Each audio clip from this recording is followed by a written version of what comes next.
Okay. All right.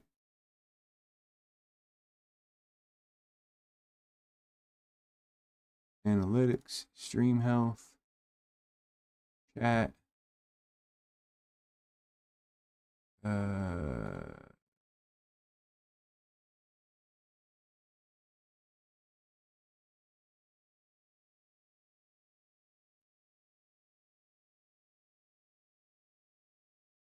Make a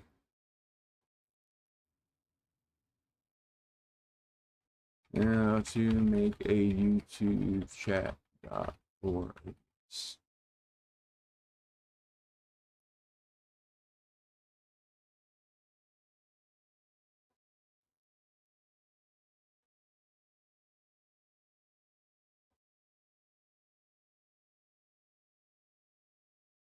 No, I don't want a fucking video. I just want instructions, bro. Just give me fucking instructions, man. Like, please. Like, just give me instructions, man. I hate it.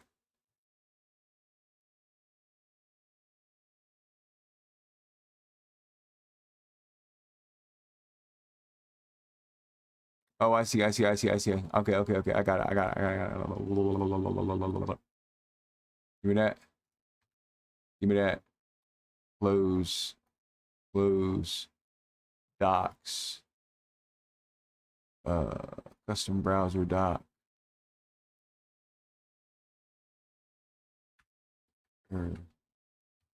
YouTube chat.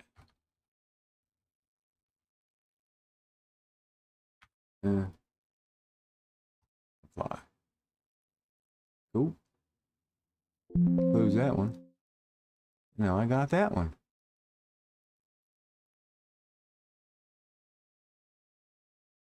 Apply. Close. Good stuff. Is that it?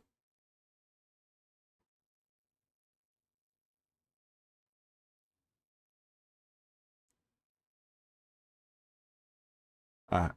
That works. No, I just like to have it. You know what I mean? I just like to have it.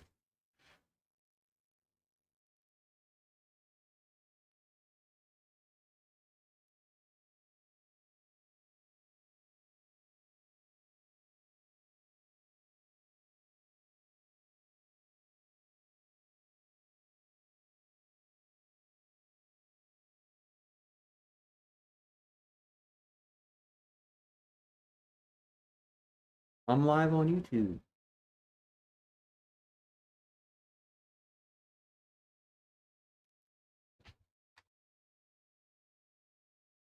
Checking it out. What do we got here?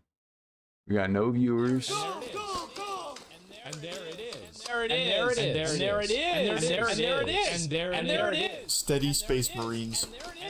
And there it is. And there it is. And there it is. We're all gonna die.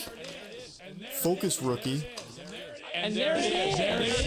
And there it is. And there it is. And there it is.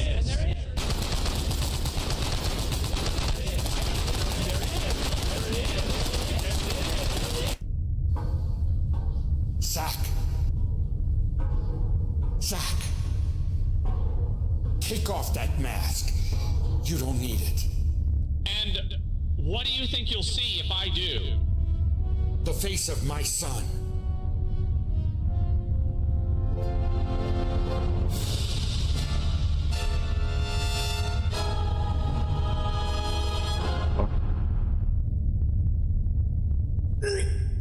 Dear God, what happened to your face? Were you attacked by a wampa or something? And I thought Darth Vader's face was bad. But yours, the word nightmare, now has a physical representation. To hell with this. Excuse me.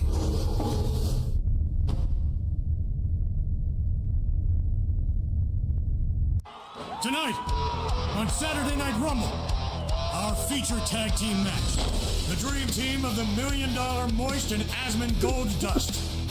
Their opponents, Rowdy Piker and the diabolical Sneako Man. Followed by tonight's main event.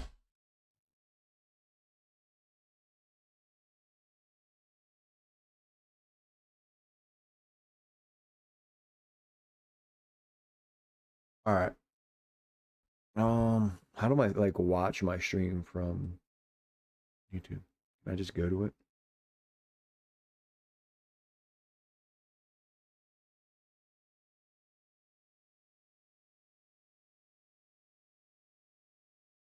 All right.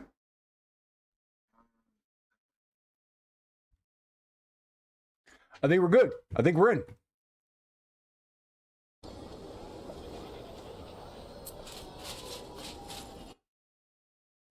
So I gotta move this.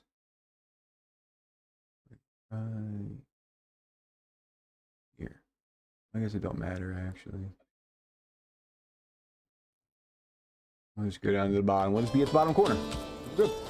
Let's do it. All right. So where was I? I gotta explore the Chrono Gate. We gotta search for primitive iron ore and deliver it to Lotus. That's what I'm looking for. That second quest. What's this?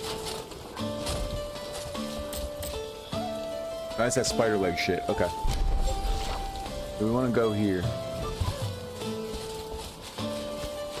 We're going to 2. That beddage. That's where we're going.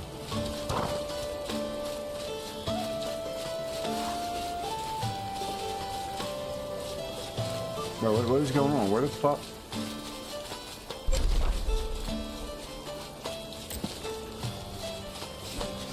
Why am I not tracking it? Should be going this way. Right? Yeah. I can't decide if this game is tracked or not. Also, I never played new. If this is like that.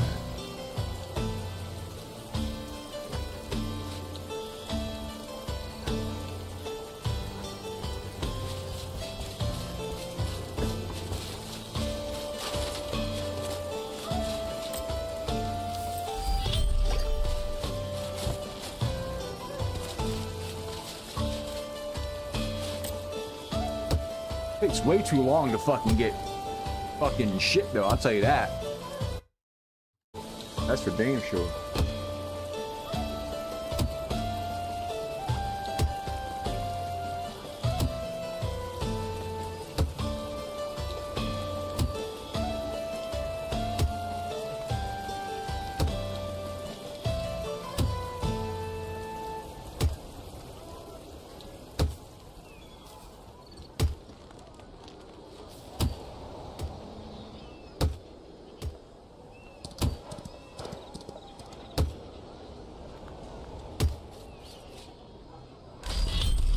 Got it.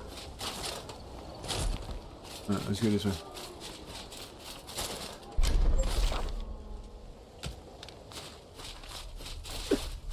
I do gotta collect good stuff, like good herbs, so I can craft. I need linen, so I need the shit that makes linen. I don't know what that is. I got herbs here, and this is that fucking rhyming shit.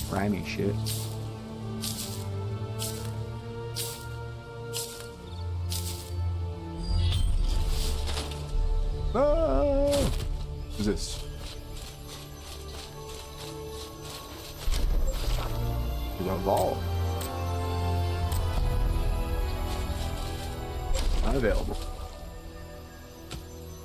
We gotta go this way. Somebody save me! Where? Please! What? If anyone can hear me, make haste to the waterfall! I can hear you. The fuck?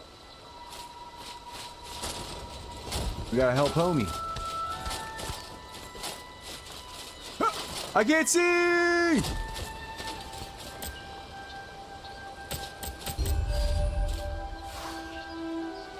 What is it? At the top of the waterfall.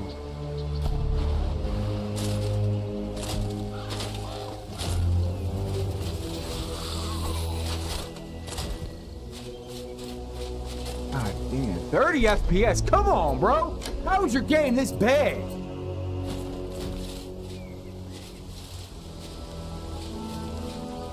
Like, I don't even know what to do anymore.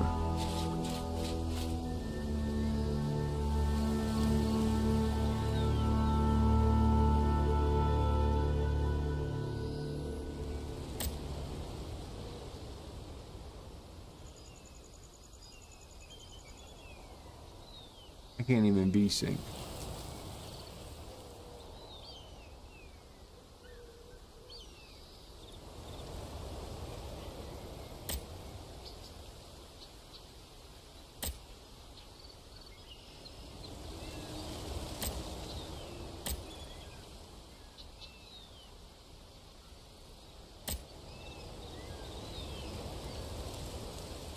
Choose quality medium.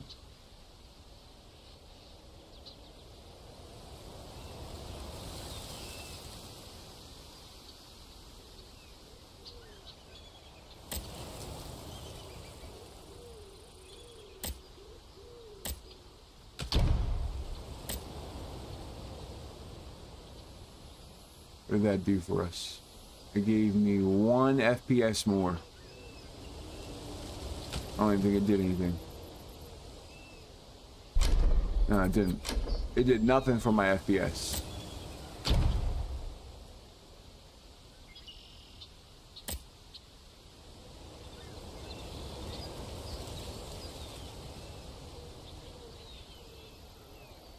I've got even better FPS with the epic settings. Real shit? Oh, because of this.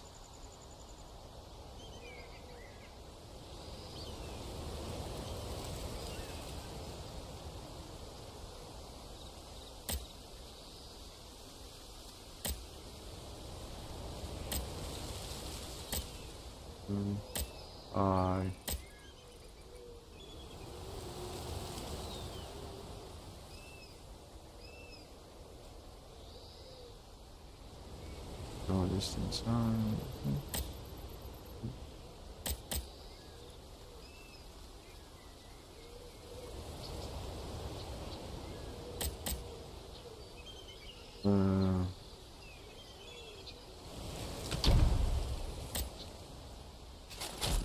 Oh, what did that do for me? Nice. Got a 7 FPS increase for that. Take me with you. Worry not. I shan't slow you down.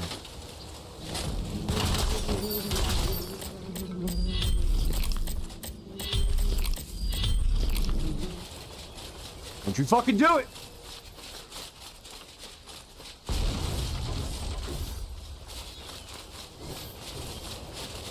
Where am I going? I'm going to the abandoned... Where the fuck is the abandoned farm? This way. That wagon used to be ours. My wife's belongings must still be nearby. Please, help me find them. Don't you fucking touch me, bro. I'll kill you.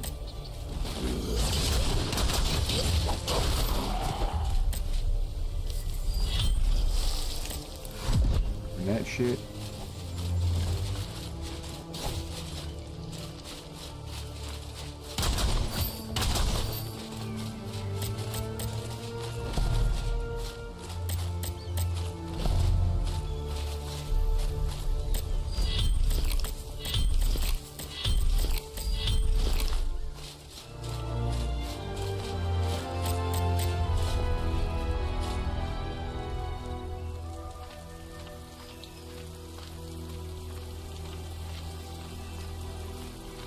There's 2 at.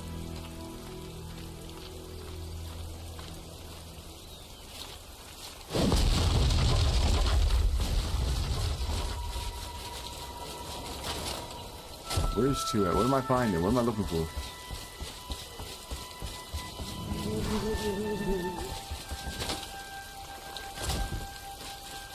Where the fuck is the keepsake at?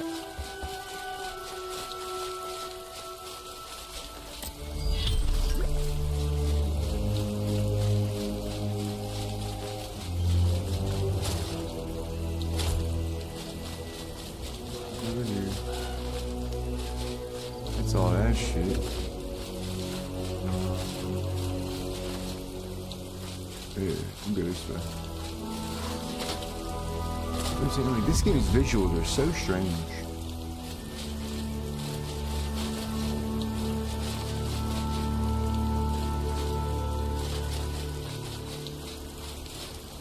Rope.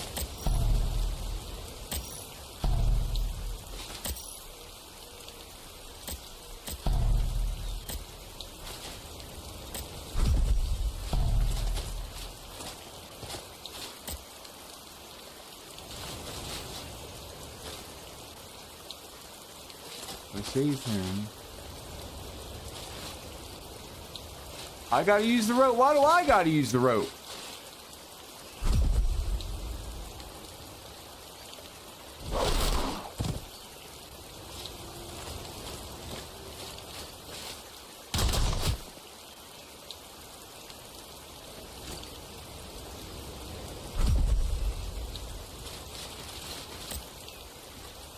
Like it's scuffed. It has charm. There's charm to the scuff.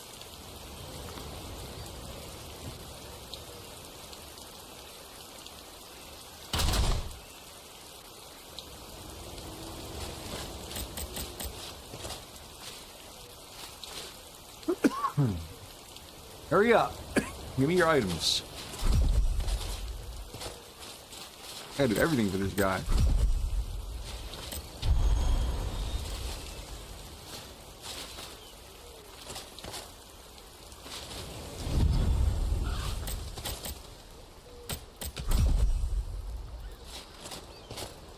At the bottom of the waterfall. We'll do that in a second, Buck. Nah, we'll do it now. Fuck it.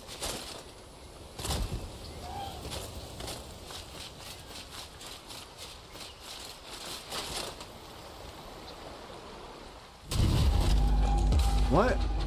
I can't jump into water? That's bullshit.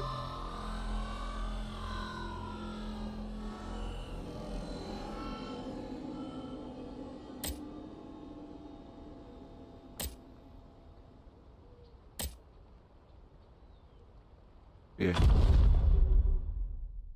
Bro, what the fuck? That pissed me off. I really did.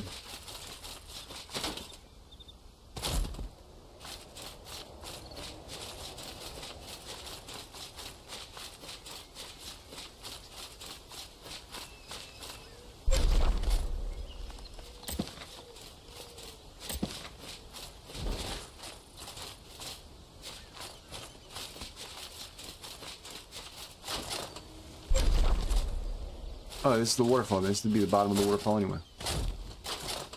Honker.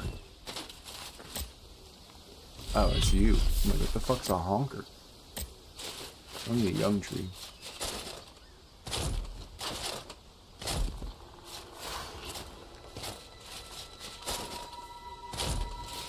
This stuff.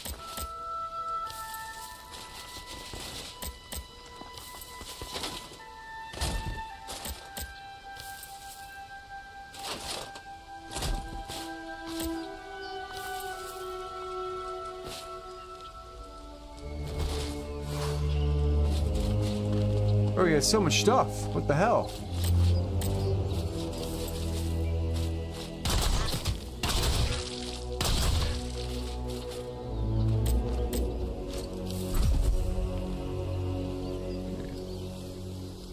This will get flushed out.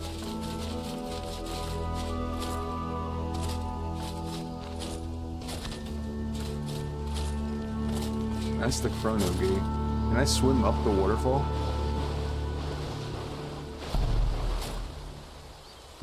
No.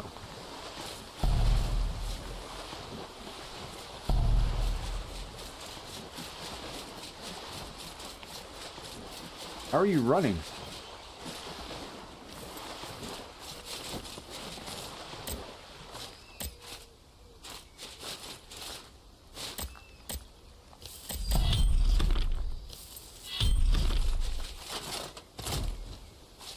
Let's go up.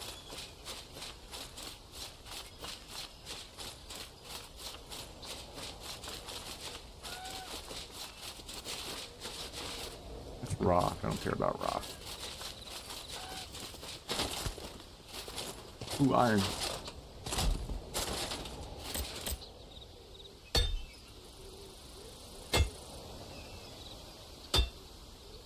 I need a new fucking pickaxe is what I need.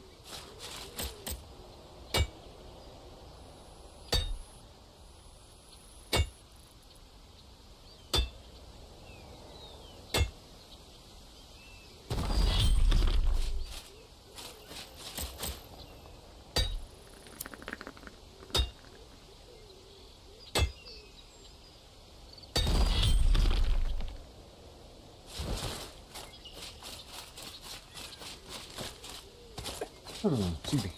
Is that silver? Titanium. Let me get that.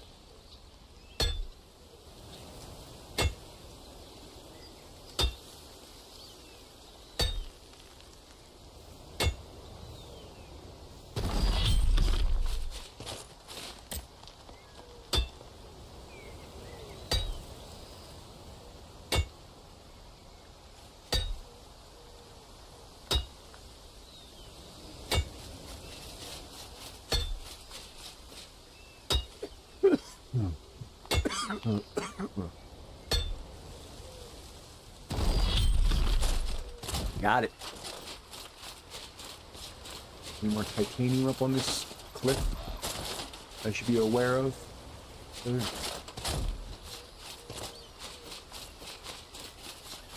Let me give him this shit back so you can get dressed. I'm a member of society.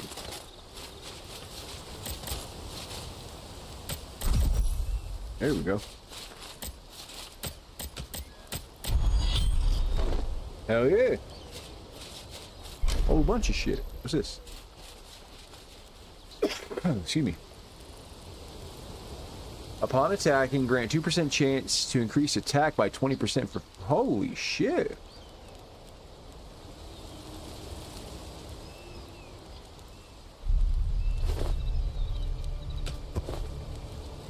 Hey, bro, we might be moving that upgrade to an item.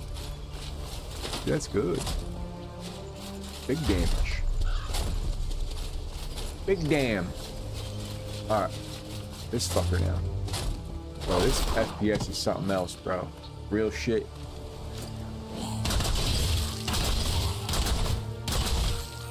I ain't never seen no shit like this.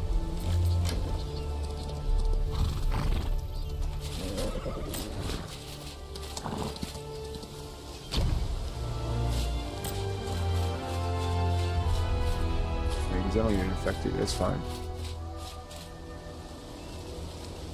What is killing me right now is what I need to know. Is it the texture?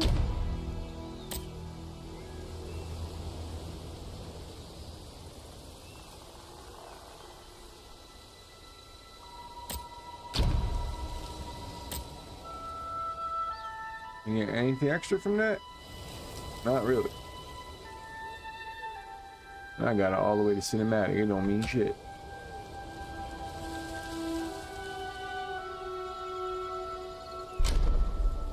Settings. I set it to high. What's that do?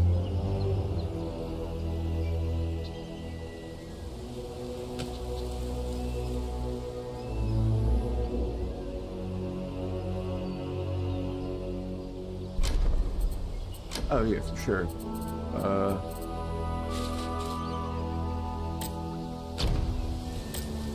I might keep that on cinematic.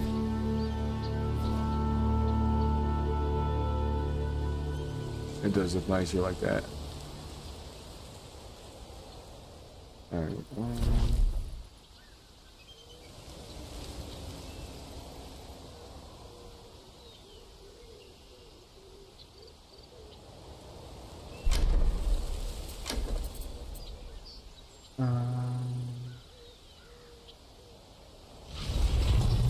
Effect details.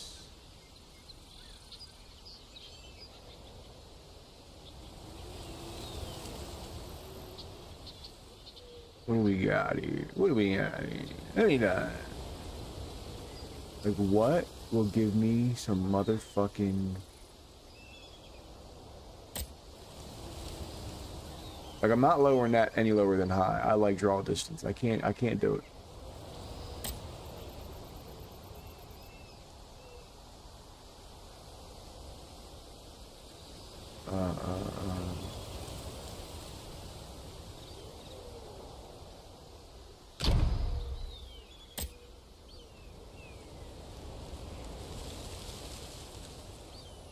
Bro, how is it I can't fucking crack 60 FPS? That's insane, bro. It's insane.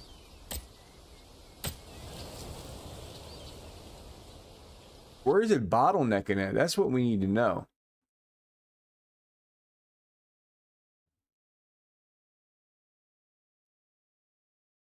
Good of Grok.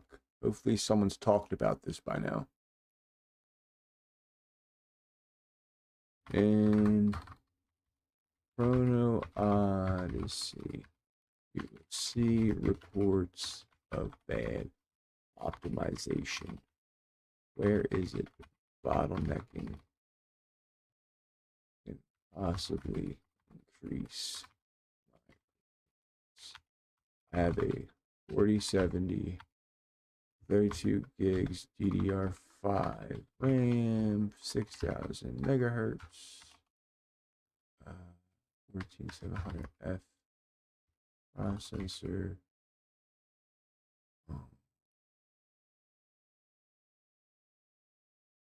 SSD, 2.0, etc. And the game is lacking.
Oh no, it's not 2.0. It's a fucking Amazon.com. I'll tell you right now. Hang on, I gotta change this first. I order some freaky shit sometimes.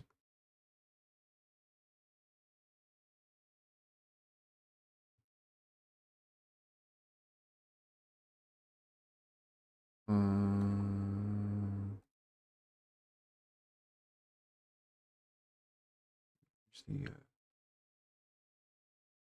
where it be.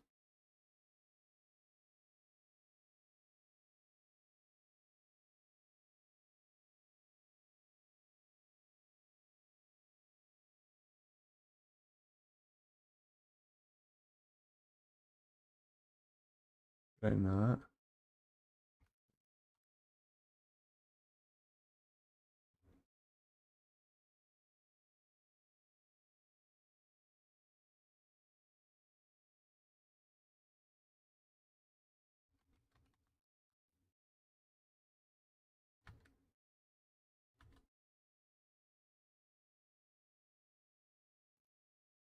It's like this one, which is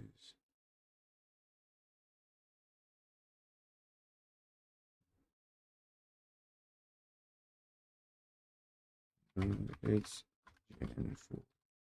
Let's see.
Mhm.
Oh yeah, I forgot to do that. I can do that. Switch this back too. Sorry about that. Mm.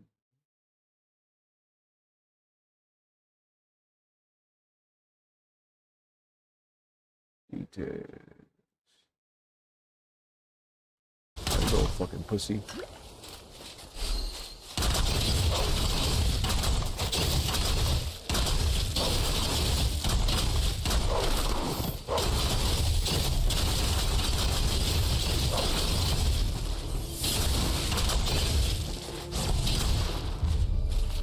Fucking touch me again, pussy. Motherfucker.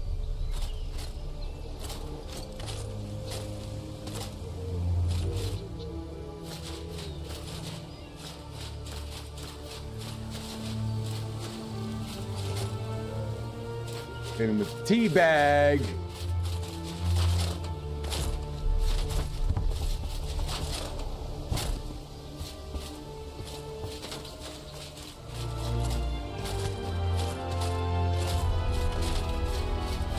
Motherfucker.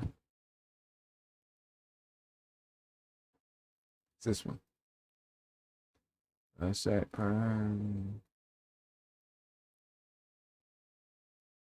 What did it say to do?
How can I up performance through Windows?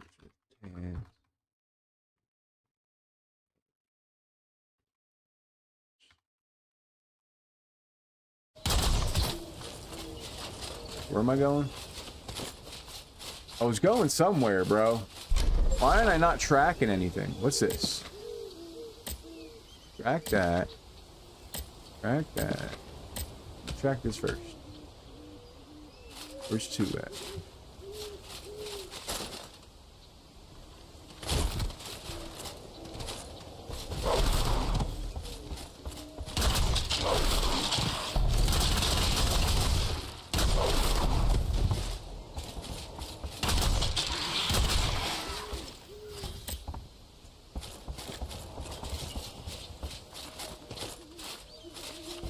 Alright.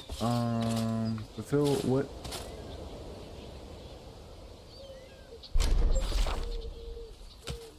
I gotta go to 2. It's over here.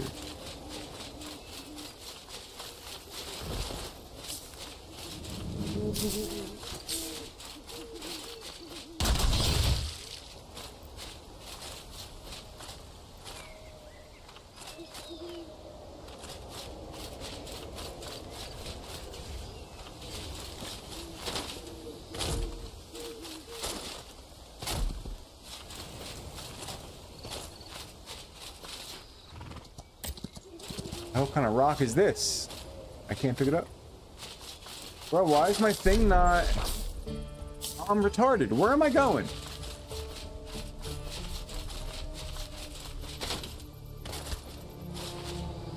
Like, hang on. If we brought this down...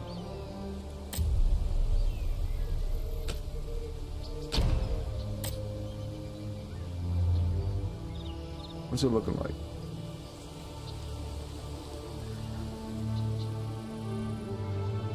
I mean, at least it's 60 FPS now. For what I'm gonna do.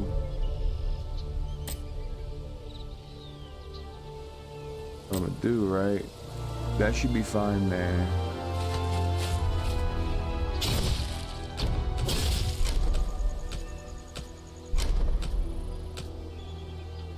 Chill, bro. I'm fixing my settings.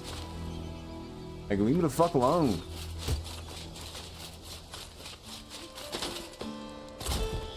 It's annoying.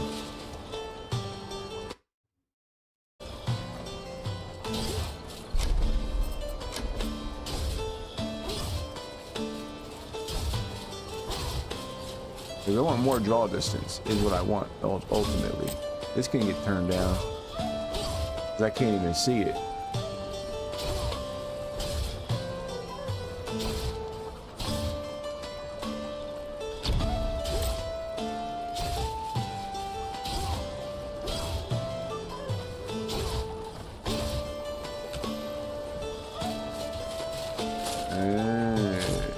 I wonder if I can get more draw distance and keep that 60 FPS.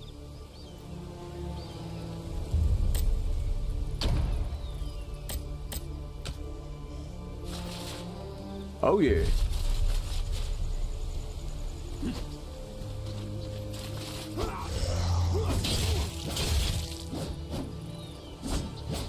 What if I set that shit to epic?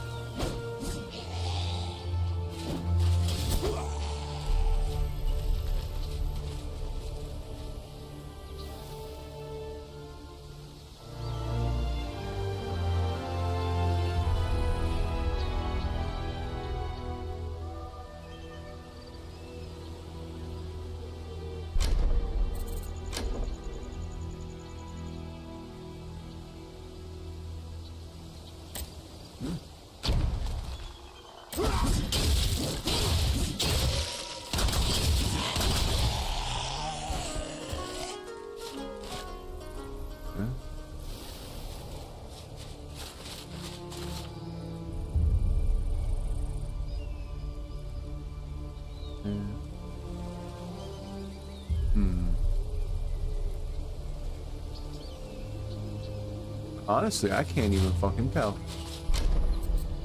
We might turn this up. What if we can we turn this up to epic maybe?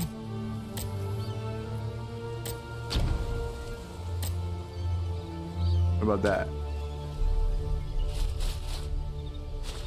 Oh. Motherfucking that lighting.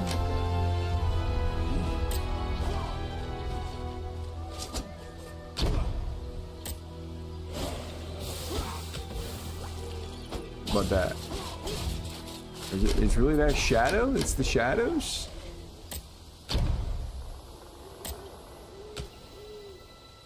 Yeah? The fucking shadows, bro. They fucking shit up.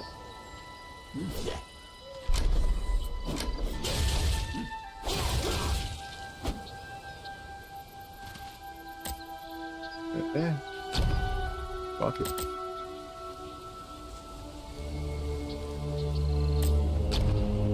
Set this to epic.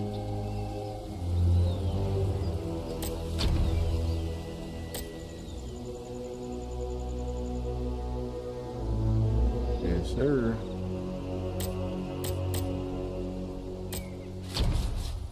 What about their post-processing?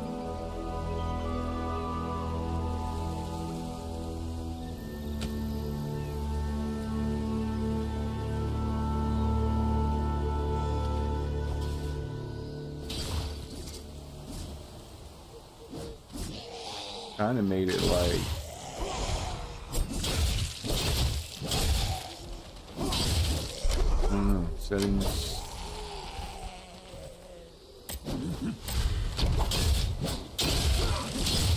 You fuck alone. Yeah, it does sharpen things. Turn that down. Alright. I think we're cool now, we're optimized. But damn, bro. It still fucks me up, man.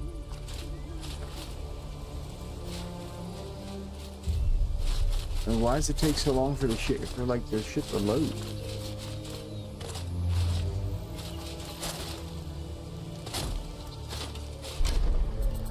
Am I at cinematic draw distance? I am too.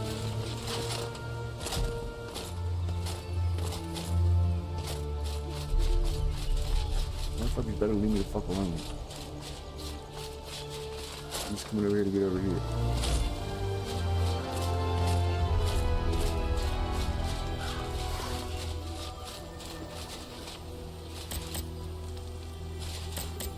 Trying that.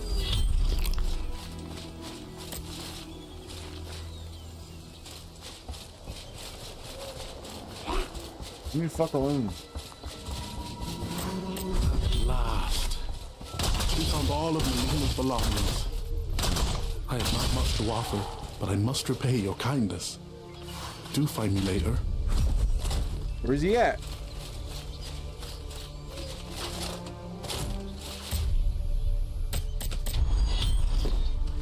He's about to jump. Did he just jump? Oh shit. He just jumped. Now we're gonna go over there. I think the best way is to kill myself and then just teleport, because I can't teleport from here. But I can teleport if I die.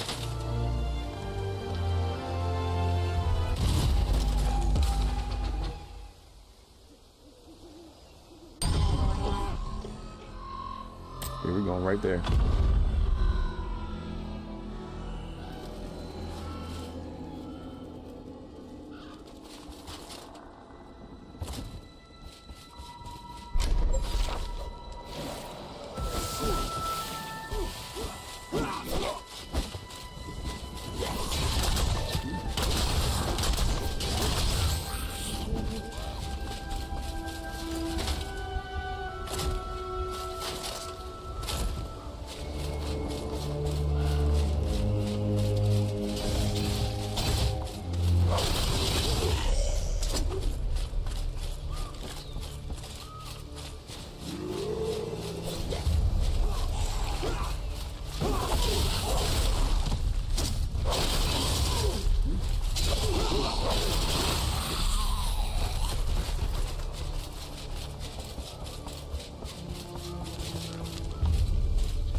Where I'm going. Yep. Gonna do the climb. Yeah.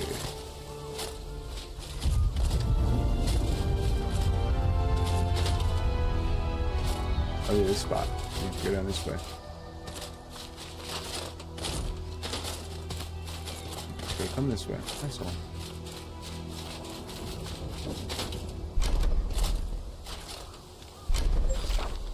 There we go. Any motherfucking primitive ore.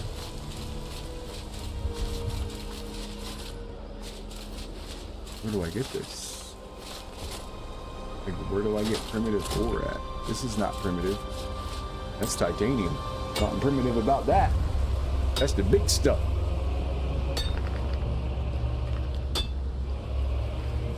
We're gonna make hamburger helper tonight for dinner, I think. I think that is the plan.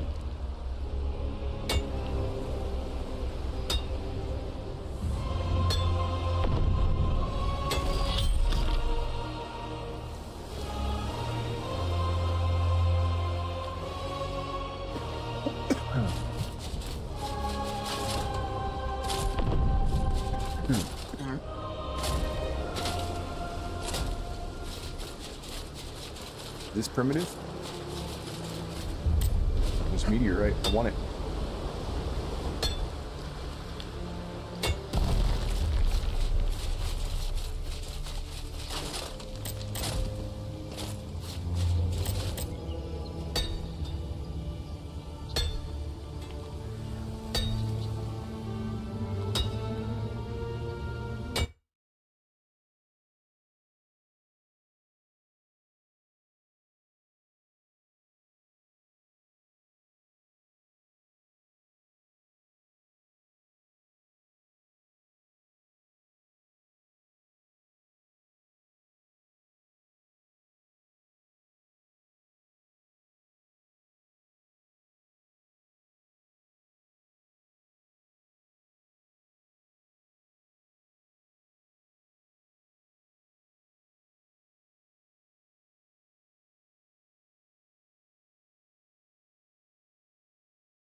I just want to see HW.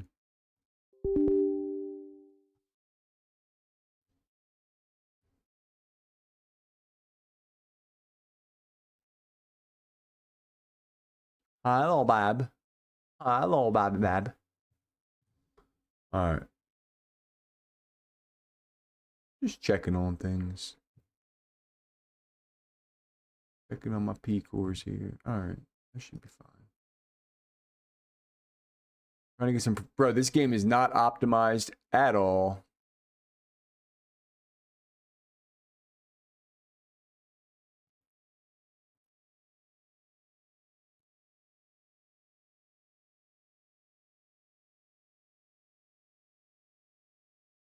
BIOS update, NVIDIA drivers, yeah, all that's good. It's bad. And it's got ice skating, like, look, I'm gonna let go, ready? Let go. Let go. So, that's gotta get fixed. I think it has something to do with the rolling landing. Like that. It has something to do with the acceleration of that. Because it just feels the same. Hard to explain.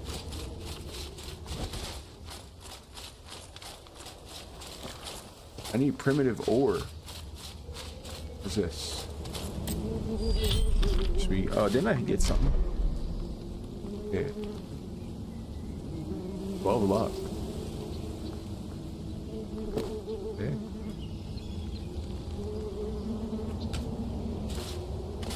Alright. I'll go that way.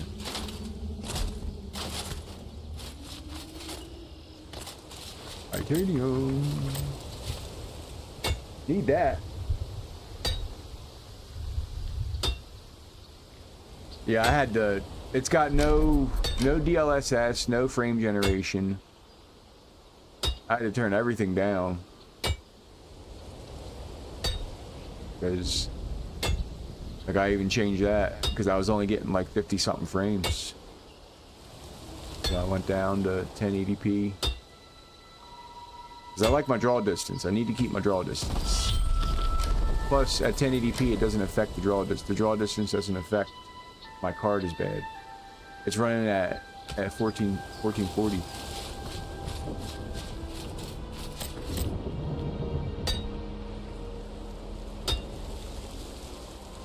I want to check out New World, because there was people who keep saying that the game is like New World, but worse. But now I want to play New World, because I like this game. And so that game's like all polished and stuff, so I'll probably like it.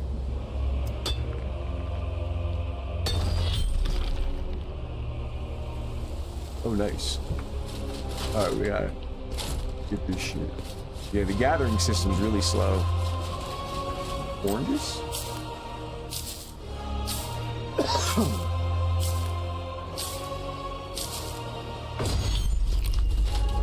Sweet. Wait, is there mastery for... Oh, there is.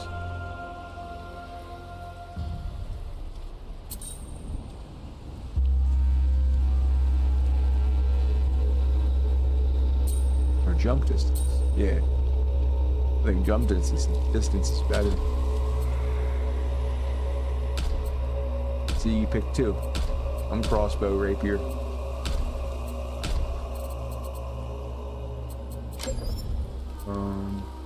Still don't know what this thing does. Apparently I have a summon. I don't know where to go with it. I have to go to some citadel with it. I don't know where that is. Just looking. There's something in here. What was I looking for? Oh, to see, because it said my skills went up. Is there anything that I can do with it?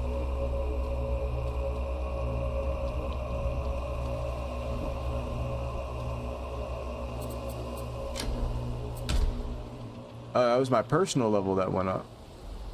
Are there any stat points I can mess with?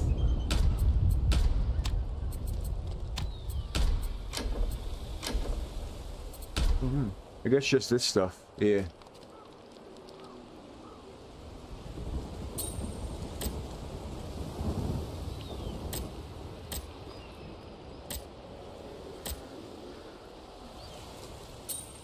Oh, that's these.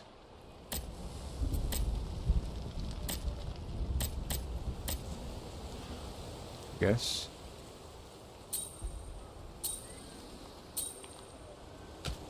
Is he? Let me see the difference.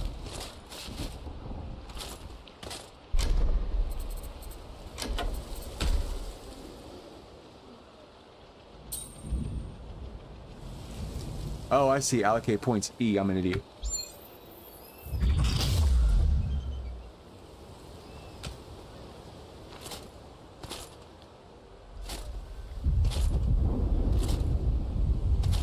I want to be able to measure this. Use this. Perfect.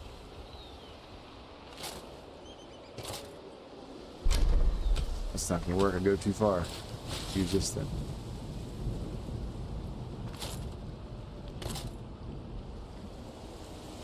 So, theoretically, if I reset it and jump back,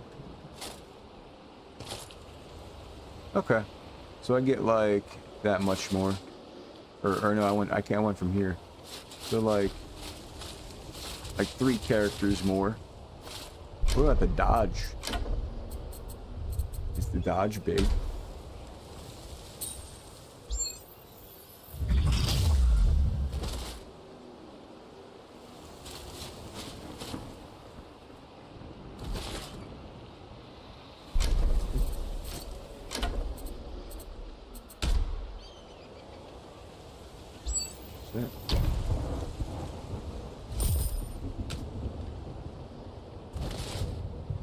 Oh wow.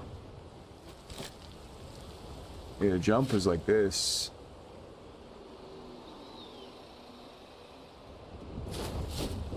Yeah, it's huge dodge. I mean, it's good for bow, for sure.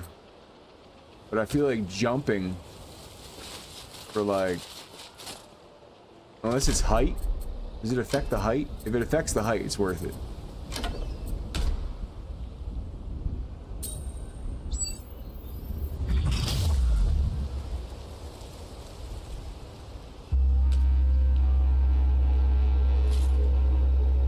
I think it does. Oh, that's huge.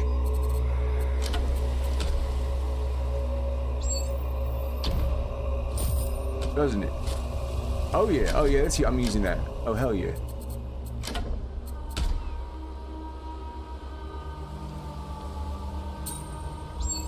Yeah, that's huge. That's game changer. I can get everywhere, bro. What? Broken mechanic. That's a big ass piece of titanium. I bet you I get like 2 pieces from it.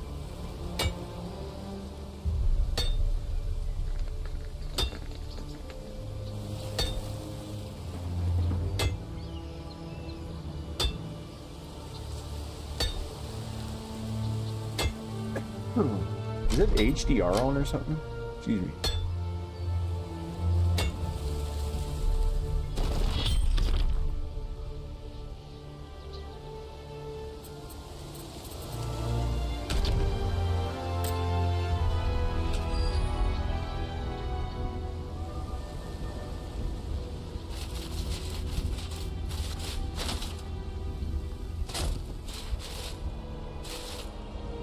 Bro. The nighttime lighting is shit. They gotta fix some of that shit too. Like, it's got good bones, bro. It's got good bones. What's it look like this? Oh, it's so much better. Look at this.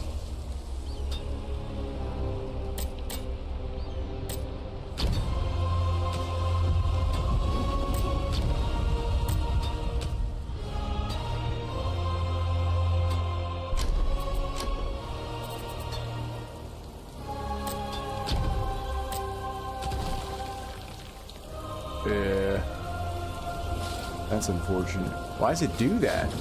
Why does it even make this effect? Like, just turn the effect off. It's like I have to turn global illumination on to turn the effect off. What happens if I put it on low? Oh, even better. Oh, yeah. Fuck that.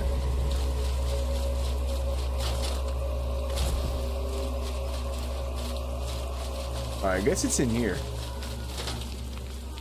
Is no one there? Sweet heavens! Oh, how I loathe these heights! Where is he?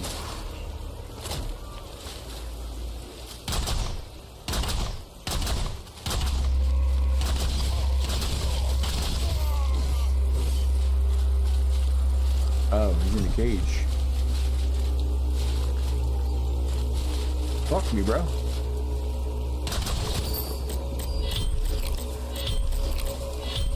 I got super jump.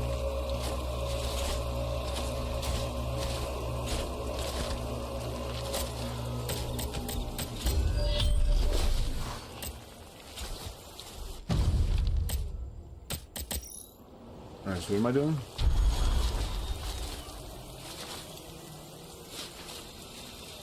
Oh, I gotta fight the renegade captain. Okay.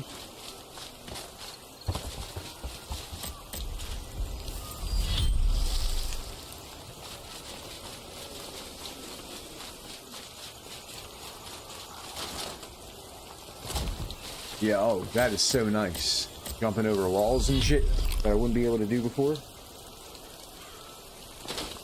It's sick.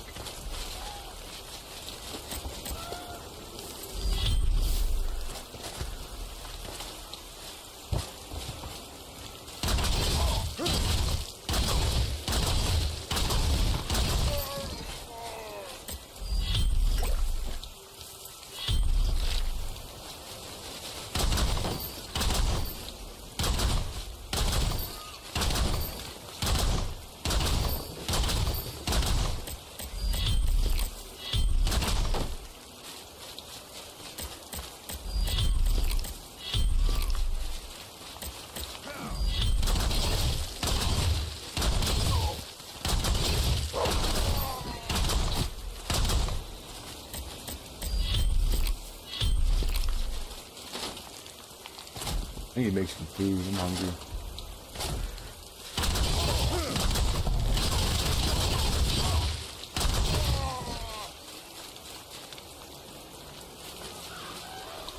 Well, where do I get this primitive ore at, bro?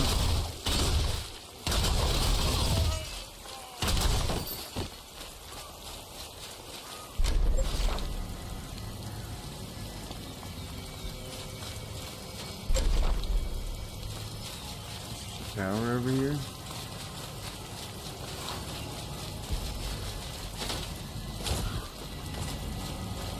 I'm gonna see this real quick. Oh, yeah. Is that portal that I was looking for? I think it is. Oh.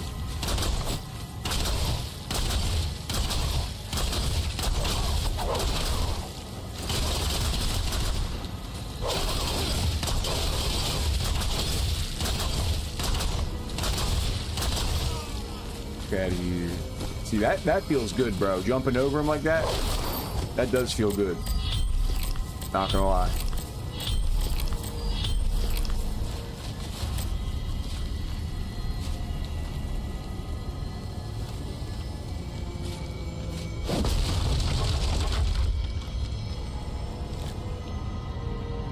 Have fun, baby. I gotta fix my hair. My hair is a mess.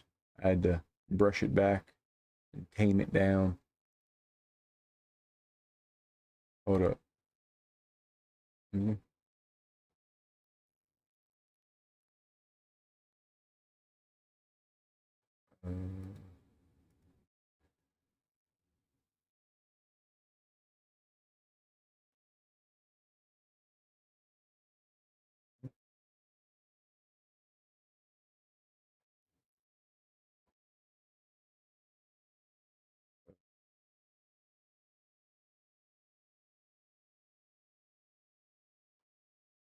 I should not load.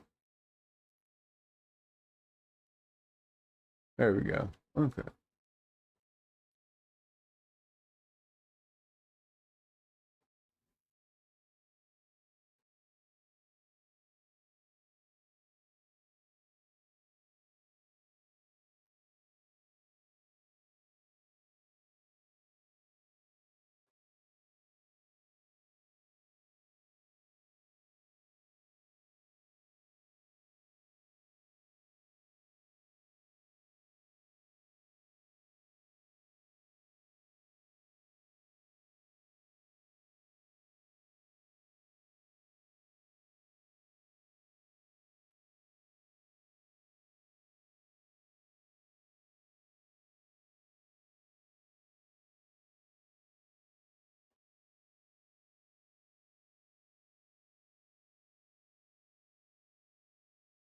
Mm-mm-mm.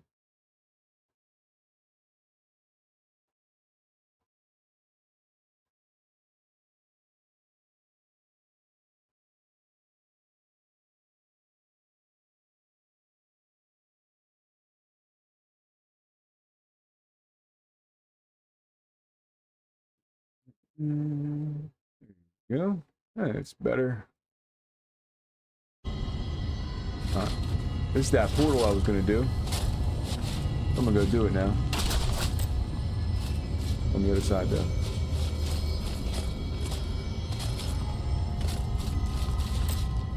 Let's fucking do it. Dynamic quest portal. Wedge of time. What is that?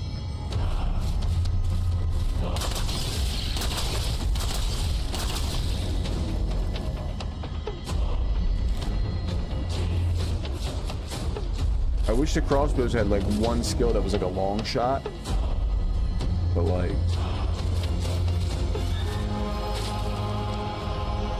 Oh yeah. Oh fuck yeah. I'm playing a platformer. Fuck this shit. Play with me. Why can't I hit it?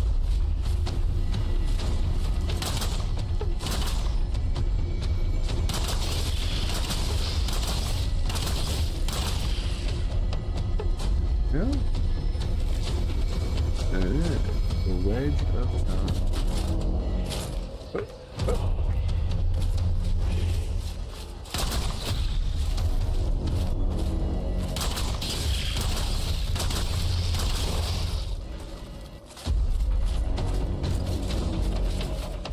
They're gonna fight me.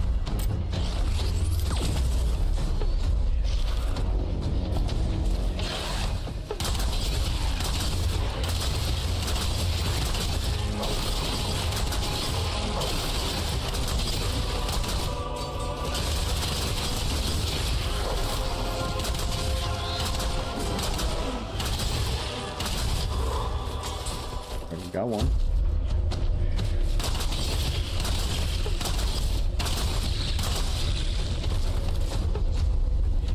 I guess they're probably fighting him.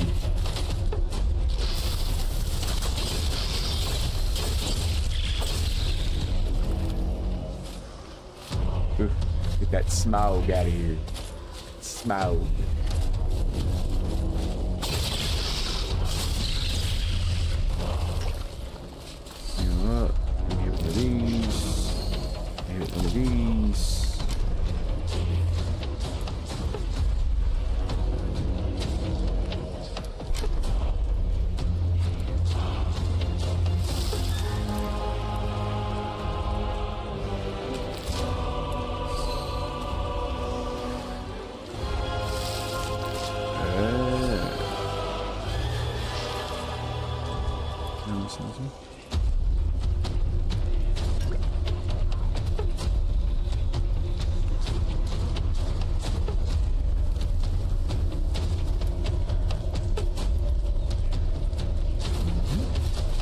Now we're buffed up.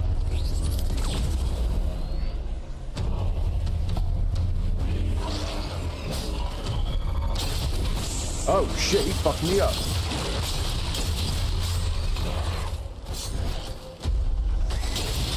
Oh, you little bitch.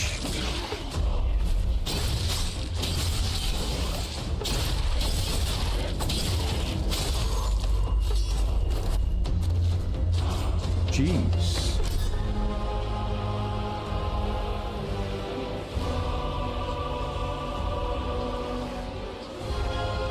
I can get this. Running this.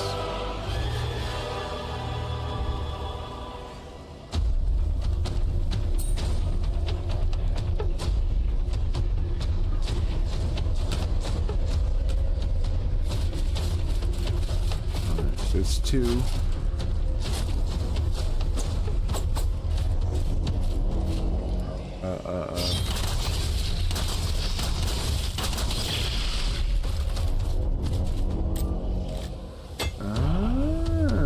That's where we get it. Now I know.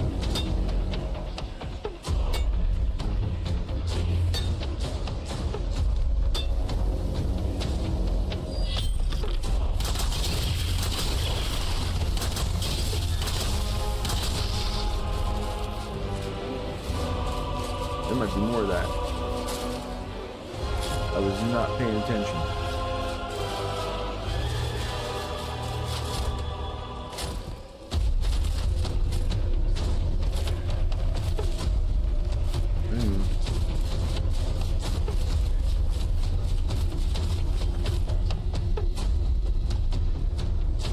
Yeah, because I like ran.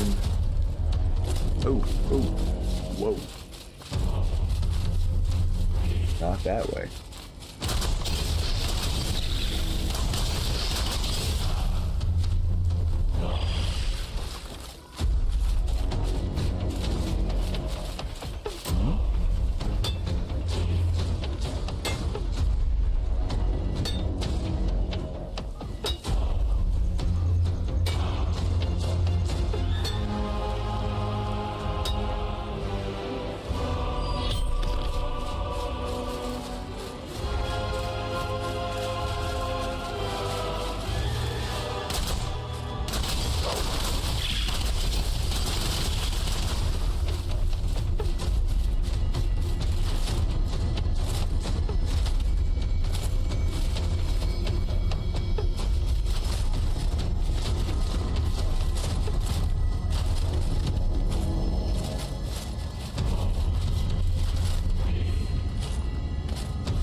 Any more primitive ore anywhere? I don't see any.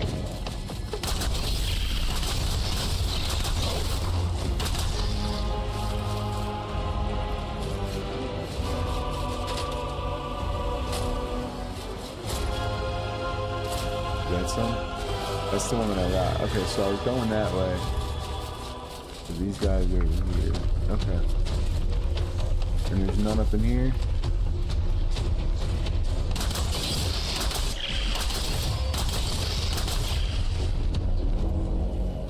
Over here.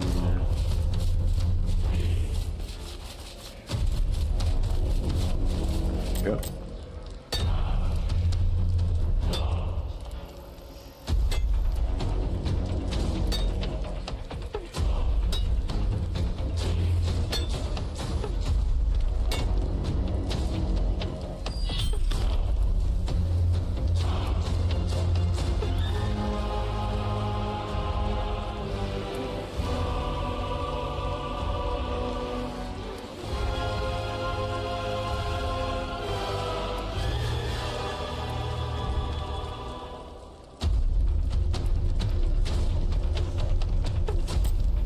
Been 20 subbies.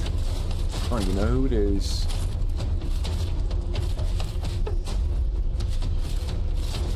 Alright. Have I gathered all of the primitive ore I possibly could? Well, there's that one too. And then there's the one up top. Yes, let me go do this one.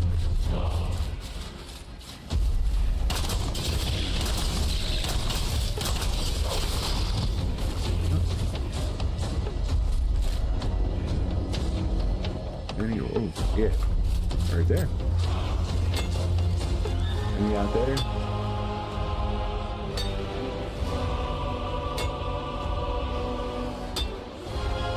Yeah, I'm getting all the primitive ore. I ain't playing with it.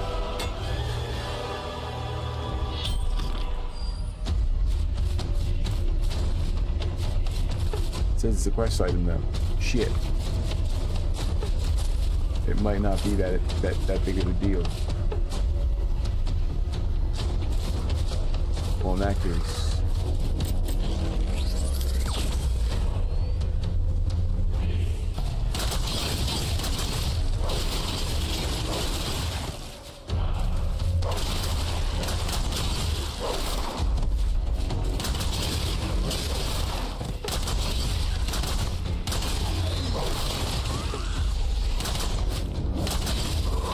Oh. One more. That's the top.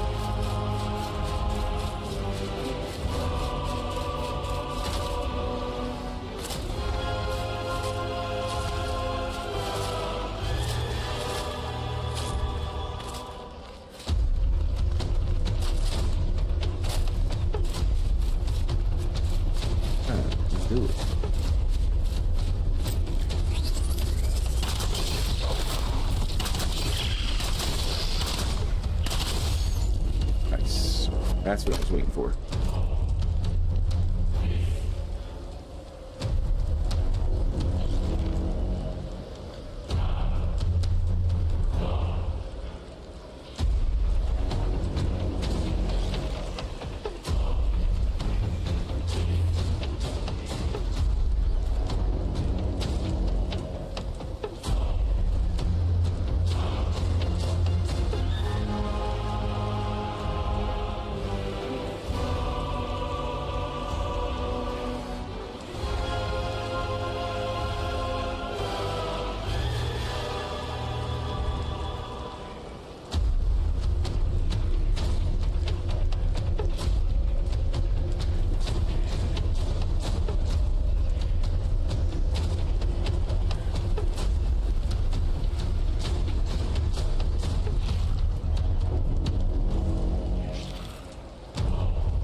Oh yeah, we need that.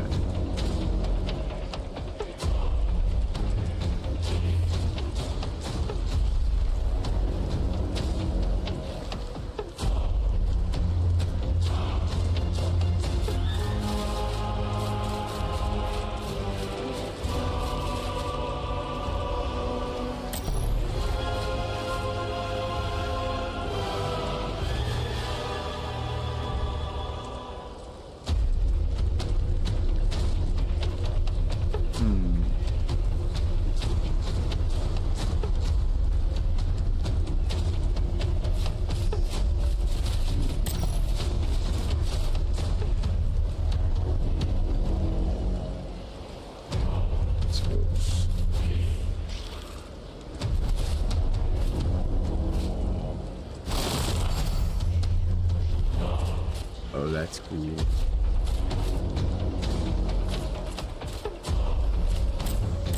I don't know what that does, but we're gonna find out.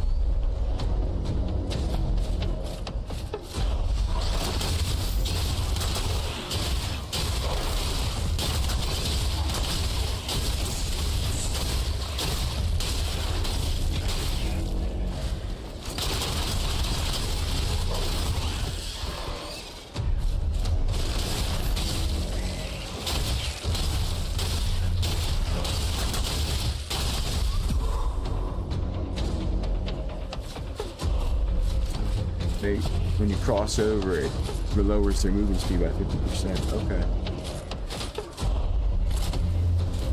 Time bound creature. Let's do it. I'm gonna fuck his ass up.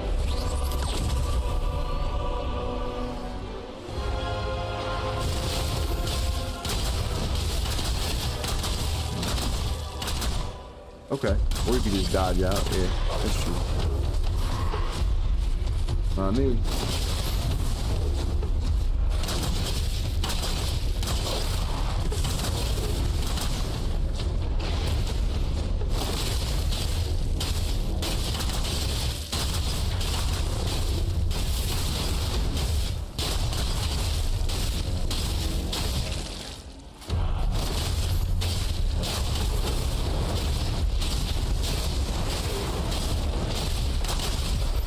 Boom, right in the head.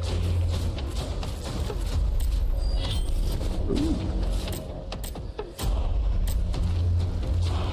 Come on, do something good.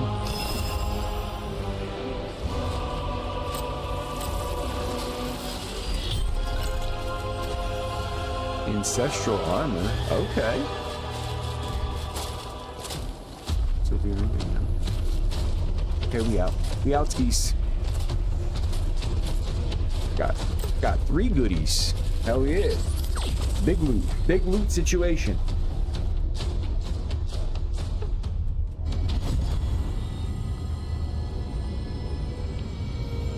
Oh shit, I got a fucking big screen on. Come on, bro. Get it together, Ben. Get it to fucking together. Come on, bro.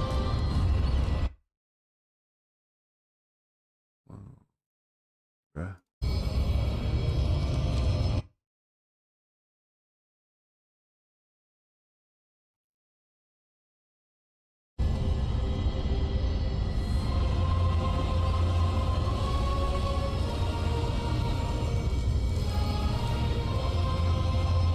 checking out the scene on YouTube.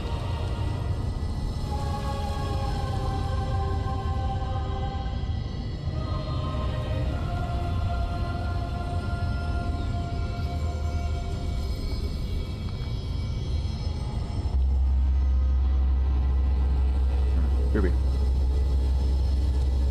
Sweet. Yeah, good job.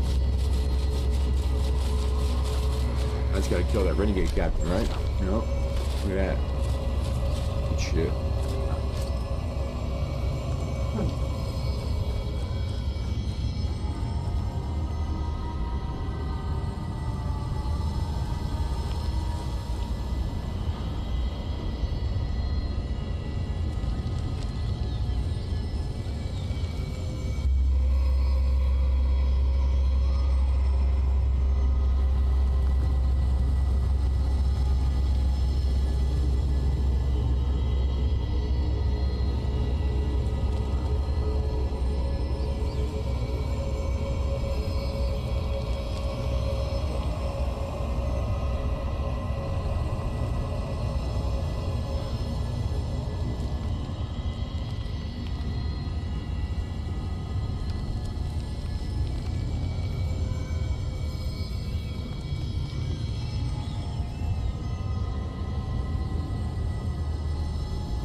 Right.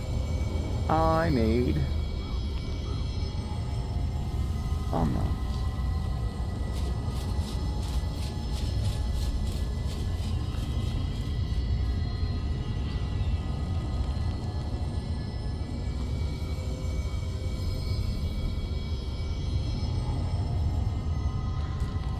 All right.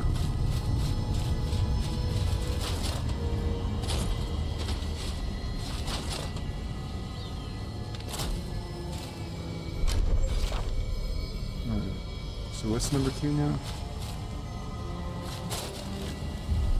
Now he's gotta go kill a lighthouse captain.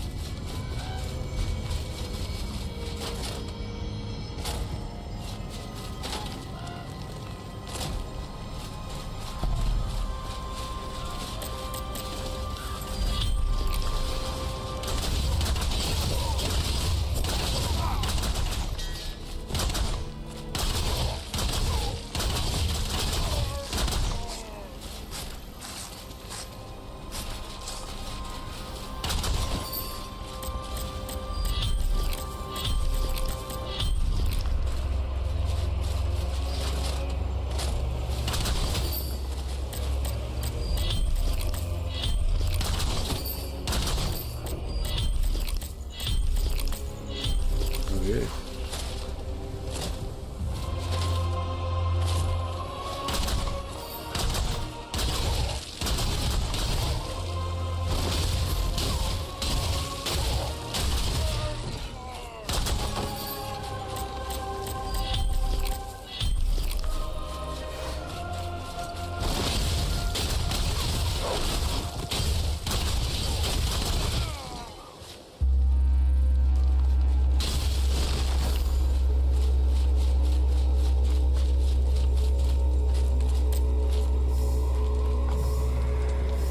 Give me it! Fucking dry branch, get out of here.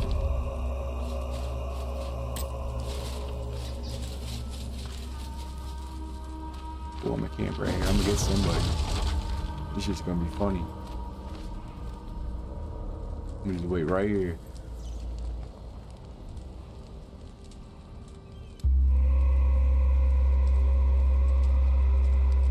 Oh, I'm gonna get some.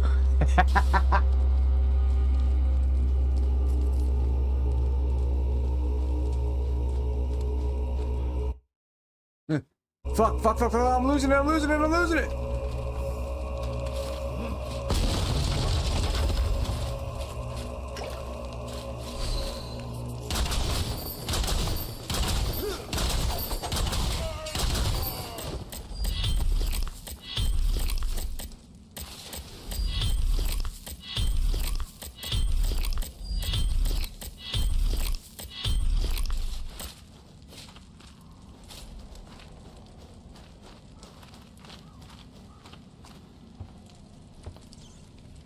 Fucking minimize my game. I'm a loser. We'll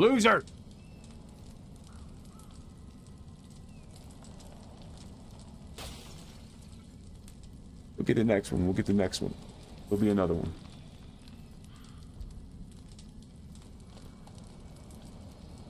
My corn dogs are done. Shite.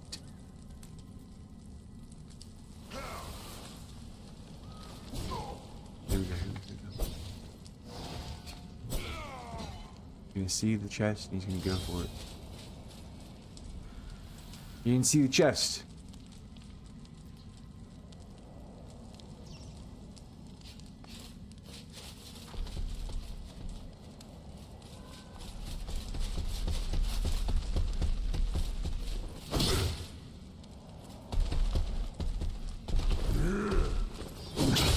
Little bitch.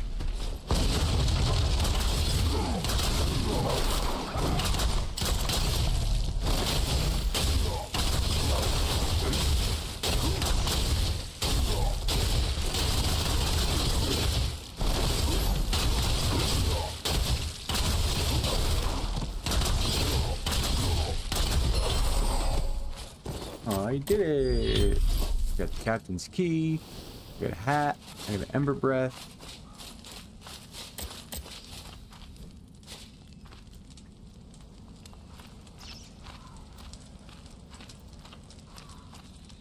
What's up here? Everybody's running up here.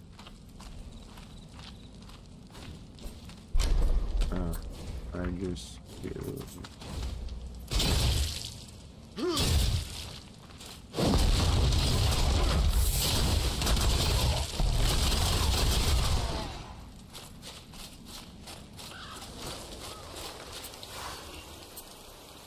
Here.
It's too funny. Look at that. Got to kill him.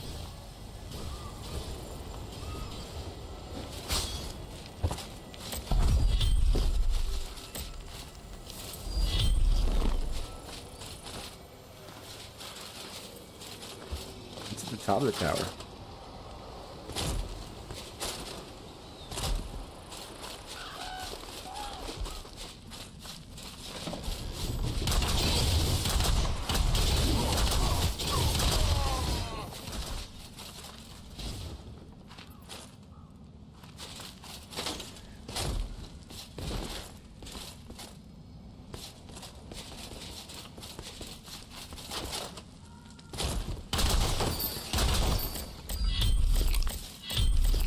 A lot of pumpkin.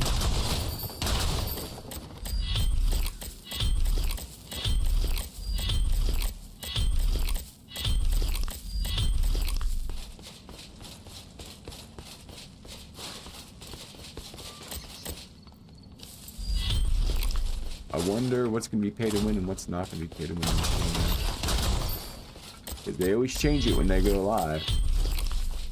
Like, oh yeah, we could have these systems in the game, but instead we're just gonna make you pay for them.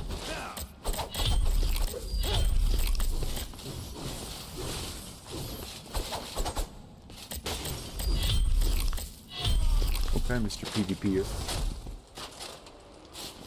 Both see each other. We're both aware each other is there. He's trying to come after me? You don't want to do that. Killed everybody so far that's done that. Over here.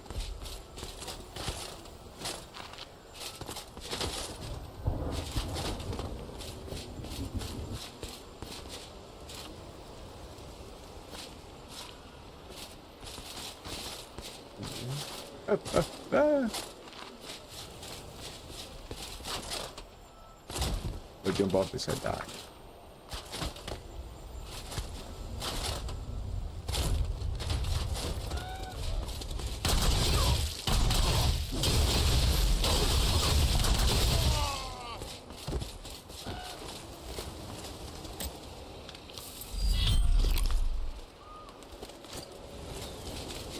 poultry.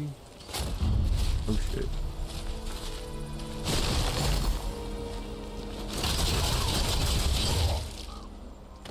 Oh! You get me, bitch. I'll kill you. What?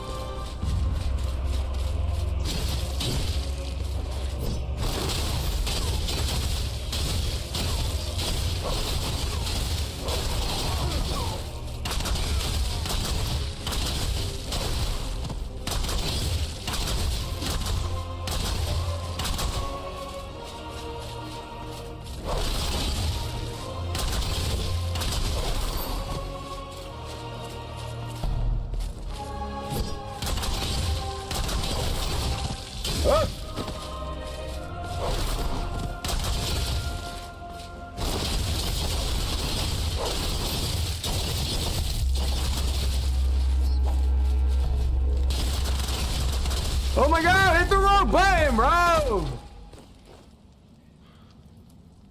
I'm so dumb.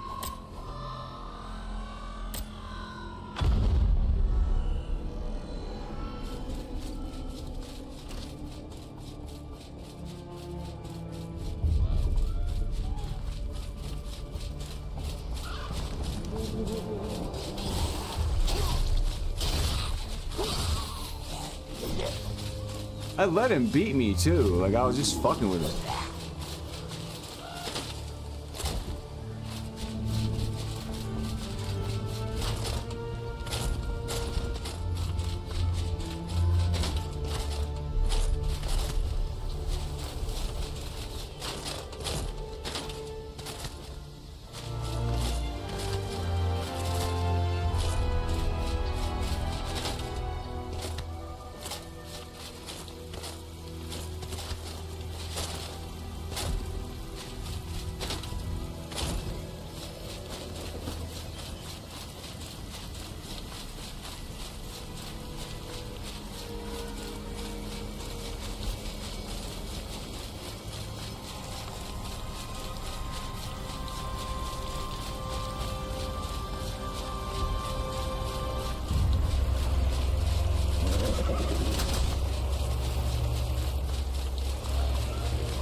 Why isn't my buttons working, bro?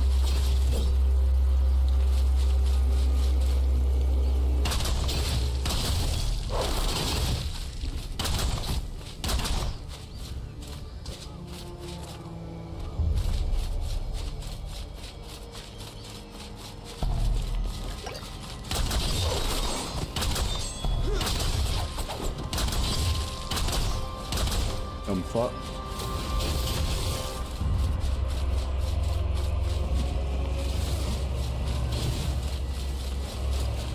Oh, cause I was fucking dashing too much.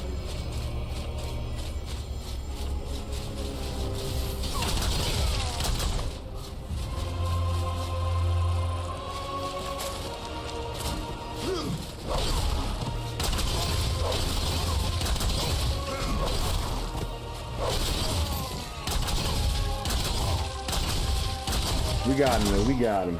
You almost got me.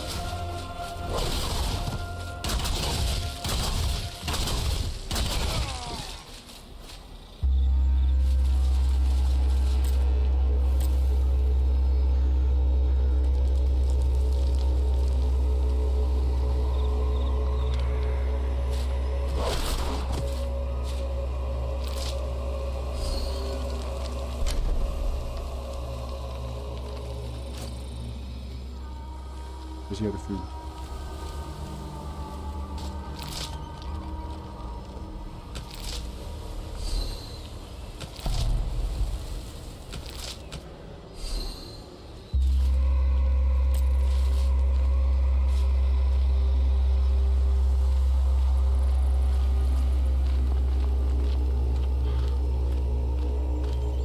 I know he's gonna come back.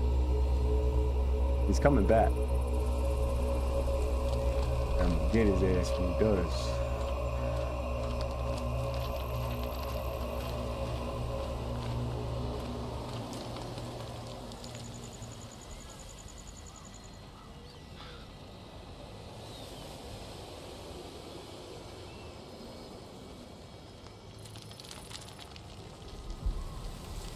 Is that him?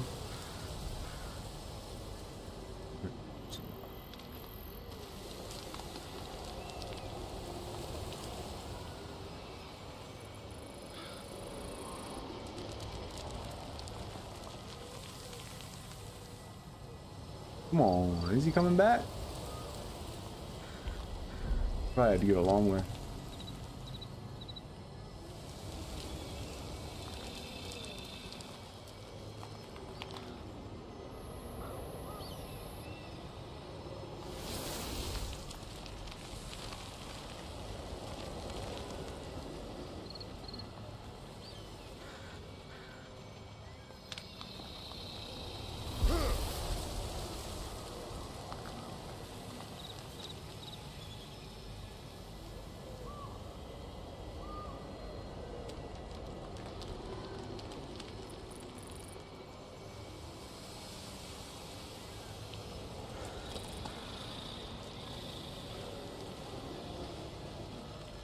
Fuck is bro at?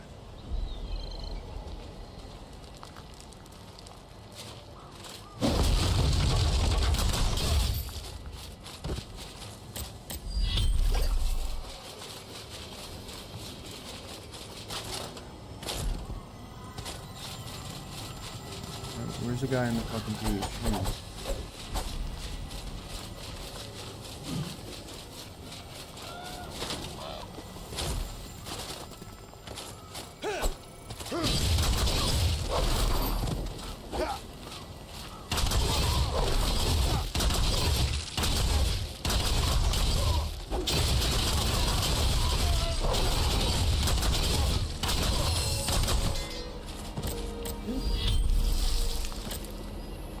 Breath. Let's go.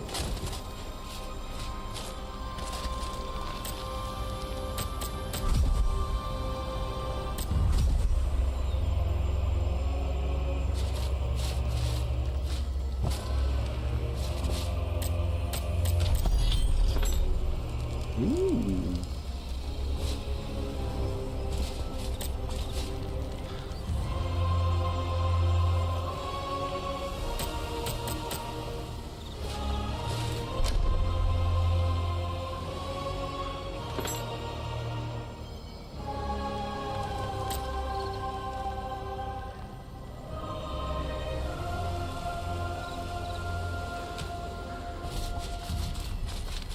Is that this thing again? Well, that means I would do this run again, but that means, right? I ain't doing that again. I need to deliver this primitive ore, though. Hey. I gotta go down there. What's up, Lucas? You know, here before Lucas feels froggy, where he gets bored.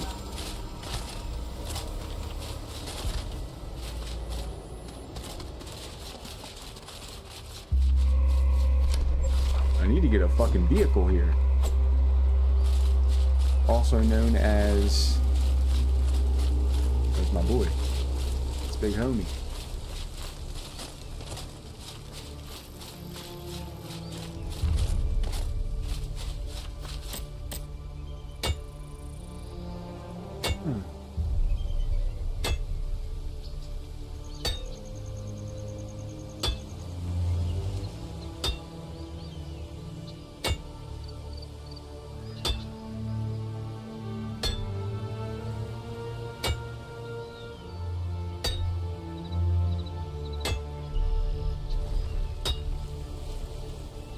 Don't you do it.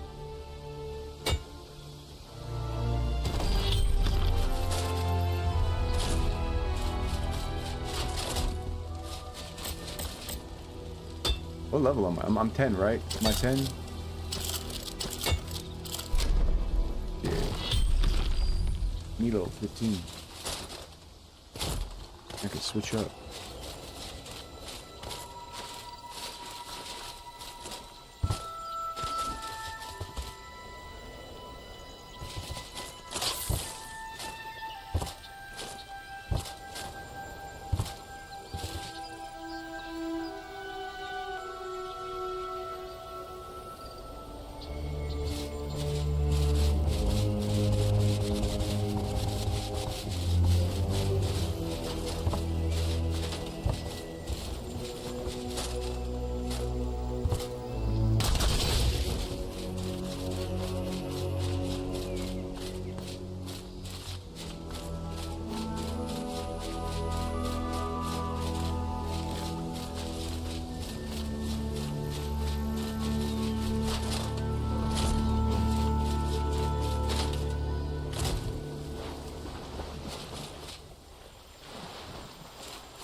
Look at this ore real quick.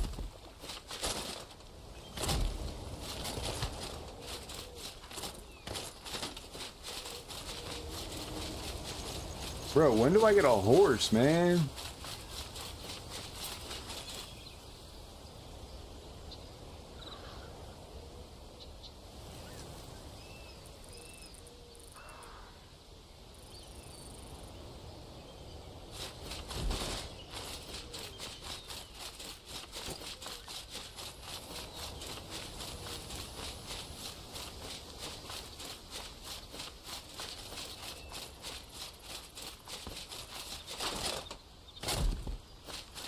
Hear me.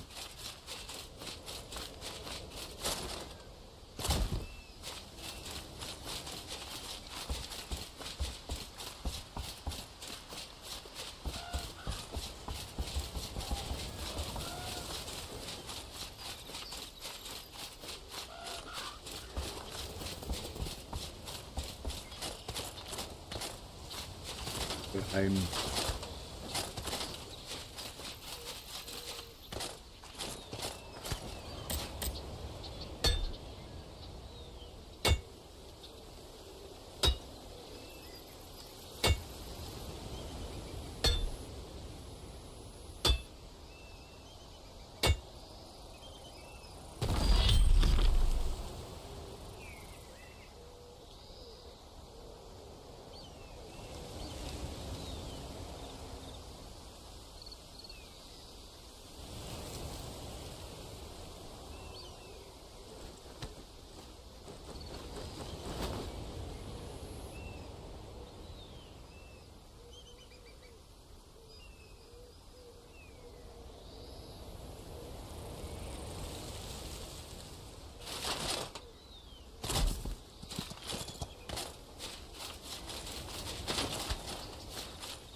This is the prince, and they're thinking about trying to bring him back. In 1979, a massive revolution in Iran brought about the Ayatollah Khomeini to power.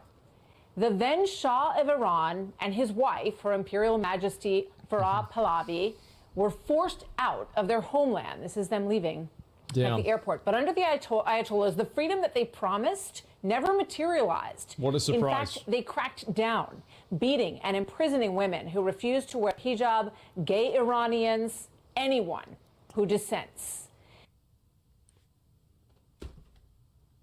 Who could have guessed? Can you believe that? Wow. Damn, that, I would have. But I thought they now said. The son of the late Shah, His Royal Highness Reza Pahlavi, That's the new guy, who has been in exile, is advocating for a new future for Iran. He says he believes that the moment is now. He posted this on social media, quote, "The Islamic Republic has reached its I saw end. this. It is in the process of collapsing. Khamenei, like a frightened rat, has gone into hiding underground and has lost control of the situation. What has begun is irreversible." I spoke with him moments ago, the exiled crown prince of Iran. Here's our talk. What was it? Okay, so they actually talked to Crown him. Prince, thank you very much for joining us at this historic moment in time. It's good to have you with us. Good afternoon, Martha. Good to be with you as well. Tell me, first of all, Crown Prince, what is your understanding of what is actually the situation on the ground right now in Iran? The latest report that we have had, Martha, is that the control apparatus of the regime is almost collapsing. And we see more and more of that sort of reports that are coming to us from personnel within the military or intelligence that says so, that it's really falling apart much faster. Replace a dictator with a king? Well, it's important that Iranians get to... If Iranians decide to have a king, then they should have the right to have a king. We shouldn't force them into a democracy. We should let them decide their own fate. Than it was, let's say, last week. The problem, however, is that the regime has cut off the nation from any communication, internet, and even landlines are down. Jesus Christ. Like, yeah, this is the thing, is like, this is why it's so hard to know what's going on over there. And why, like, there's so much bullshit coming out of it, is that there's just, like, no internet. So it's hard to even know, like, are they getting bombed over there? How much of it is happening? Where's the information? Because the internet is so sparse. Families that are trying to figure out what's happening to their loved ones cannot communicate. I guess so. And I hope that we can overcome this problem very soon, so the nation is not detached or unable to communicate, which, as you know, is crucial for anything that needs to be done. The regime is so desperate that it's now taking this initiative to, impede on No, the thing is that, like, I'm not really a big fan of kings, but I remember there was a guy I was talking to in Saudi Arabia, and we had like a 3-hour conversation about why he thinks it's better that they have a king than a Congress like the US has. And I can't say that I totally agreed with him, but he made some good points. He did. I was like, well, yeah, that's true. You're right. But I know we will overcome this. It's a big challenge, and my competitors are extremely resilient. Many of them have stood, in Tehran, besides those who have left the capital city. And their resolve is amazing. Their courage is really amazing. It's a shout out to them that despite of the hardship, they believe that this time victory is near, and we need that courage and that moral support that the world needs to also give us, that this time they're going to be on our side rather than continue thinking that this regime will never provide a solution. Historic opportunity to put an end to all the problems, not just the nuclear threat, but every other thing that has been associated with this regime ever since it took over.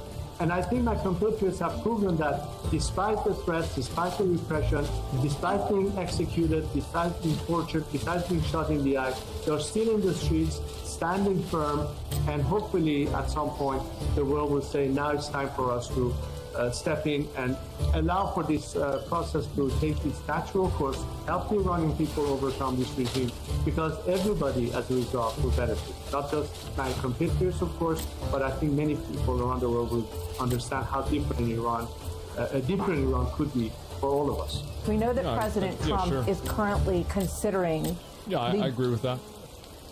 Use of a bunker buster bomb on the Fordo facility in Iran, which is believed to have a nuclear facility buried deep into the ground. What would you say to President Trump as he considers that option? To bomb it? One of the concerns that often is associated with hitting nuclear facilities is the risk of radiation. That could be something very important to contemplate. I hope it doesn't get to this point. I think there's enough damage done to the regime without having to take it to the next level. But if the objective finally is for this regime to completely collapse... Yeah, I think he's right. It's like, I mean, they basically, it seems like they're on their last legs already. I mean, really, I mean, they're already fucked. I mean, it seems like everything's going wrong over there. So, like, all we need to do is keep pressure on them, and they're going to collapse organically. the better element, much stronger Which is than a better bomb, and solution. much more effective, are the people themselves. I'll tell you something, It says, why does the West think they can install a guy who probably hasn't been in the country in 45 years? Did you just ignore, let me ask you something. Did you just ignore the fact that they did a poll and he was the most popular person to lead Iran in polling of Iranians? So you're saying you believe the Western poll out of Iran? Yeah, I believe it more than your vibe, yeah. Let me give you my logic of why I think that. It's widely reported that the Iranian government is deeply unpopular with its people.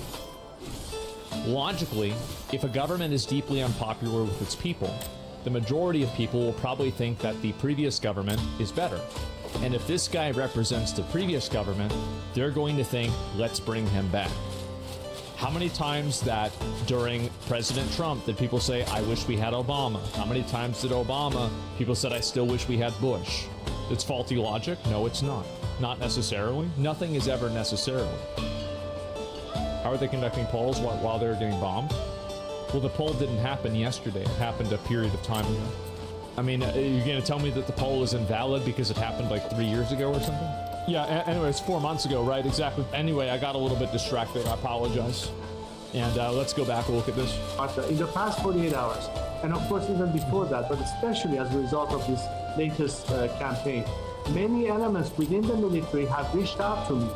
They're communicating the fact that they're ready to defect, they're ready to peel away from the regime, they're willing to join with the people and demonstrate that to the people. Some elements within the intelligence sector, as well as the bureaucratic setup. We are seeing more and more defections beginning to take place, which is something that I anticipated and I have called for, because they realize that it's pointless to stay there and try to defend a regime that doesn't care about the nation, that doesn't care about our country. And there are, at the end of the day, some proud nationalists. They believe in Iran's territorial integrity. They believe that their job is to protect the nation, not to kill people under the regime's orders. So this element is one of the factors that is beginning to happen. I hope that in any consideration... But that has to happen there. It has to be people that are protesting there. Like, if it's not people that are protesting there, it's not going to work. That we have, including President Trump, he realizes that this is something that is beginning to become more and more... This point is why Trump might be waiting every day the Iranian people get closer to throwing off the chains. Yeah, like, I mean, again, I think that somebody brought that point up in chat a couple of days ago. Because, like, I originally said that every single day that you let this go on, it gets worse. But I actually think that counterpoint, the more that I think about that, I think that's more relevant and more valid than what I said.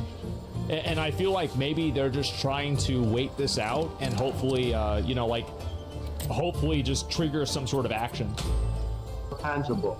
So I think a strategic pause might be required at some point to allow that process to demonstrate itself and allow the regime to start falling on its own weight, so to speak. And we are living these moments as I speak to you right now. So I hope it doesn't get to a point that we have to go even further. But again, I'm not a military strategist, nor am I an advisor to the president. I'm just telling you that Iranians would hope that instead of our country being targeted militarily, and as painful as it is as a patriot to see that my country has been attacked, and I've always thought that we should try to avoid at the most possible such confrontation, just because diplomacy has failed, and instead allow for the process of change at the hand of the people themselves to take place. So I hope that they consider that. He's completely right. That as a critical factor, as opposed to our only option after failed diplomacy is further military. I mean, I certainly think this guy is a little bit more even-handed than the crazy guy that, you know, says that they're going to fight to the last person and he's posting AI videos, right?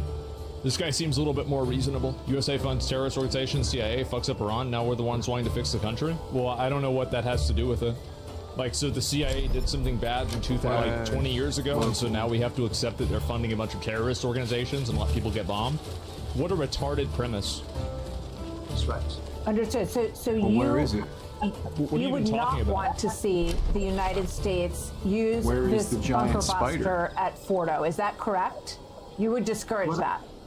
Well, I hope that as the regime is crumbling, is that enough of a factor to have neutralized it sufficient that it cannot do anything harmful, at least in the immediate? Because the whole argument about striking is because of the imminence of the regime threat. But he's right they've about been that. completely dismantled. The apparatus of air defense, the apparatus of... So he's basically saying we don't even need to do anything, like we don't need to beat them, they're already beating themselves. Which, I mean, part of that probably is true. Like, I mean, I would imagine, like, taking out that much leadership of the government and the military, it probably totally disorients them and fucks them up. Massively. Retaliation is almost taken out. So I think that sort of pushes back a little bit the envelope, which would allow sufficient time for another phenomenon to occur, which is the one I just explained to you. Allow the Iranian people to overcome this regime, help them do that, because that option is always on the table. But what's the rush here? People are... Anyone defending the IRGC is an actual idiot? Well, there's a lot of... You have to understand that, like, this is the premise of a lot of, like, Westerners.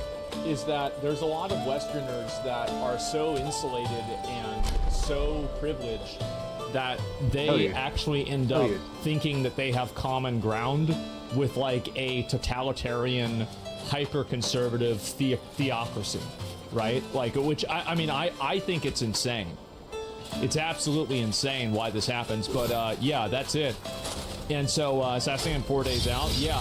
And so you have a lot of liberals and people like that that think that they have anything in common with, like, this military and this regime, which is absolutely insane to me to see. It is. And the ultimate factor, that's what scares the regime the most. So the more the people are empowered, the quicker we can reach that end. You gotta go down there. So you have said that you don't seek power, but you are ready to fulfill a duty if called upon. Going down to the spider cavern. If the people supported or asked you to return as Shah for a period of time during transition, would you be open to that option? I don't think I need a title to perform as a transitional leader. I think the reason people are looking for me to play that role is because of their confidence in me, their trust in me, and I think to a great extent the track record that I've demonstrated in the past 44 years since I began. And that trust in me allows me to play that national leader role, if you will, and be able to be the element that assembles people together on a common agenda, knowing that we might differ in opinion, but we are committed to the democratic outcome. So I don't think I need to have any particular title. That would be... this is a smart answer, honestly. The carriage before the horse, so to speak. Let us be focused on the job at hand. The job at hand is A, eliminate this regime and replace it with a secular democratic alternative. And this is exactly the end game that I'm looking at, and I'm not looking past that one at this time. Yeah. I'm focused only on this mission, and I hope my competitors will understand that we need not prematurely discuss issues that will be determined down the line. That would be So he's encouraging the people to change the trajectory in Iran more so than the potential of a bomb destroying Fordo. So we're going to have more of our conversation in just a moment. Is this the Prince of Persia? Yeah, that was the Prince of Persia. Guy's super based. Yeah, I think so. I think he's too smart to lead in charge. Well, I don't know about that. How do we know this guy will be any better? Does he plan to bring Iran back to where it was in the 70s? I mean, I think that's probably where he'd be at. I mean, I don't know his position on everything, but I think it's just important that these people are able to elect a person and have that person represent them, right? I mean, that's what really matters the most. I mean, and that it's probably, right? I mean, I think that a lot of people would be voting for him for that reason. They're like, okay, well, we don't really like the way it is right now, and so we want things to go back. And I think that's kind of what the expectation is. 50% crazy is better than 100% crazy? Exactly, yeah. They turn green. And I think that this guy seems like a certain fucking improvement over the crazy nutballs they have in there now. But again, it's not really up to me. It shouldn't be up to me. And I feel like a lot of people, like his sister, get speak and not interrupt. Both of Iranian people, some of the most warmest people. Yeah, exactly. Next to him dying, the Middle East been insane. Agree with this gentleman. The Iranian people deserve better. Yeah, I mean, I think a lot of people here obviously support about this, but you know, it's going to really depend on what the actual people there believe. Is he making Iran great again? Maybe. You never know, but I would prefer him than literal terrorists. Exactly, yeah, that's it. He's been consistent in decades and not asking the U.S. military for helping him. Yeah, and like it does seem like things are pretty much falling apart in Iran. I mean, like, again, like imagine if they had killed, like comparatively, imagine if they had killed that many people in like central U.S. leadership positions. I mean, the U.S. would be in absolute fucking disarray. Everybody would be running around why is my screen breaking down like stressed out and crazy. So, yeah, I think that's basically what's probably going to happen, and we'll just have to wait and see.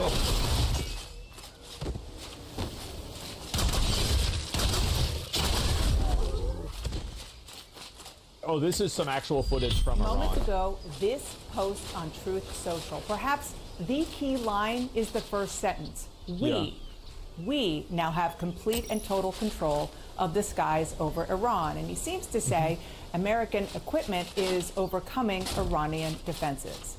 CNN's Jeff Zeleny is at the White House. First and foremost, what do we make of that post? And just before we came on the air, the president put it up there about we having control of the skies over Thanks Iran. to Israel taking credit, but okay. The reality is that Israel could not have acted unless America ensured their survival. If America wasn't helping Israel, Israel would not exist. Dana, that word is the central point there. We, of course, joining the longtime ally of the U.S., Israel, but using that construction, we certainly implies that the United States is working in a partnership, in cooperation with Israel. And now this is the most it's obvious. And by the way, this was totally obvious right from the beginning. Anybody who thought that like Israel was acting independently was so delusional. Of course they knew. Of course Trump knew this was okay. Of course he gave them the go-ahead to it. Of course it just happened to coincidentally be the day right after the negotiations hit, the day after his deadline. Oh wow, how many coincidences do you need before you can realize that this is clearly what's happening? President has said yet about the question that is hanging over this entire debate here at the White House. The president, of course, flying back overnight to Washington from the meeting of the G7 leaders in Canada. He believed that this was an urgent moment, that he needed to be back here for. Just a few moments ago, Secretary of State Marco Rubio arrived here at the White House. So we do believe that there will be that meeting convening at some point in the Situation Room. But again, the central question, how directly will the U.S. be involved in ferreting out and perhaps just... I'm betting that the U.S. is going to bomb the nuclear facilities, and then they are going to bomb the rest of the military by proxy through the Israeli military.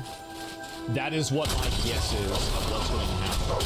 That they are going to focus on only destroying the nuclear facilities, and then besides that, leaving everything else to Israel. That's what should happen. Yeah. That would be a terrible outcome.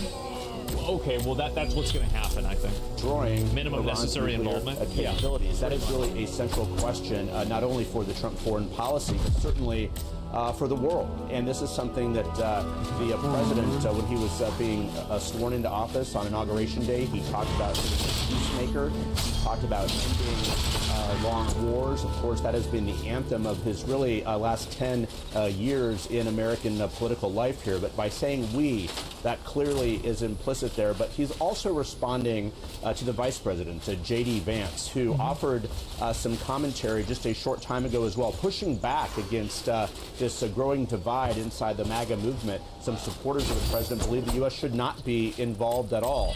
And a very interesting window into part of the administration's thinking coming from Vice President Vance. Let's read a part of it together. He says this. Well, it's very simple. The dichotomy is completely evident. They don't want to, a lot of people that are like Trump supporters and people that are against the war don't want to get into the war because we've been in a war for 20 years and it didn't go anywhere. That's the spineless isolationist. Well, that's the reason. And I think that also they don't think that Iran is going to do anything. Like, I think that any of the people that are advocating for let's not have a war with Iran and let's not have any intervention against Iran at all, not a single one of them would admit that Iran, like, if you said, like, theoretically, right, guaranteed Iran will use this nuclear weapon, do you still support not doing anything? I think all of them would say no. You see kind of what I'm saying here? Speaking of the president, he may decide he needs to take further action to end Iranian enrichment. That decision ultimately belongs to the president. The vice president goes on to say, and of course, people are right to be worried about foreign entanglement after the last 25 years of idiotic foreign policy. But I believe the president has earned some trust on this issue. Well, boy, Dana, there is a lot packed into that. Of course, 25 years would include the Bush administration and beyond. And this is the central question facing this president now. Is he going to engage and get the United States engaged in a wider war, or is he going to essentially watch from the sideline? I don't think so. I think Trump has planned to do this for a while. And I think that going to the Middle East and meeting with all those other countries surrounding Iran was about securing their allegiance to the United States over Iran. And he was going to do that both diplomatically and also financially. With perhaps a bit of help. But we do believe that those decisions will be made in the coming hours. Pretty obvious. Beginning with the meeting situation room at some point this afternoon. Before I let you go, Jeff, I just want to underscore, because a lot has happened in the last but I want to underscore that last point that you made, and that is that the Vice President of the United States is not only speaking for the White House here, allies, but he's clearly speaking to the president. Why can't I fucking type? Why is it going to window mode, bro? Like, what is happening, bro? Him not to get like, come on, man. Because they're saying, remember, you're an America First guy, and it is Vance who has historically been one of the leading voices opposed to the U.S. getting involved in foreign conflicts. Yeah, I think a lot of people have thought that themselves, too. Absolutely. Really was a remarkable post. Maybe with Steve Bannon and Tucker Carlson. Yeah, I haven't seen internal GOP politics. It certainly was. Why is it the West and the UK can't stay out of a conflict for more than 10 years? Is there more to it than we're being told? When was the last war-free decade? I mean, I don't know. I'd have to think about it. Maybe the 80s. Like, if you don't count Desert Storm, I think that was in, like, 91 or something. And so, yeah, probably, like, over 30 years. I mean, in one hand, it's sending a message to the dissenters out there, Tucker Carlson and others who've been critical of the president, and just the idea that the United States would deepen its engagement. So the vice president basically told them to pipe down, and they should follow and trust the president. But Dana, I think that's a little bit reductive and patronizing for him to say that. I mean, obviously, like, there has to be a degree of trust that they have, but at the same time, like, I don't think that. I don't think he's saying that, like, you're not allowed to have an opinion. Obviously, there's going to be people that have different opinions. So, speaking potentially to divisions inside this own administration. Secretary of State Marco Rubio, of course, has been much less of a disciple of the American First agenda, at least by brand. So it's very interesting that the vice president decided to put out that very lengthy statement before there is really a meeting or before there is a decision. But certainly, I'm told it's designed to quiet the outside dissenters. But even more, he, of course, has a seat at the table here. It's to perhaps push the president in one direction as well. Yeah, it's pretty obvious. Yeah. Really, really fascinating turn of events in the last few minutes. Jeff, thank you so much for reporting it and making sense of it for us. And we have a terrific group of reporters here at the table. Not positioned to actually intervene in Trump's decisions. Stephen Collinson, CNN's MJ Lee, Tyler Pager of the New York Times, and CNN's Lauren Fox. I just want to pick up where I just left off, Stephen, with Jeff. And I would even, perhaps go a step further, which is that not only is Vance sending a message to MAGA world, to Tucker Carlson and Steve Bannon. We'll hear some of what they have been saying in the last 24 hours in a second, but also maybe laying the groundwork for what's to come. He knows what's to come, and that's why he's sending that message now. Certainly, and I think Jeff is right. This is a message to the MAGA world, but it's also a message to Trump and his political conscience. He's saying effectively, you can go ahead and still be compatible with everything you've stood for. Remember in 2016 campaign, the moment that the president took down Jeb Bush, it was over the Iraq war. He said it was a big fat mistake. He's got to suck into a war that was a forever war. Yeah, but the reason, a lot of people misunderstand this. It's not about the fact that you have the war. It's about the fact that you lost. You're a green tiger. That's what it's all about. That's the big reason. Like, the reason why, you know, like, they looked bad for that. No, it's not. It absolutely is. Wait, what? Yes, absolutely. Magadi, thank you very much for the 20 subs. I appreciate it. Yes. Yeah, yeah, the winner writes the history. Exactly. It wasn't decisive. Yeah, it wasn't decisive. It was an entanglement. It took forever. It wasted tons of money. And there was no real outcome that was beneficial, that was tangible. Trump demands Iran's unconditional surrender. Thoughts? Yeah. No, it's not. They lied to get us into the war. Well, that's what I'm saying, too, also. Is that... But, again, if they had lied to get us into the war... and we had won the war in a way that was definitive and that it actually stopped something that was problematic. Like if they actually did have nukes or any weapon of mass destruction, I don't think you'd see the same level of complaints by it. A lot of things are justified by their outcomes and not by how they start. That's probably a patch or something. Like, and that's historically they're justified. Now, in the time that it's happening, it might not make sense. But if you look back on it 10 years, 20 years... what will really be seen as the good and evil part of it is about how it ends.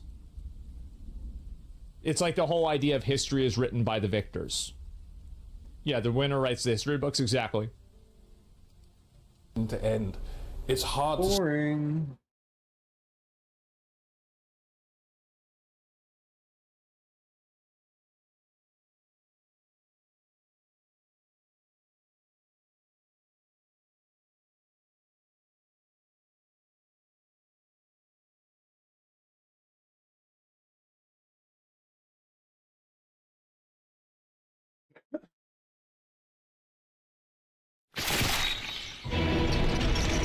Deciding to come to the national capital to celebrate 250 years, Army birthday and Flags Day and President Trump's birthday, all three events together. We love you, we honor you, and we salute your As you all may know, I've been having a little trouble looking for the best talent in the world. Don't listen to Max in your head. Do your thing. I will be going to the top cities in America and handpicking talent to join me season 1 in the Could Have Been Records house. Let's go. How you doing? Been a while since we talked about Path of Exile 2. Dawn of the Hunt had a pretty rough launch, but then there was a lot of patches that showed up afterwards. They even added in new chase uniques we talked about in the previous videos, and I have tested some of those, and there's one of them in particular that I want to talk about. But also, what's the current state of the game, the balance of the game, the feel of the game, and when can we expect the next major launch? So let's talk about Path of Exile 2 and sort of break down its current state. Now, just to give you an idea of where the player base is at here, it launched to about 238,000 and peaked at 246,000 with the Dawn of the Hunt League. Now here we are, all the way in June, way down the line, and there's about 17,000 active players still in the game. I would have thought that part of the reason for the drop-off in players, not only because we're way later in the league and also had a rough launch, but it's also because the Path of Exile 1 launched their new league to about 179,000 players. This was the first expansion. I've been a part of the first expansion in a long time, in the first league in Gemro for Path of Exile 1 in just about 11 months. And that actually launched to, as you can see here, 179,000 players and still has 112,000 active. Honestly, I would have thought that number would have been higher. I thought a lot more Path of Exile 2 players would have actually tried Path of Exile 1. And I'm sure there are some of you listening to this that have it, and some of you guys in the live stream that provided said it's your first league and you're trying it. And there actually are some free cosmetics you can get by just watching the live stream today. You have to watch for 3 hours. It's a link down below. I'll put it to my live stream in case you want these free cosmetics. It's a rose charge effect here. And because this is a Path of Exile 2 video, you're probably wondering if it's available there. It's not available currently, but they are going to bring the cosmetics over. So if you claim it for PoE 1, you can get it in PoE 2 later. That aside, let's talk about Path of Exile 2, its current state, the new uniques, what they ended up being like, and what we expect next for the game. Before we do that, a quick word from today's sponsor. Thank you to Factor for sponsoring today's video. Factor delivers stress-free and ready-to-eat meals to your door. They're fresh and never frozen meals, and they're chef-crafted and dietitian approved, with most of them ready to eat in just 2 minutes. Factor can cut down on your grocery and cooking time, leaving more time for gaming or, God forbid, touching grass. and it's flexible, so you can adjust your order or even skip spell planning by only 5 free percent. I've tested one of these new unique items, one of their new chase uniques, the Last Lament, which is this desolate crossbow, and this thing's actually kind of nutty because the way it works is it gives you an additional ability called Compose Requiem, and when you actually use it and you just hold the button, it gives you an unlimited amount of ammunition that does like a pretty decent amount of fast damage. If you actually look at the tooltip here, it's 363,000. It's got kind of this cool soundtrack, it seems, while you're doing it, but it only lasts for a period of time, and you can see it builds back up. What's actually really cool about this one is you can wear it in the offhand, and it still will, you know, compose that additional ability. So you can use it in offhand and swap to it and use it as burst. The next one is the Whispering Ice, which is the Permafrost Staff. And this actually kind of does almost like a firestorm effect, but in ice. And because it's very similar, I think you would end up using this one kind of the same way you do with Firestorm, with like some cast-on effects. The real chase one out of all the new ones added, though, is the Palm of Dreamer. I don't even have one to show you because look how expensive these actually are. Allies in your presence get a bunch of damage more, 8 attributes, more chaos damage, and Dreaming Gloom Shrine. Grants effect of a Dreaming Gloom Shrine, and obviously you're going to get extra damages, chaos, etc. There's only 2 of these in standard right now. And if you look in Dawn of the Hunt right now, there is 3, 4, looks like they're about 240, 250-ish divine. Now, the way you actually get these is you have to Val Orb the newer version of the shrine. You can see I don't have the new version of the Guiding Palms here, but you have to Val Orb the newer version of them, and they have a chance to turn into that. So not only do you need the new version of the Shrine Palms, but then you have to Val Orb it and get lucky. So the new chase items are actually like kind of cool. Some of them have some case uses, some of them you have to build around more just for the fun of it. This might be the best budget barb I've ever seen. Here I am farming Chaos Sanctuary, way earlier than I should be on a ladder reset, and my gear is basically trash. While having resistances is crucial for this area, there's a secret to the power behind this build. Monster Dual balance. spirits This one we've talked about in like 3 separate videos, so I'm not really going to break it down a whole bunch, but basically monster speed, monster HP, a lot of the monster related issues that we were seeing that so many people were upset about both in the campaign and the in-game, these have been addressed so far, and the balance is significantly better, at least in my own current opinion. It's a lot easier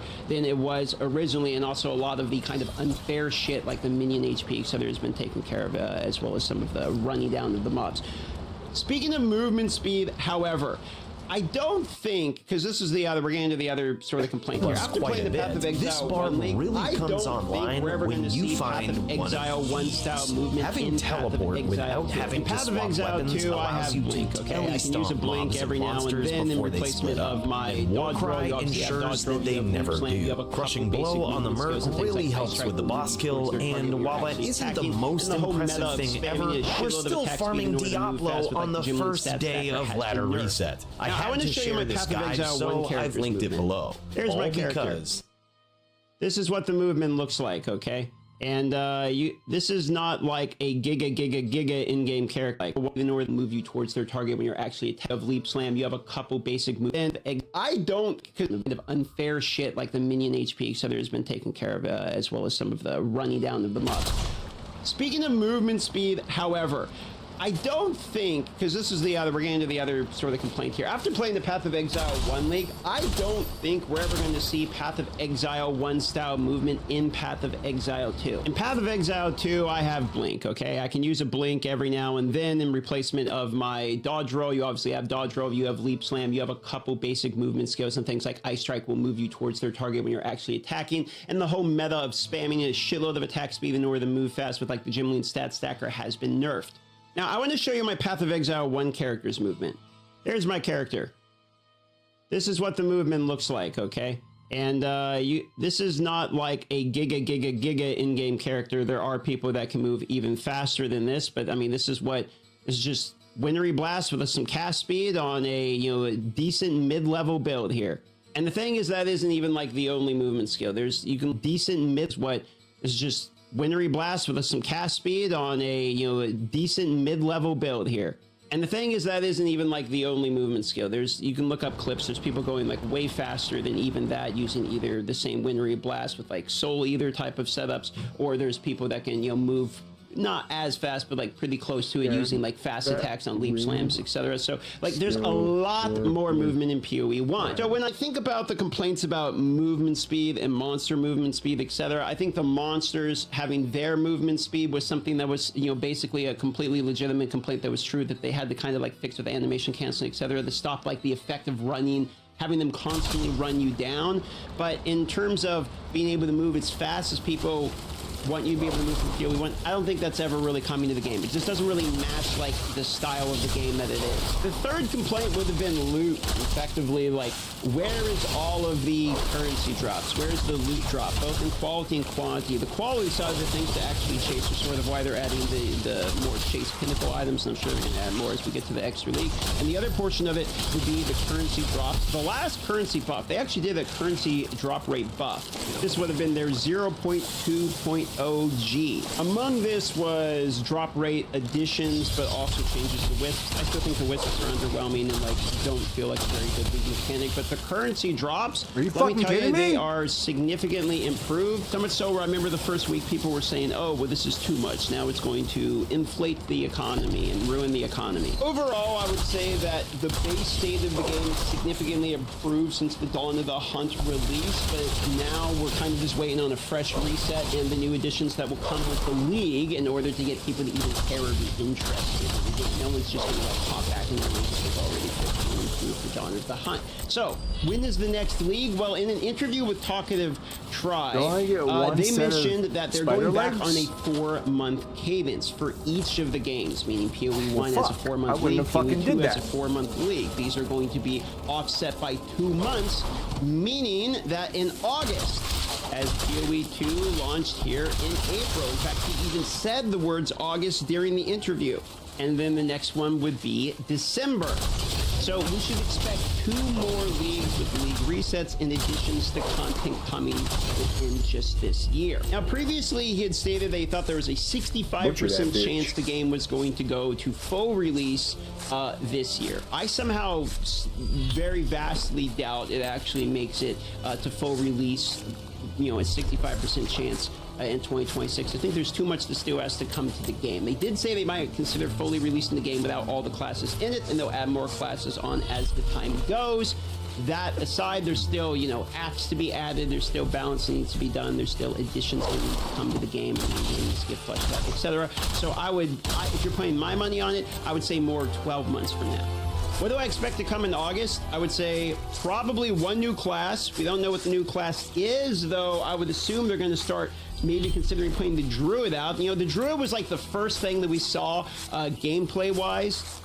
I mean, this footage right here is literally from a year ago, 2023. So the Druid was one of the first things we have seen. So at this point, all of the classes that we have seen like pre-launch footage of are in the game except the Druid.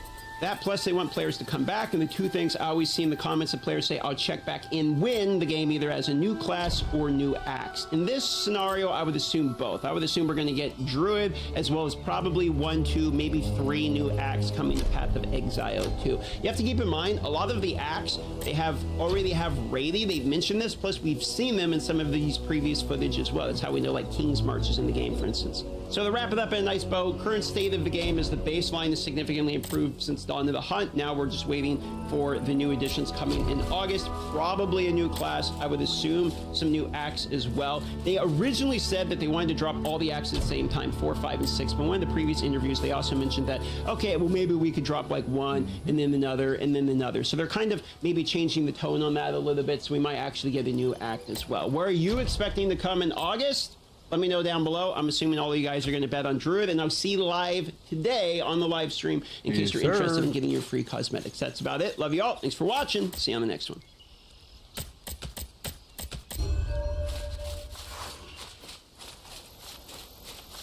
Not doing that. Gotta deliver these.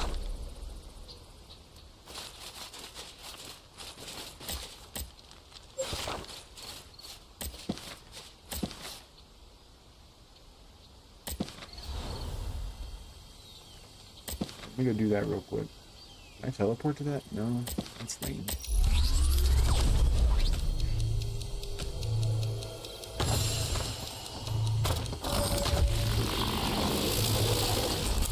See ya.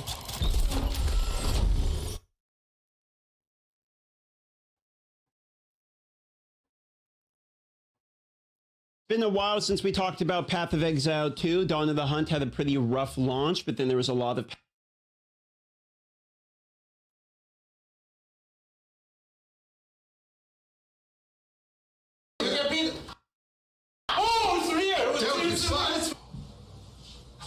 Bad boy, bad boy. Oh, it's real! Tell your science. You got beat. Oh, it's real! Tell your science. Bad boys. What you gonna do? What the fuck? What you gonna do when they come for you? Alright, so Ice Poseidon started his prison experiment live stream where the contestants are going to be tortured mentally and physically. The prize is estimated to be $50,000. It could be $4 or it could be $50,000. It's just an estimation. And already someone has been arrested. But what's really hilarious about this is that it's not even one of the contestants. We'll start from the beginning. He brings in the contestants and explains that they are about to lose all their dignity for clout. Take a look at this. Everybody line up. Line up. Welcome to hell, boys. Just line up. Line up.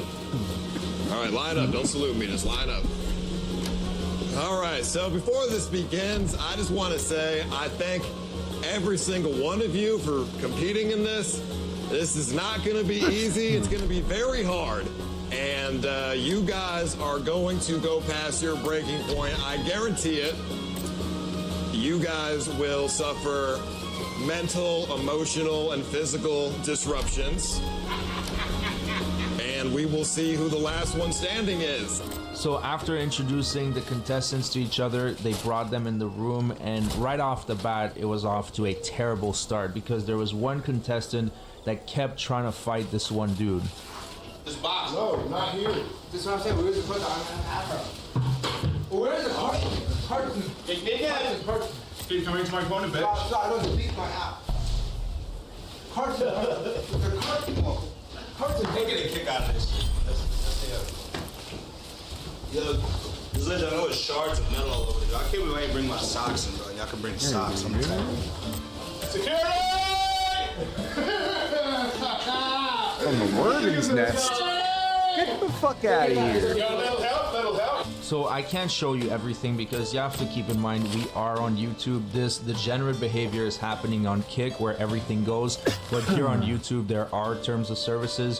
They got into multiple fistfights, these two, but I want to show you what Ice Poseidon does to the contestants. It really showcases how desperate these people are for clout, because keep in mind this is not like a real show that is on national TV or something. You are not guaranteed to get any money. It says in the contract that the prize is estimated to be 50 grand. So they might be doing this for peanuts. Now, one of the ways that Ice Poseidon likes to torture these guys, it's with a pellet gun. Hold this gun. Okay. Hold this gun. Okay. How many times are you gonna ask to go pee? Fucking shoot this gun, you. You can pee. Shoot. You can pee. Oh, it's real. Tell your science. Come on, man. Stop asking to go to the bathroom until I tell you to. Why are you so nice, you? Shoot him. Shoot him, you. Shoot him. Giraffe. Is that real? Real. Oh shit. Oh, sorry. Hit him in the top. Bro, why are you saying sorry? Now, as if this wasn't depraved enough, Ice Poseidon decides to bring in a coffin, and this coffin has very limited ventilation. And I know he had them all sign a contract saying that if you die, that's not on us. But from my understanding, these types of contracts are not valid in the States. But then again, I also wonder how many bad decisions do you have to make in life to end up at this point, where you're willing to get yourself tortured by a scumbag called Ice Poseidon for weeks or possibly an entire month just for the chance to earn a maybe 50K. Unreal.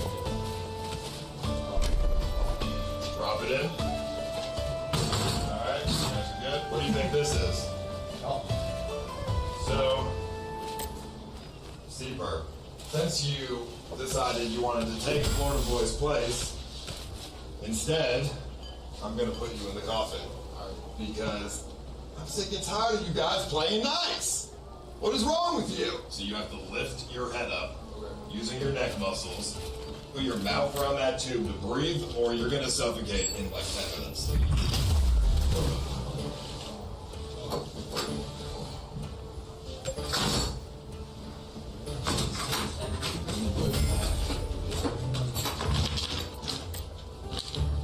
This should teach you guys a lesson.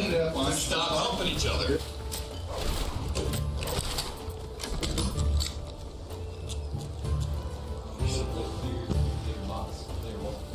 Why would I do that? You should put a camera inside. Just gotta leave the key there. If anyone wants to let them out. Are you free now?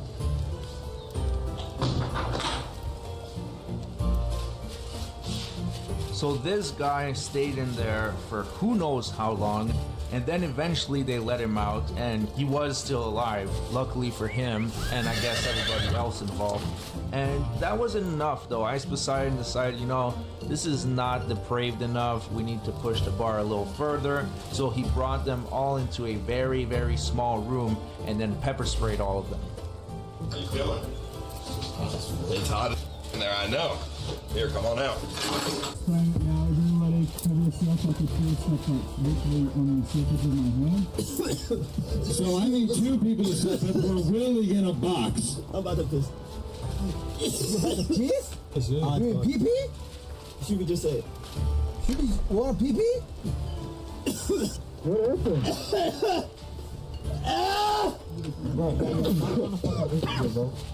They spit back though.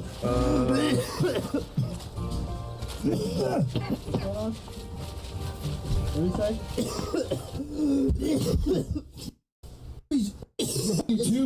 I know. Sprayed all of them. Decided, you know, and I guess eventually. Leave the key there. Stop humping each other.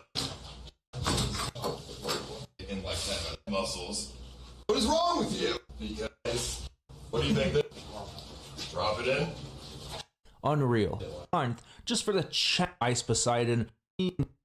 What is going on here? Is that real? Shoot the bat. Tell you, son. You can beat. Ass go pee. Okay, shoot. Hold this gun. Okay. How many? Put. Guys, it's with a pellet gun. Hold this gun. Okay. Hold this gun. Okay. How many? Put. How many times are you gonna ask to go pee?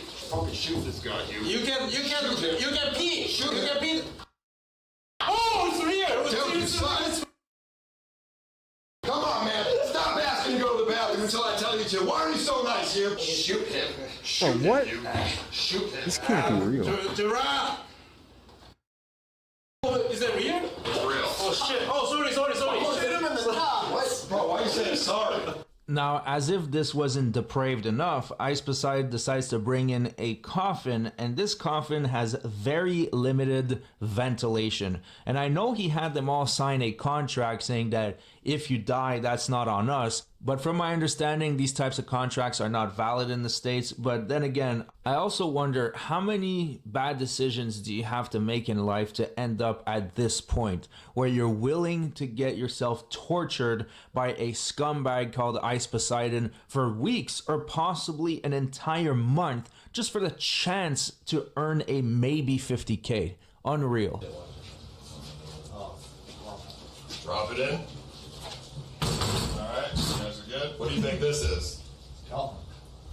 So, Steve Burke, since you decided you wanted to take Florida Boy's place, instead, I'm going to put you in the coffin.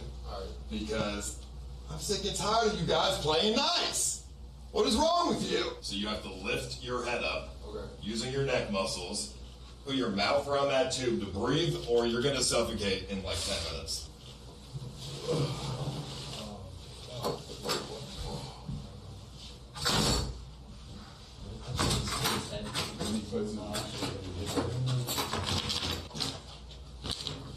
This should teach you guys a lesson to stop humping each other.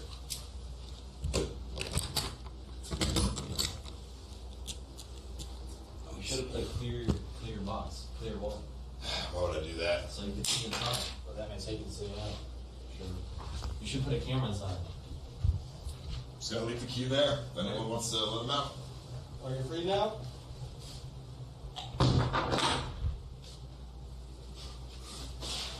So this guy stayed in there for That who Asian knows guy's how gonna- long, and then gonna let eventually him they out. let He's him gonna out, let him out and immediately. he was still alive, luckily for him, and I guess everybody else involved. And that wasn't enough, though. Ice Poseidon decided, you know, this is not depraved enough. We need to push the bar a little further. So he brought them all into a very, very small room and then pepper sprayed all of them. How you feeling? It's hot in there, I know. Here, come on out. Spraying it now, everybody. Cover yourself. I could feel stuff like literally on the surface of my hand. So I need 2 people to step up. We're willing in a box. I'm about to piss. You're about to piss? You pee pee? Should we just say it? Should we want a pee pee? You pee pee? What happened?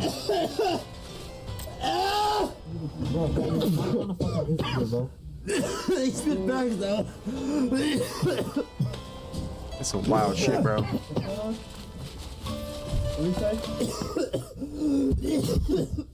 I hate being pepper sprayed.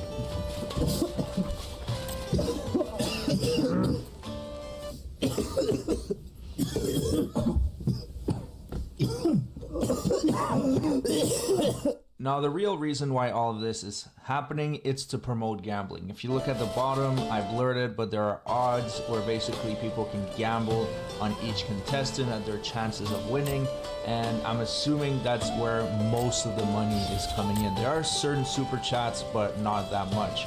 Now, once again, this whole thing is utterly disgusting. I know Mr. Beast does similar type of content, but most of the time it's completely fake. This, on the other hand, is extremely real. And I'm not even showing you the worst parts because I can't. The beatings, the tasings, absolutely unreal. Eventually, Ice Poseidon brought in 2 contestants in an office to have them turn on the others. Max, you want anything? Gatorades, Cheetos? Yeah, sure. I'll be right back. Oh. Wait, what? Really?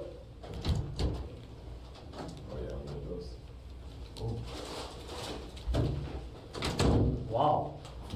Yeah, I got some chips here. There you go, some chips. Got some Gatorades here. I know what's going on. What's going on? This is like when you go to the police and they offer you McDonald's to get some information. I mean, you don't have to drink it if you don't want it. Can I drink? Yeah, go ahead, drink it. You know, before you leave the room. I cuffed mid-Korean. I took the paintball gun. I'm not gonna sit here and say I'm the craziest motherfucker in there, but I've been standing on business. And that's good. But you gotta do it more than just mid-Korea, man. You gotta do it to everyone. So, I mean, if you guys are down for the sabotage game, I'll hook you guys up with a lot of good stuff. Some food, drinks, you know, some clean pillow. So they took the deal to turn on the others. Now, one of the contestants had a brief moment of clarity and decided to quit while he was ahead. Take a look at this. Holy shit. Red Bomber. I did not expect that. I said Yeah, I said I'd give you a day. All right, you just don't want to hit a parlay. They want to do it anymore? I'm not willing to get knocked out on live stream. That's not going to happen. What's going to happen? No one's knocking you out. Bro, you don't know shit. You're not getting touched. You obviously don't know enough. Dude, that security guard would stop everything happening, bro. Nah. You're not getting touched, bro. Like, Benny, bro. interview over, get my shit and call me an Uber. I knew you the first day, I'm Benny. just not getting assaulted on live stream. I'm not willing to get assaulted on live stream. I value my freedom too much. Tell him what your stuff is and he'll grab it for you. What my stuff is? It's a North Face bag. So this guy got beaten up, tased, pepper sprayed, tortured for absolutely nothing. And for most of the other contestants, it will be the exact same scenario. Now, about the arrest, it didn't happen inside. It has nothing to do with the contestant. It's actually one of the staff members that were arguing, and then it escalated to physical, and that's why one of them got arrested. Take a look at this. What are they? I'm saying, bro, there's mad like lore behind you. I don't even know what you're talking about.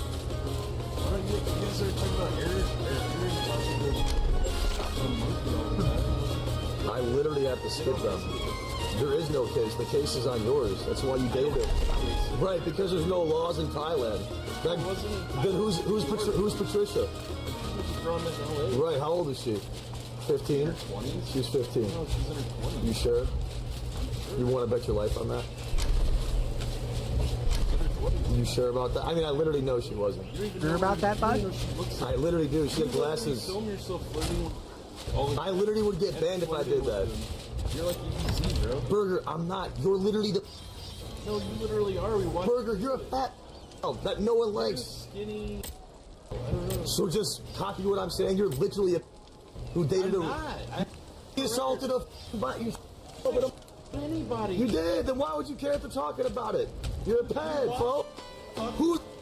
Simon flirt with I have to skip them on Monkey app. Why are you on the Monkey app? Because I get paid millions of dollars. Why do you flirt?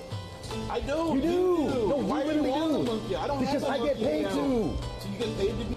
I get paid to be on Monkey app. You get paid $4 an hour to be an asshole. You're choosing to at me. I don't read...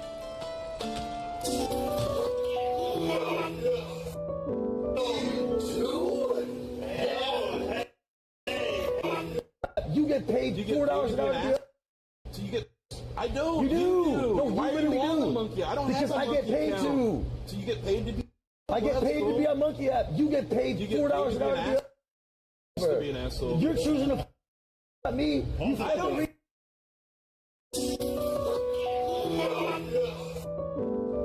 Yeah, real shit. Staying on business.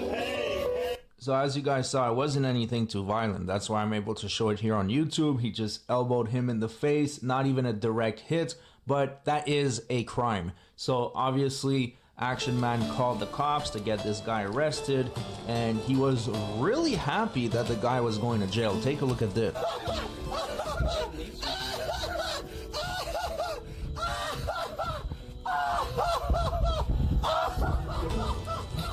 Oh my God, you're so scared! The Big Bad Burger Planet! Holy, you're shaking! This Elvis Presley face ass! Hey, get a rhythm! Hey, Burger, they gonna love your fat ass in jail! Michael, get all these angles. Film this arrest. Film this arrest. This is the clip. I'm the clip. Never forget it. I never disappoint. There he is. Right there.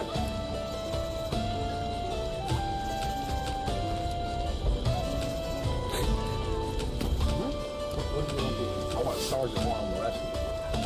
I'll go to every court date, order a nice suit, all that. I never do this, but he was waiting the wrong. I just feel like he's... I know it's not. It won't be a serious charge, but I'm willing to do whatever it takes for justice. Okay, thank you, officer.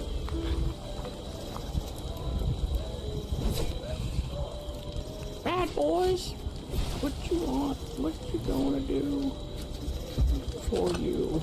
Bad boys, what you gonna do? What you gonna do when they come for you? Bad boys, what you gonna do?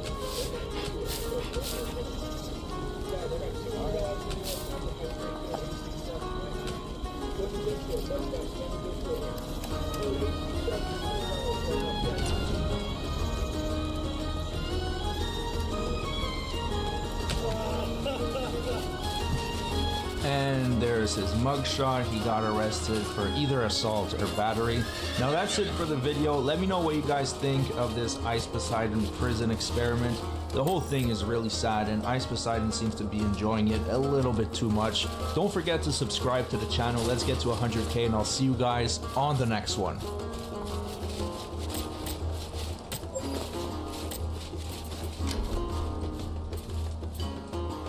You're not built for this game? What does that even mean? What are you talking about? Seems easy enough. I've got a good team. I got Jake and Darth Baby Grunk Kage. That's good.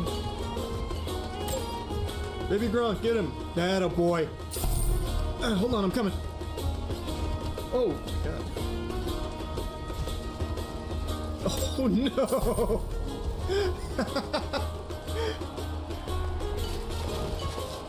That was big time throw there.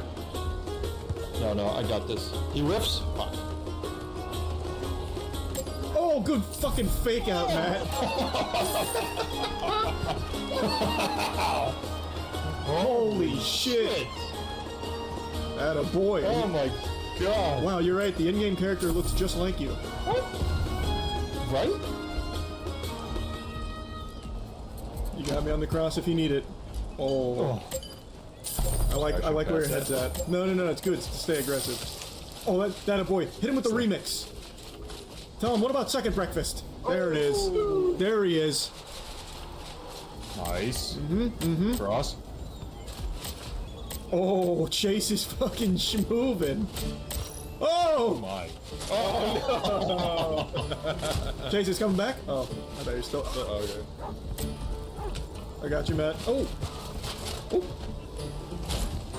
Oh, ref, that's a yellow. Go, Matt, that's you, baby. Take him. One-on-one.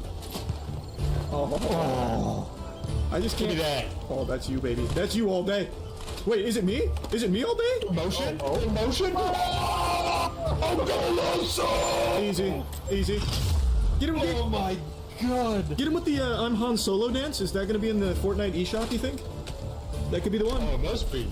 Holy shit. Our offense was clicking. Oh, so fast. Nope. Nice. Stuffed the shit out of that. And that's game. Yep. That's ball game. Oh, wait, no, it's not. Oh, okay. Oh shit. They pulled goalie? Yep. Oh, it's this. Oh. Nope. Oh. Nope. I think not. I say that's curtains. Great job. I say get out of town, please. That's you, Matt. That's a one-on-one. Oh, he didn't even move. You froze him. You froze. You got him with a Medusa stare. Left, I was going right. Big blue lock give me this moment. little celebration. That was my blue lock. Look at this. They didn't know what to do. God. Oh no. Oh my God, Chase. Don't do that. The hero. No. Try that shit again. Put that shit in my lawn one more time.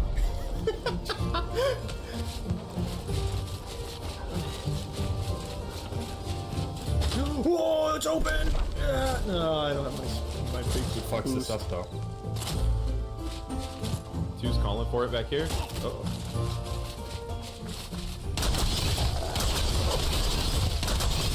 Oh my God! Nice. Oh! Oh. We're pulling the goalie. Alright, get up Somebody there. fucking Get up there. Oh, no! No! That was a stupid move. Oh, huge mistake by them. Wait, what the fuck? That was in your hands!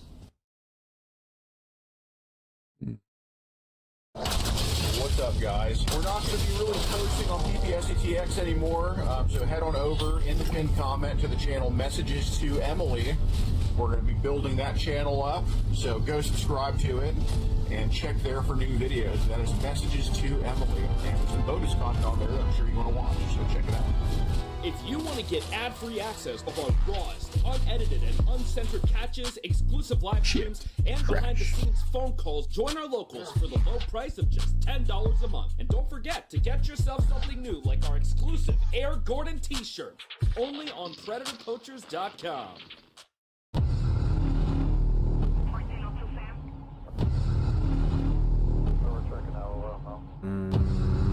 I turned and it crashed. Don't resist, you'll make it.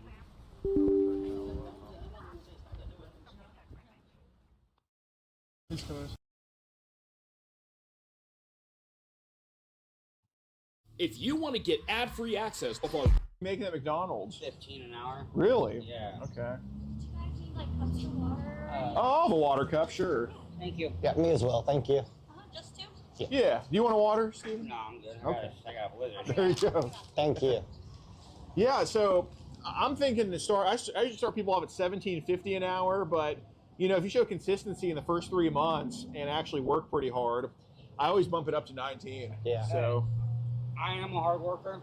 Like, the reason I didn't like McDonald's too much is because of the way management talked to everybody. sure. I've always been big on respect. Okay. So, respect, I show them respect. Right. You know, Thus did hubris swallow me whole, brought by my own folly. The void has consumed us all. Well, yeah. Have you ever had your experience? Okay. Well, Forsaken by our God. So, calamity bears not name nor face, yet draws closer still. That's all right. Is this the They're end? not using any food. Nay, no, 'tis but the beginning. But, so how old are you, man? 32. 32? Okay. Our cries So when were shall you be last heard, employed? but not remembered. Well, I've got hired to service at a warehouse, but it's like they would only, you know, the first week I got on, you know, and then I ended up losing my place today, so I didn't go Friday. And after Friday, you know, I went Tuesday, Wednesday, Thursday, and Friday, and it was like they was only picking Mexicans or blacks. Oh, goddamn. Well, that's Illinois for you. Yeah, like it's like they was only trying to pick the people that wasn't white. Right. No, that's how it is. They get little credits or whatever it is. Yeah. So what's your living situation like now? Well, Credit. it was only picking Friday, you know, but well, So when were you last employed? well, I've got hired to service at a warehouse, but it's like they would only, you know, the first week I got on, you know, and then I ended up losing my place today, so I didn't go Friday. And after Friday, you know, I went Tuesday, Wednesday, Thursday, and Friday, and it was like they was only picking Mexicans or blacks. Oh, goddamn. Well, that's Illinois for you. Yeah, like it's like they was only trying to pick the people that wasn't white. Right. No, that's how it is. They get little credits or whatever it is. Yeah. So what's your living situation like now? Well, I'm temporarily staying over at my buddy's house. She's the one that's in the car right now. Okay, cool. Sleeping on in the couch. Okay, God, do you pay rent at all? I'm once I start working, yeah, I'm gonna start throwing them a little bit. Okay, just so you know, so you don't drive right now, do you? No, I usually take a bus, but depending on what time, I could get a ride. But normally I take a bus, and I usually am on time. Okay, because we have an open location, kind of in East St. Louis. I mean, that's not too much of a drive. No, not too. No, I can even take a bus over there. Yeah, and I mean, some days so here, let me get the address you're staying at, just in case I got to pick you up for work. And just, you're just that's right. That works too. Yeah.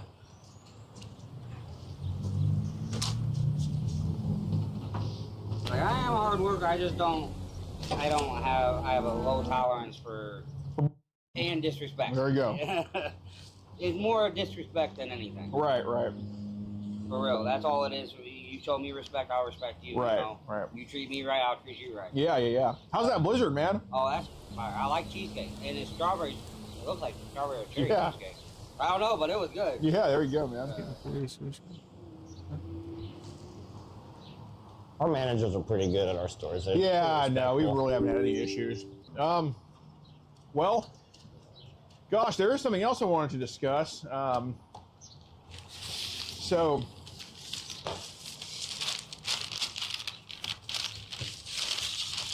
there's some stuff here. So I heard that you're on this app called Telegram. What's kind of that about? I don't know what you're talking about. No, it's okay. Like I'm not, it's just some. Like have girls been trying to like message you online? It's just kind of about that. Yeah, I don't know. Like seriously, they try to, and once I know how they are, I stop talking to them. Okay, because that's probably just it's that's why we came to just talk to you, man. We know it's not like we know you're a good dude and everything, but I mean, how often do you have to block these girls? Often, but I block them because I'm going through enough. I don't need no more trouble. Right. I'm trying to better myself. No, exactly. We see that in you. I mean, how old are these girls that you have to get rid of and block? Are you guys recording me? Safety reasons, we are, of course. I know. We're worried about the job stuff too. We're not here to attack you or do anything like that. No, I'm just a big guy. I just want you to know that I'm not here to hurt you or anything like that. Yeah, but I'm not looking for no trouble. For real. No. We just came to talk to you.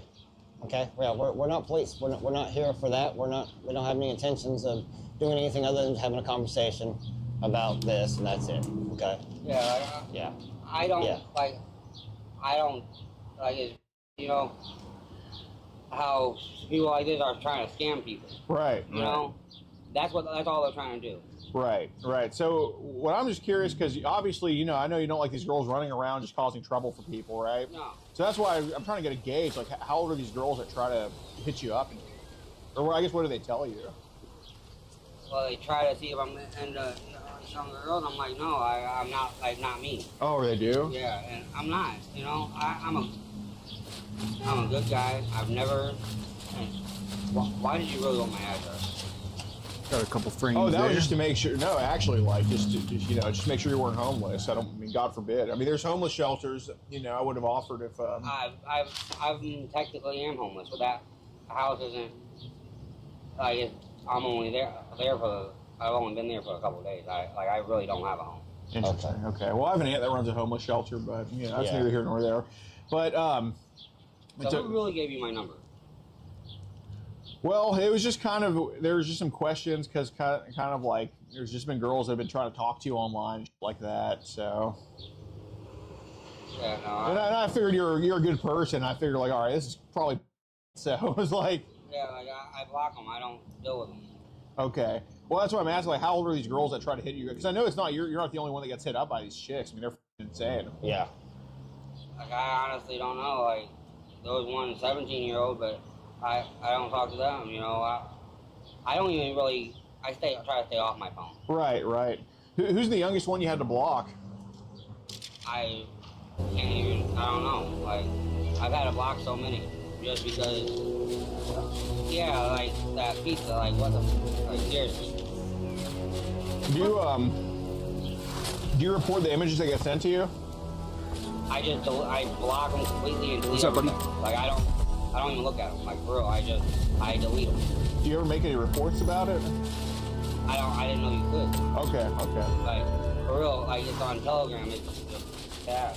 Yeah. Okay, but you do block people that you do block the image that do get sent. That's all. Okay. Like, I delete. Like, I delete them all. I don't talk. Like, I seriously delete them all. How do those pictures make you feel? Okay. Well, that's a good answer. We appreciate that. That means yeah. Listen, we don't talk about it. And I seen the reflection. I seen you look, and I seen the reflection of what you look at. That's not for us, okay? That's no. Not for us. We're going to have a conversation, bro. Okay?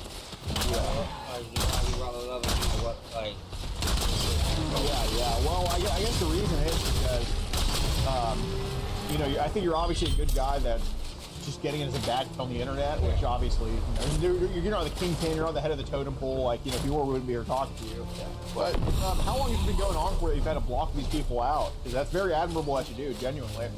I block them because it's wrong. Sure, but when did it start happening? Idiots just trying to hit you up with that stuff. Started a couple, like, I don't even remember how long ago. But I just deleted. Like, I don't even pay them no money. A couple. Maybe a couple months. Oh, okay. A couple months, you know, and I just deleted them just like done with them. Fair enough. Like, I don't like underage, right? If you're not 8, at least 18. Yeah, exactly. It's not. I see. So they send you some underage crap and you get rid of it? Yeah, no, it's disgusting. Good. Yeah.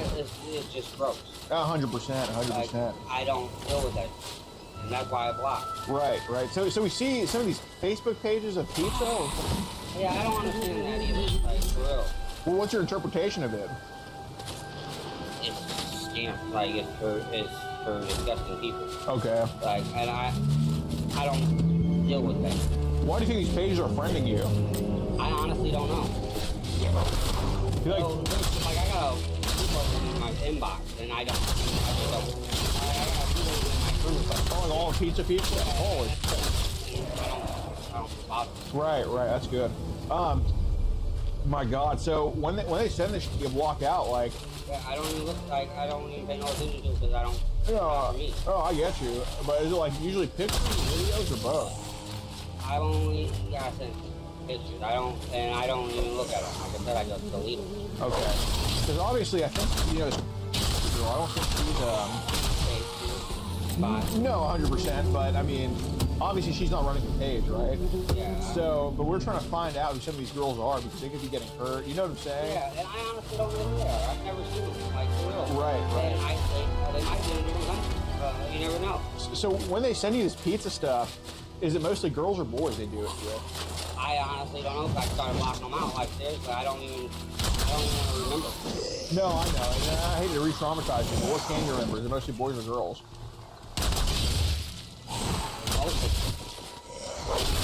I'm talking about like the underage stuff.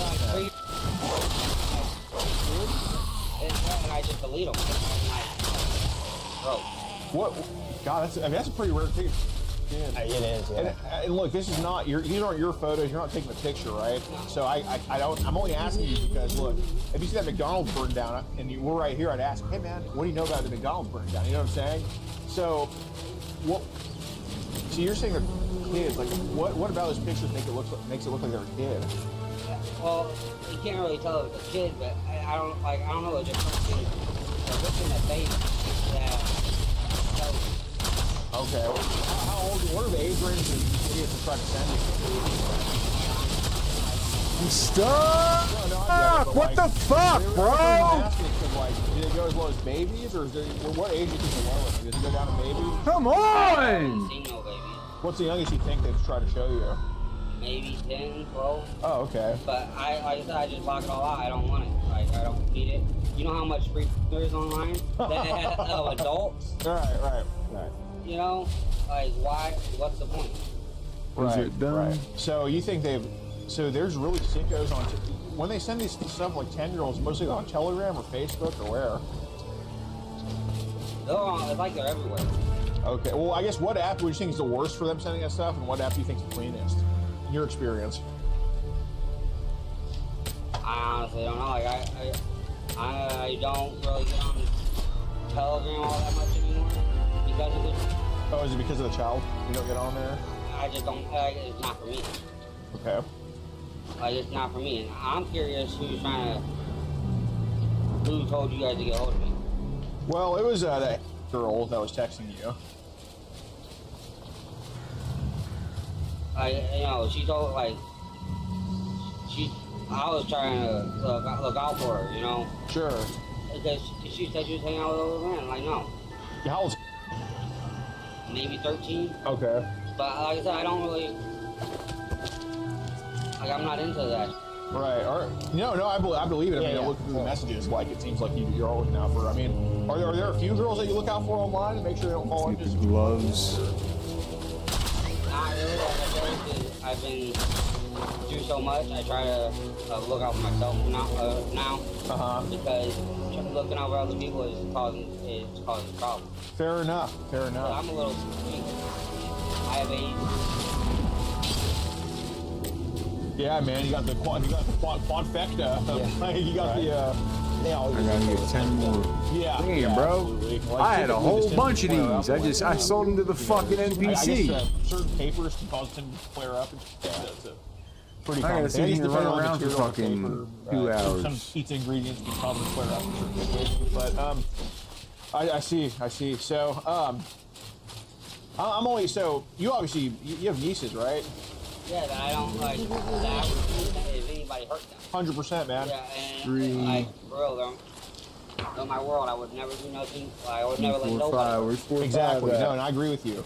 So I want to see, and obviously I know you're sincere, so I know you're going to tell me, but when they send these pictures of the 10-year-olds, you don't have to. Trust me, I know it's not your photos. I know you can't control what other people send. Okay, I can't stress that to you enough, man. When they send these photos of the 10-year-olds, what percentage of them would you say are? I honestly, like I said, I don't know. It's a mixture, and I just block it out because I don't need it. I don't want it. Okay. I don't want nothing to do So with when it. you say mixture, what do you mean? It's hard to explain. Like I try to block it out. Try your best. I know you're not a college professor. I get you, but like when you say mixture of like, when I ask if you say it's a mixture, like what do you mean by that? I want to get the I asked gloves. you what do you use this video for? Just for safety reasons. Just, like I said, it's just that way nobody attacks. Yeah, no, it's For more your so safety as just well as mine. because if we could identify some of these photos, like I'd rather just, you know, we could try to go after who's behind the camera, some of who these kids are. You're basically just a witness in this, dude. Like, it has nothing to do with you. Like, you're not the one, like, you know, you're not taking those photos or, you know, being the one to hurt those kids. You know what I'm saying? So I'm trying to pull you out of the situation and then go further away from you. I'm to the point I'm probably gonna delete posts. Okay. I have Facebook right now, and it's basically to communicate with friends or family. Okay. And I don't really have family. Well, in a weird way, we're glad that you did have Telegram, that we're having this conversation, because you could help us out with getting to people that we're after. It's scaring me just a little bit because, like, I feel like I got tricked and cornered. Well, the only reason why is because, you know, we think you wouldn't have had this conversation otherwise, because, you know, it's like I thought I was gonna be getting a job. Well, you're doing a good job right now. Truly, I mean, you're definitely good for the soul. I think to actually start telling on some real bad, real bad guys. You think if I'm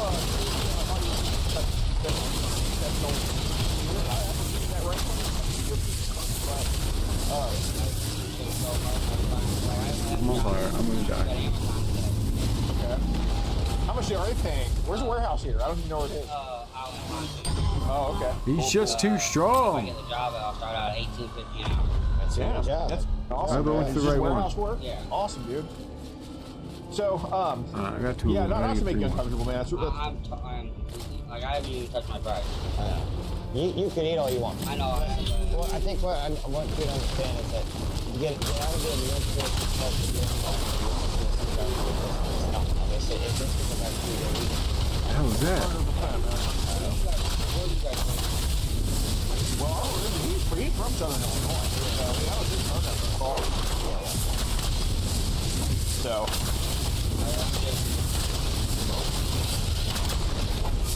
So we're with a group called Reach and we are after the ones that are back. Okay? It's like if I was a cop and I questioned you for having a and I got to say this. If they bust you for an ape, okay? He's not gonna take you to jail, you know why? Because hey, where's the business? And then you tell them, well, I got it from this guy that's selling pounds. That's the guy they're gonna go after, right? That's kind of this is what this is. 100%, man. 100%. I don't. So the more you can help us out with what you've seen on here, is the better we can do our job of going after. Right, exactly. It's simply this building's burning down right in front of you, and you were there to see it. And that's all. We'd rather find the arsonist. You know what I'm saying? Like, it'll make you feel safe, because it's not my house, and I don't need no drama there. I'm terrified. Yeah, Zapping running through the woods. Here, look. I gotta get to the Citadel, so I got summons too. Okay. I'm sorry, it's just safety, security. Yeah. Because I get it. And I've had help. Right. Ever since my dad died in my life.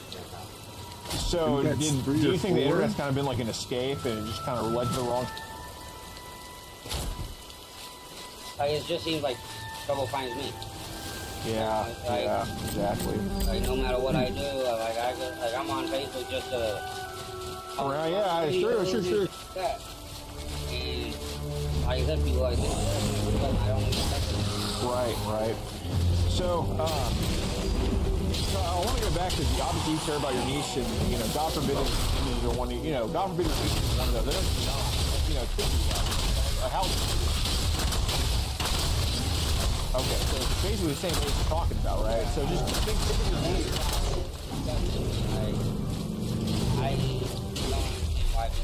Exactly. So I mean, so when you say it's a mixture, are you talking about like they said some kids, some non? Is that kind of how it works? Yeah. I don't like it's from other countries. What makes you say that? Because some of the numbers it says it was from Nigeria or something. Okay, so the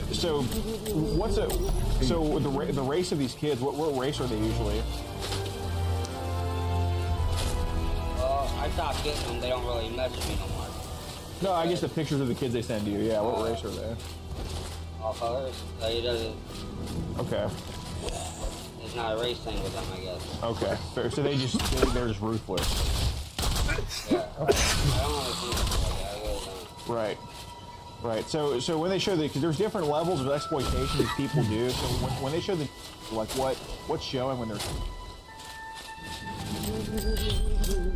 don't know. Like I don't even get pictures anymore. It's been so long since me getting stuff like that. I just. No, I understand. But when these idiots did send that stuff to you, like when it was it like full frontal back? Like what? Depends on the picture. Okay. So has it been just like some show their all that type of stuff?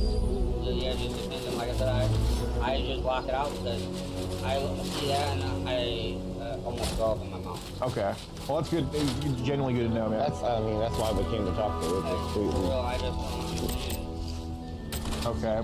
You guys don't work for the cops? No, not at all. Not so, does it look like in some of the photos, like, are they doing poses, or are they just like Like I honestly don't want to. Like it's making me want to throw up again.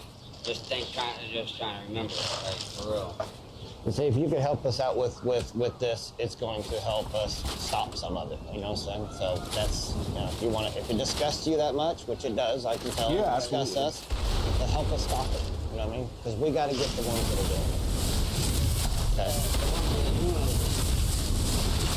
Oh no. Anybody. That's for real. Why? No. But it is. So.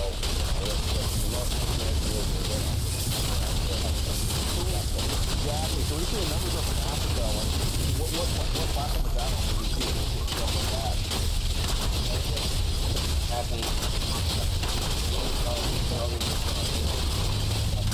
How many people do you think you've had to block as essentially like there's got kid stuff?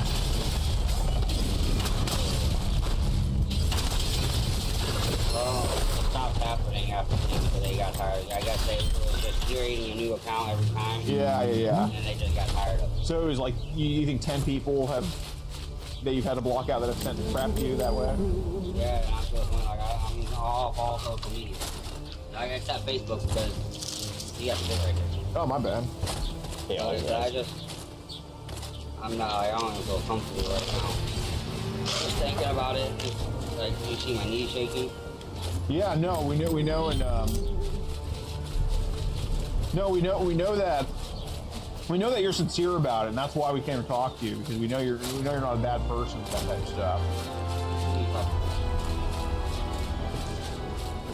Oh, right here. Yeah. I'm just trying to track them out here. It's gross. 100%. So I do. Hey, baby, can I call you back? All right, love you. So I do have to ask though. Some of these messages, like, did she try to like flirt with you at all or anything like that? She tried to. Like, she said she hung out with some dude. It was just gross.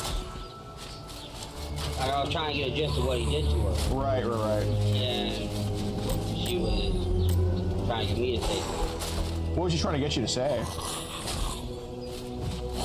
She tried to get me to say I wanted to take pictures. I'm like, that's just gross. I'm like, no, I didn't say that. That's not me. Right. I don't want to. When's the last time you think you got on Telegram?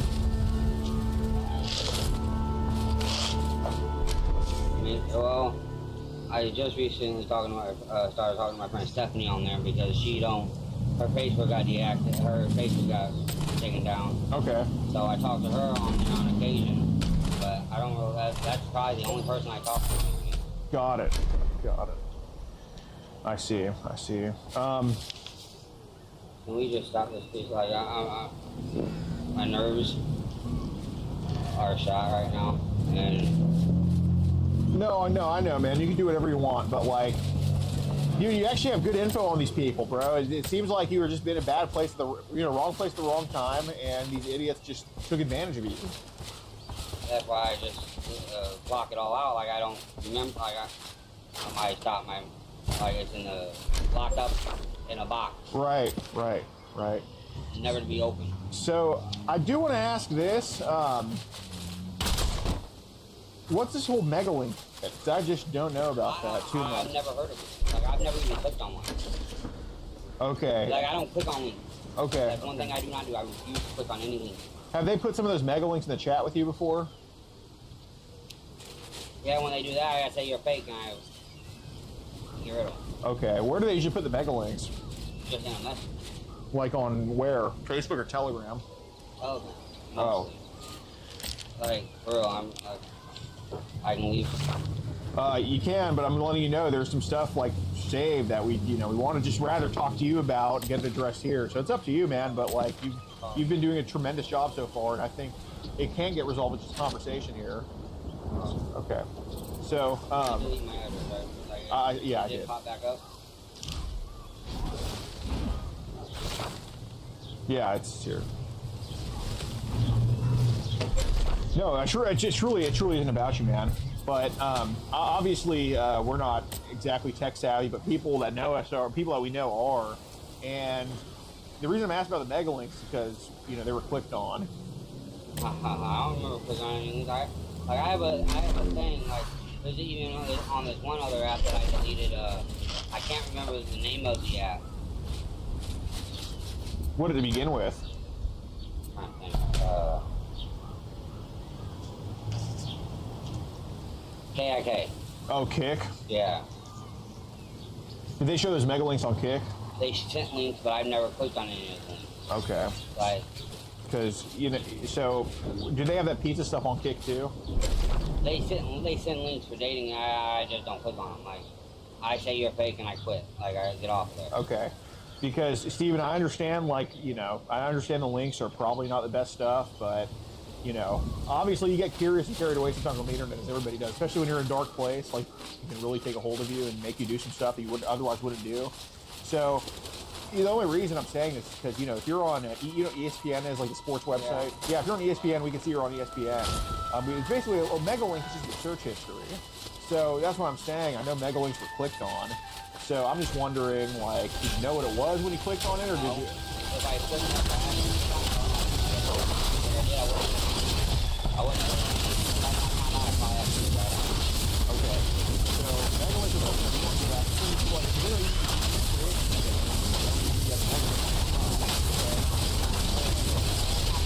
Right. We just know that some Megalinks are clicked on. Because people just come to right? So, what's like the layout of a Megalink like? I don't even understand. I don't even click on it. That's why I'm confused. Okay. Like, for real, I don't remember clicking on it, ever clicking on a Megalink. Fair enough. So these kids were like, did they send these Megalinks like in groups, or was it individuals, or kind of both? Or?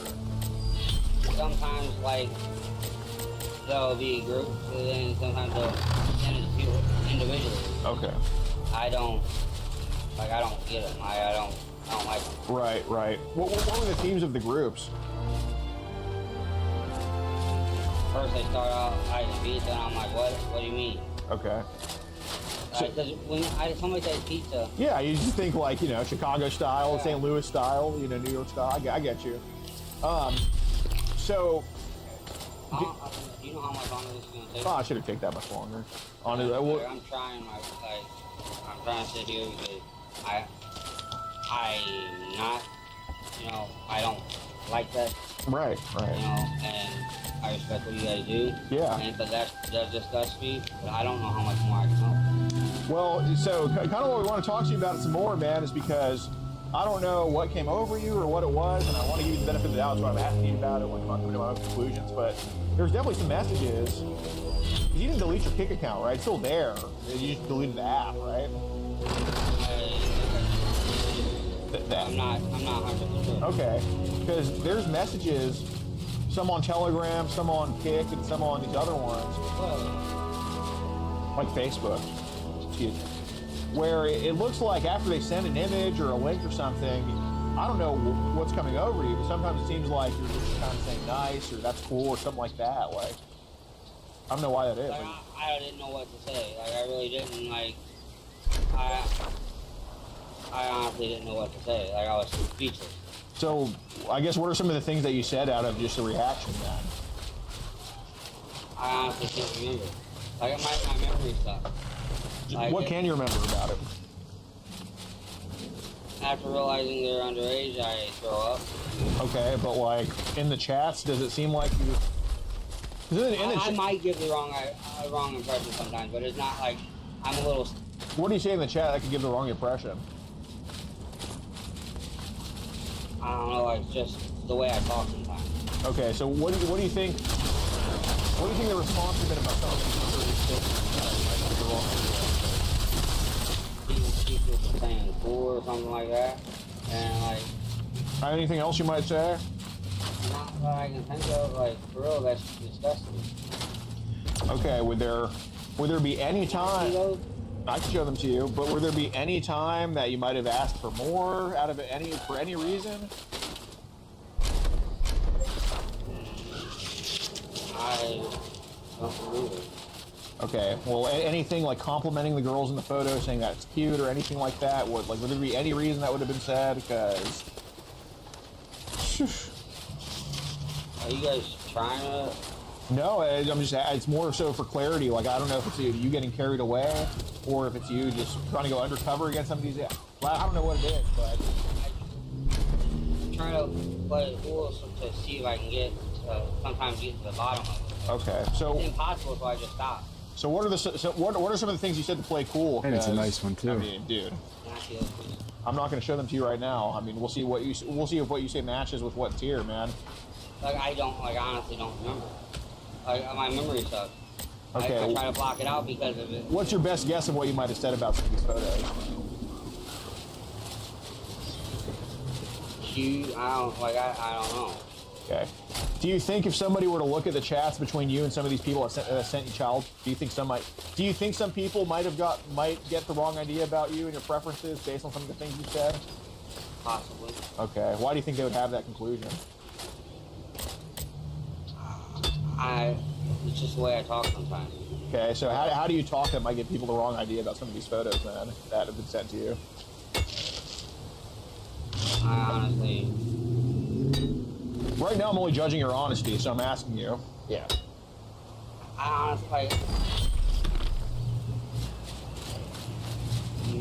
Because you've been accused of this before, so, like, I just want to clarify that so we don't tie that into that, you know what I mean? Yeah, it was falsely accused and it was unfounded by GCFS, and nothing, like, the cops didn't even find out. Right, so God forbid that could get reopened because people get the wrong idea about some of the stuff you said about some of these photos. So that's why I'm asking, like, what are some of the things you might have said that might get taken out of context? Because it's good to know now, because God forbid I just take it out of context.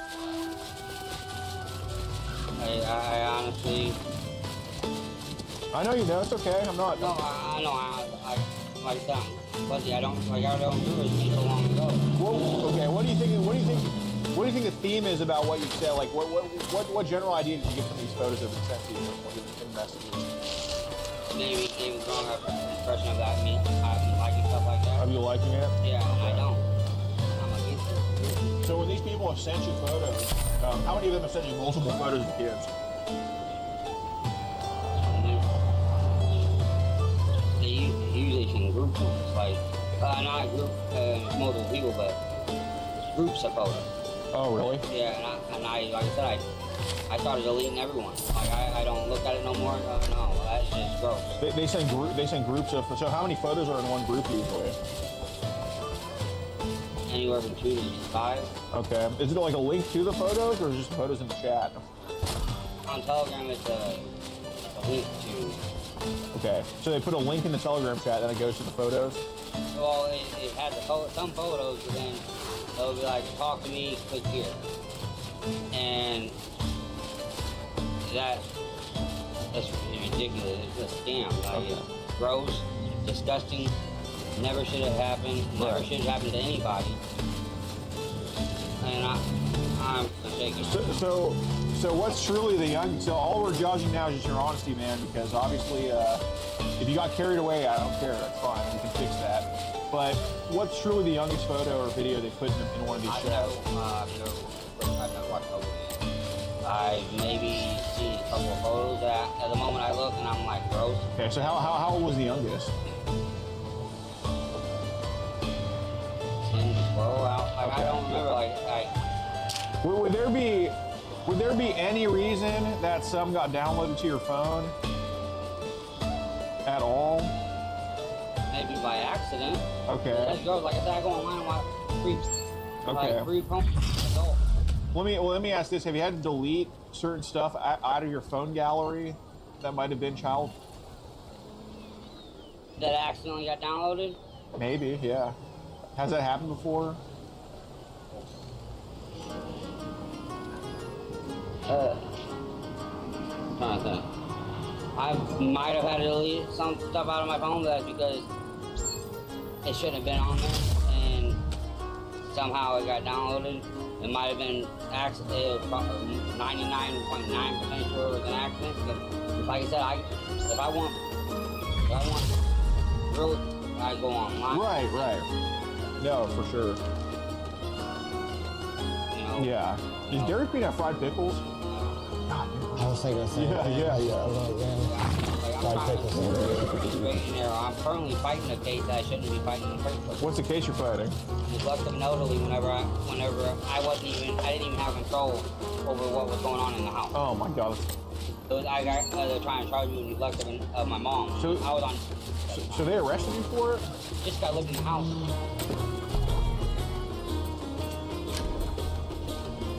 This guy lived in the house. Like, I'm still fighting this. I've been fighting this since 21. They charged you in 2021 for it? Yeah, but they ain't got nothing on me. Right. And I'm trying to better myself so I can stop paying all my lawyers. So, I mean, dude, like, what, I want to give you this opportunity.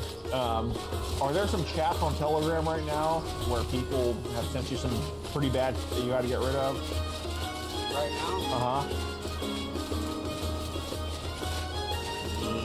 Not recently, that I can think of. When's the most recent time, you think? On Telegram, it's been a while, because like I said, I don't go on there no more. The only time I go on there is to talk to my friends. He lives in town. Okay. Well, I mean... You've talked to others than just in the recent past, right? Yeah, not too recent. Like, what is the most recent, you think? Past week? Maybe a week or two. Like I said, I'm trying to do better. Like I go to work. Where's the alchemist at, bro? Like, what the fuck? Right. That's it. Yeah.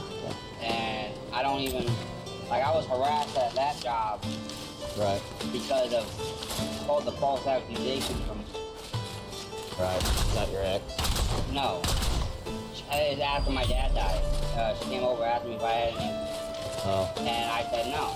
Right. She's like, all right, I'll be back. I'm gonna go get something. The next thing I know, I'm hearing her falsely accuse me of her kid. How old was your kid that they falsely accused you of? How old was the kid they falsely accused you of doing? Maybe 14, but I don't do that. Like it was unfounded. It was unproven. It was no. So she left you there with the 14-year-old? No, my mom was babysitting. No, it was the day that she falsely accused me. Her daughter wasn't never there. No. She came over and after my dad died, asked me if I had any. I said no. I wish. She said, all right, I'll be back. I'm gonna go grab something. So 4:30. And the next thing I know, my mom gets a phone call. Right. But she falsely accused 7 or 8 other besides me. Really? Wow. Yeah, and there's red flags on her file a mile long. Yeah. I think we're gonna go make some food. So I'm not sure if you guys remember, but a while ago, there was a case of a white woman calling a child the N-word after this child was stealing their stuff from the mother's purse, allegedly, and all that stuff. And she received $500,000 on GoFundMe. And then there was another black kid who murdered a white kid at a school, and people were labeling it as self-defense. But then later on, people were saying, well, it wasn't self-defense, it was just in cold blood. And then that kid who, the black kid who killed the white kid, received around 700 grand on GoFundMe. And between these two people, of a white person calling a black person the N-word and a black person killing the white person, a pseudo race war happened. This is a big thing that happened on Twitter, a big thing that happened on even YouTube being covered by the likes of like Asmongold, myself, Nuxtaku, Sensitive Society, More Pegasus, and many like those as well.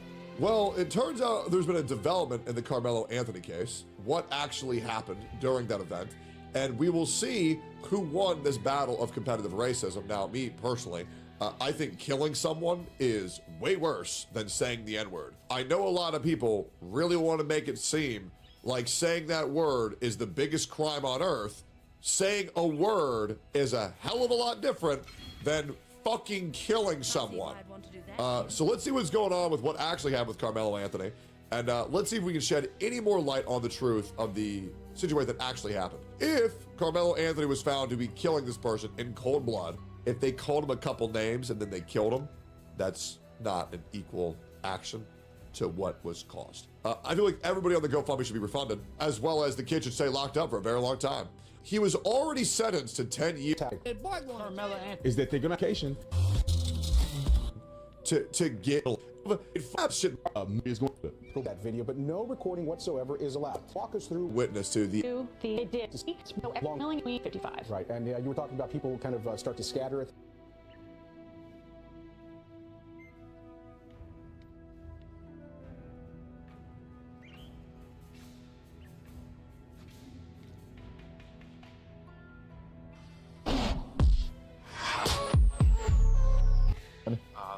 Yeah, they're so good, dude. But anyway, what's going on? Yeah, so about like you kind of know I'm here to talk to you about her.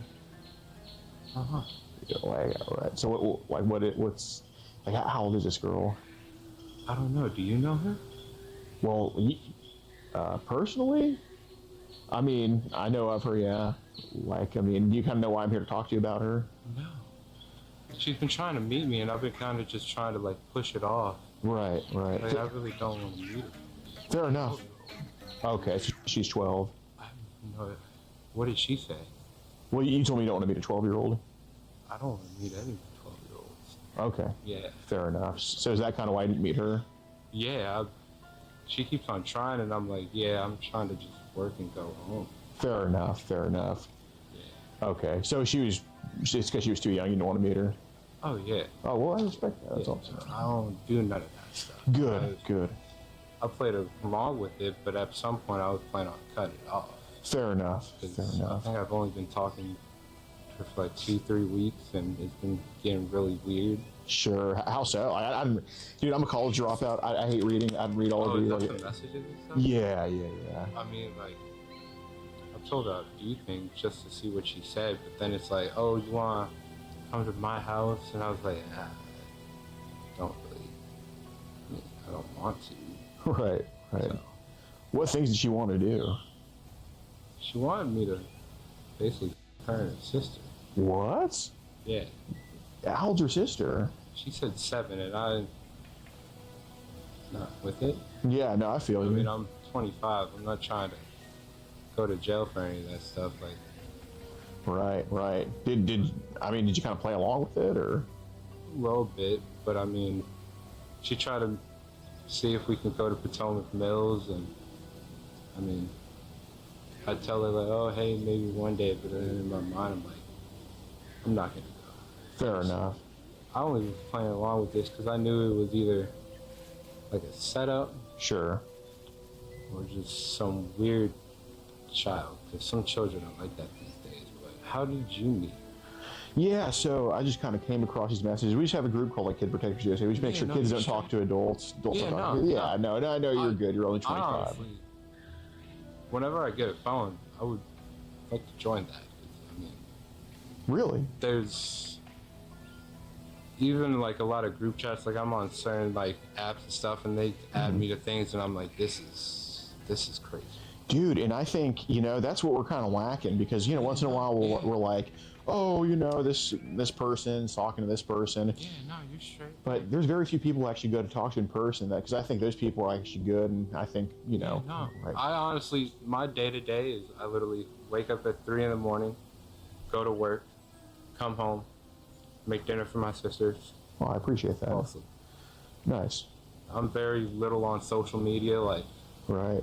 I made a second Instagram account just to see what this kid was about. And I only made that account for like 2 weeks, and then I was planning on just cutting it off. Yeah. Okay. Oh, wait. I have like a main, but I mean, I'm not a social media person. Right. Yeah. Same here, dude. It's very toxic. Yeah. Well, dude, and that's what I've been kind of looking for. I mean, I think this conversation's fate, man, because I've been looking for eyes on the inside because, on Instagram, they censor everything. But, I've been looking for, like, these group chats, because those are where the real bad guys post stuff and all that stuff. I try to avoid them. Like, I go in them just to see, and then I'm like, I don't. Well, do you know what apps they have these group chats on? They have them a lot on, like, Sessions. Oh, okay. That's a new one. There's another app called Signal. Okay. I've had my Reddit blocked because of the stupid Destiny post, but I'm on this thing called, you find a lot of people like that. Oh, really? Yeah. What are they talking about on there? They'll just say, like, oh, no limits group, join to add. Yeah, and I'm just like, let me see what I can find for you. See what weirdo. Yeah. I don't fuck with that at all. Like, people are like real hardcore, and I'm like, like they'll try and message me like, oh, I heard you had sisters. I'm like, no, I don't.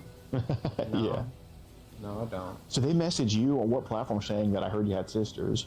Sessions. Oh, because I do talk to some friends there. Yeah, of course. But other than that, it's like I mainly just use Discord. But that's where my brother and all my friends are.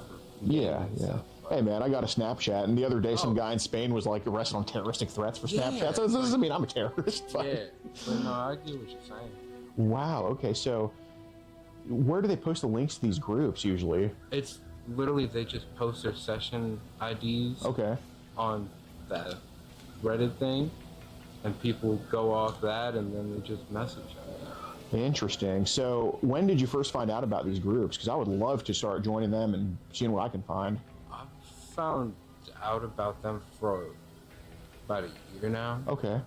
Because, like, it starts off like, oh, hey, we have, like, a trading group for, like, adults and stuff. Of course. And then you got people in there like, oh, I have no limit group, blah, blah, blah. And I'm like, this is okay. It's like the rabbit hole. Yeah. So. But no, I'm gonna put these away because you're giving me amazing info on these people. I don't need these anymore. But so what? When they say no limits, like what are they talking about? Like, and that okay. Yeah, So in those groups, so obviously it's kid protectors. I want to try to save some of these kids. Do they post mainly like videos, pictures, both, or how does it? Oh, geez, they don't really do that. They don't. And it works for them because Session is like, it's encrypted. So I mean, like you can't, Basically, yeah, you can't just say like my name's John Smith and here I live here. It's a Session, right. But man, you scared me because I'm thinking in my head like I didn't do anything wrong. And I've been talking to this chick, but I mean I haven't done anything serious. No, exactly. No, and I think you have great info on actual bad people. Yeah. But so when they post this stuff in the group, is it mostly girls, boys, both, or? It's a mix. Okay. What I've mainly found is men, but it's like it's crazy age. It's like they got like young teens in there, old men, but it's like they don't say it until like just out of the blue. If someone's like, "Oh, why don't you say your age?" and just people go on, and I'm like, well, I mean, more so the content they post in the groups. Like, is it mostly girls, boys, or both, or? Oh, okay. I wish I had my phone so I could kind of show you, but I mean, yeah, I wish I had my phone so I could get your number because I mean, I'd love to stay in contact. Yeah, no, yeah, and so I'm curious, like. So obviously I know it's other people posting it, and what I want to go for is the producers of this type of stuff, you know what I'm saying? And so how low do the ages go that they post in these groups? Dude, toddlers to young adults. Are you're with me? No. You're being serious when you say that? Yes, sir. Holy. Yeah. So I'm just, obviously, you know, I know we're not here to, you know, I know we're not getting off to toddlers or anything, but like, what happens in a video with a toddler? all these groups? I honestly try not to watch them. There's sometimes where I'll be like, all right.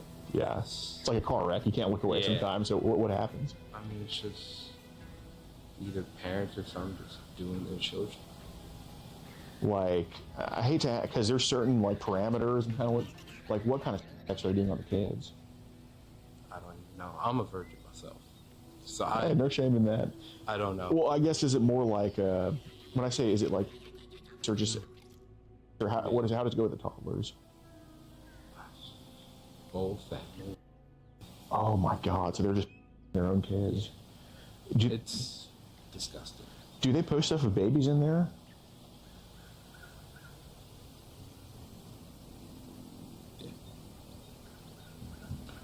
And sometimes the groups don't last long because sometimes people just stop and then the admin would be like, oh, it's time to delete the chat. So it's like hard to really stay and figure out what's going on. Sure. So when I say babies, like they're posting like newborns sometimes, or not? Yeah, I'd say like a couple months older than a newborn. Oh, geez, man. I mean, what's even happening with a newborn? I can't even comprehend. I don't click on those. No, I know it's great, but it's like, hey, man, if the house burns down next to you, and I'm like, hey, man, what do you know about who burned it down? It's like the same thing. Like, you know, you can't control what someone else posts and stuff. But I'm just asking, like, what would happen in a video of a baby? Because obviously those are the kids we want. Like, they're the most vulnerable. So I'm not saying 17 years old is right, but like, obviously they have more autonomy than a baby, right? So that's what I want to know. What would happen in a video of like a newborn or a few months after a newborn? I'm not judging you for watching it. I'm just. I try not to really watch the videos, but I mean, it's just doing children in the course of any way possible, even forcing the child to do things to the parents. And have you seen that with like someone under 1 year old? Oh my God! How often do they post with babies in there? It just depends on the chats. Like especially the no limits, you'll get just crazy stuff. Oh my God! I'm so sorry you've had to watch that stuff, man. I've stopped lately. Like I'm to the point where it's like, this just is sick. Right. How did you feel when you first watched something like that? I was disturbed. Mm-hmm. Very disturbed. That's good. I mean, you're definitely my eyes on the inside. I mean, when you get I don't even know, like, if I want to. Like, I was planning on, like, cutting it off pretty soon. Sure. I mean, your group is amazing. Like, how many people do you have in it? Is it just you? 6 of us. 6? Yeah. Are you just DC oriented or? So we kind of do. We're based out of Winchester. Yeah. So we kind of do DC area and sometimes up to Baltimore and sometimes even as far south as like Charlotte. But like it's really a side thing, man. Like not. What was your name? Gordon. Steve. Nice to meet you, man. Well, dude. So that's just unbelievable. So what app would you say is the most severe for this type of stuff? Reddit. They post the child on Reddit? No, that's how you get the links. I see. Okay. That's all I've found. It's just Reddit. I mean, Reddit's got some crazy stuff. Dude, that's awesome. I definitely want to stay in touch. My phone sometimes, I mean, I go everywhere. I literally dropped my phone down a 10-foot ditch today and the whole thing cracked and won't even charge or turn on. So I don't even have a phone until probably Friday. Oh, so, and I mean, that's good because I was planning on cutting off connection with that kid anyway. Fair enough. I don't. Well, what's an email I can get a hold of you on? Okay. Do you have any other emails? Just. Yeah, okay. Those are my 2 main. So. Yeah, I actually have a Reddit account. I haven't really used it for that stuff. I don't. But. Well, I'm saying, like, do you message on Reddit sometimes? I can't. What's your Reddit name? I can hit you up on there. I'm banned. Oh. From the Destiny thing. Oh, okay. So okay. yeah, I mean, then again, I don't even go on Reddit that much anyways. But I mean, yeah. Fair enough. So when they post this type of shit, obviously I know it's not your content or anything like that. Do they is it mostly in groups or is it individuals sending it to you or kind of both or how does it go? Either or. Some people try to message me, and I'm like, nah, I'm okay. Right, right. I mean, gosh, you have sisters of your own, so I'm sure it hits home for you. Yeah, I love them like they're my stepsisters, but dude, I'd do anything for them. How old are they? 13 and 7. Yeah, that's awesome, bro. You really do protect. You're looking out for them. So that's like mainly why I went on those, because I need to watch out for them, so I need to figure out what people do. Right. And then it's like sometimes you got people that like at first like I was like, oh, like at first she looked my age, and then like after a while she was like, oh, I think 12 or 13. I was like, this is weird. Yeah, exactly. And then she's like, I can have my sister. I was like, I don't. How old is she? Like I thought she was older. And then she said 7. I was like, I don't know. Right, right. But yeah. So I do have a few questions because obviously now I know you're sincere about stuff, but when people have asked you to trade, there seems to be a few, by seems to be, I mean, like actually it just totally happened, where it seems like they send you something, you send something back to them. Like what happens with that? They just keep on sending, and I mean, I have 1 or 2 that I don't watch that I send just to see what happens with them. Sure. And after like they send that, that's when I'm like, all right, well, I gotta do it. Got it. So you just kind of have like a piece of it just to get people off your back or something. Okay. So that's how you get in, because like they ask for samples, so I'm like, all right, I need to at least have 1, but I don't watch. Just kind of like your fake ID to get in the bar. Yeah. So the ones that you have that you send people, what are those? They're more like young adult. Like how old? Like 20s. Well, the only reason I'm bringing that up, and it's totally fine. Like I know, you know, sometimes you can just if you stare into the abyss, sometimes you step into it a little bit, and that's fine. But God, you spit like that too, man. We're like soulmates, bro. No homo, but it's the construction. Yeah, hell yeah, hell yeah. But obviously, there's records of from your accounts, and obviously from you, sending like child stuff to other people. Like, what's kind of the reasoning for that? Try to get in the groups. I mean, sometimes they're like, oh, you gotta have younger. So I mean, I do have like the little younger. Sure. It's like that's how I get in and try to find. So are some of the groups like they make you post stuff in there to stay in? Yeah. I just try to post the same thing, but I don't post rapidly. I wait a little bit, or you do the bare minimum just to fit in. Okay. So what are the ages that you post? It's teen. Like 15. 15 and up. Okay. I don't try to post nothing young. Got it. So are these like videos or pictures you post? It's mainly like a couple videos. Okay. What are the girls doing in those? Or are they boys? I don't it's judge. It's just solo girl just dancing. Okay. Naked, I assume? Stuff. Okay. And I know that's probably like, you know, your limit to what you can even stomach, but obviously there's records of you sending very young stuff too, even. So, like, what's truly the youngest age someone, because if it's someone asking you for it, I understand either it's peer pressure or you're trying to fit in and just kind of like stay undercover. So what's the youngest they made you send, truly? Because 8. Okay. What was that video of the 8-year-old? Because maybe we could try to find that kid. I don't know. They're like very early videos. What makes you think they're old? Just the way the video is and stuff. Oh, just grainy. Okay. So there is, I think I might know the kid you're talking about with that, because I think she's 16 now, maybe living, we're trying to find her, which it's good, because maybe you can be my key to that. And I know, obviously, you're not trying to harm her, but that video, is she by herself or with an adult?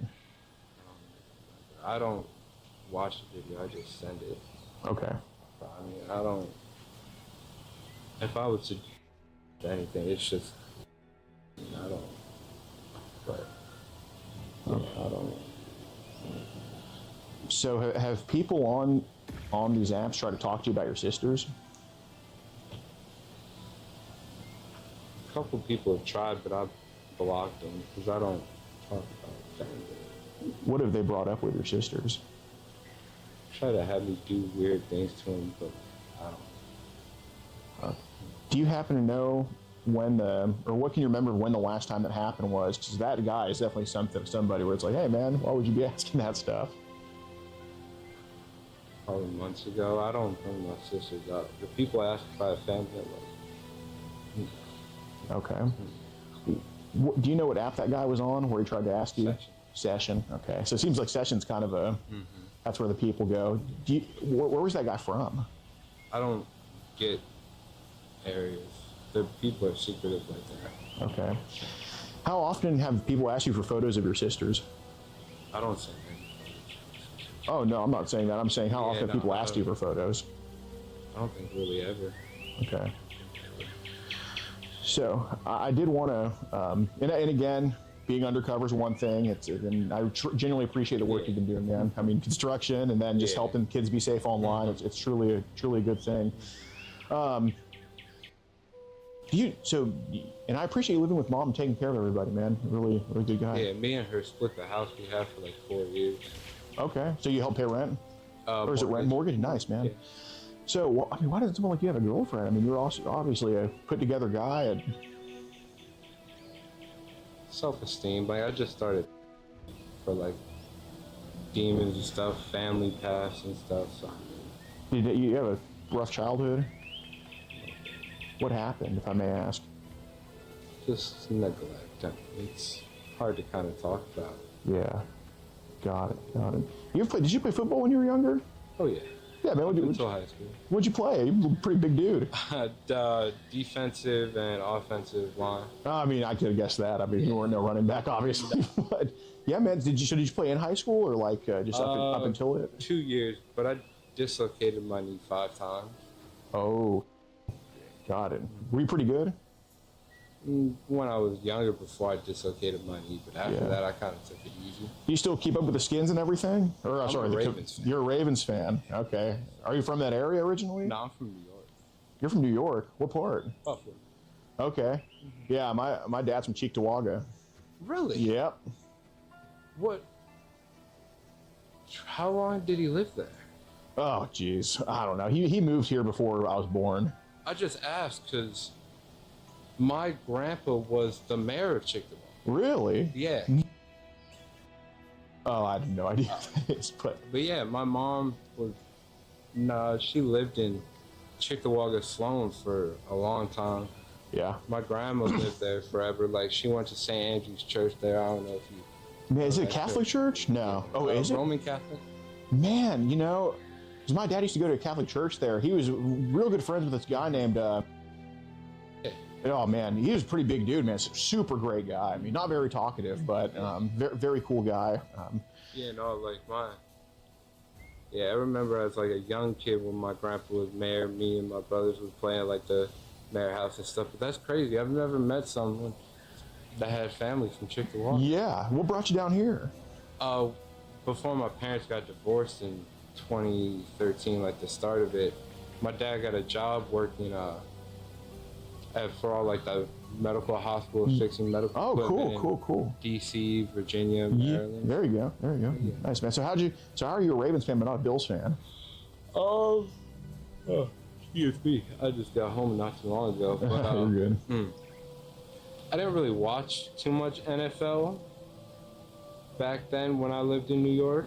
But the first Super Bowl I watched out here, the Ravens were in it, and I was watching it, and I was like, oh, that's pretty good, and they won. Yeah. So I was like, I'm just gonna stick with them because they aren't bad. And just as the years went on, I was like, I'm not just a bandwagon. I mean, I'm a diehard Ravens fan. There you go, man. Yeah, I hope Lamar brings home a trophy for y'all one day.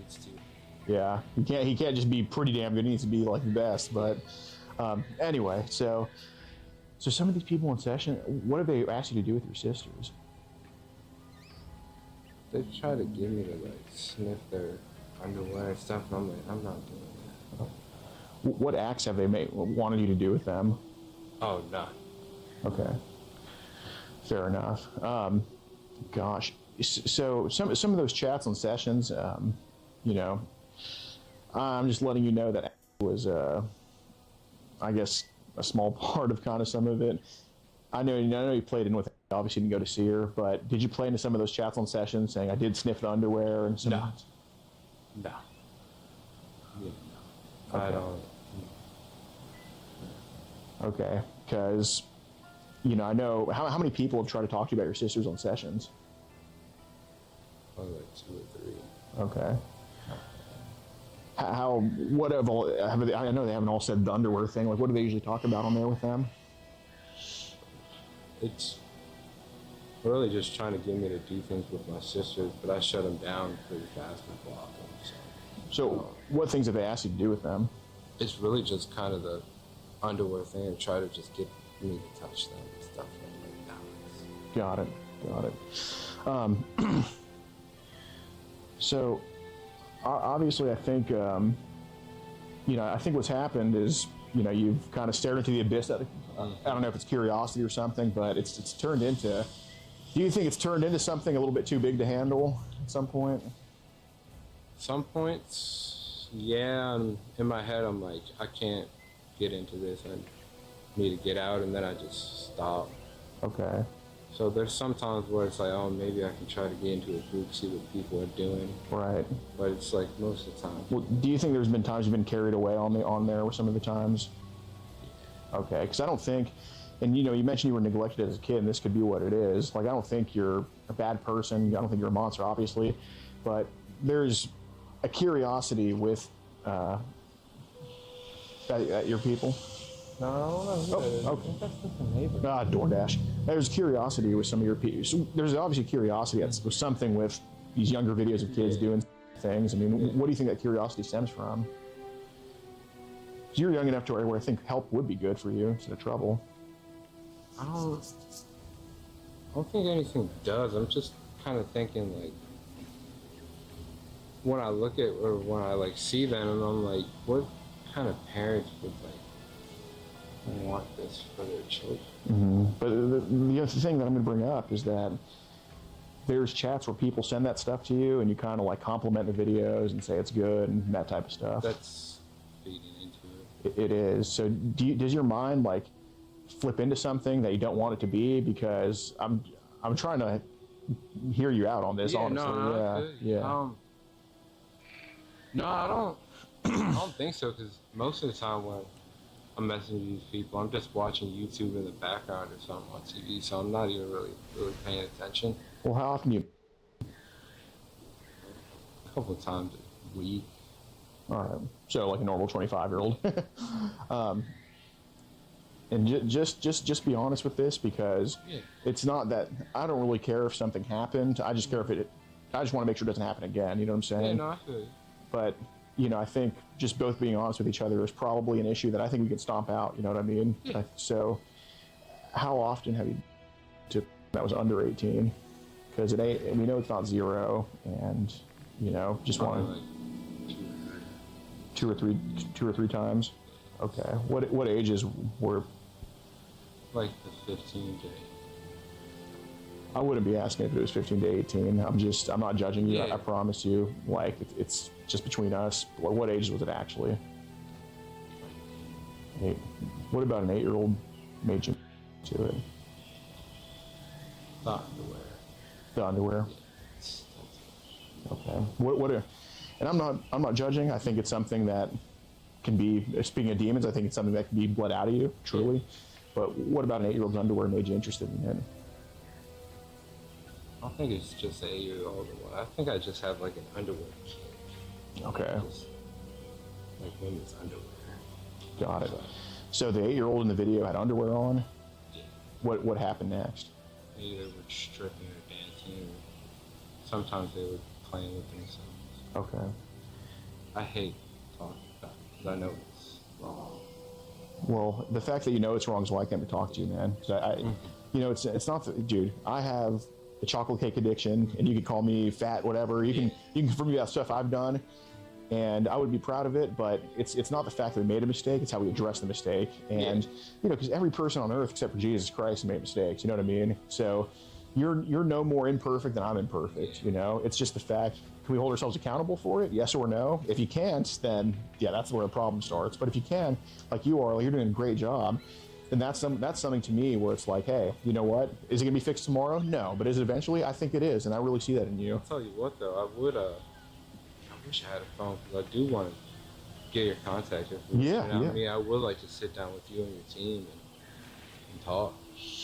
You threw your phone in the ditch today? Yeah. What time? was like early morning. It wasn't even like throw. I was climbing up the ladder, put it in my pocket, but I missed, and it just slipped and hit the pipe that we were putting in. Okay. So how many phones do you have? Just one. So you haven't had your phone since what time? I'd say probably like 9 in the morning. 9 in the morning. Okay. Did your phone break? Yeah, it's done. It's done? Okay. Okay. So that's just not the case. Your phone's still ringing. Okay, your mom just called you, and... No, I can show you my phone. Okay, where is it now? It's in the house. Okay. I can grab it. Okay, Yeah, okay. no, it doesn't. Okay, so it's kind of just... Okay. Is it an iPhone or an Android? It's an iPhone 13. Damn, it's time for a new one anyway, dog. What you holding on to that for? Money. Okay. If I don't want to be intrusive, but like, how much do you make an hour? 20. It's not too bad. Yeah, that hours kind of suck. I mean, I get 40. There you go. That's not too bad. Sometimes it's overtime. Okay. So that's probably why it was so easy to kind of...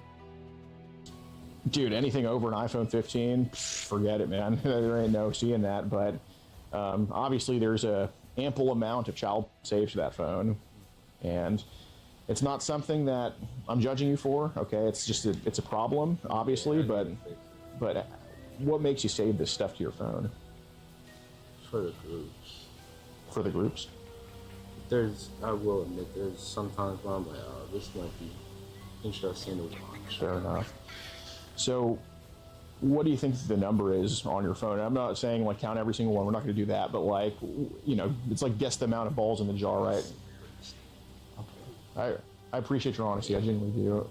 When we say steep, we're talking like millions of photos, or what do you think a number is? Probably thousands. Okay. Kind of nervous to talk about it, dude. It was secret. Dude, but I think, you know what? If this conversation was happening when you were 50, there's less grace from everybody involved, right? But the fact that it's happening... I kind of hate, because it started before I was 18. Like, I started kind of when I was 16, 17. And I stopped for a while, and it started back up in like the late 20s. When you say started? Like, I got sessions probably in like 2021, 2022. Oh, okay. And that was because I was on an adult site, Mm-hmm. like BDMS.com, just trying to find like-minded people, see if I had any people in the area I could meet up with. Sure. I never did, and then it kind of stemmed to the moms with daughters that would try to show off their daughters, and I was like, I mean, moms are cool, and then it was like... Yeah, of course. So, you are a virgin still.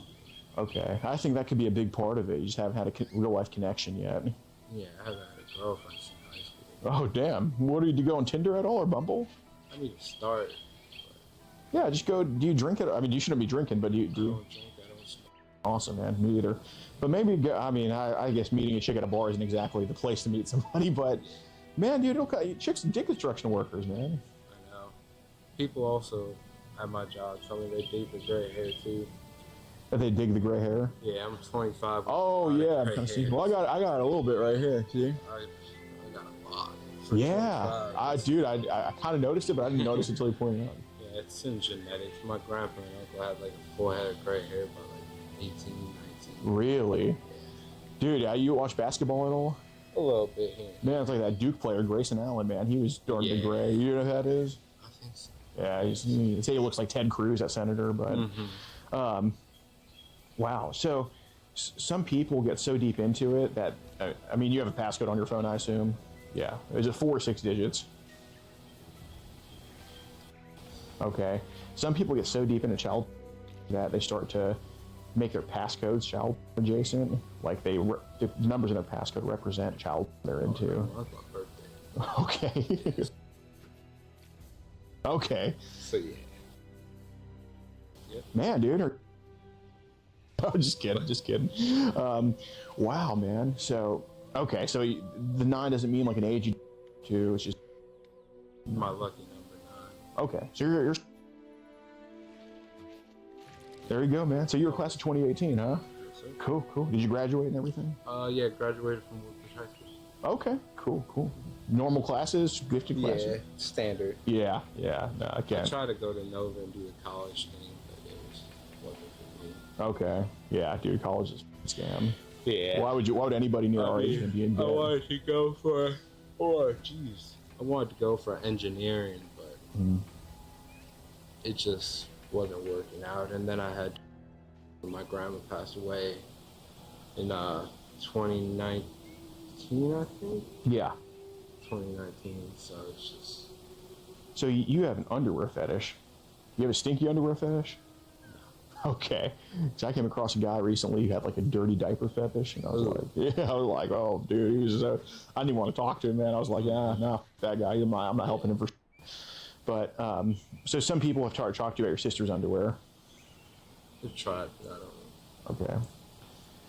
Well, Steven, obviously it's just us two talking right now, and I think the reason I'm not hearing the whole thing about you and your sisters and what could have happened with that is because you actually feel shame and remorse for some stuff, and to me, like, if you just told me straight up, like, yeah, I sniffed my sister's underwear and I loved it, I mean, dude, that's crazy stuff. But I think the fact that I'm not hearing something like that is because, and obviously I think something happened with that. There's no coincidences with this type of stuff, but I think you actually feel bad about it. I've never. I put that. Okay. But are the noodles in Hamburger fantasies? Helper partially cooked? Yeah. Even especially with my cousin. Okay. How old's your cousin? She's 14, 15 now. Okay. So I'm going to tell you right now, because I don't know if are there security cameras in that house? Outside. Outside? Okay, not inside. Okay. But obviously fingerprinting is a thing, right? Oh, yeah. And DNA and all this stuff. Okay. So it will be found out, no matter how many times it's washed. I mean, have there been times where maybe you just put your hands were put on their underwear, or just? I don't touch it. Okay. The farthest thing I do when I touch them is just give hugs. But that's. Okay. Have there been times where? Because I don't know, girls at a certain age, man. Have there been times where they try to come on to you? You got to push them off. Nah, my stepdad's muffin, dude. Like, the 13-year-old got caught watching on her phone because her friend told her about it, and she had parental control of her phone. And she can't do that. Okay. When I found out she was watching, I think I started watching like 14, 15. Yeah, same. I'm with you on that. Well, I could use some fried pickles right now, man. Dude, I'm so hungry and thirsty. What's your favorite place to eat at? Oh, damn. I don't know, because I've been really cutting down on fast food. Good. Like, I was 330 pounds in the beginning of this year. What are you at now? Last time I weighed myself, I was like 319, but before that I was 316. Oh, okay. But I'm trying to get down to at least 275 by like next month to August. Yeah. Which, I mean, I can do it. I didn't really eat much today. I feel pretty good. I might have a small dinner. Yeah. And then probably weigh myself either Friday evening or Saturday morning. I try to weigh myself like Saturday morning or Sunday morning because that's when I don't work. Right. Yeah, I'm at like 312 right now as of this morning, so I'm trying to get down to like under 300. What do you, like, how do you eat? Like, do you eat pretty healthy? Like, do you work out? I don't eat too healthy. I mean, I just eat a lot of shit. I mean, I don't eat terribly, but I just eat a lot. You know what I'm saying? I used to too. Like, I don't eat any fried or breaded stuff, like, at all, with the exception of Waffle House. But you can't go wrong with that. But anything else, like, that's my only exception. But yeah, dude, just no chips, no snacking. I ate a ton of chicken and steak. But I'm still, I gotta lose a ton of weight, dude. Yeah, I mean, you look good. I wouldn't have thought you were in like 300. Yeah, but I want to get down to 275. People think when I ask them, I'm like, how much do you think I weigh? They like think the 200s. I'm like, man, I wish. Yeah, I know, dude. It's crazy. It's crazy. But anyway, so Steven, like, I think it comes from child neglect, and obviously you're a good dude. Like, I know we both don't drink, but I would totally have a drink with you hypothetically. Only time I do drink is when I'm with my buddy, because it's at his house and with his parents, and I mean, it's only like parties and stuff. Right. But even then, like, I just take like a ginger shot or something. Yeah, like, if no, I you're take not. You're, 2 or more, I'm like, yeah. yeah, you're not a bar goer or anything like that. Yeah, not at yeah. all. But Only time I would go to a bar is to play pool, and I haven't done that since I think 2015. yeah, dude, I'm a pool guy too. I mean, I'm terrible at pool. I have a pool stick. My dad got me one like 4 or 5 years ago. Okay, okay. Over in Woodbridge, there's a shopping center, Dillingham Square, with a bar or restaurant called Brittany's. Yeah. Every Wednesdays they do 10-cent wings. Yeah. Oh no. Yeah. What's it called? Brittany's. Okay. Brittany's Barnes Sports Bar. Okay. Okay. I'll keep that in But mind. they have like the restaurant side, and the middle has like some tables, but they have 4 pool tables that like just regular people play on. Mhm. Then they have 1 pool table in like the bar section. That's like a King of the Hill style. Right. Right. And that's how I learned to play, because my dad would go in with his friends, and all the old guys were like real good. So I was like, I might as well put my name down one time, and I didn't know how to play a lick. And the old guys started to teach me, and then as I was playing, I started like, hey, I'm actually beating some of these older There you guys, go, and they're there you go. trying. So I was like, I might as well stick with this. So every Wednesday, even some other days, I'd go play some pool. Nice, man. Cool. Cool. Yeah. No, you're very. I think a lot of people online would be what I would consider losers, but you're actually a very interesting guy, man. I Like- try to. I just joined this. You know the app called What's Up? It's like for adults Mhm. meeting new people. Mhm. Like, I don't go outside much. Yeah. So I just started that app, and I was like trying to meet new people, but it's hard for me during the week because like some days like, I don't get home till 6, 7. Sure. Because it's either right now I'm working down in Fairfax, but next week I'm starting a job down in Richmond for I think over a year. Okay. So it's like I travel all over Virginia, so it's like Yeah. trying to do stuff on the weekdays is hard, but the weekends is where I try to. You got weekends off? Yeah. Cool, cool. Well, you know, I hate to keep digging at this because No, yeah, you know it's just something that's a I just concern. want to, man. you know, I'm not trying to avoid it. I just, you seem fun as hell to have a conversation. No, like genuinely, dude. Like seriously. But you know, obviously, I think it's a delicate thing, truly. But you know, I know the Muslim dad and everything. But if your sisters were to be talked to, would they say anything that you think might be questionable about you? Because God forbid, you don't want to. If something happened between them and you don't want them to be talked to about it. You know what I mean? I mean, there was an incident that happened for a little bit as a joke. Okay. And we were talking about our underwear because she doesn't know how to pull her pants up. And one day I told her, like, hey, like, you need to pull your pants up because I don't want to see that, or it looks like you're not wearing it. You need to put some on because that's just not right. Which sister was this? The younger one? The 13-year-old? How long ago was this? That happened February, March. Okay. So was she just walking around naked or something? No, she had leggings and a shirt on, but I mean, sometimes leggings look like nothing, so I just wanted to tell her, like, I took it the wrong way. I admit my mom and stepdad talked to me. They didn't talk to me for a couple of weeks just because I know what I did wrong. I told them everything. I was like, I meant no ill feelings. I just was trying to be a good brother. Like, What did she? So what did she get told by you? I joke very stupidly. Yeah. I don't have like a filter. There you go. So I'd just be like, oh, hi, looks like you're not wearing underwear. You should put some on, like, as jokes and stuff. And I took it too far one day, and it was just not the right words to say. Right. Well, Steven, I'm gonna tell you this, man. I'm very confident that anything that might have happened in the past won't happen today after this. You damn right. I know I'm damn right, and I know because you're going to take the steps to make sure it doesn't. But has something happened, I'd be willing to bet a good amount that it has. Even maybe a house in, I don't know, Northwest Pennsylvania that something's happened. But you know, the thing is, dude, they don't not talk to you for a couple weeks because of just a comment that was made, and it's not really how it is. I admit the way I egg them on. What did you egg her on to do? Oh, I thought you were talking about the groups. No, I don't egg my sister on at all. I thought you were talking about the groups. Yeah, no, I don't make any type of jokes around her. Like, we're morning, if she wants pancakes, I'm making pancakes. I mean, I help them with their homework. Okay.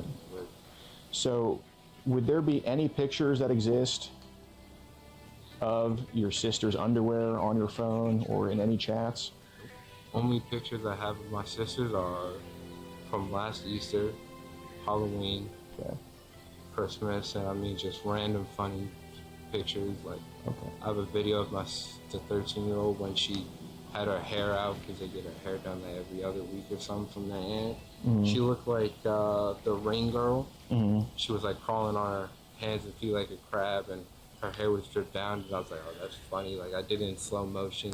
She looked like the girl from the Ring movie that would like come out. Yeah. Samara or whatever it was. I forgot her name. Okay, so if every single chat was to be combed through and your phone was to be combed through, would there be anything that you'd want to delete of your sisters that would be bad? Because now would be an opportunity to take that, because I don't, basically, the only reason I'm telling you this is because I genuinely like you. I don't want to find out that there's something of your sisters on your phone from anybody else but you, because if I do, I can't say I'd be on your side. No, I feel you, but no. Okay. I do admit these past couple of months, because I have all my stuff saved on Google Photos, which you've probably seen. Yeah. I've been wanting to delete it so bad, but every time I look, I'm like, dude, this is just a lot. Yeah. And then it's like, I really hate myself.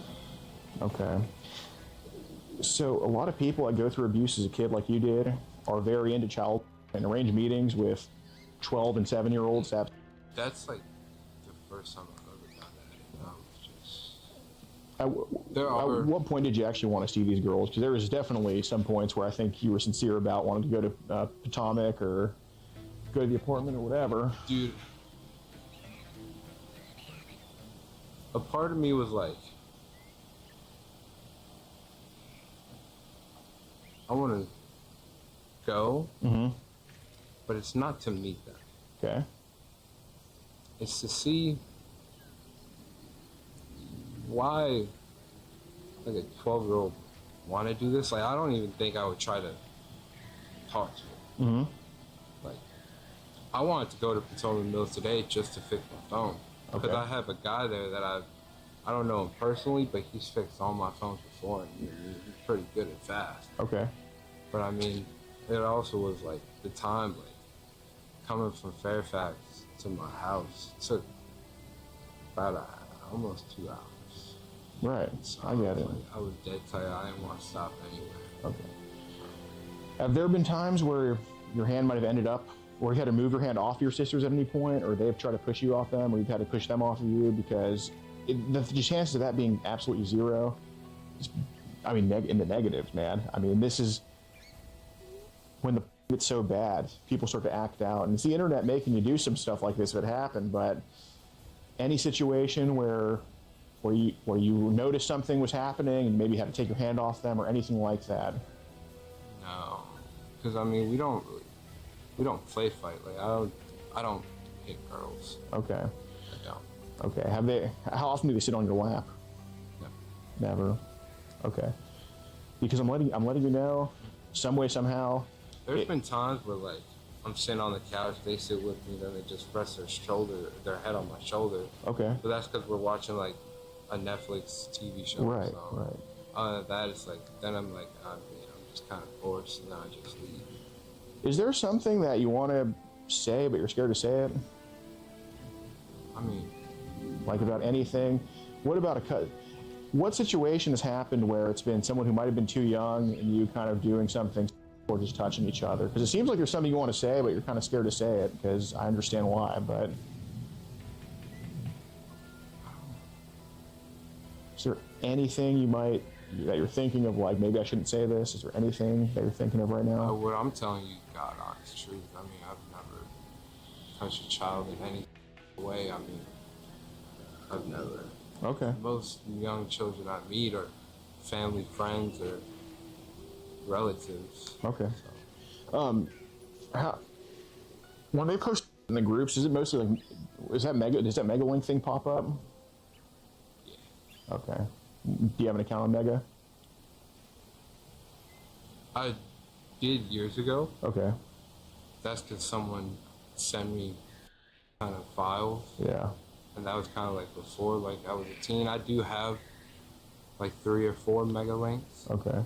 How many images are on the Megalinks? some have like, there's one that's like 53, but it's not children. Like I did have some that were children, but that Mega's pretty good with that, where they delete them quick. Oh, that's good. So yeah. What about just the stuff on your phone? Like how young does the stuff go? Like what's the youngest age you think you got saved? I'm not judging. What do you think it is? Below 8. Okay. What about babies or toddlers? I think I have a couple. I have so much that I don't even know anymore. Okay. And I need to delete it. I'm glad you're talking to me, because I kind of did to the point where I was like, I mean, if I keep on doing this, like I knew there were people like you out there, and like in my mind, like I was half like, I mean, this is kind of interesting, but then it was like also it's like I kind of hope like it wasn't like a police set. Sure, right. But like someone like you were like talk to me and right, absolutely have like a civil conversation and actually figure out a way to get help for this, because if you get screwed, it's like nothing actually changes. It's like a waste of time for everybody. I'm gonna get my phone. I'm gonna real quick. I mean, I can put my number in. Yeah, man, that'd be awesome.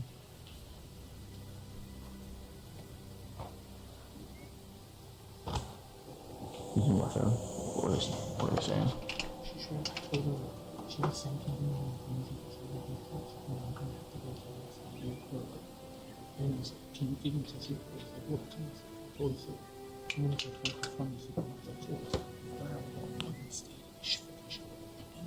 Right. Well, this was a deputy on the phone with you? Oh my god. Do you have a phone number? There's a number right here. Okay.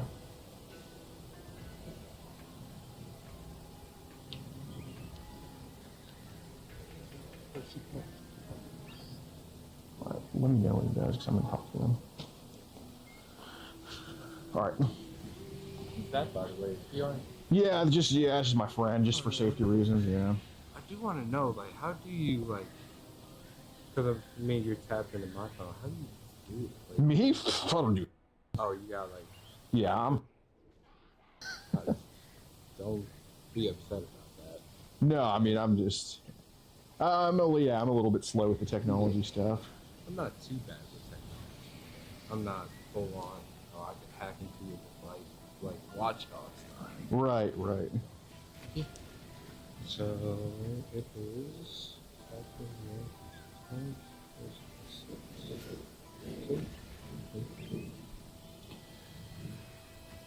No. There is a guy that is a student named Gunther, and he's not a licensed or anything like that, but he's just a student of mental health, and I think it'd be a productive conversation for him to talk to you. I mean, I've been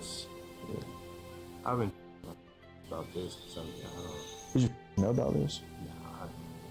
Here, let's see if he, I don't know if I want to do this right now. I don't know if I have this conversation with my mom.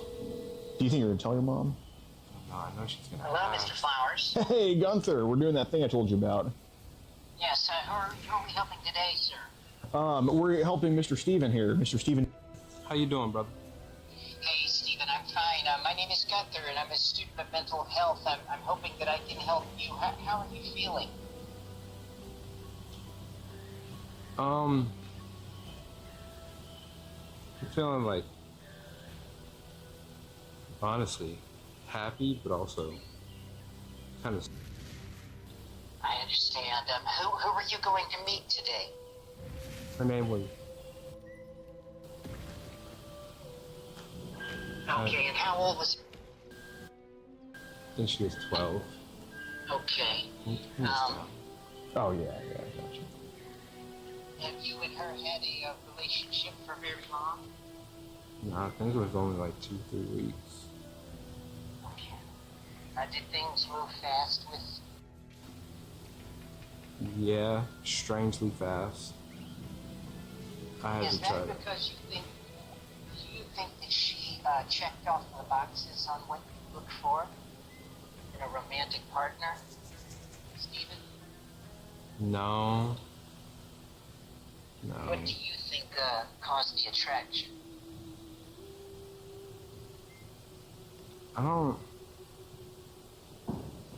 I mean, she was cute. But I mean, I don't think it really went past that. Like, I mean.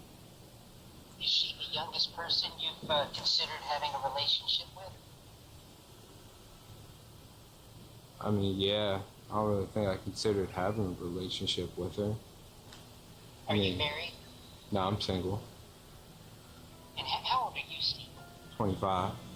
How would you describe your condition, meeting up with? What does that mean? Yeah, Gunther, can you rephrase that? Yes, I'm sorry. What I mean to say is, do you think that your behavior with was acceptable or normal? No. And that's fine, Stephen. I want you to know that I deal with paraphilias, and those are unusual attractions. So nothing that you say will weird me out. I know Mr. Flowers is aware of, he's an expert really on this situation, so I think you should consider yourself a little bit lucky that you got to speak with him about this issue. Stephen, how long have you been attracted to preteens, and what age did that start? I want to say myself, 16, 17, like, I mean, I started young. How old was your first girlfriend? I mean, it was 9th grade, so I mean, I think we were both 14 at the time. So you started out dating the same age as yourself? Yeah. But then 2 years later, you started dipping lower. A little bit. I wouldn't say I dipped much lower. I kind of stayed around the same age range, and then kind of as I got a little older, I dipped into the younger stuff from other people. Like, I think, and like... what is your lifetime number partner, Stephen? 0. You're a virgin? Yeah. So, were you hoping to lose your virginity? No. Why not? Because, I mean, I'd rather lose it to someone more my age where I could actually have a family and a relationship and wife and stuff. So. And are you open to receptive intercourse, Stephen? What does that mean? Receptive intercourse. Go ahead, Gunther. You're the astute. Or no. Are you? No. Okay. How many children would you like to have? You meet the right one? I mean, 2 to 3. Probably more like 2. And do you have siblings yourself? Yes.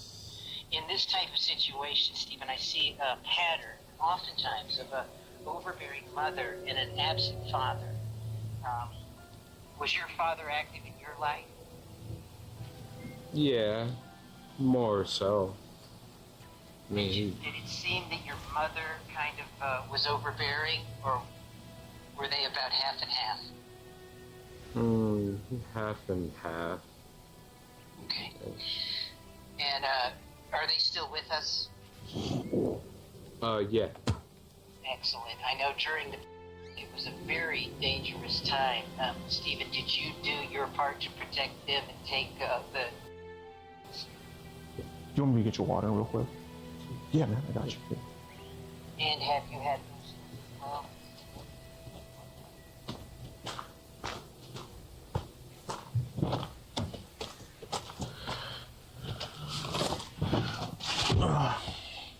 Let me see the phone. I'm gonna call him. Or here, I'll call him on this phone. It's all good.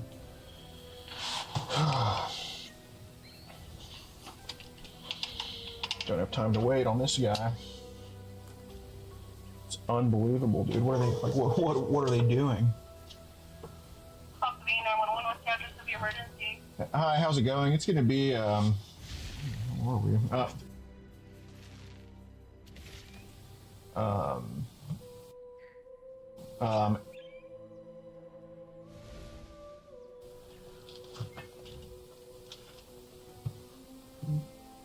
Hey, what's your first and last name? It's Alex, ALEX. Last name is. Can I have a good call back?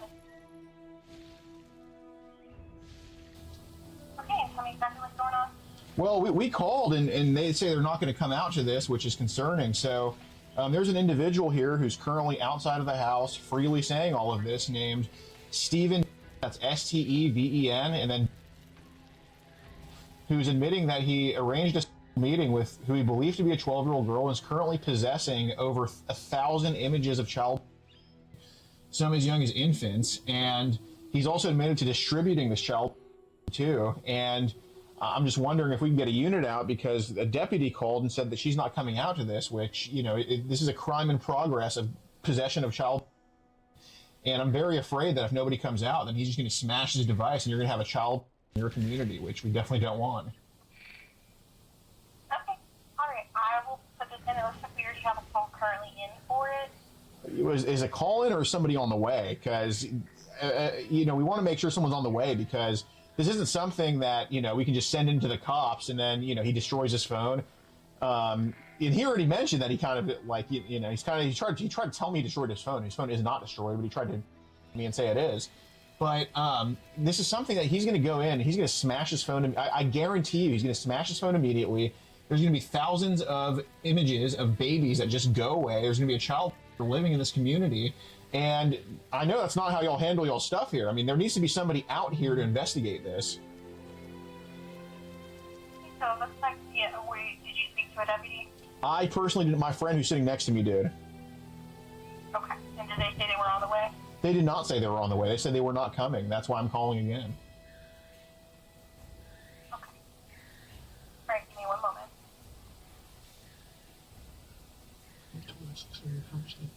I'm going to have a supervisor get in contact with you. Yes, please, but look, we're trying to we're trying to stall this guy, and obviously we're not holding him or detaining him. I'm just trying to stall him so he's outside, so y'all can come in and investigate. There is, I mean, I estimate with the evidence that he has and that we have, I estimate he's facing over 20 years in prison for all of this stuff. Okay, all right, I'll put the call in and I'll let a supervisor know, and I'll have to give you a call back as soon as we have one available. Oh my God, this needs to happen quick. This is like an urgent thing. Okay, I'll put the call in. Thank you. I'll have to give you a call. All right, thanks. Bye.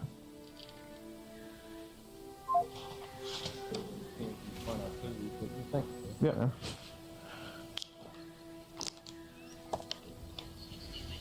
Foolishly decide to delay having children until much later in life, it's going to be real traumatic, I think, for their children to lose them in their teens or early 20s. Yeah. Which church are you going to? I don't go to church. And is that, why is that?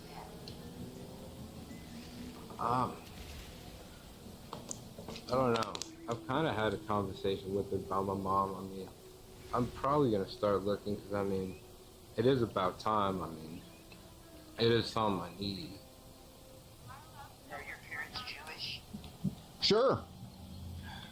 Well, what religion are they? I'll vouch for you. We'll just. Stephen, you can only heal what you're willing to reveal.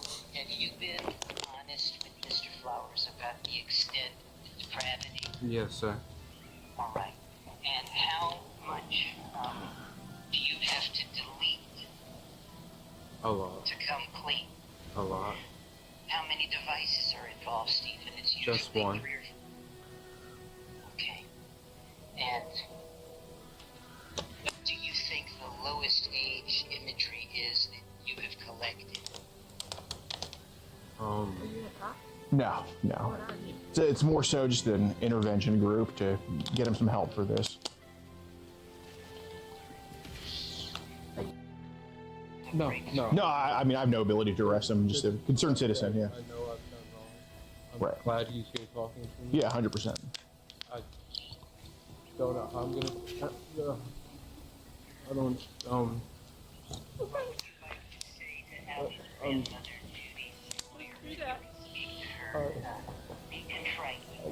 Just do that. Just do what? Just say that again, sir. What you would like to say to Judy Schroy's grandmother. And just assume you had the opportunity to speak to her now. Where is your heart on what your actions? Well, may I talk to you over there? Please. Okay.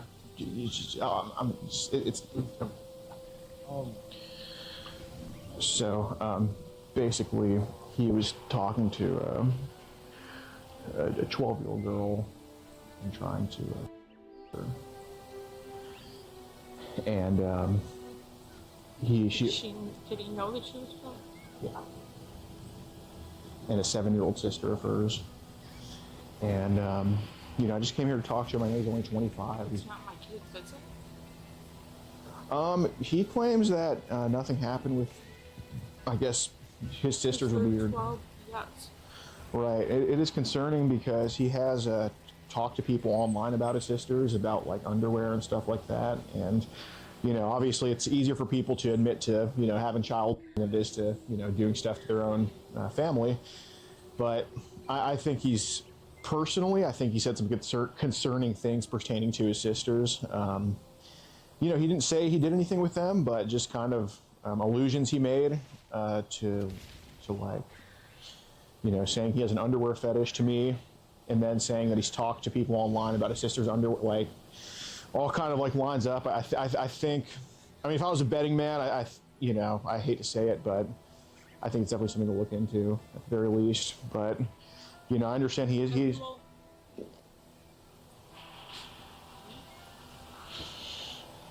Oh my god. well, like I said, he didn't tell me he did anything. I just think that the patterns are not good. That's what I'm saying.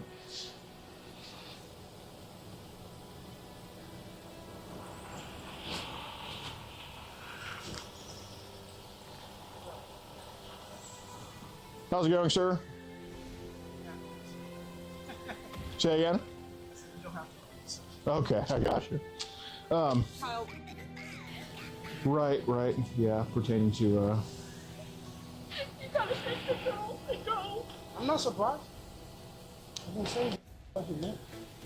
yeah, can I talk to you over there? I'm not surprised. You're not paying attention to these dudes, man. Just What? I got my kids in here. I got my daughters in here. I know. Hey, can I talk to you over there, man? Yeah. Appreciate you, bro.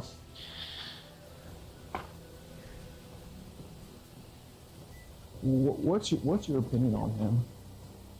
You got Asian mama about to give you too much. Yeah, I can see that. But has he like done anything that's like suspect to you at all? Yeah. I mean, has he been weird around like your kids? I made a comment to my daughter. Oh. It's a problem. I'm not playing this shit no more, man. He told me about that comment. He said there was just something about like pants or something. You seen her looking at her underwear for? Oh, he was doing that? Yes. Now he's uncomfortable. She's uncomfortable around him. So she was in his underwear and he was just looking. No, she was on her pants. She's talking about underwear. And then he said some shit about one day they ride talking about don't tell nobody. She was like, what the fuck are you talking about? So what did he say about her underwear? Why does your pants look like? Why you look like you ain't got no underwear on? Yeah, he mentioned that. Dude, y'all need to take his ass out of here, man. Dude, can you call the cops? I'm not playing this game. Hey, you better fix this. Abdul. Oh, he's going to jail. I'm not playing this, man. Abdul, do you think you can call the cops? I've told you, hey, don't lock his ass up. I'm not playing these games, man. You baby him too much. Abdul, do you think you can call the cops for us here? All right, man.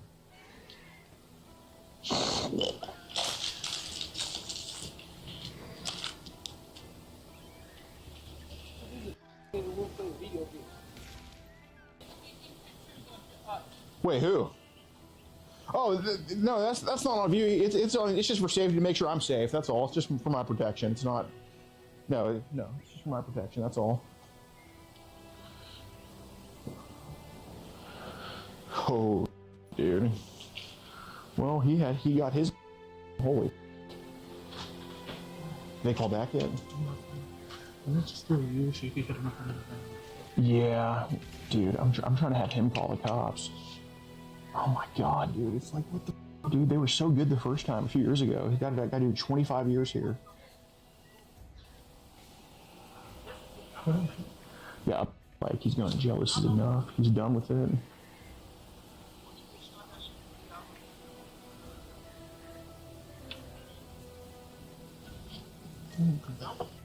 Yeah. God damn it, man. Show up. Did he say he was calling? I don't think he said he was calling. He just said there's no excuse.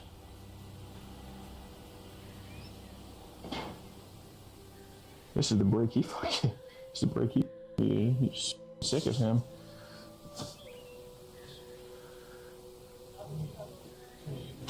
Alright. May I come on the property? Okay.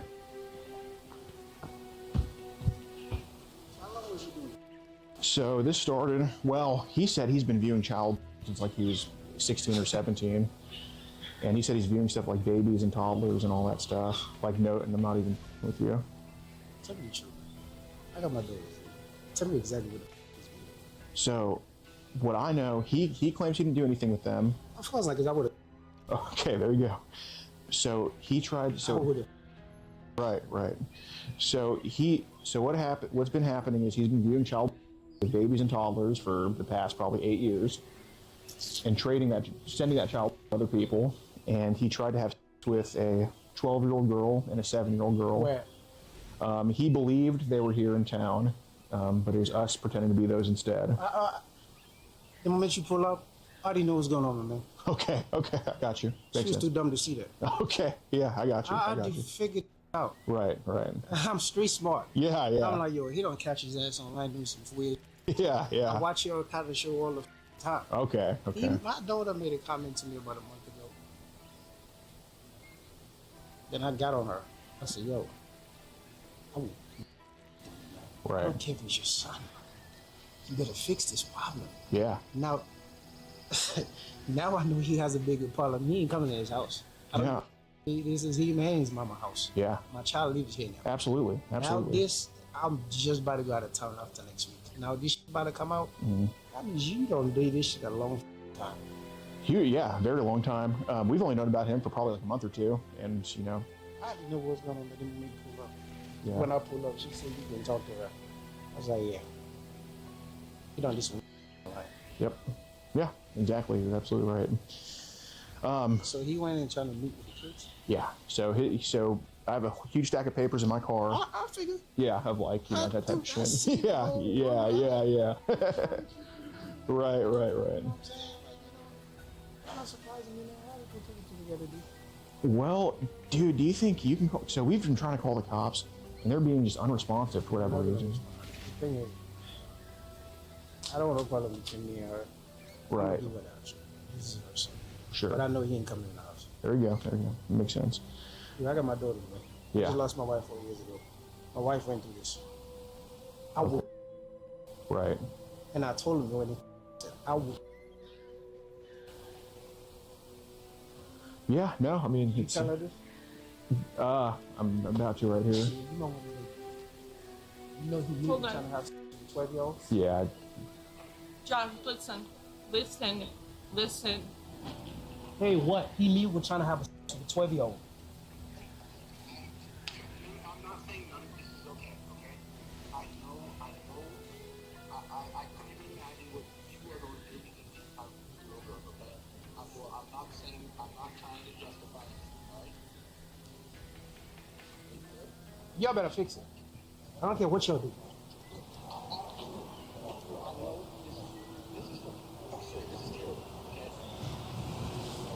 I don't even want to love you, right? But look, he will move out here right now with me. I don't care what y'all do. Y'all fix it. Can he leave the state? Can he leave the state? Yes. I have no authority to tell y'all. I really don't. I mean, he can technically do whatever. The state's gonna fix the problem. I When don't you trying to know. meet, we're having this 12-year-old and a 7-year-old. Right. They have all the proof. Yes, exactly. Listen to what he's saying. Yeah, may I talk to him on the phone? Okay. Is this are you his brother or are you his father? I'm his brother. Okay. So Josh, basically, what basically what, Who am I speaking to, may I ask? yeah, my name's Alex. So basically what he's been doing. What? Yeah. So what he's been doing, your brother Steven, he's been viewing child since he was 16 or 17 years old, as young as babies and toddlers, and trading that with other people online. And he's been having conversations pertaining to, I assume, his stepsisters online as well about their underwear. And he claims he hasn't done anything with them, thank God. Can you please call your dad and put him in this conversation? Because he just texted me what happened. Just add him to the conversation. Okay. Because... Hey, hold on. Yeah, I'm doing that right now. Hello? Yeah. Do you hear me? Oh, okay. My dad is on the line. So, hello? How's it going, sir? Yeah. Okay. So what is going on? So, essentially, Steven, I think your son here has been viewing child since he was about 16 or 17 years old, as young as babies and toddlers, and also distributing said child to probably countless other people online. And he's also attempted to go arrange a meeting with what he thought was going to be a 12 and a 7-year-old girl to have with both of them. Yeah, I'm removing my food from here. And yeah, he's had an issue for obviously a long time at this point, and we're trying to get it addressed. And you're trying what? Trying to get the issue addressed, sir. So, this is blowing my freaking mind. Yeah. They have proof and everything, all emails, all documents. Right. What the? So, I don't even know what to say right now. I don't either. Yeah, I understand. Oh my goodness. What the?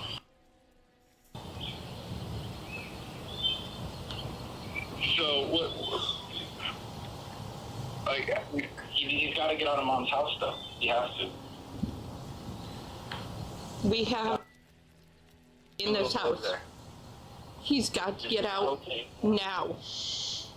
Yeah, that comment he made a few months ago about, I don't know who's who, but he mentioned that comment to me as well about the underwear thing, and then he mentioned he has an underwear fetish to me as well. So he's it's I'm sure the tip of the iceberg with this type of stuff. Like who? I'm not trying to be like rude, but like it's called Kid Protectors Kid Protectors USA. So we're a private group of just concerned citizens.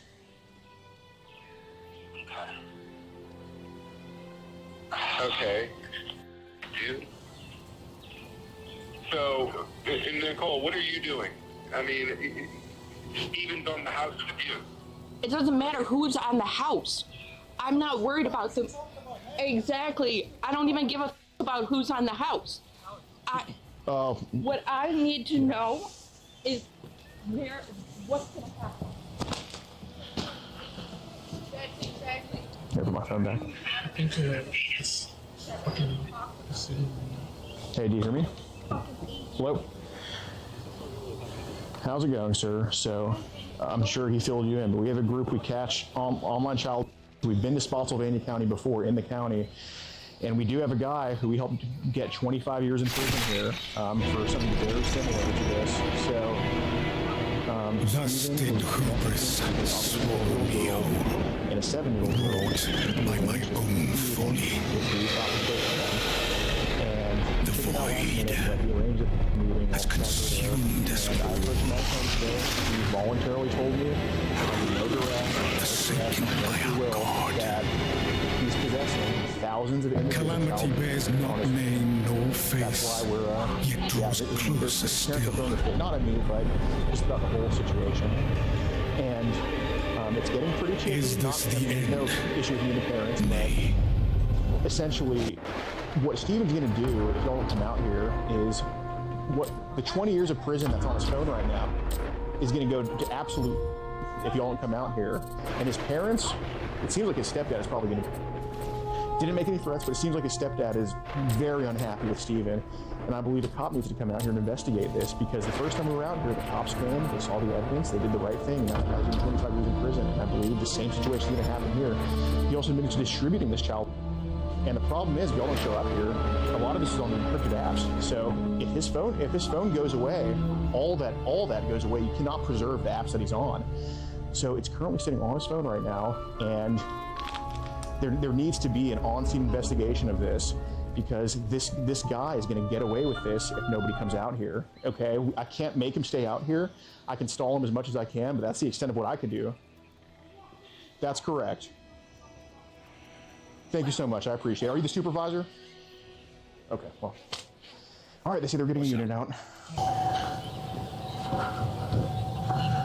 Gunther. Your parents are not too, they're not exactly too enthusiastic about the whole thing, that's for sure. I know. That means they're good parents. That means they care, right? I don't know really where I'm going to go. Consequences, right? Before Mr. Flowers is on his way, Stephen, do you think, have you let him glance at your photo roll to see what needs to be deleted? He mentioned what's on there, Gunther. I've told him what's on it. I've told him multiple times I've wanted to delete it. I need to. How many of your sister's friends have caused you to feel things below the waist, just honestly? None. I don't find... Do you think you're not attracted to that age group of person? But you are when you're seeing them on Facebook? Yeah, I mean, even the videos lately, like the past year or so, they really haven't done anything to me attractive-wise. I just don't know why. I trade every so often with them, but it's just swiping through, seeing what's there, stupidly saving stuff, even though I know I shouldn't.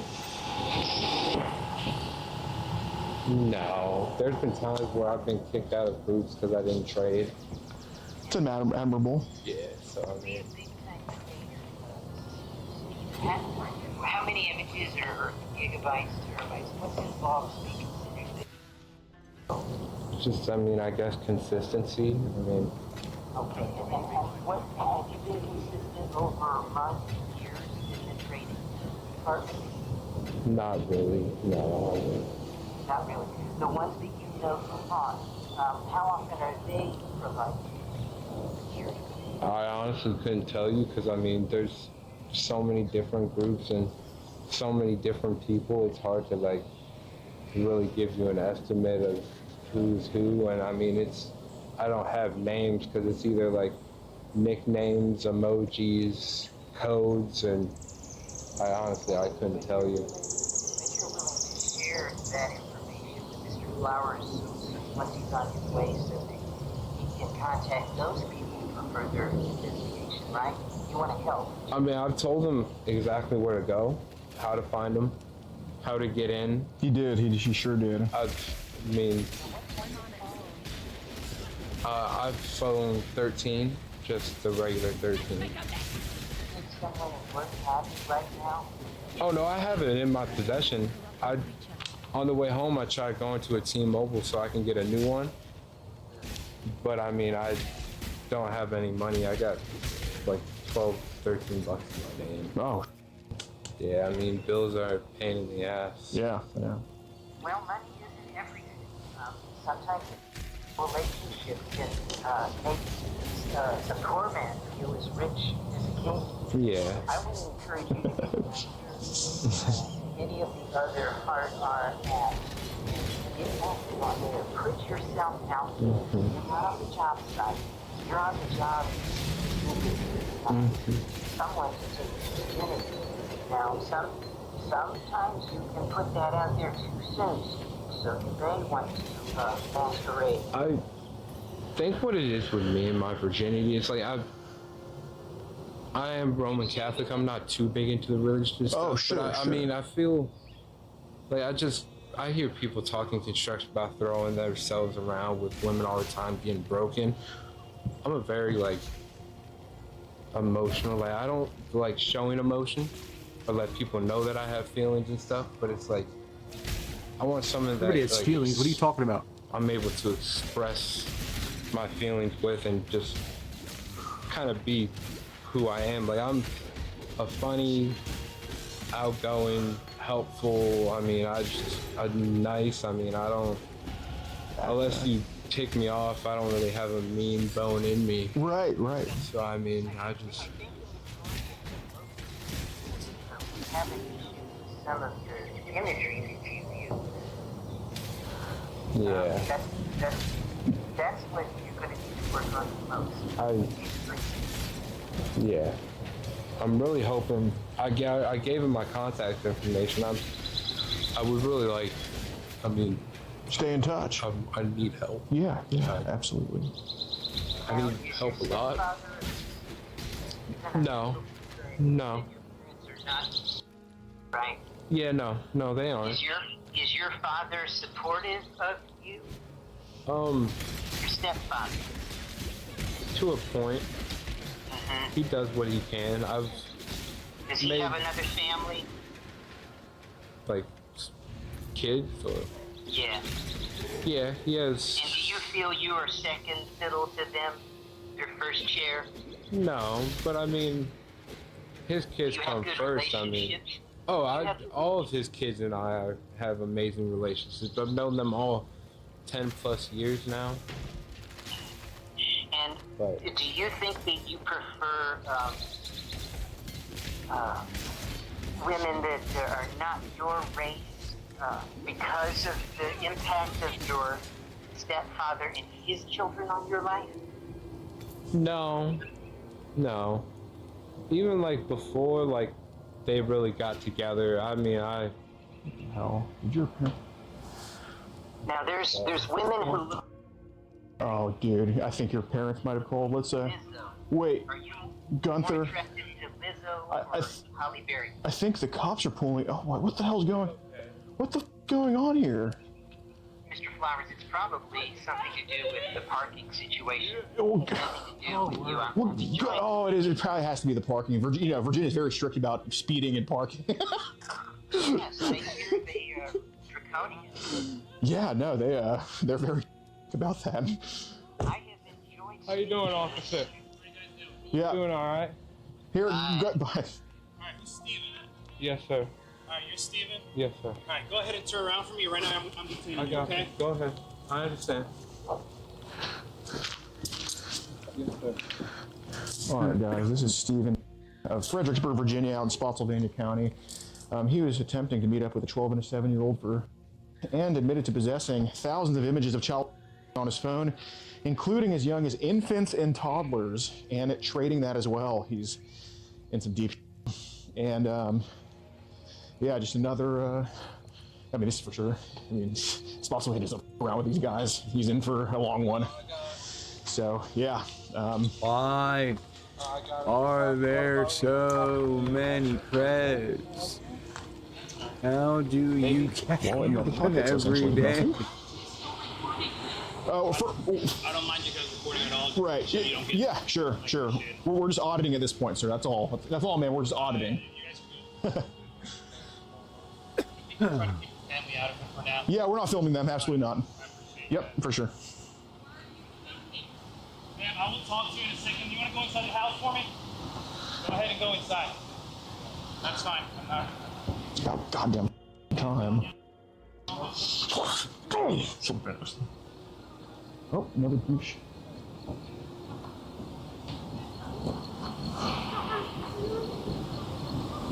Wow, this could have happened an hour ago. Wow. You never know. Wow. Oh, they're rolling. How's it going, sir? How you doing, sir? Good. I'm guessing you're the caller, right? Yes, sir, Alex. Meet you. What's your name? Alex. Okay. Did I talk to you on the phone? No, that wasn't me. I'm just okay. I think they spoke to Jesus. Is that one of your buddies? Yeah, they spoke to both of us. Yeah. So. Let me just talk to one. Gotcha. Spotsylvania piece is a little deep.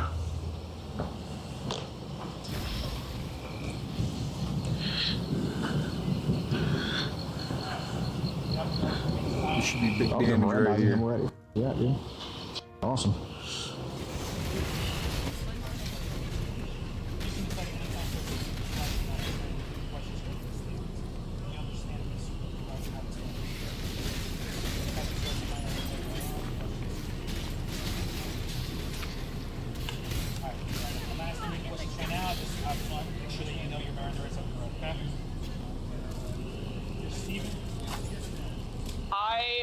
investigating this. Okay. I'm waiting for the supervisor and CID to come. Got it. So please feel free to relay any of that once they get here. Sure. We're told to come here. Absolutely. Basically, the detective's working on it. I already told Okay. you. So we do have further info of him messaging who he thought was a 12-year-old girl for. So we will show it to him. Absolutely. If you want to support the predator poachers catching the sickest both near and far, go to the pinned comment. If you're on Rumble, press the red join button to see over 30 videos early and uncensored for only $10 a month. We can't do this without your help, so join our locals. So that's that.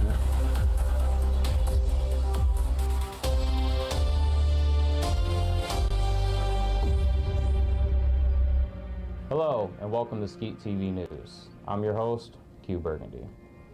Tonight's top story, the reign of Dr. Disrespect continues as more and more victims come forward with damning allegations against him. Later on in tonight's broadcast, a victim will come on Skeet TV News and give their side of the story. Meanwhile, big-time YouTuber Cody Ko has not addressed the allegations against him, despite being pressed by his massive social media fan base. There's no way to The situation has change. absolutely exploded ever since Charlie made a video discussing the topic. We'll touch more on that story as it evolves. In other news, the woman who was thrown out of the Detroit Zoo for being promiscuous with various different animals in a number of different exhibits has reportedly just given birth to a baby panda bear. Experts are dumbfounded.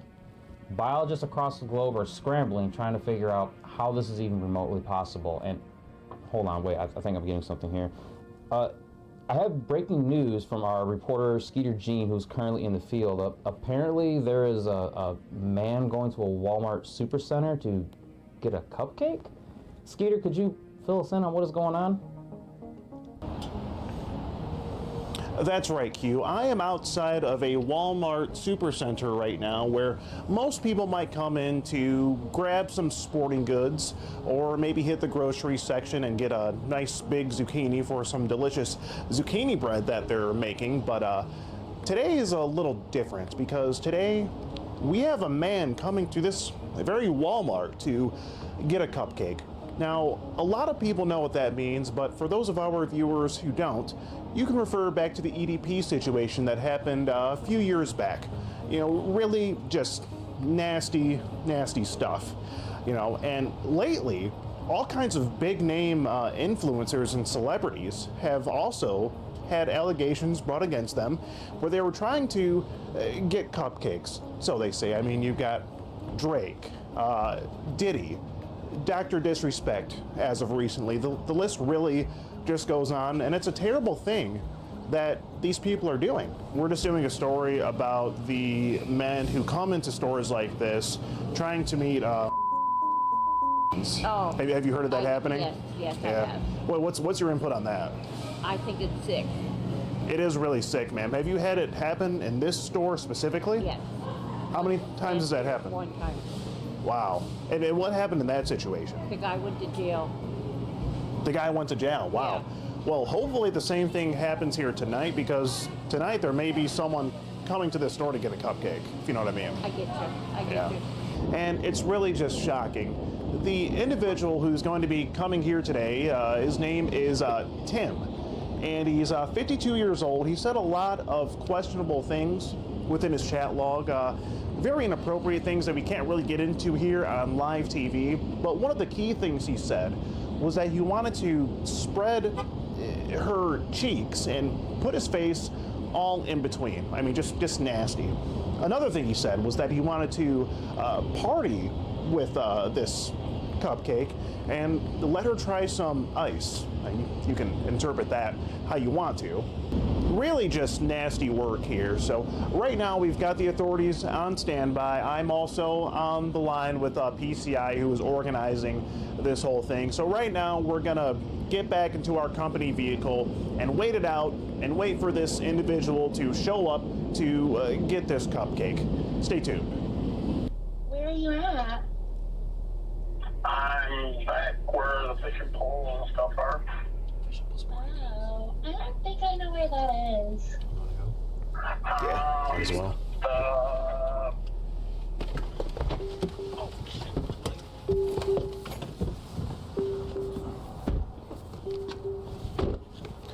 All right, we are heading into the Walmart here to give the lovely people this news story and ask this individual what exactly he's doing in the store. He's wearing a black t-shirt, green shorts. He's by the shoes right now. He's there. He's in the shoes.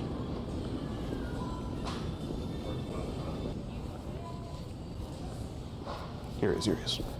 Interesting.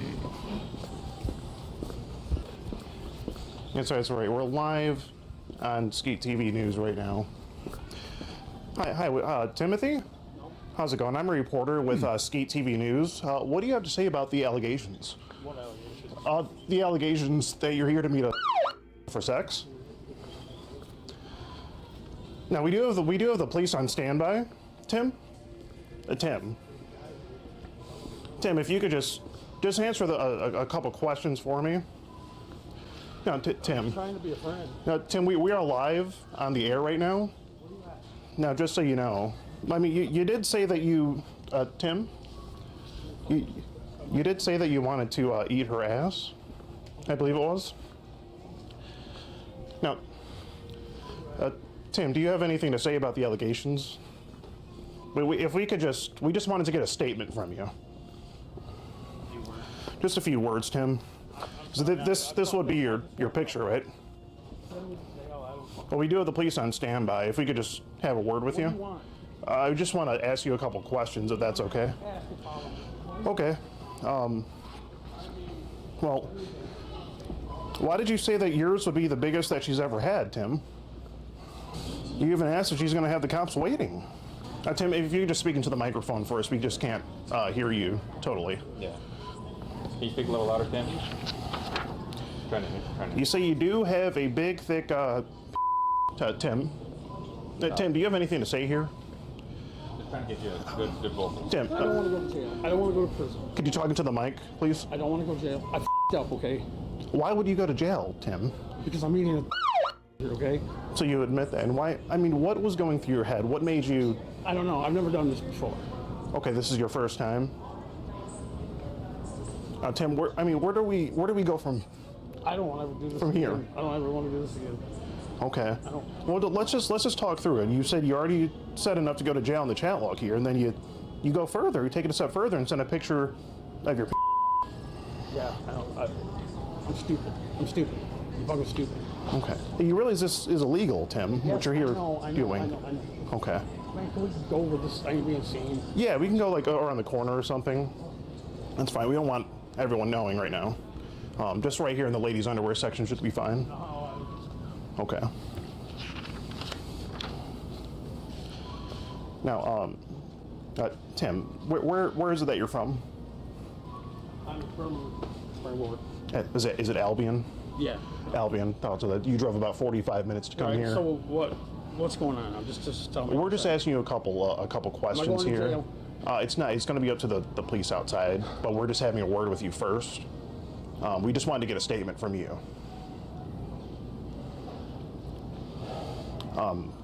You know, Tim, it's just really what I have here. It's just not a good look. You even talk about partying with her. And I know. Well, Tim, I'm stupid, dude. I'm stupid. Right. Okay. My life's. I'm. You mentioned now, Tim. I don't want to say it too loud, but you did mention. Yes, you I said mentioned a bunch of sexual things to her. Yeah, but aside from that, you mentioned. What? You mentioned before. Yes, I mentioned that to her. Is that, I don't have no. Are you're not in possession of anything right now? No. Okay. Okay. Okay. But you just proposing the idea. I know. I f***ed up, dude. But to someone that's. I f***ed up. Yeah. I f***ed up. My life's ruined now. It's just really not a good look, Tim. 10-4, do we have anything on your end? Anything else in the chat log that we need to go over? Okay. I hear you loud and clear there, Eric.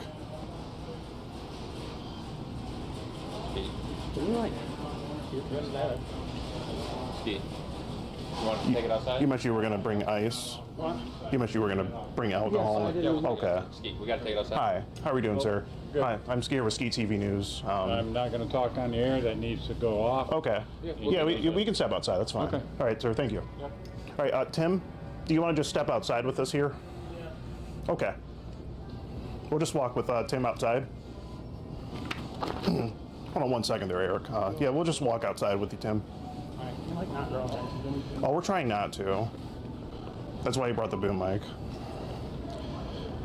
Well, you even say that you like the fact that she is, the age that she said she was. Stupid, dude. Right. Well, Tim, what about that did you like? Nothing really. You just said it to say it? Yeah. Okay. Okay. I'm just trying to understand. Just right outside the doors here will do. By the flowers would be fine if we could just have a word over here. Okay, now, Tim. So there was a part that I wanted to ask you about within the chat log, where you say that you've already said enough to go to jail. Right. And then why did you? I kept going because I'm stupid. Yeah. I'm stupid. So that's why you took it a step further and sent the picture. Okay. Got it. And even when you say, and I quote, I'm gonna bend you over and slide it in right there, your tight little blank. I can't say it on the air. You don't have to keep saying all that. Yes, I've Okay. said everything. I've said everything that you got written down. I've said it Okay. all. I've sent pictures. Oh, so I've you- done it all. okay, I I'm just not want- denying nothing. I Okay. fucked up. I'm stupid. Okay, Tim. Well, I mean, I'm glad you're owning up to it and all that. Then I'm gonna have to call and say I can't come to work tomorrow because I'm gonna go to jail. Well, what do you do for work? I work for myself. I do construction. I'm working on a guy's Okay. house Working on the guys. How long have you done construction, Tim? most of my life. Okay. And you're a private contractor, is it? Yes. How long have you been doing that for? Last 4 years. Okay. Yeah. Okay. Tim, do you have kids of your own? No. Okay.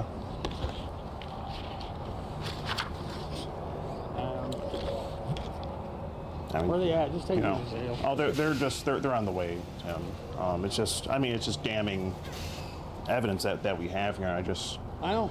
Send me to fucking jails. I mean, well, Yeah, we just wonder, what makes a man. And I understand you. I'm just wondering, what makes a man. I don't know, dude. My life's been for the last year and a half, so why not make it worse? Okay. Nothing ever goes fucking Yeah. So what was that last part, Tim? So nothing ever. Nothing ever. Oh, nothing ever goes your way. Okay. Okay. So you said you were gonna end your life, Tim? No. That's not. We hope you won't do that. Thank you, ma'am. Oh, it's good viewership support there. But Tim, now I understand you do have a dog. Yeah. Okay. And how old is your dog? 2.5. 2.5. Okay, but I ask this question to everyone we talk to, Tim. No discrimination. Is there anything, being that you're here to be, is there anything funny going on with the dog? Okay, I just had to make sure, because you'll be surprised at the things we've seen. I've never done anything like this before. This is my first time. It's fucking stupid. Could you say it into the microphone? So this is my first time ever doing anything like this. It's fucking Your stupid. first time? Okay. Okay. Well, Tim, that doesn't make it any better. No, it doesn't make it any better. It doesn't make it anything. Right. Well, do you want to walk back to the Walmart, because the police are going to be wanting us to be over there, Tim? Just to make it nice and easy for them to find us. Imagine he was going to drink with her and bring ice. Yeah, we did discuss that with Tim. And he said he wasn't really. You said you were actually going to do that, right, Tim? Do what? Bring, it was alcohol and ice, I think is how you put it. No, I do have alcohol in here. You have alcohol? The other day. You have alcohol in your van? Yeah, from here the other day. Okay. Okay.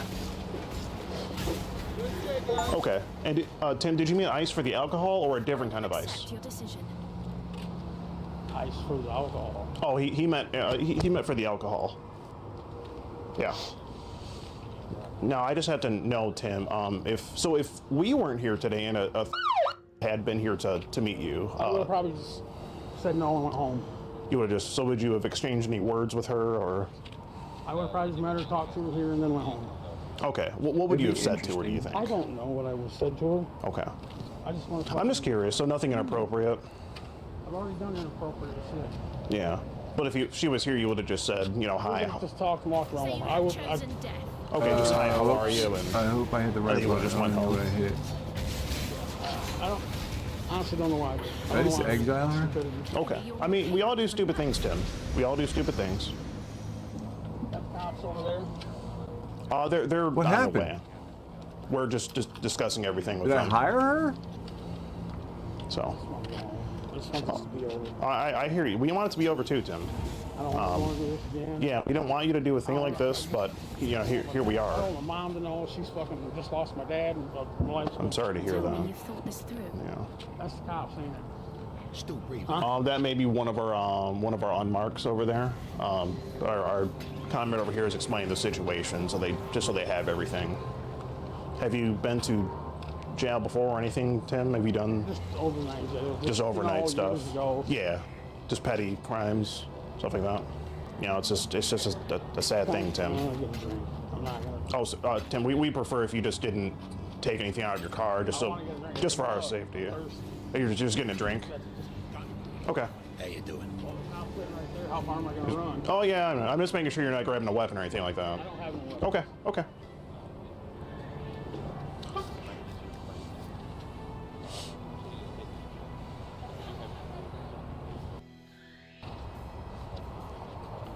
Sit down. Oh yeah, go for it, Tim. Yeah, no, whatever you want. What do you want to do?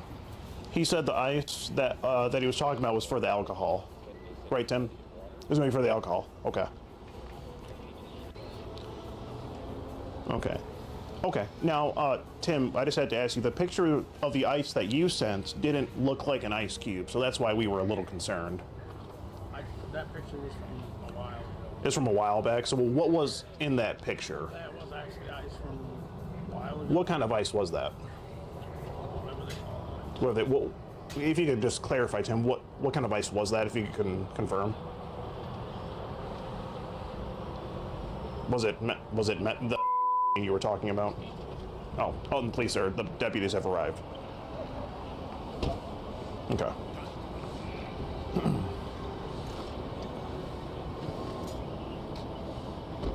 Okay, and he described how it could be smoked and consumed, the drugs. Got it. Okay. Well, yeah, we'll make sure we explain it to the officers. You mind stepping outside with me? Do you have any weapons on you? You might face the car real quick. You're not going in handcuffs right now, okay? What's up? How we doing, folks? We have, pretty much everything here. This individual's name's Tim. We had an inappropriate conversation with us. They got very sexual. He sent graphic pictures.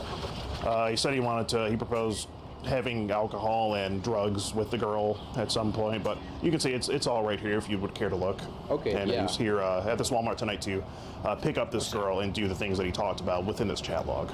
Okay. I'm gonna go with him. You mind if I take this? Yeah, go ahead. And folks, this here is a prime example of what you do not do on a Tuesday night at a Walmart. I mean, if you look at Tim over there, he just really looks like he's going through it with law enforcement. He was really it seemed like he felt pretty ashamed about what he was doing. But this is one of those things that just can't be excused, unfortunately. So that's something that you have to talk to the court right now, but right now you're excused. Alright, are you okay with us taking this? Yeah, absolutely. I just need the binder. I can Yeah. take the papers out Yep. of it and you can Absolutely. bind Yep. it back. No problem. We'll get it for you in a minute. We'll give it back to you. Oh, okay, yeah. You cool with that? I Yeah, appreciate you. that's fine, yeah. Perfect. And then I got your stuff in there. Okay. So, when did this start? The dates should be in there. It started on an app called Kick, and then I went to text messaging. Yeah, you just had to look in there. The dates should be in there. Yeah, it's on. Yeah. All right, well, the sheriffs have just spoken with me. It seems like this isn't going to be a very good night at all for Tim. Right now, he's in handcuffs. Looks like in the back of a police car right there. And yeah, they're asking him a few questions about the situation. They're not going to let us listen in on that, but we should get the scoop in just a minute here. Now we can vaguely hear the officers discussing what may happen with Tim here. It sounded like, from what I got, it sounded like he admitted to most of what he was saying in the chat log, and they are contemplating what is going to be done with Tim here. Safe to say, it's not looking good for him. I don't know what the officers got in that bag there. So now it looks like the Eaton County Sheriff's Department have confiscated Tim's phone. It was in just a little plastic baggie right there, probably of the same plastic that he was using to store the for the that he wanted her to try. Oh, and it looks like the officers are doing a thorough search on his van here. Looks like we have a Dodge, Dodge Caravan here. You never know what the officers may find. Only time will tell. So, can you tell us what's going on? Can you give us a statement or anything? No, we cannot. We can't. Okay, got it. We're not sitting in custody. Okay. Yeah, that makes sense. Okay. You already got his name in the call? Yep. Yeah, he's added in. So this. Okay, well, the Eaton County Sheriffs, unfortunately, were not able to give us a statement at this time about what's happening with Tim. But from the sound of it, it doesn't sound like it's turning out very good for Tim at all. Is this a news show? Yes, we are live on the news. Would you like to give a statement as to what's going on? I watch y'all all the time on YouTube. You catch the child pregnant. You do? Yes, we actually have one in the back of this police car right now. Hey, y'all. Wait, who did he come here to meet? He came to meet a female. A female? Yes, a female. And he was going to bring and possibly alcohol.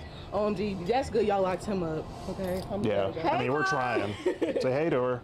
Yeah. Hey, Mom. But keep doing what you're doing. Oh, we will. Okay, thank you, ladies. Have a good night. Looks like the sheriffs are doing a even deeper search on Tim's car. Now they're pulling out the latex gloves. Now they're going in. Seems that Tim is letting the police know that he has brought something in his car. Some sort of substance is what I'm gathering. Let's see what comes out of the van here. Tim's got a lot of shit in his car. If you can't find them, they're probably. I don't see them in there. Okay. They're probably not. Darn. I was hoping he would have brought it. Which car is that?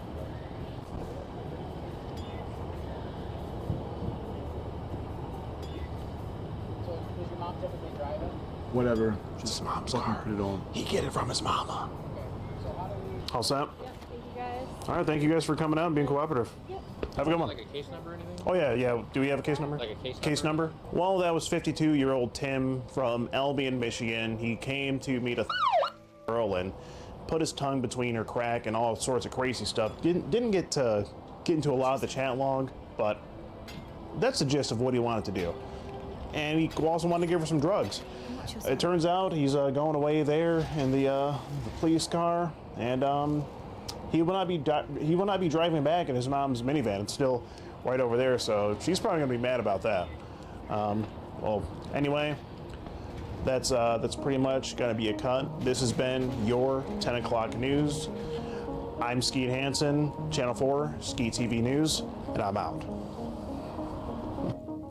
Well, I gotta say, that was quite the story and quite interesting. Thank you so much, Skeeter, for bringing that to us. It makes you wonder, right, what would make someone go out and get cupcakes. Unfortunately, that's all the time we have here on Skeet TV News tonight. Tune in tomorrow, we'll be going more in depth with the baby panda bear situation. From all of us here at Skeet TV News, I'm your host, Q Burgundy. You stay classy, Detroit.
Did you see the most recent Chrono Odyssey interview? The one where they said they'll have zero pay to win in this game that looks like it most likely will have pay to win from the publisher who any single MMO they've ever published in their entire lifetime has always had pay to win, but this time it won't have pay to win.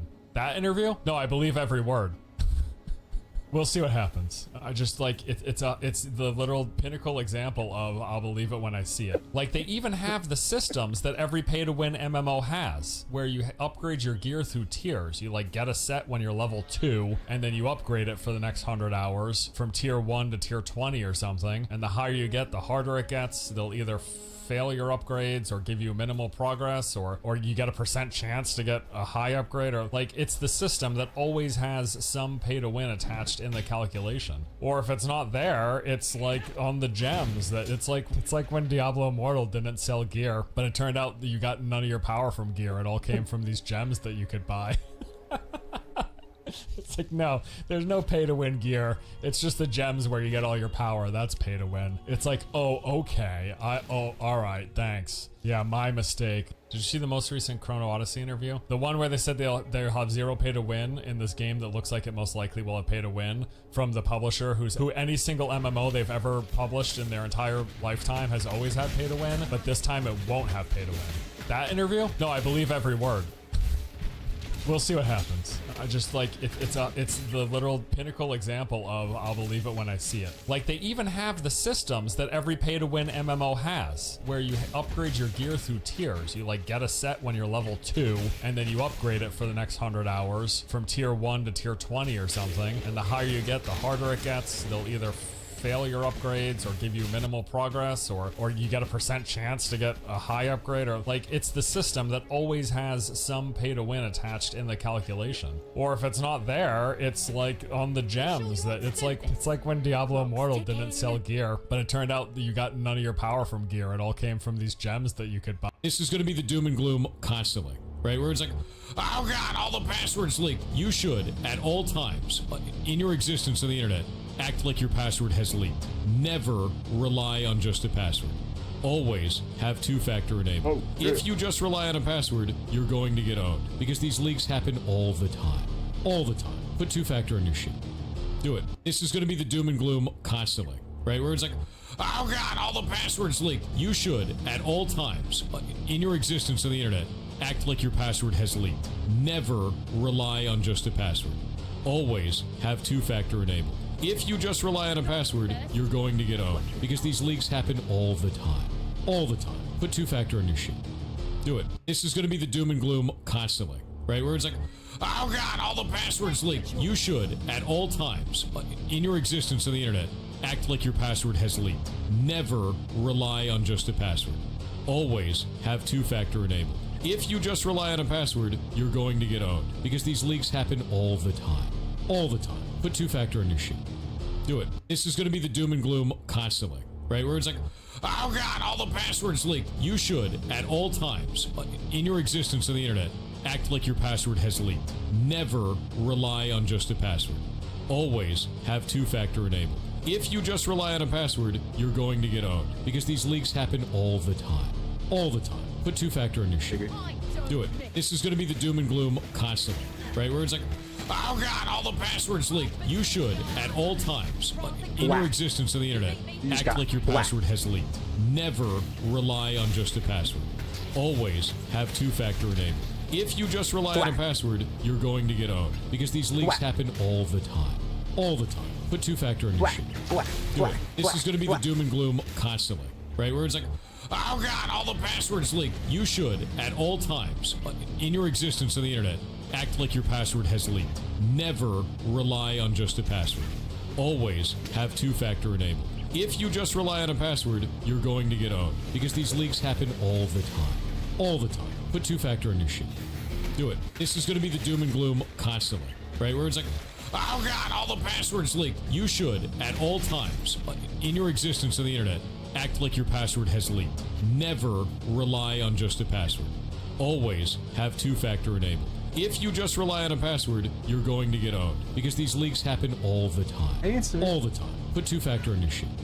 Do it. This is going to be the doom and gloom constantly, right? Where it's like, oh God, all the passwords leaked. You should, at all times, in your existence on the internet, act like your password has leaked.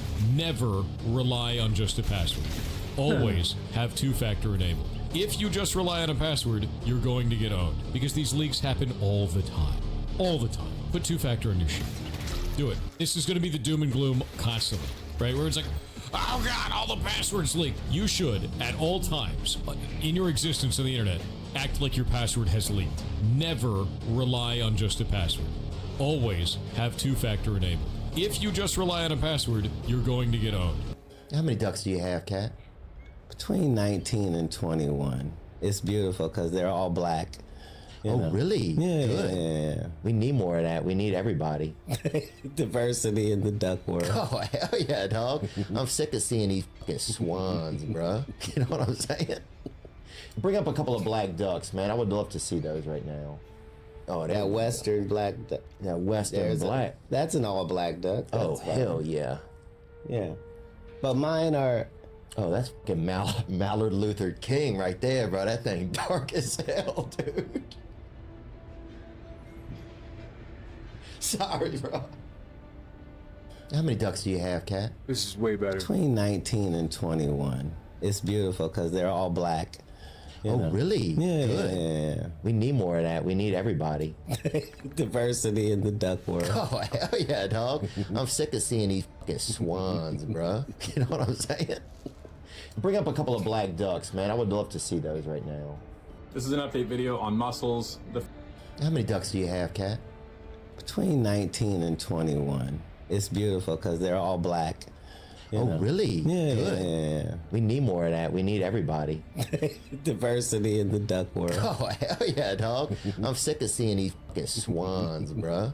You know what I'm saying? Bring up a couple of black ducks, man. I would love to see those right now. Oh, that western black duck. That western black. That's an all black duck. Oh, hell yeah. Yeah. But mine are... Oh, that's fucking Mallard Luther King right there, bro. That thing dark as hell, dude. Sorry, bro. How many ducks do you have, Kat? Between 19 and 21. It's beautiful because they're all black. You know? Really? Yeah, Good. yeah. We need more of that. We need everybody. Diversity in the duck world. Oh, hell yeah, dog. I'm sick of seeing these fucking swans, bro. You know what I'm saying? Bring up a couple of black ducks, man. I would love to see those right now. Oh, that western black duck. That western black. That's an all black duck. Oh, hell yeah. Yeah. But mine are... Oh, that's fucking Mallard Luther King right there, bro. That thing dark as hell, dude. Sorry, bro. How many ducks do you have, Kat? Between 19 and 21. It's beautiful because they're all black. You know? Really? Yeah, Good. yeah. We need more of that. We need everybody. Diversity in the duck world. Oh, hell yeah, dog.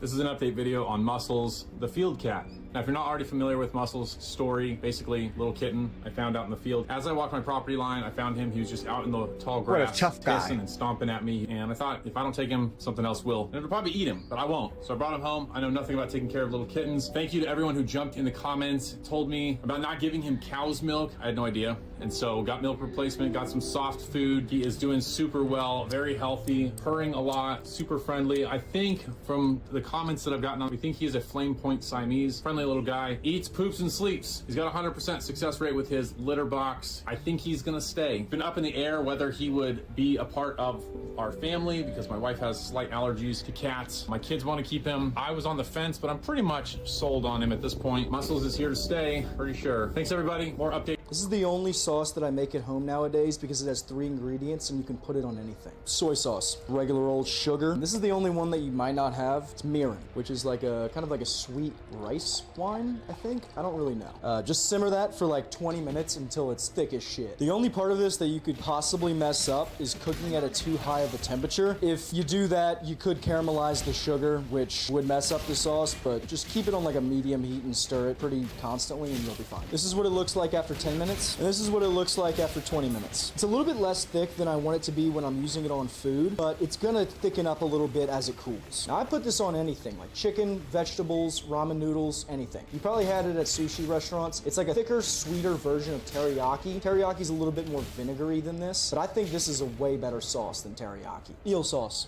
This is the only sauce that I make at home nowadays because it has 3 ingredients and you can put it on anything. Soy sauce, regular old sugar. This is the only one that you might not have. It's mirin, which is like a kind of like a sweet rice wine, I think. I don't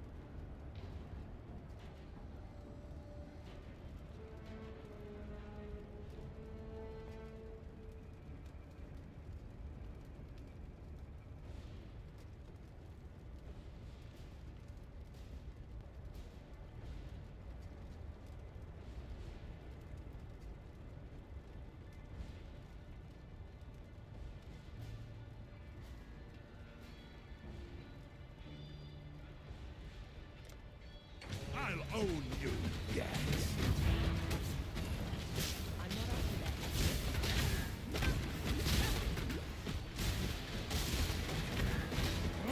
The strong take what they want, so go ahead.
I've never felt further from what I know and love.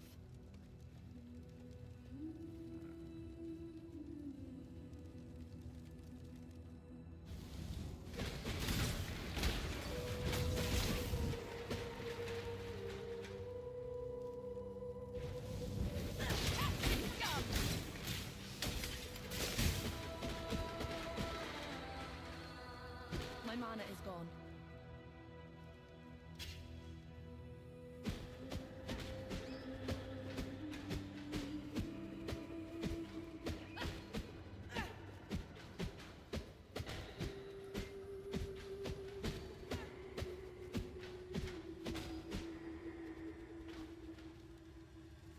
Iron Man, I'm sorry.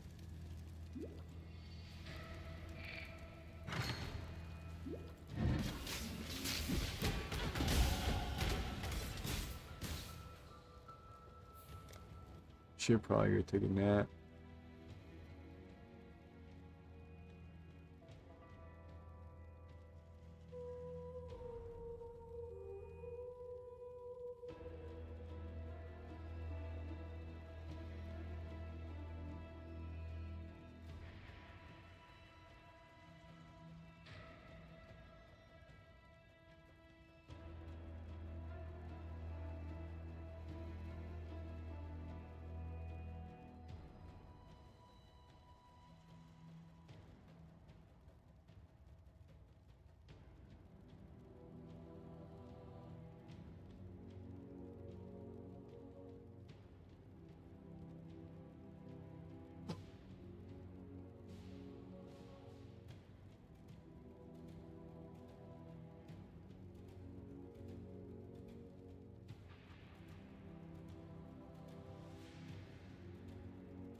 Damn, that's quite the delay.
Mm-hmm.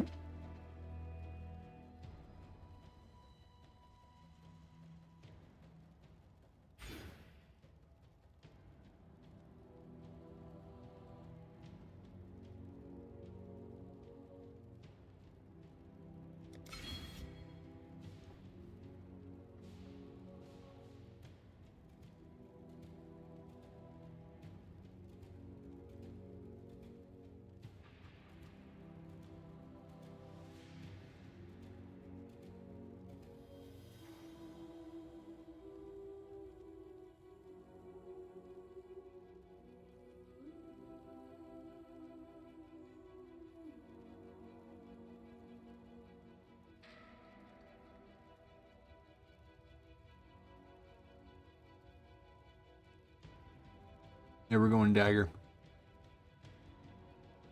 I just settled that.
Mother Dagger Master.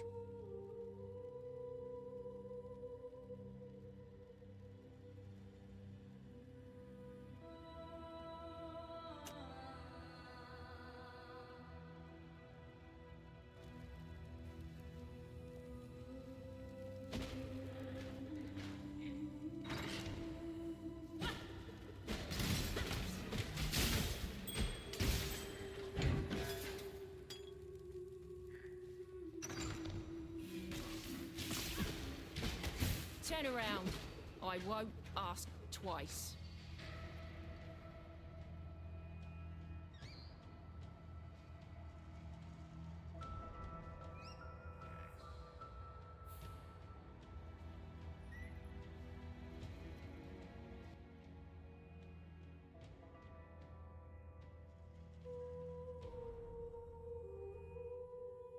Did you see the bare knuckle fighting? I haven't watched any of them yet. I watched some exchanges between. It's hard to watch. It's weird. I was a big proponent of bare knuckle. I was like, they should fight bare knuckle because it's ridiculous that you pad up only your gloves, but you don't pad up your elbows or your shins or your knees. But Jason Knight versus Artem Lobov was a weird fight to watch, man. I mean, they beat the fuck out of each other. I heard. They both came out of it super cut up, man. Like a lifetime's worth of cuts in one fight. Yeah, and you saw that. It's like, I think it's going to be, it looks like I saw their faces. That looks like it's going to be some long healing. Yeah, man. I mean, these guys beat the shit out of each other, bare knuckle. And it is kind of weird that you do recognize, first of all, they're bare knuckle, but they're not bare wrist. Like, look how their hands are all wrapped up to prevent them from breaking. Which is, it's interesting. It shows us how fragile our hands really are. No, yeah. And so that's why. Did you see the bare knuckle fighting? I haven't watched any of them yet. I watched some exchanges between. It's hard to watch. It's weird. I was a big proponent of bare knuckle. I was like, they should fight bare knuckle because it's ridiculous that you pad up only your gloves, but you don't pad up your elbows or your shins or your knees. But Jason Knight versus Artem Lobov was a weird fight to watch, man. I mean, they beat the fuck out of each other. I heard. They both came out of it super cut up, man. Like a lifetime's worth of cuts in one fight. Yeah, and you saw that. It's like, I think it's going to be, it looks like I saw their faces. That looks like it's going to be some long healing. Yeah, man. I mean, these guys beat the shit out of each other, bare knuckle.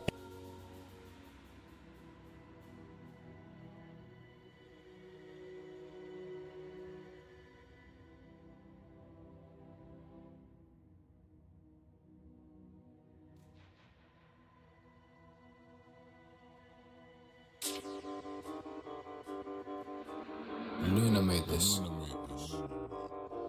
That nigga like Trevor's point, bro.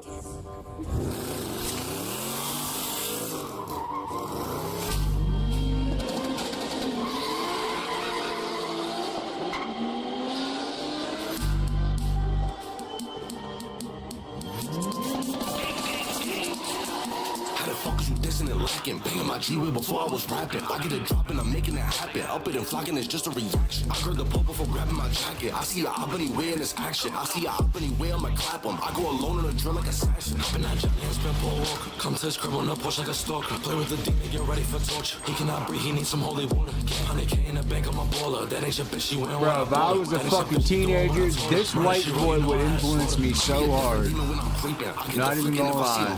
I'm on the field, I practice what I'm preaching. I'm getting paid in every different season. Leaving my bitch, I'm looking for a reason. I'm up at Apple wiping down the visa. I did 250 off of features. I used to play with keys just like a laser. Someone shot me a belly dance. Told me I'm about to call you back, put your hands up. Throwing them on that block with a handgun. I get money, she said that I'm handsome. Ain't shit funny, you should get your pants up. Gotta make it home cause grandma love a grandson. I'm just hoping that you understand. We got the drop, it's no way that you can run. We got the drop, where the fuck is you running? Up in the stuck, I could click on the cousin. They see me hop out, get the running and ducking. Max on the drilling on bros, a bucket. Run up and check, no, I'm not trying to cut him. Been through the 4, leave his face in a puddle. Towards D2, so I'm not trying to tussle. Hollows gon' rip through the tissue and muscle. How the fuck is you dissing and lacking? Banging my G-Way before I was rapping. I get it dropping, I'm making it happen. Up it and fucking, it's just a reaction. I heard the pole before grabbing my jacket. I see the up anywhere. I go walk when I'm grabbing my jacket. I go alone on a I go walk when I'm feeling the clap.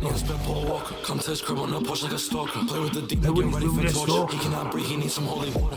He needs some holy water. Bro, he puts out so much air. Murder, she wrote, you know I had to slaughter. It is what it is.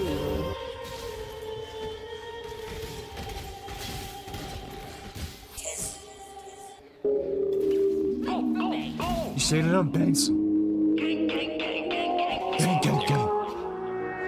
You set it up, Banks. Me and TB too deep, we on next side. Spot on the op, we gon' blitz at the same time. 23 in his face like his face. Boy tryna run me the beam on G-Styles. Block him up, click anything besides women and children. On the 8, they gon' feel how I'm feeling. If we check off your face, how the fuck is you healing?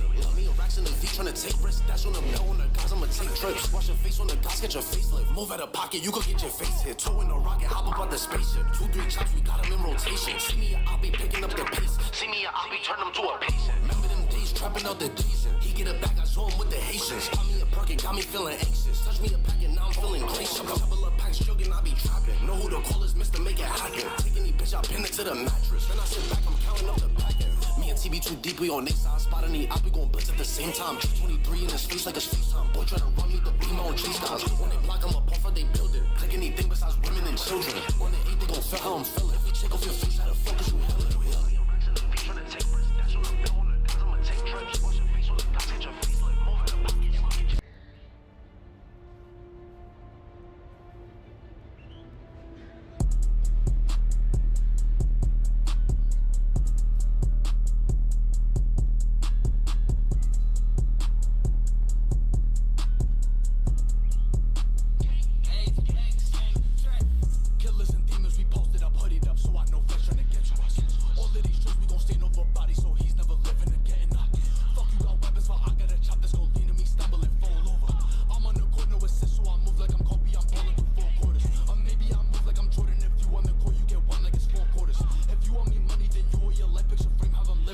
Borders. Want the news, leave a space on the TV. If you want smoke, just bounce out and come see me.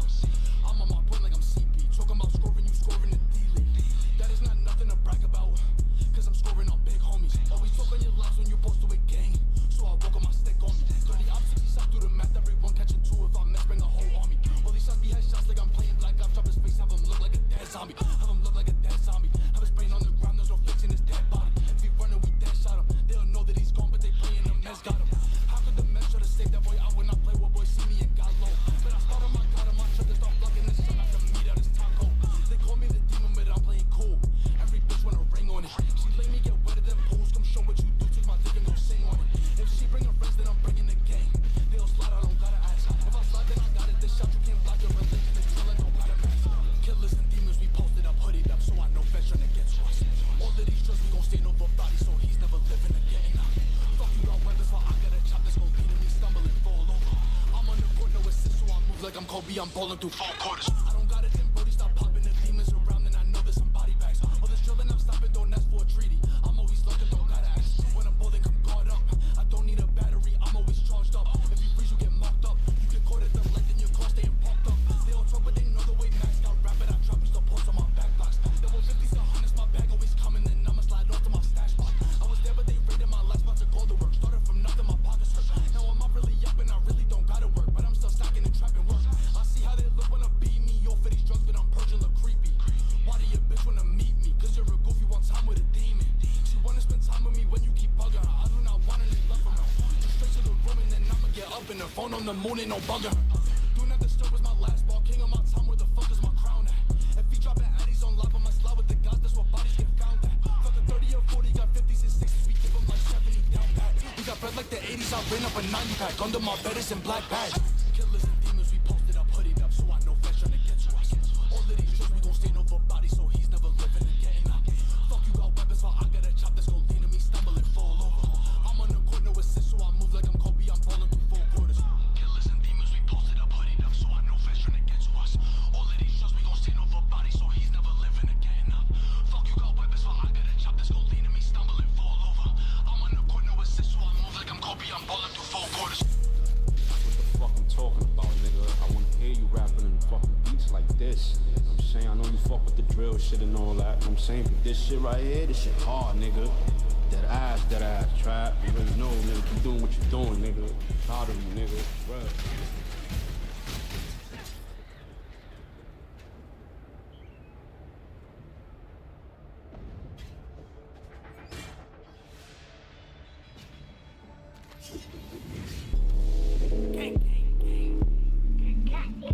Max the Demon, man. You know the fuck I'm rocking.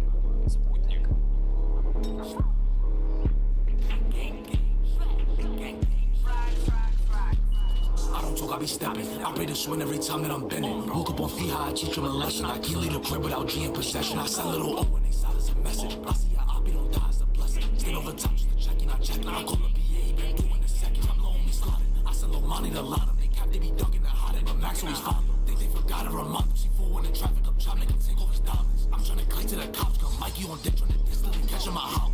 He on dick, but we flopped them. So we on court trying to score like he played for the Rockets. I'm in my back, they can't stop shit. Fuck by the bitch, I get chips trying to make me a profit. I love been doing that hot shit. This shit on bro, see a dirt on my mother, I'm flopping. Clip holding 12 like it's stopped there. I'm on they block, trying to bang on the op like he blocker. Been through the stop with some options. If we catch bitch, you on Maddie, on swing, I'ma drop her. Get in the zone when I'm creeping. I've been a threat on the course since the start of the season. I'm getting back over pieces. 20 a week over Zelka, Japan, and I'm creasing. I get a touchy, I'm bleeding. Run up a check in the data, so wait when I'm teaching. I start to flick if he reaching. He could get left on his block for the shit that he preaching. I don't talk, I be stepping. I pray to swing every time that I'm bending. Woke up on feet high, I teach him a lesson. I can't leave the crib without G in possession. I send little O when they side as a message. I see how I be don't die as a blessing. Stay over time, just to check in, I check. Now I call up BA, been doing a second. I'm low on me sliding. I send little money to line them. They cap, they be dunking the hot and the max always find them. Think they forgot to remind them. See fool when the traffic up, try make him take off his diamonds. I'm trying to cling to the cops, cause Mikey on dick, trying to distance and catch him my hollow. Kai on dick, but we flopped them. So we on court trying to score like he played for the Rockets.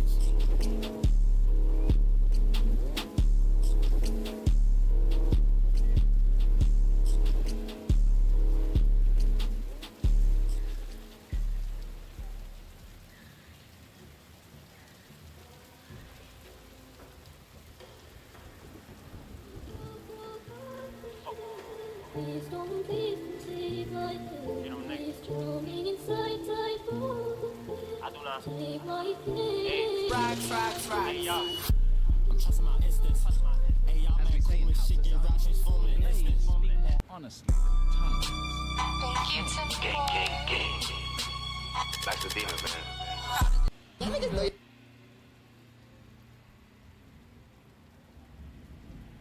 Here it is.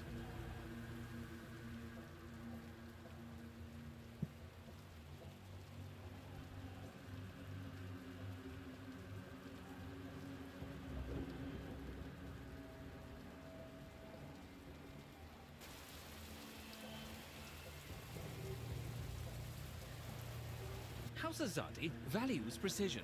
Allow me to demonstrate.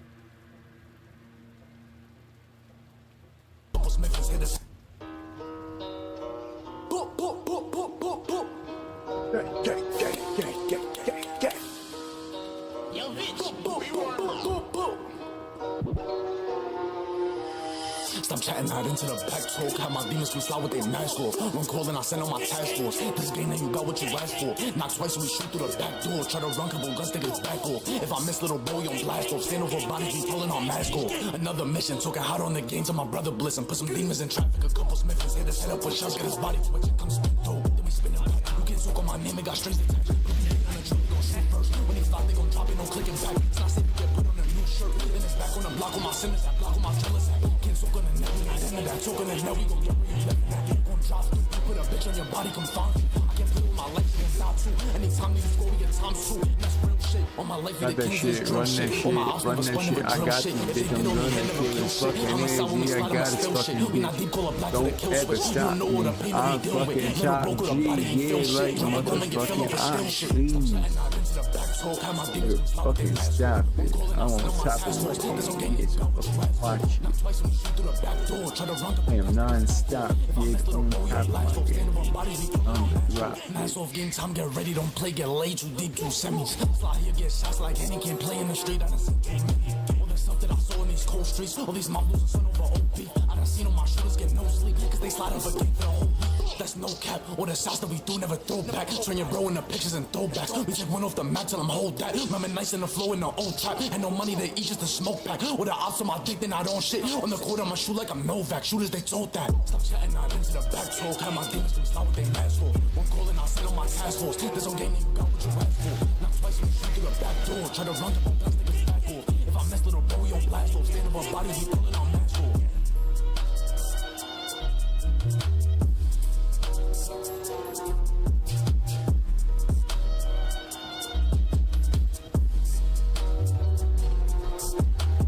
This beat is fucking crazy.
Yo, bitch, we want more. In a position of limited vision, stuck in the system I no longer fit in. I cannot just give in as long as I'm kicking this. God is my witness of spitting some wisdom. I need to be leaving my demons behind. I cure my scenes and I'm screaming or not. These feelings inside degrade the pride, but maybe with lies I think they are right. Even though I am trying my best to sleep and do it without driving this mess. I'm blinded by eyes that got to my chest to seem to go right. Believing I'm left, I'm out of control. What's my really rose? What's left of my soul is a debt that I owe. Trapped in alone and I lack a backbone. Stuck in the mirror and flat at my nose. Look at yourself, taking all that you see like a book with the shelf, read the lines in between. Honest duplicity, I am a virus. You cannot get rid of me, not if you're feeling me. God, if you're listening, promise that I will stop trying to get these beats lost in the rhythm. Cause I am lyrically lost on my pedigree. Do so prophetically, falsely, I feel agree. Not what you originally thought. I'm sick of it. All my shit you do, I've been spitting it. Telling I'm dropped in the bucket with the lid on it. I will not stop with these shots to go scriptless. But fishy that said you sedated, unfaded. Been patiently waiting to bring up this cage. You invaded to let me believe what I'm saying. Super like saying, come back, you're waving. Had to set it off, but to take off, I let go, I don't give a fuck, so take off. Yeah, bitch, I make $1 million on this track. I sell it back, get stacks, yeah, I am. It's hard to fucking freestyle fast like that. No way. I would have to be really fucked up. And not on camera.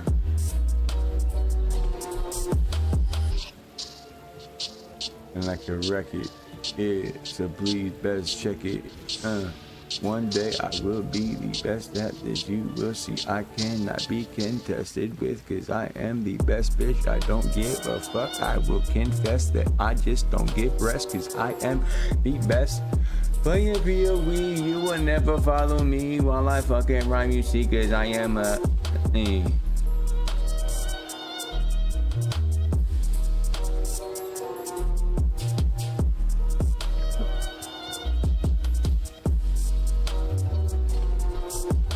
Shipyard terror, he's hard error. I don't give a fuck, I get so scared. Order to me, I don't know, he's born to me. This order leakings, I can't be born. You see, what the fuck is this shit?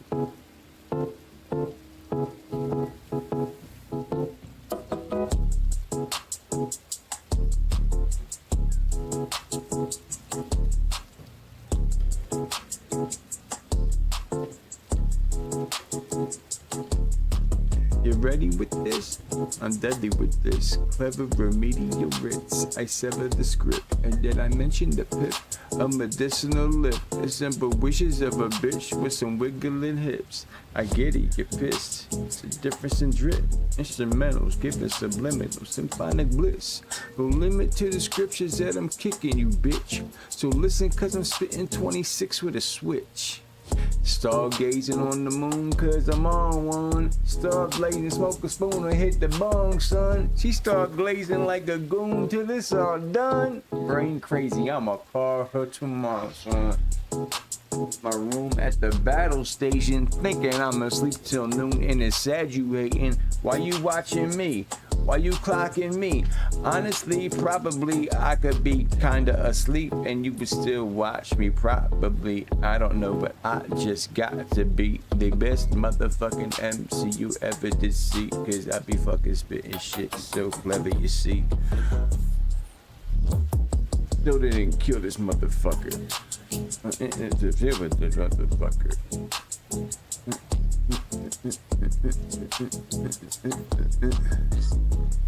Battle me. Sad you see, you don't compare to me. I don't, am not scared you see, cause I just go to there you see. I'm there you see, cause I don't know. I put my underwear on my head you see. Like a Superman. Superman. Future man. That's why I'm AI this whole time. Aha. Didn't rhyme.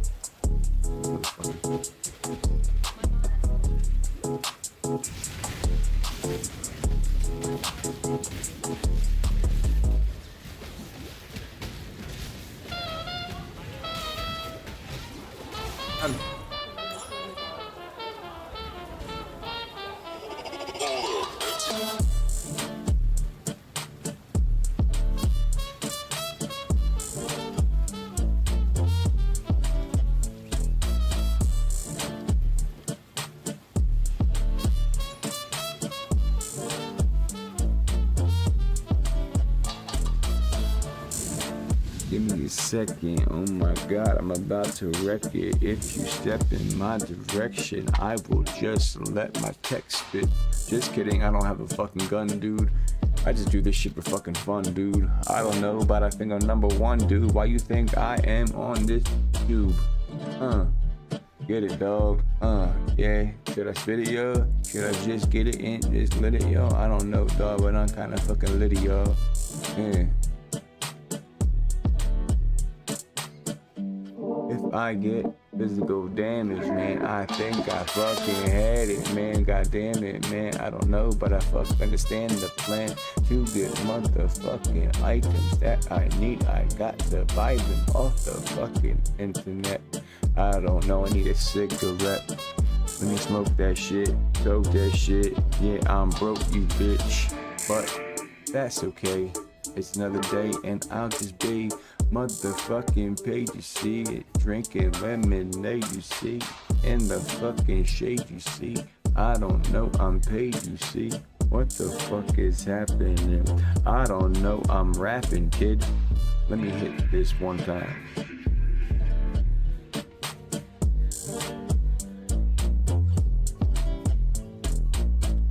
I got mine, I don't give a fuck, and I'm time, I'ma live it up. Hit it now, get it now. I don't know, but I'ma fucking spit it now. Ha, hawk to her, I'm a loser. Ooh, nice to know ya, nice to know ya. I'ma flow, yeah. I don't know, man, I just fucking go, yeah. I'm a motherfucking pro and I know it. But I don't boast and I don't show it. I thought that said 42 maximum energy shield. It's not, dude, it's kind of revealed that I'm stupid. I don't fucking read shit, I'm stupid. You sure? Ready? Ready? Ready? It's kind of trash actually.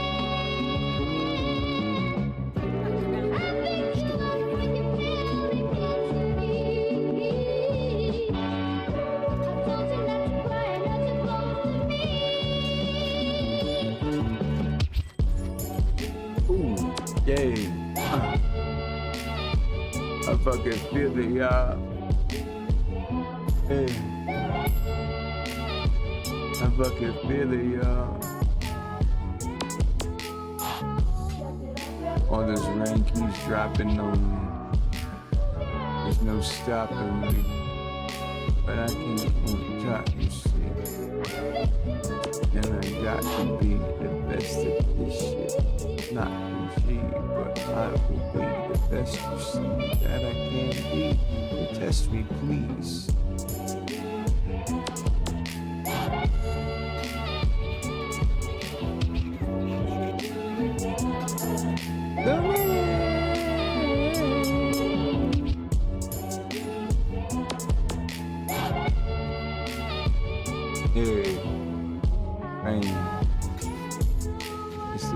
Motherfucking rain, it's a damn shame. And I know that I got to be ready, you see. So please let me be the best I can. You see, I am the motherfucking best at this. Off the top, I'm the best, you bitch. I don't fucking know, dude, but I can just flow, dude. And I can just grow, dude. I know, dude.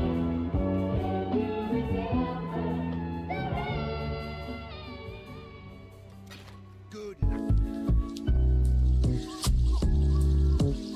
Ooh. Hey, shawty. Hey, shawty.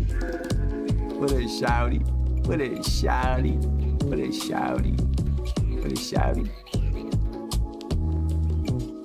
Yeah. I kinda like it. It's kinda igniting my excitement. I might be bright, kid. Enough to light this conversation on fire. I'm debating you're a liar. Why you think I fucking hate a liar? Because because they fucking say things that aren't true. I want you to be complacent with it. I don't know, dog. I'm taking a shit on my fucking chair. I don't care. Fuck the toilet. I'll enjoy it right here, bitch. Fear me. Smear it clearly all over the camera. Endearment is what I came to spit to you. I don't know, dog. I gotta get a grip, dude. Ha. Ha. Ha.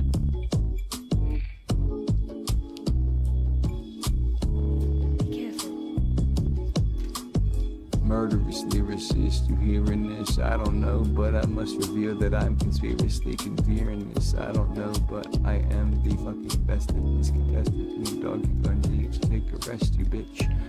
I try to fucking spit it really fast, dude. It's really hard to say things meaningful and outlast dudes, cause I don't fucking know what I'm saying half of the time. I just think of what I'm gonna rhyme at the end of it, see? And if it doesn't rhyme, well, I just gotta fucking take another stab at it. I don't know. I'm gladly doing what I gotta do to fucking rhyme, dude. And if I don't fucking do it too fast, dude, I know I'll outlast you. It doesn't even make any sense what I'm saying, dog. Yeah. Fuck it.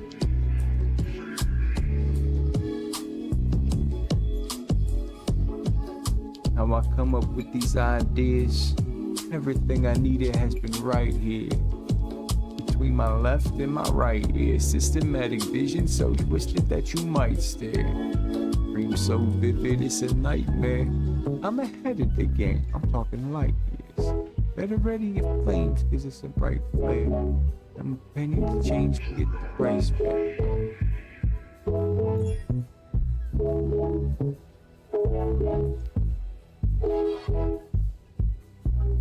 It might be worth the rolling.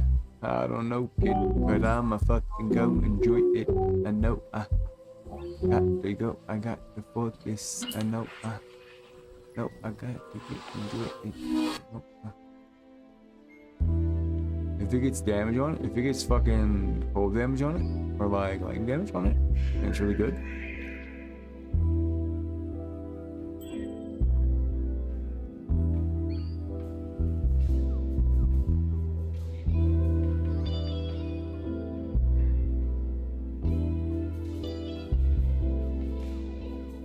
Resistance, bitch.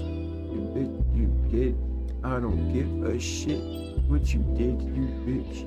But you can't give me these fucking weapons that are fucking trash, you see. Cause I will just put them in the trash, you see. I don't know, but I can outlast these bitches. I don't give a fuck. What the fuck, man? Damn. I can't rhyme right now. It sucks. I don't know why I can't, but I can't. Sometimes I can. Sometimes I can't. I take a shit right in my pants. On this track, I will relax, but get back and I will absorb it, dog. I don't know, ignore me, y'all. I am so boring, y'all, but I will make you fucking snore on the y'all. I was gonna say something there, but I didn't think of it. See, I can't even think of the full rhymes, man. My brain's fucking fried right now.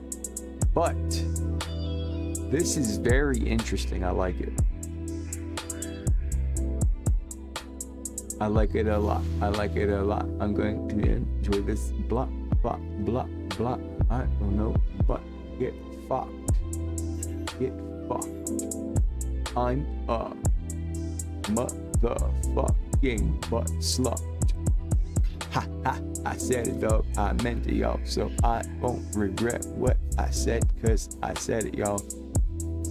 Let it off. Let it off. Or off, cause I am a let it off. Let it off. Don't let it off. Let it off. Let it off.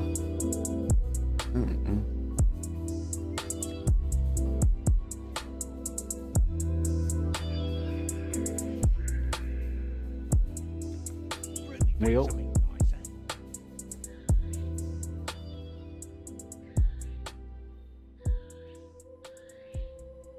There are some fascinating degenerates on Whatnot. Like, I know I've been making fun of Whatnot quite a bit for some unhinged scammers, scalpers, and just lunatics, but the two I want to show you here, I think, are the biggest weirdos so far that I've seen.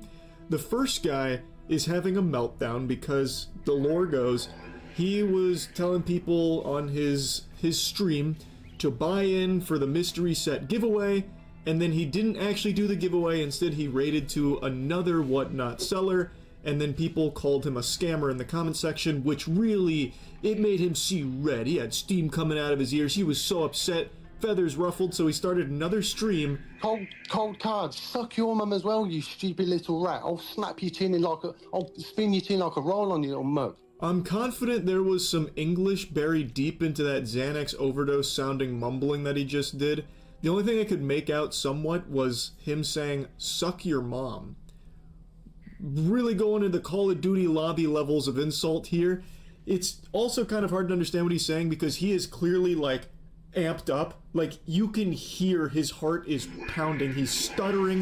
It sounds like he's getting a lump in his throat, like on the verge of tears. So he is struggling to find insults, and he just keeps fucking face planting into some of them. He says that he's gonna spin him like a roll-em-a-mum or something. I have no fucking clue what gobbledygook he spit out at the end of that sentence there of his little rant. You little glasses, I'll snap them off your head.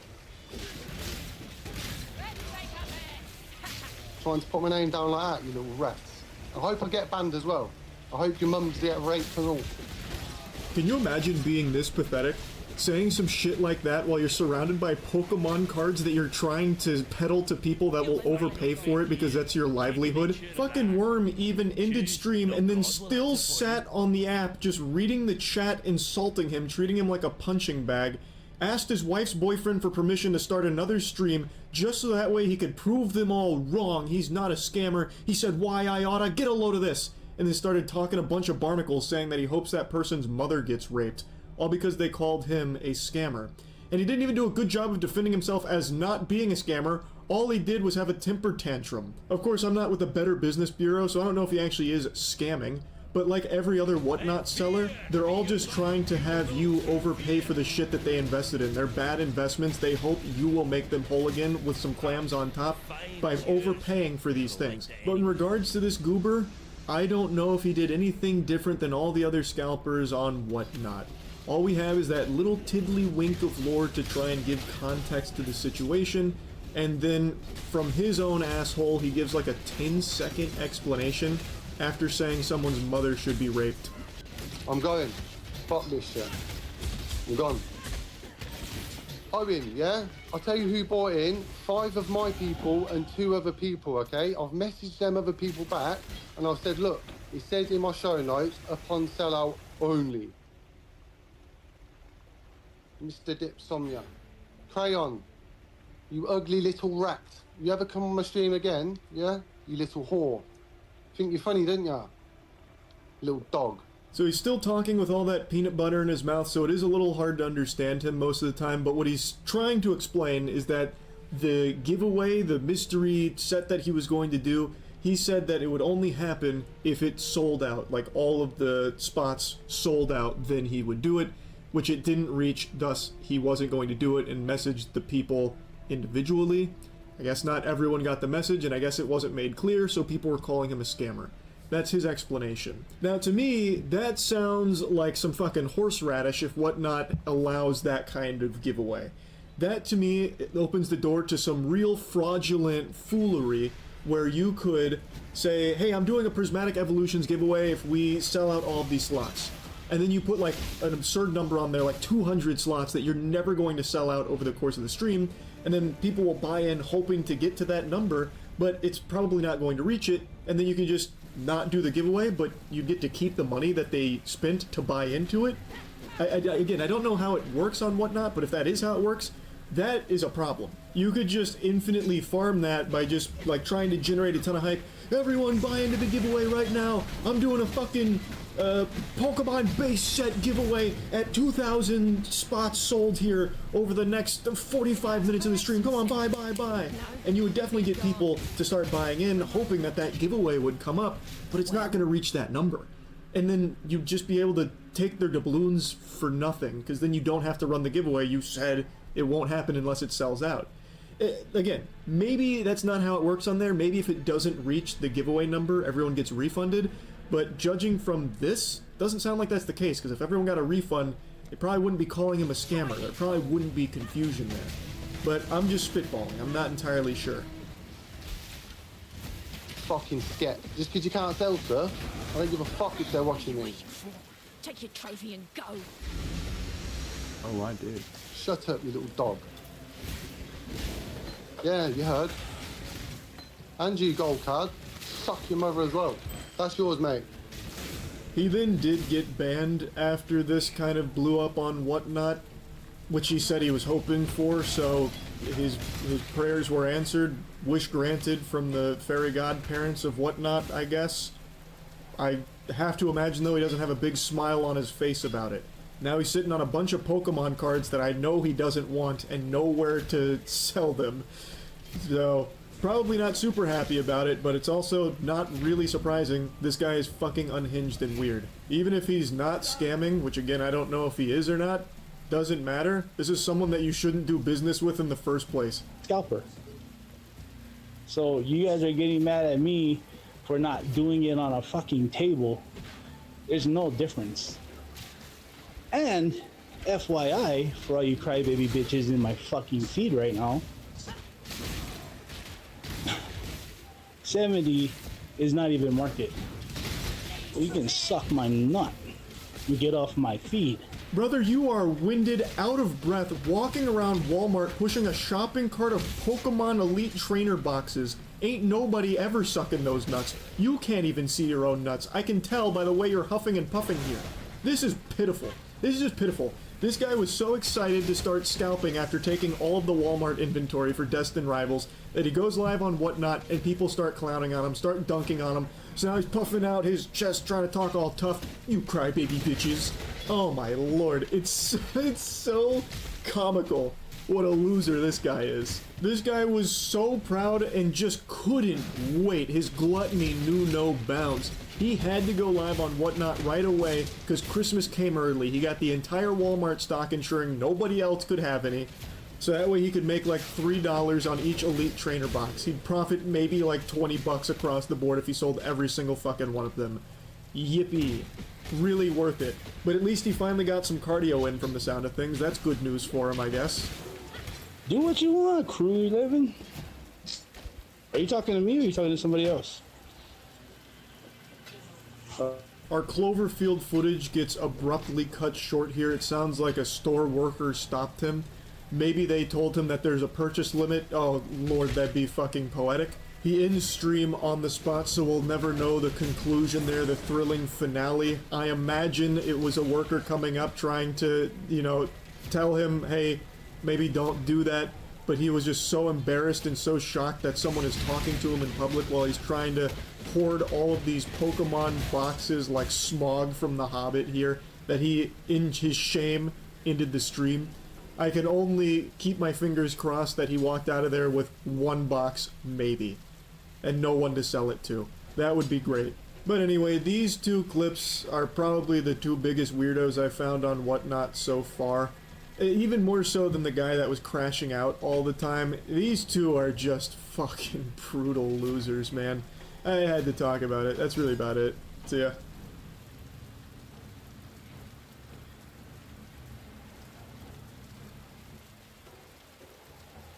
A couple weeks ago I made a video clowning on a Pokemon reseller on Whatnot who's become infamous for ranting and raving like a madman fresh out of Arkham Asylum. He's just stuck having a perpetual conniption on stream all the time, and he is still crashing out. For a living and profit. Oh, whoa! Wait! What did he say? Clip it! He said he sells Pokemon for a living and profit! Wait a minute! Wait a minute! Wait a minute! No! Did he say he sells Pokemon and profit?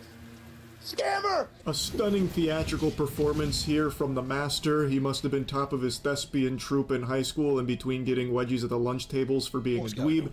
Right now, he is mocking people that go into his streams and call him a scammer because well, what he sells is overpriced Pokemon packs. So a lot of times people are going to get upset about that, ruffled feathers, and it makes him upset because he's also not making as much money as he'd like to off those packs. So it's this vicious Ouroboros here where nobody's happy. And now he's blowing a gasket because I guess he's heard it too many times about being a scammer and like a scalper. So he is now putting on this song and dance. Cry about it, bro. Cry about it, man. Your ass started a seller account, got no fucking sales, and then fucking went on Reddit and bitched about pulling hitters. Sorry you only won like 15 giveaways this week. Like, weird ass kids. Winning giveaways and hating.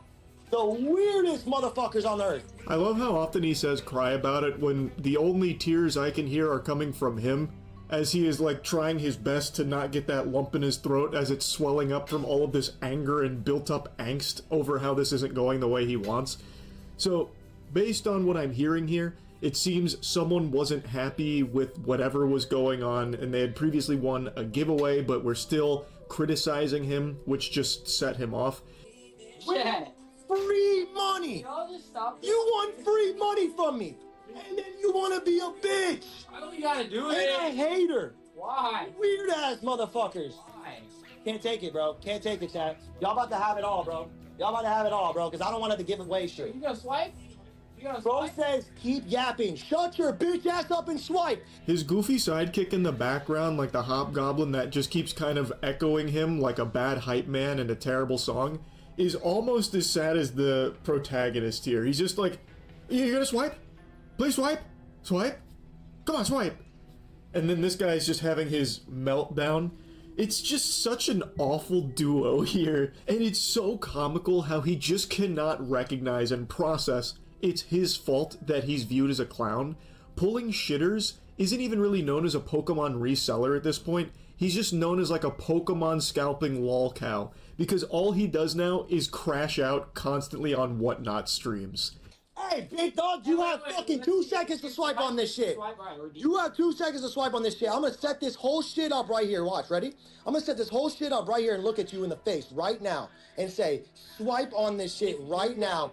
And you do right now, you can stay around. You can stick around, big dog. Am I gonna sell something or are you gonna keep yapping? Bitch, are you gonna swipe? No? Get the fuck out of my stream. You're banned. See, Wango? That's how I play the game. You play the game like a whiny bitch. An excellent strategy. What a gambit. The person he just banned, by the way, isn't even just like a hater or anything. This is absolutely a dude that cruises Whatnot and overpays for Pokemon packs. He literally was just asking, are you gonna sell something or keep yapping? He wanted to get back into wasting his money and then got banned for it. So pulling shitters is not even good at business. He just banned probably the only person in this auction that was willing to waste money on his packs. Because he hurt his feelings. You could act like a big dog. Oh, you're gonna keep yapping? Are you gonna keep yapping? Shut your ass up. Dude, it's not even fucking... Yo, Retro, are you... Is that how you say his fucking name? You think it's Pokemon? It's motherfuckers like you that piss me off. The Pokemon is what makes me money and pays my bills and pays my fucking employees. You think I want to fucking entertain you right now? You're banned. Who else wants it? Shit, he's out here firing from the hip here like Yosemite Sam. You're banned. You're banned. You're banned. It's not Pokemon. It's you. You scum. Coming in here insulting me. Pokemon's how I put bread on the table for my family, damn it. I come out here and I scalp in a children's card game, and that's what I do professionally. Huh? You? Who the fuck are you? You're pathetic. You're not that guy, pal. Banned. Like, come on, man. Have some shame. Are you kidding me? The amount of times he does this and goes on that whole spiel is craziness. Go! Go! Go! Boom! There you go! Bad. Ain't that one guy, that guy got a giveaway too and he's talking shit. Fucking weirdos. The scum of the earth is the people that win my fucking giveaways and talk shit. Fuck you! Scum of the earth do that. You win my giveaways and then you talk shit. You're banned. Fucking weirdo, bro. He just doesn't understand. It has nothing to do with them winning giveaways or swiping for these dog shit auctions. You're just a loser. You're a douchebag that people are throwing tomatoes at. So yes, they won their giveaways, but they still don't like you because of this. I don't know how he can't understand that. Like, it is actually making my voice crack. It's so crazy to me how he has no level of self-awareness at all. Now, what you should also be very self-aware of is that this guy probably stinks, and it's because I know he's not using Cheeky soap. And he is really shooting himself in the foot. He probably wouldn't be this angry if he just had better hygiene by using our soap, Cheeky. Go to usecheeky.com and get some soap. We made the soap. It's the best soap on the planet. And today's the last day we're doing the 20% off Memorial Day sale, so perfect time to get it. Out of me. This shit is ridiculous. Somi, get your guys back in here, bro. Don't go cry away over there because Somi doesn't want to be in the room to get clipped. Somi cries because he just wants to protect himself getting clipped because he worries about other people on the internet more than me. Alright? I just don't want to deal with this shit. If y'all not gonna lock in, what are we doing here? This just sounds like an abusive relationship here. Like, now he is insulting that guy I was just talking about from the background. The guy who's, like, only ever gobbling his meat, like, supporting him. He's like, well, we need to lock in. We gotta lock in. We gotta start swiping. Right? Come on, guys. We really gotta start swiping. Like, it sounds like he's almost kind of fearful of this main loser.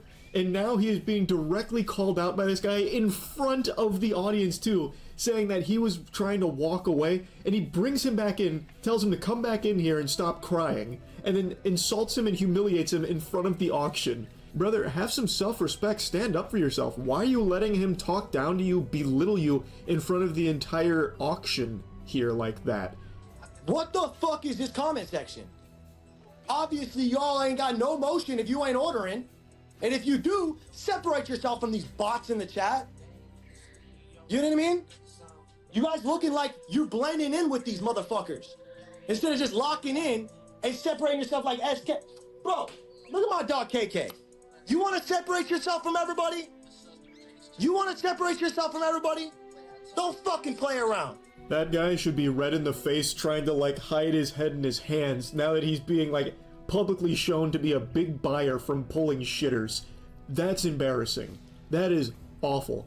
Even if this guy isn't outright scamming, you're still overpaying for the packs, and there's a million other people you can go overpay from if you really are desperate to waste your money. Why would you want to support this guy having a perpetual temper tantrum? Like, I don't understand. It doesn't make sense to me.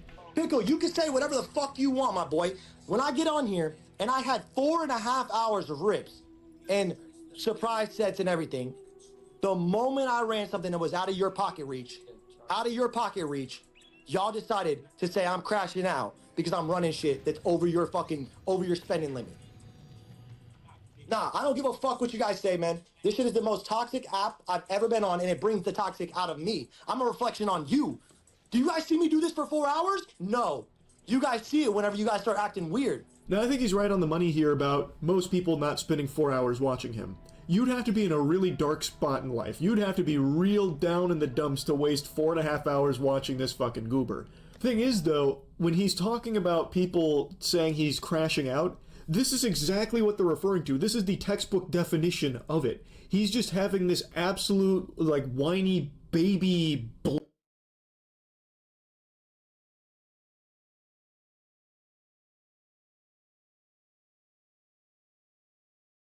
fraud.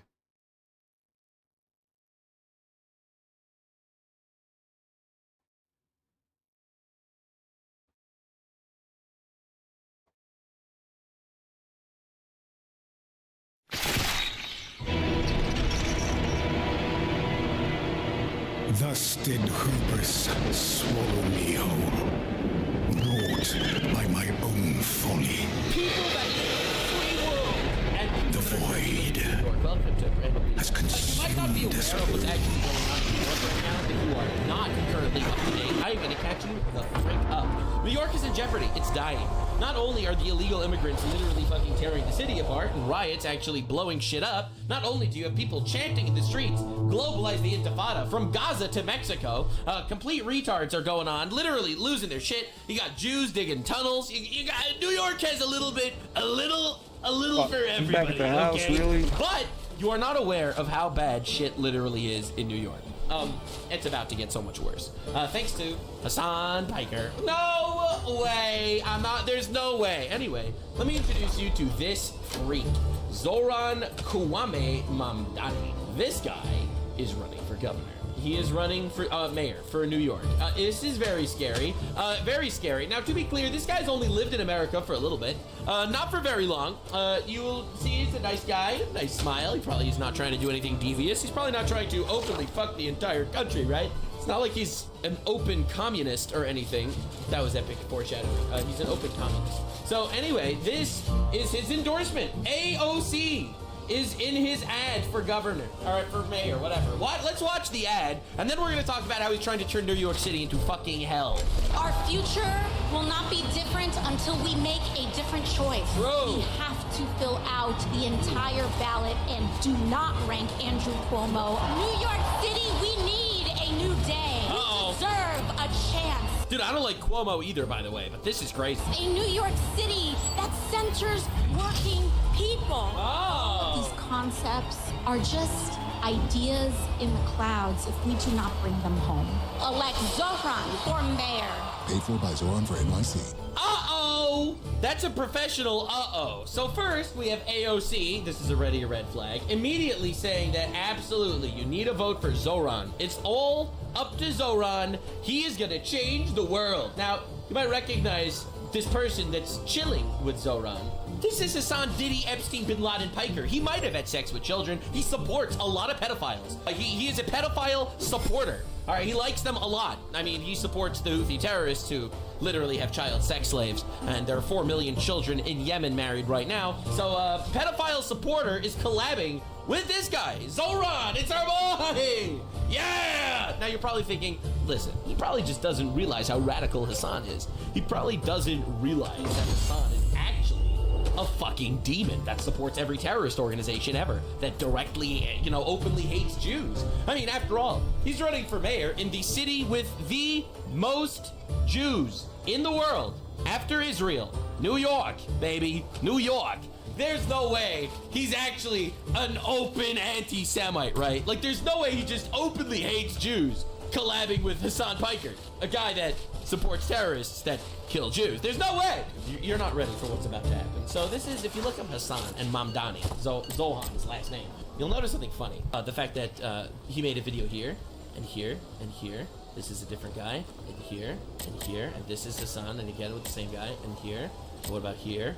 And what about this? And people also watch these videos, and more of them. What about these? What about all of the? What about this one as well? What's going on? He fucking ran his entire campaign. I can keep going. He has been glazing this man, unironically, nonstop the entire time. This guy's bad fucking news. I am just trying to tell people, hey guys, please be aware. Be aware, if you're in New York, do not vote for the other guy, please. Please! This is crazy! Here he did an entire hour-long conversation with him, man. An hour-long conversation about how New York needs to die or something. This is crazy.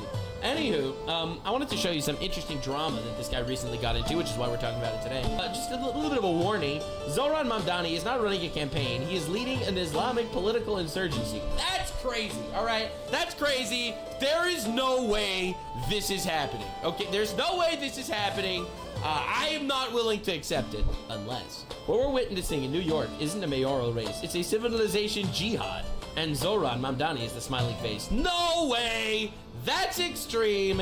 It's not happening. At a Brooklyn press conference, Mamdani didn't talk policy. He delivered a call to his Ummah, his radical global Islamic community, telling Muslims across New York City, we don't just belong here, we belong in City Hall. This is about domination. Okay, that's extreme. There's no way this is happening. It's not happening. Stop. It's not happening. A CAIR-induced radical backed by international socialist movements and anti-Western networks. A man who co-founded a radical Islamic hate group called the SJP, the campus arm of Hamas. Now we know why they're friends with Hassan. A Marxist, fucking communist bullshit, who openly vilifies Hindus, Jews, defends pro-Hamas rallies, and wants to force halal Sharia-based food practices, holidays, etc. into New York City's public schools. Sharia law in public schools. No, this can't be. It's probably a joke, right? This is probably literally a joke. allowed opponent of borders, ICE, and the very idea of American sovereignty. And yet New York City is sleepwalking towards disaster. Make no mistake, Mamdani is not here to serve America, he's here to reshape it. His campus fuses Islamic supremacism, post-colonial grievance, and revolutionary socialism into one calculated movement, funded, organized, global in scope. This is the Muslim Brotherhood playbook. This is the Red-Green Alliance. Thus did hubris swallow me whole, anti-democratic ideology. by my own folly. June is the primary. New York must decide. The void Now, this is the guy has consumed us all. New York city के mayor के election के लिए मुस्लिम Calamity bears not name nor face, yet draws closer still. Only 7% of. Is this the end? And I do not blame Nay. much of the time that Tis but the beginning. Right, everything bad. America bad. Oh shit, it's literally the Hassan playbook. And he's actually in the lead. It's literally Hassan is fucking Hassan is in another flesh. America bad. No one to vote for. Everyone's bad. This election is an opportunity to show that Muslims don't just belong in New York City, we also belong in City Hall. 33 साल दौरान ममदानी मुसलसल 3 term से New York state assembly के member मुंतखब हो रहे हैं और वक्त के दौरान वो न्यूयॉर्क सिटी के मेयर की And you know that's of course translated obviously because this is very important for the movement. It's a little scary. It's a little scary. We'll see what happens. Who knows? The America Bad Party is actually growing in America. Now, anti-Semitic New York City mayoral candidate Zohran Mamdani fake cries because he's being called out for the anti-Semite that he is. He called for Israel to be wiped off the map and for Islam to conquer the world. No way this guy's running for mayor, bro! No way! What happened to the good old Christian values, bro? I get messages that say the only good Muslim is a dead Muslim. Oh! Bro, I get those messages about Jews. Don't fake cry. Everyone gets those messages. This is fucking Twitter. What are you talking about? I get threats on my life. Me too. Join the club. Don't be a pussy. On the people that I love, and I try not to talk about it. This is you failing. Because the function of racism, as Toni Morrison said, is distraction. He is so fucking good at this. The function of racism! Oh, give me a fucking break, bro. Could you stop? My focus has always been on making this a city that's We are not racist. We just hate the infidels and the and we just hate the infidels, bro. On making this a city that every worker sees themselves. And it takes a toll. Because this is a city that every single person deserves to be in. It's a city that we all belong to. This is including illegal immigrants, by the way. The thing that's making me proudest is that the strength of our movement is built on our ability to have built something across Jewish and Muslim, across religions, all faiths, and all backgrounds, and all boroughs. And anti-Semitism is such a real issue in the city. He's just hitting all the fucking buzzwords, isn't he? And it has been... Remember, this guy supports pro-Hamas protests. This guy is part of the wing that organized the pro-Hamas protests. Dog, are you fucking joking? Your movement is the #1 cause of anti-Semitism in America. Hard to see it weaponized by candidates who do not seem to have any sincere interest in tackling. You are literally just doing that! But rather using it as a pretext to make points. Right. And that's what I've tried to share. Thank you so much. Your final question. You're so brave, so brave. I'm so happy he cried for anti-Semitism. It's really important because obviously anti-Semitism means a lot to him. Absolutely, very basic. Anyway, here's a tweet from the U.S. Holocaust Museum. Exploiting the museum and the Warsaw Ghetto Uprising to sanitize, globalize the Intifada is outrageous and especially offensive to survivors. Not the best way to do that. Since 1987, Jews have been attacked and murdered under its banner. All leaders must condemn its use and the abuse of history. Now, you're probably wondering, why am I mentioning this? Why do I feel the need to bring this up? Well, Zohran, whatever, this fucking guy, he said that chanting globalize the Intifada is the chant of, rebel against Jews, basically kill Jews shit, right? Globalize the Intifada around the world is the same as the Warsaw Ghetto Uprising. Is this not fucking crazy? This is insane. How do you possibly compare the two? Yes, globalizing the Intifada in America is totally like the Jews in a concentration camp in the Warsaw Ghetto uprising against the Nazis and getting all murdered. Totally the same thing, to the point that the Holocaust Museum made this tweet saying you cannot compare globalize the Intifada, chanting to kill Jews around the world basically, to the Warsaw Ghetto uprising. You literally cannot possibly compare the two. He compares the two. That's why they make this tweet. Zoran cheered on the stabbing intifada as a third intifada. If you are Jewish leftist supporting Zoran, you are literally suicidal. I don't even think he's wrong. This is a tweet from 2015 from Zoran. Interesting piece from Anat Bzetsky in the New York Times opinion, especially as the third intifada looms. Third intifada! Ooh! Anyway, the third intifada's journey into the stabbing intifada. It was when there were an unbelievable amount of stabbing terrorist attacks taking place in Israel, and he was excited about the third intifada. So now he's saying globalize the intifada. This is crazy, by the way. This is crazy. This is like a holy shit moment. It literally is a holy shit moment. Breaking news, CIAR quietly funneled $100,000 into Zoran Mamradi's campaign for the New York City governor. And by the way, the United Arab Emirates designated CAIR as a terrorist organization in 2014. The United Arab Emirates call the people that are funding Zoran a terrorist. Revelation comes as Mamdani faces scrutiny for defending the phrase globalize the intifada. You know shit, he gets fucking scrutiny for that shit.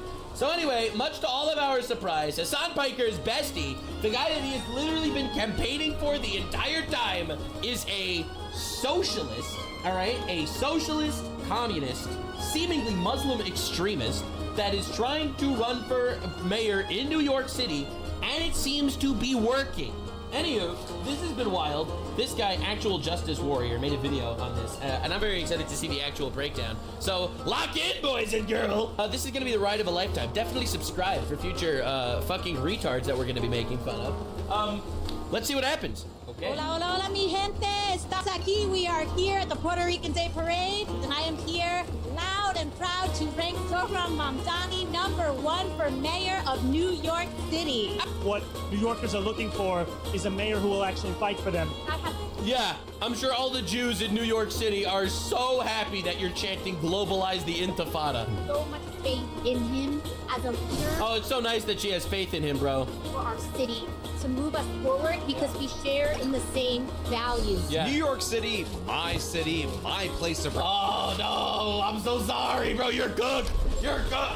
I'm here to spread the message, okay? Of course, I'm going to link this guy in the description. I'm here to spread the message. I'm doing this for you. Presidents is now on the cusp of probably the worst selection of choices in a Democratic primary of all time. And I want you guys to remember that at one point in time, Bill de Blasio was running against Anthony Weiner in the Democratic mayoral primary process. And that just goes to show you how bad the field is in this particular case. It's bad. I mean, the least bad candidate, and I want you guys to understand that when I say the least bad candidate currently running in the Democratic primary is Governor Andrew Cuomo. Governor, I will kill your elderly relatives in a... Yeah, and that guy's fucking horrible. A nursing home and cover it up.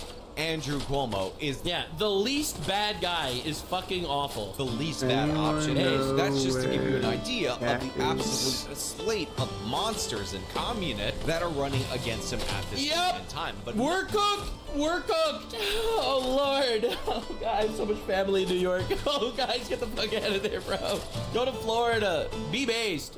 Is getting more attention than a man called Zoran Mamdani. Furthermore, the name is Mamdani. M-A-M-D-A-N-I. You should learn how to say it because we gotta get it right. No, because we gotta get it right. I will not learn how to say your name because hopefully you will never in the history of this great city own the title of mayor of New York City. Now, of course, we got to break down what is going on in the polling, what are Mamdani's actual chances of taking this particular office. But before we do, I want to thank everybody who supports this channel via actualjusticewarrior.com/join. Oh, give me the money. Give me the money. Okay. Now, like I alluded to in the open of this particular video, Andrew Cuomo is terrible. I hate Andrew Cuomo. I don't want him to be the mayor. It's so sad. It's so sad. I bet New York is so cooked. New York is so cooked, bro. New York City. But the fact is, when you have this slate of Democratic alternatives, you root for the least bad option because the person who wins the Democratic primary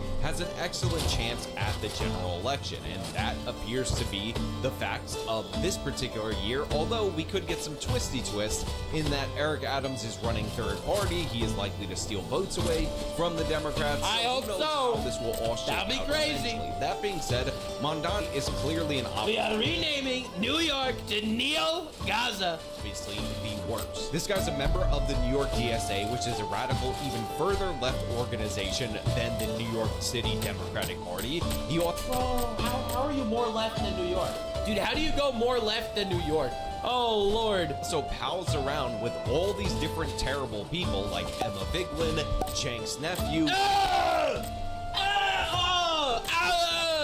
and basically everybody that you... Every terrorist-supporting, cock-sucking, communist D-bag. America, dude, New York is so cooked, bro. New York is cooked. think of that is an insufferable, terrible progressive like Alexandria Ocasio-Cortez happens to be behind this individual. Literally, it is the worst people. It's the Avengers assemble of retards getting together to support this guy. All the worst people are supporting this dude. That's all I needed to know. And on top of everything else, you know 100% after he gets into office, if we are ever unfortunate enough for that to happen, he is going to pull a Sadiq Khan, where you run as this progressive. Yes, sir. You know it's going to happen. You absolutely know it's going to happen. This absolute person who's not all that concerned with religion and whatnot, but then... Yeah, he doesn't care about religion at all, probably. The guy that wants to make all public schools haram. Or, so what is it? Yeah, whatever. Oh my God. Once you get into office, you start bitching and moaning about Islamophobia. It's inevitable. We all know what's happening. We see what's going on in England. We see what's happening in England. Oh, Lord. All over the place. Halal, not haram. Sorry. This is the pattern that we... I have nothing against people being Muslim or eating halal or anything like that, obviously. They're wonderful Muslims out there. Absolutely. And I have so much respect for them. But not the extremists that feel the need to push religion on other people. Not those guys. See from these types of progressive candidates that also happen to be Muslim, even though they downplay their religious affiliation to getting into office. But as soon as they're there, that becomes the key component of their identity. Now, in terms of policy, Mamdani is as bad as it gets. There's a reason why all these wealthy progressives, all these nepotism brats are all behind this individual. All right, let's go. Let's go. Why are all the nepotism brats supporting this fucker? And a huge portion of his base of support comes from wealthy Brooklynites and whatnot, and that's because these are all the people that have their parents paying for their rent, so of course they think because mommy and daddy takes care of everything. Hassan Piker, whose father is a billionaire politician in Turkey, whose uncle owns a massive leftist broadcasting network, who himself is worth tens of millions of dollars from making money off Amazon, which is very cool of him because Amazon supports Israel, so Hassan is directly supporting Israel. That's my boy. But the fact that, of course, that guy is a socialist. Duh! For them. On your dime, no problem. Then daddy government should take care of everybody else's needs because that's what we need to do. And of course, he has the everything's free kind of platform, which includes him having government-run grocery stores in New York City, which we talked about before. That Yikes, dude! Government-run groceries. He's literally trying to kill every business in New York just to appease the fucking troglodytes on the streets. Don't have to pay property tax and don't have to pay rent. Grocery prices are out of control. The cost of eggs and milk has skyrocketed. Some stores are even using dynamic pricing, jacking up the cost over the course of a day depending on what they can get away with. It doesn't need to be this way. I'm Zahran Mamdani, and as mayor, I will create a network of city-owned grocery stores. It's like a public option for produce. We will redirect city. Wow, it's literally so good. This helps so much. This is so good for everybody. You know, unless you actually want to run a business. Funds from corporate supermarkets to city-owned grocery stores, whose mission is to lower prices, not prices. That sounds so fucking good. Oh my God, that literally sounds so good. Unless you're in a business, in which case it's just ruin your life. These stores will operate without profit. But no motive for profit. It's communism. We're having to pay property taxes or rent. We'll pass on those savings to you. And I would just point out that New York City is a city known for all these different various little corner stores. There's all these private grocery stores. Yeah, they're all cooked. They're literally all fucked now. There are tons of small businesses, and they are all dead in the water because Zohan Mamdani feels the need to say, hey, I know that your grandfather opened the store in New York 70 years ago, but fuck him. Fuck him. He was here 70 years ago. I don't care about him. There are illegal immigrants that we gotta feed. If they can't afford this, we're gonna have to fuck your grandfather. That are across the city of New York. And in reality, what this would actually do is drive those places out of business and be a giant money sink for the New York City taxpayers. So you're paying more taxes. Your taxes are going to the government instead of that's a small business in all of New York is going to get mega giga-fucked by all of this. Literally, unironically, communism, and no one's going to contribute, no one's going to work for it. New York is going to become a fucking cesspool. There will be zero incentive for anyone to actually wake up, get off their ass, and do something. Because don't worry, Zohan Mamdrani is going to be there to literally give you everything. Oh, he's got the He's fucking going cat. to be there, and he is going to supply you with all the fucking drugs you could possibly want.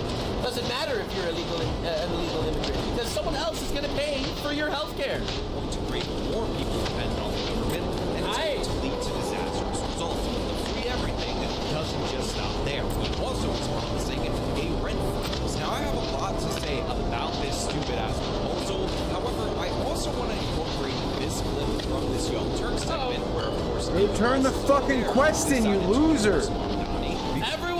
Everyone is supporting this. All the worst people are supporting this guy. Because I think it's absolutely crucial that you hear the absolute dumbest argument about this rent freeze humanly possible. Let's go. Which, of course, is from this other guy who's not Jay Humor on the Young Turks. The Times was misleading with their rent freeze. That is for people who live in rent. Ladies, gentlemen, and sentinels of all ages, the closed beta for Chrono Odyssey is coming and taking place in just them from being priced out. Greedy developers and corporate landlords want to raise those rents. He's going to fight for them. This is the working people, the working class, or maybe in some cases the working poor in New York. It's the only way What they are can you stay doing, bro? Turn the fucking You're question. so despicable. You know that? Because this is not for the working people. This is for the homeless people that want to live on my dime. This is for the illegal immigrants that want to survive on my taxpayer money. That's who's fucking doing this shit, all right? Stop it, bro. This is absolutely not for the working class. City, yes. Jesus, man. Pay fucking rent, okay? Bro, You turn don't the have to live in fucking New York question, City. I swear to You can God. leave, okay? You can leave New York City. Move 2 blocks away. It's cheaper. I love that policy.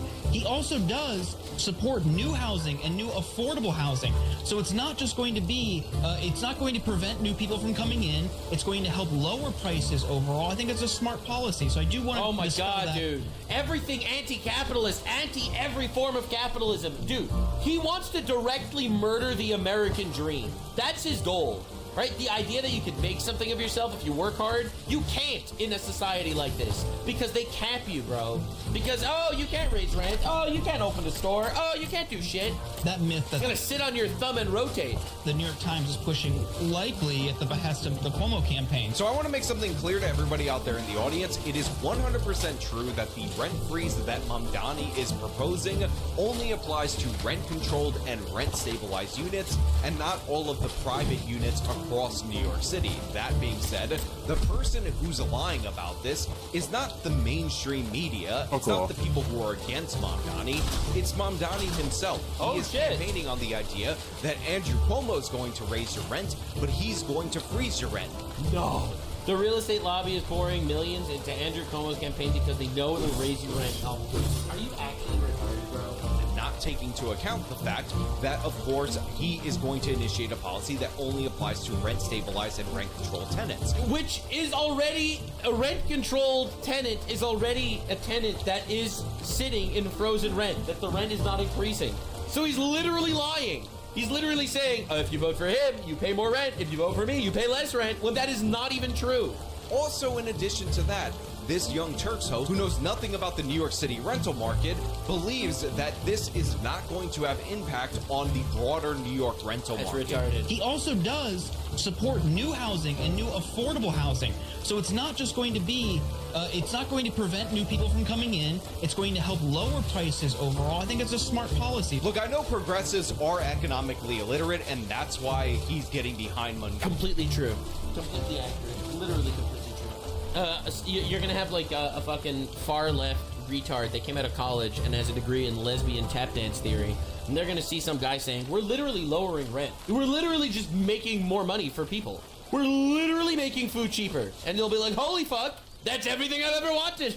Mamdani, because Mamdani represents that economic illiteracy, but a quick Google search would have told this absolute buffoon that 44% of the units in New York City that are available for rent are rent-controlled or rent-stabilized. So, meaning the rent can't increase. It's already for the most part, frozen. This has an impact on almost half of the rental market, not to mention the fact that rent control and rent stabilization programs raise prices for everyone else due to those same impacts. So, of course, this guy knows absolutely nothing about, because it makes the supply so much less for anybody else, about the market and how stuff is built in New York City, and how this will disincentivize building in New York City, because when you want to build a big building with a certain amount of units, what you have to do is reserve some of those units for rent stabilization. Now, Mondani is saying, which is so fucking bullshit, man, that he's not going to allow you to raise the rent even by the meager 1.5% a year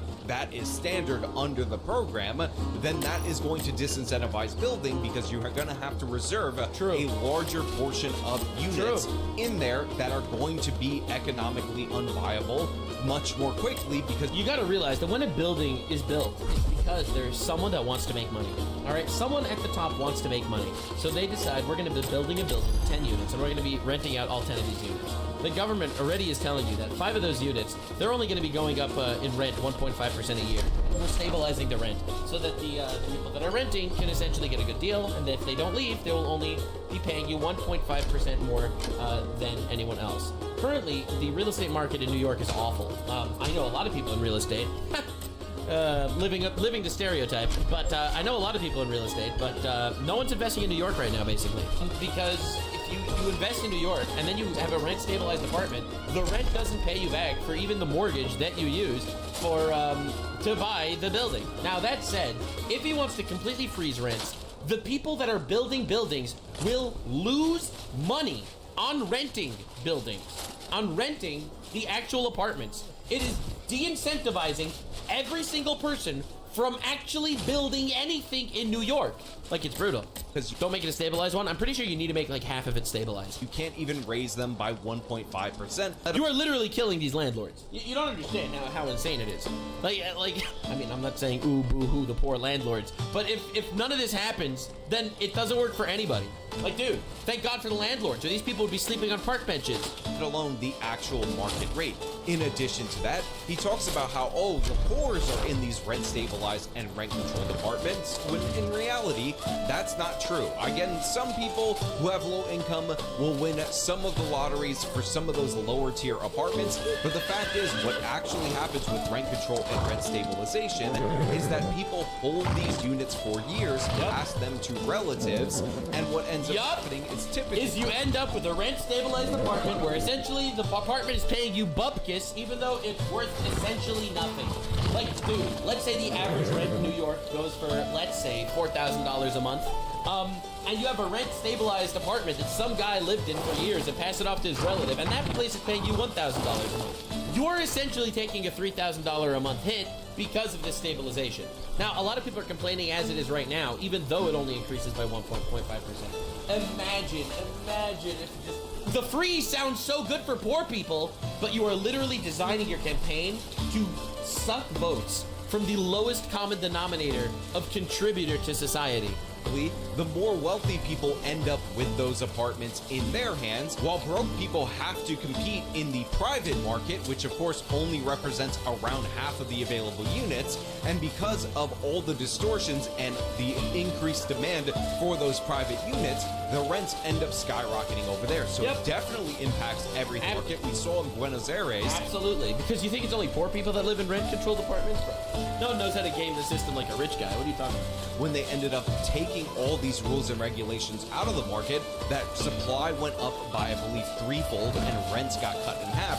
And by the way, this is true in every single city that does not have rent control or rent stabilization. True! All of the cities that have these programs have the highest rent, have the most out-of-control rents, and have all the same other problems associated with these types of programs. Again, I'm a capitalist. I obviously agree with all of this. I mean, you guys might have seen this viral video that was going around that was advocating for taxation against landlords that don't rent any of their buildings, that leave their building vacant. Like, yeah, there are landlords now that it is so brutal to rent apartments to people that end up stabilizing the rent and lock in for eternity, where it's basically impossible to evict people, that you have landlords that prefer to keep the building empty than actually rent it out. Is that not brutal? We play a clip for that right now for you guys. This building right here is the 8 of nearly 100,000 vacant apartments that are in New York City. Second Avenue, which is prime real estate, where the average 4-bedroom goes for $6,000. I'll show you another completely vacant building about 200 feet away. And why are all these buildings vacant? These apartments continue to sit vacant because of a law that was passed in 2019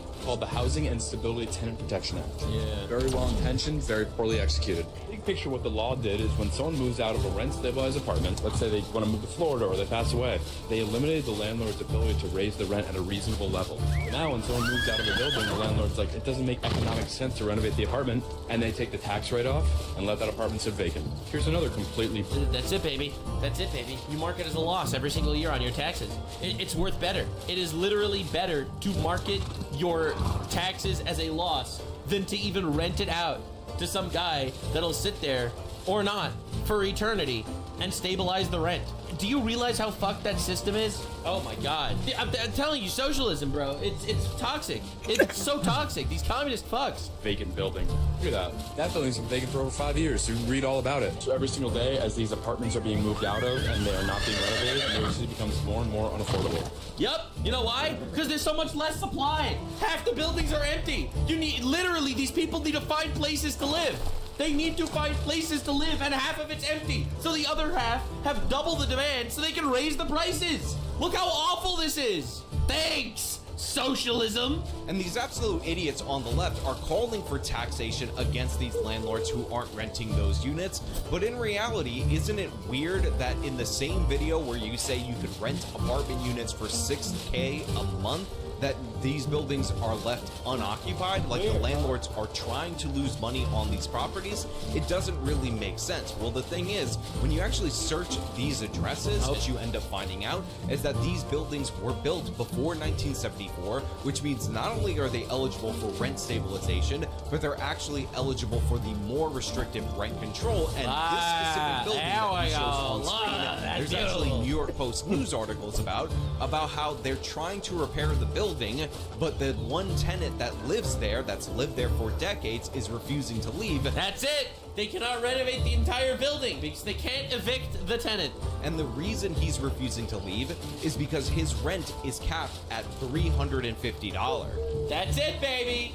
Rent control. Look at that. Look at socialism. Socialism is now causing this entire building to not even work. Let's go, socialism. You've saved America. Again, this New York Post article is from the same exact building that is featured in this video that supposedly is not being put out on the market because of greedy capitalism, but in reality, it's not being put out on the market because you can't even maintain an apartment unit and all the things that a landlord has to do without losing money if the rent is capped at $350. So we have a bunch of different buildings in New York City that are completely economically unviable due to the very policies that these left-wing progressives advocate for, and that supply will... And you know what? You know, in my opinion, the reason why they're talking about this is because they know that your average idiot is going to think they're a genius. You know, your average fucking progressive guy that came out of college in debt is going to be like, holy shit, renting an apartment for $350 from those evil landlords? That's amazing.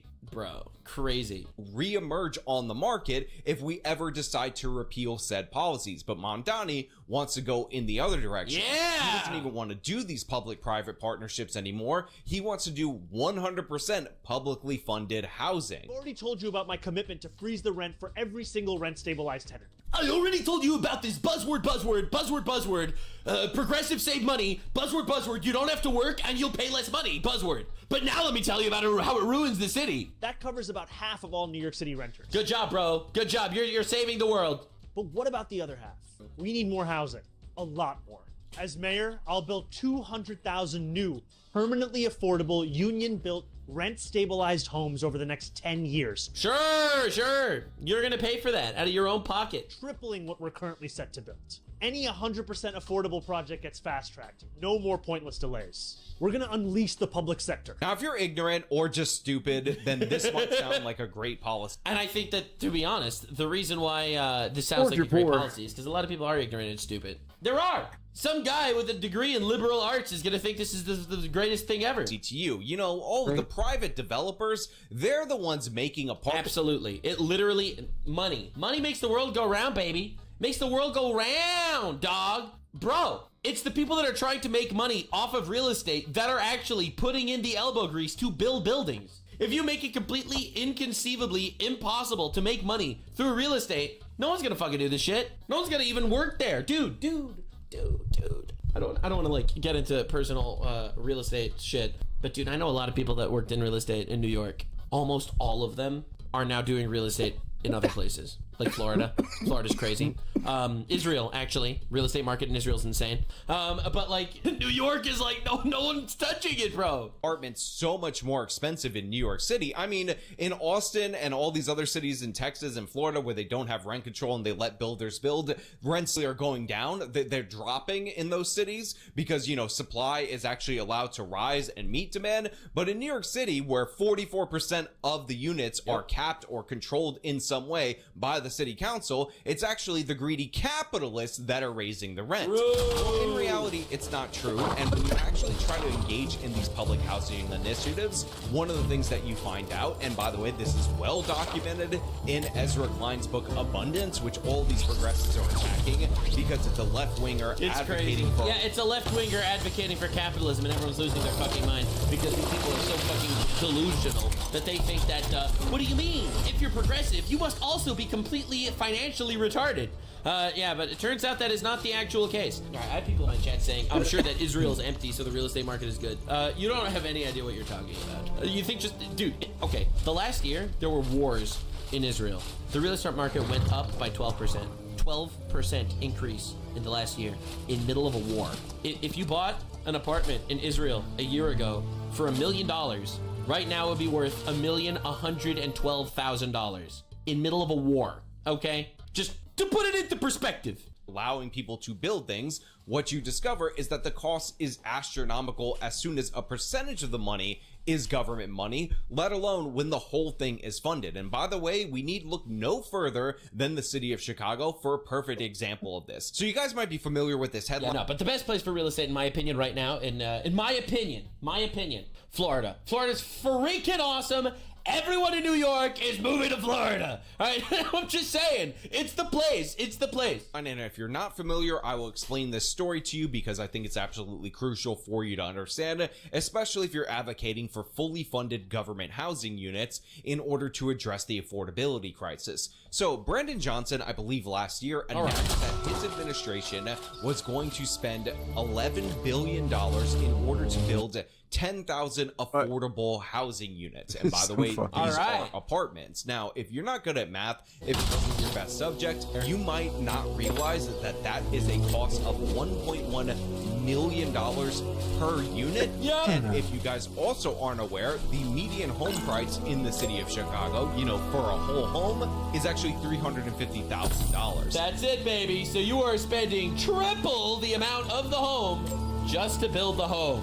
Yep, that's how real estate dies. That's how the market crashes. That's how there's no housing. That's how no one wants to build. That no one wants to rent. You are creating the homeless cesspool of all time. So Brandon Johnson, the progressive, the guy that's probably most similar to Mamdani, was bragging to the public that he was going to spend 3 times the median price for a home in the city of Chicago, a whole house, on apartment units that, again, could be as small as studio apartment units. Of course they're studio apartment units. That is what they're building in Manhattan right now. Manhattan is all studio apartment units right now. That's basically every single new apartment building is just single units. You don't understand. And they're selling it for a fuck ton of money. This is the graft of affordable housing paid for by the taxpayer, because what we end up discovering is that when tax dollars are in play, you have all these different additional costs like union wage, like all these different environmental regulations, all these various reviews that just drive up the cost to usually double what it costs to build something in the private market. But in this particular case, it costs over 3 times the cost of the median home, which, by the way, isn't the price to build a home in the city of Chicago,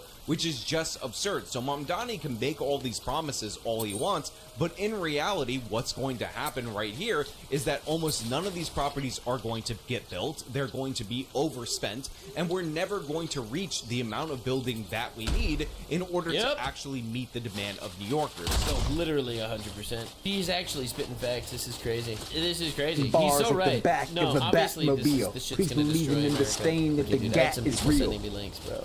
I had some people sending me links, bro. Oh my god, dude.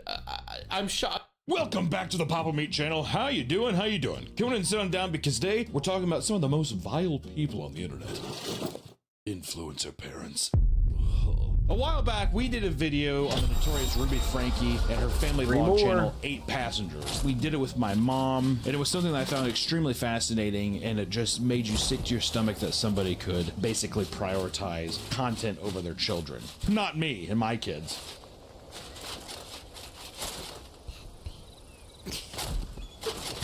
What if I told you at one time he was alive? Shit. If you don't know Ruby Frankie, she made the... What if I told you at one time he was alive? Shit. If you don't know Ruby Frankie, she made the national headlines for essentially torturing her kids behind the scenes, leave her trapped up in a house. It's fucking gruesome. There's been documentaries about it. Real fun stuff. I mean, what seemed like a happy, loving family on camera turned out to be a home filled with abuse and fear. I'm only gonna say it one more time, and then you're gonna lose the privilege to eat dinner. Bitch. And this story is not an isolated incident. This is something that's been reoccurring time and time again. It seems like a pattern where you cannot mix the selfish nature of content creation with raising a family, and especially whenever one relies on the other. Typically when content creation relies on idolizing your perfect life or perfect family. Doesn't mix, not healthy chemistry. So let's take a look at some of the worst family influencers out there. Starting off with Allie Ray, who, starting off fresh, home run swinging here, nearly killed her baby in the NICU because she was starving for a sandwich. Not the baby, Allison Ray. This controversial mother is a TikTok live streamer who is part of a niche online community called Beg Talk. Like and subscribe. Smash that bell.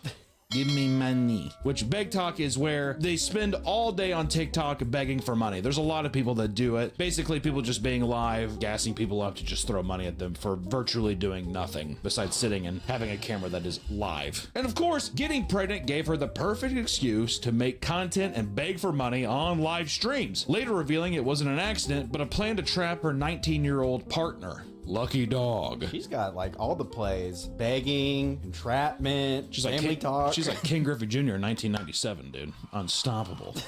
There's gonna be a couple people who are like, oh. At first, she claimed it was his idea, but later admitted that it was her plan all along. But things only got worse as the pregnancy went on. At just 33 weeks pregnant, Allie went into labor and was rushed to the hospital. Not wanting to endure a long birth, she pushed to be induced early, telling doctors she couldn't afford to wait since she relied entirely on live stream donations. Doc, I gotta be back live tonight.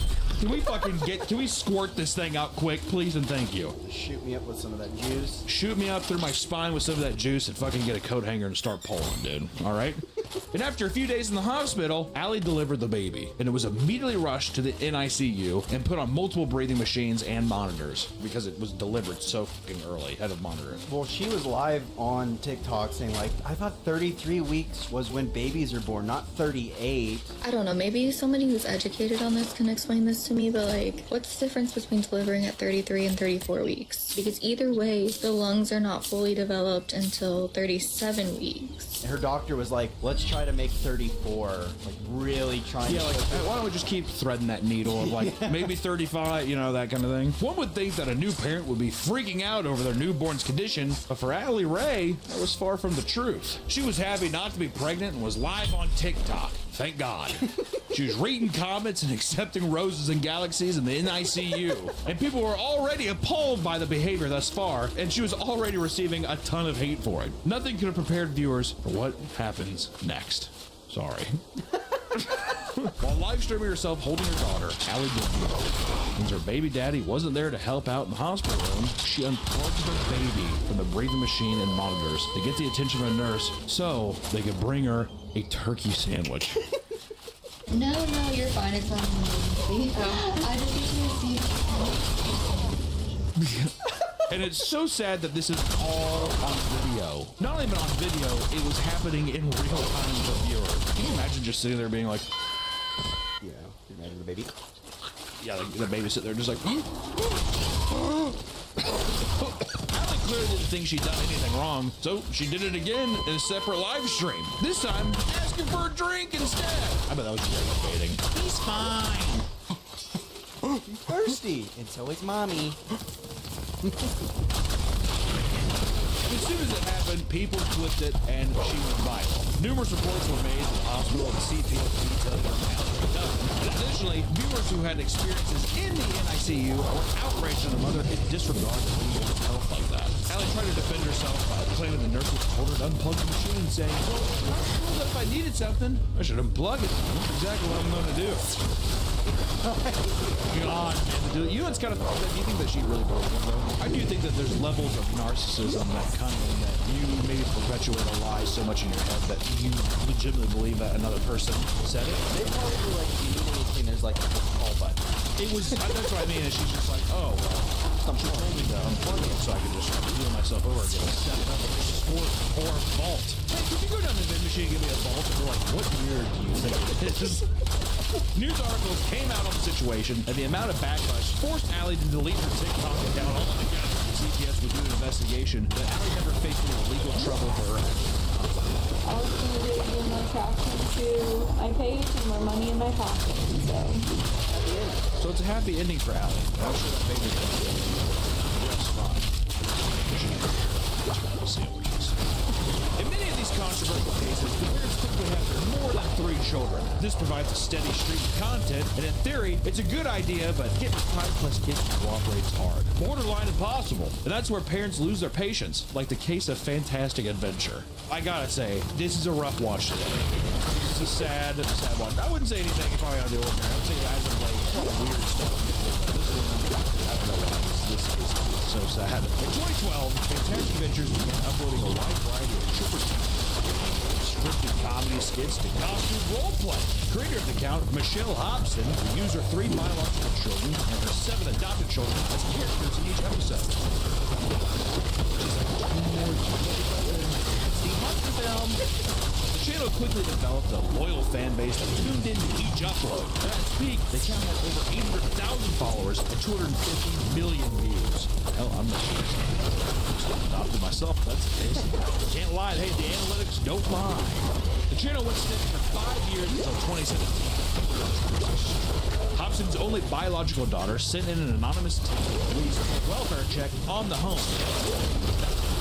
When police arrived, nobody was prepared for the horror that awaited inside the home. The first child they found was locked in the closet with no food or water inside. The rest of the children were found starved and in a state. According to the children, Michelle had forced them to take ice baths, sprayed them with pepper spray, and purposely withheld food, all because she knew well enough. And when we say pepper spray as well, just for the video, I don't want to be too gratuitous, but they're not spraying it in your eyes. She's spraying it in, let's just say, an inappropriate place, which just makes me, what kind of sadistic do you have to be? Say that. What kind of sadistic fucking freak do you have to be to do that? It appalls me.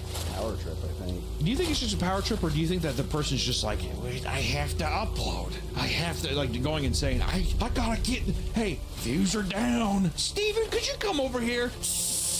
Well, it's one of those things because she's saying based on poor performance. It's like she's like a theater, like. Well, that's what I mean. Based on poor performance, do you think she means like view-wise, or do you think that she's just like, you guys aren't trying hard enough? I think it's you guys aren't trying hard enough. Yeah. See, that's what happened in the Ruby Frankie thing too. She's like, you need to smile and say this, and they're like, can I fucking do anything else? You know what I mean? Yeah. Brutal, bro. The children were also found to be developmentally behind because they hadn't attended school in years and instead were kept at home to film and make YouTube videos constantly. Whoa! And as soon as these conditions were discovered, the children were removed, and Michelle and her 2 older biological sons were arrested. 2 sons were charged with failing to report the abuse since they allegedly knew what was happening in the house. The charges were later dropped because there wasn't evidence to support them being a part of it. Kind of like Ruby Frankie's husband. Well, I've always been confused about Ruby Frankie's husband because I'm like, what the fuck were you doing? What I don't understand is he's like, well, she kicked me out. I'm like, did you want to check on your kid once? He's like, well, I had my faith. Like, she ain't fine on the family. It's fine. How can you watch this go by? It's just weird. Michelle was charged with 5 counts of unlawful imprisonment, 2 counts of molestation, and 7 counts of child abuse. But she never served jail. Because after after being deemed mentally incompetent, she died in a hospital in 2019, effectively bringing the Fantastic Adventure saga to an end. You're meant to admit she just like boils in a room. The only thing keeping her alive was pointing a DSLR camera at her. It was like a freaking Japanese like yokai spirit. She's like the ghost in the ring.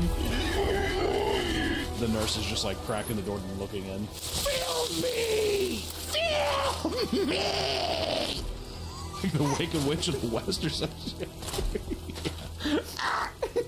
Most parents will go great lengths to ensure that their kids are healthy and happy. However, one Australian mom got exposed for doing the complete opposite. Let's talk about the Harris family. Alana Harris and her husband, Brock, ran a popular family TikTok account with their 1 million followers under the name The Harris Family. Scrolling through the videos, you would think that they were just another happy family sharing their vacations, pregnancies, and family events with the world. The family had 3 kids, 2 boys, and a daughter. Daisy was diagnosed with tuberous sclerosis complex, which is a rare genetic disorder that causes non-cancerous brain tumors to form. This diagnosis was devastating for the family, and Alana regularly posted her daughter in the hospital, providing the audience with regular updates and expressing gratitude for your support. Oh my God, thank you for watching and donating. I appreciate it. And eventually, a GoFundMe was set up and raised thousands of dollars to cover the cost of Daisy's medical procedures.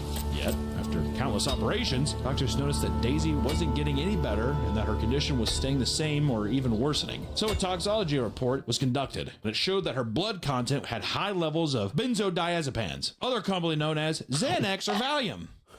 Whoa. Fun one. This obviously raised red flags for doctors as they had never prescribed any drugs like that, and doctors continued to investigate the source of the drugs. And it didn't take long to uncover that Alana had been deliberately drugging her child to keep her sick. Gypsy Rose, ladies and gentlemen. That's like a Munchausen thing, right? Yeah. Munchausen by proxy or whatever. Take the Xanax. It'll make you feel like you have wings. Well, I guess for a kid, it'd be the same shit, just like, yep, you have to take it. Just that authoritative tone, you know? You're sick, honey. Yeah. Okay. God, dude. Fucking unbelievable. Alana did this because she benefited both financially and socially by keeping Daisy sick for content, a pattern consistent with Munchausen syndrome by proxy. The investigation report was handed over to the police, and all of Alana's children were removed from the home while she was taken into custody. Thank God. Brock, her husband, if you forgot that he was fucking there, like every one of these husbands, was initially suspected of aiding his wife and poisoning their child, but he later claimed that he was completely oblivious to the whole thing. I hate that. I fucking hate that. Here's a quote from him. I had no idea about what Alana was doing to Daisy. I pushed her for these surgeries because of my heart. I felt it would help. But I didn't do a single thing to put... It's him just being like, he's on his lazy boy watching TV. Babe, we should do that. Am I out of line by just being like, what the fuck are you doing? Well, there's definitely is like a disconnect, but I could see it. A disconnect? Hey, I couldn't help but just notice that fucking lumpy Lou over here keeps growing things in her head. Like, what the and you just keep giving her pills. Or you never once saw her give her a pill? Word? Not once? Wait, so are you taking care of it? Yeah. Okay. Like, is that as involved as you are? Like, it just seems insane. Every other friend I have that has a child, like, they know every single thing going on with that child. Like, medication they're taking, anything. Surgery's coming up, whatever. So you just be like, well, I just saw she had it totally covered. That's what I think it was. It's more like, it's not odd to be like, here, take this vitamin or whatever. No. Her giving the medication to her daughter. I mean, like, you're gonna trust the fucking person that's raising you, right? But I just mean, I am so livid by these usually, I mean, in almost all these cases, Ruby Frankie and in this one here, it's like, are you doing nothing? What are you doing? Yeah. Well, I have to work. I worked 8 hours today. Well, I didn't. I mean, I just usually come home and I see her lumps and I say, okay, well, we gotta figure something out. Well, I get sleepy and I go to bed. I mean, does that not sound ridiculous, dude? It's emotional. Like, you see your child lumpy and you just kind of want to disconnect. And no, do you think that's what it is too? You're just like, I can't deal with this. Yeah. Like the stress of having to deal with that. I think what a good father. I just can't. Yeah. Hey, babe, I'm gonna go play Halo Wars in the basement. Halo Wars. Did you give her a vitamin? Okay, just making sure. Yeah, Halo Wars. He's like, all he has is an Xbox 360. He's playing games from like 2011. Hey, babe, I'm gonna play Sneak King. He's like, just plays the Burger King game and the.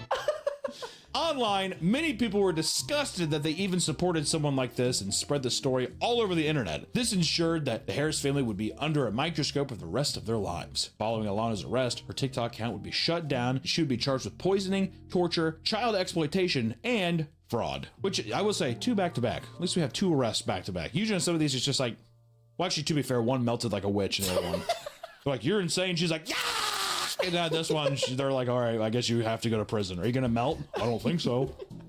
There are many challenges that come with raising a child, as each child is obviously different. So when you use your kids for content, it can be hard to get all of your kids to align with your narrative or brand. AKA, once again, Ruby Frankie. Got to get them all together. Kids go through like puberty, they get all moody and all that kind of shit. And after a while, you're like, you need to smile. Mama needs to post to YouTube. We need roses on TikTok. Which, let me tell you something. This is another gut. I mean, all of these are going to be gut punches, but I remember when we were reading this one, it made me actually sick to my stomach. Because for one family, their adopted child was more work than they bargained for. The Ohio-based channel was called The Stauffer Life. Micah and James Stauffer built a family lifestyle brand, gaining over 700,000 followers on their main channel and 300,000 on their garage spin-off channel. And in each video, the parents showed off their hectic life with their 4 kids as they took them to their appointments, celebrated birthdays, and other life milestones, right? 2016 and 2017 marked an exciting time for the family as they were in the process of adopting a 2-year-old from China who they named Huxley, making sure to record every update along the way. The child they were adopting had severe autism and they were aware of it. And many viewers cautioned the parents about the work it might take to ensure Huxley was properly taken care of. If you already have that many kids and then all of a sudden you're throwing in someone who's going to need that much time and attention, I think people really underestimate what a task that is. Yeah. For severe autism, where it's at that point, it's like they can't take care of themselves, you know? But despite this, all Micah had to say was, quote, "But if anything, my child is not refundable."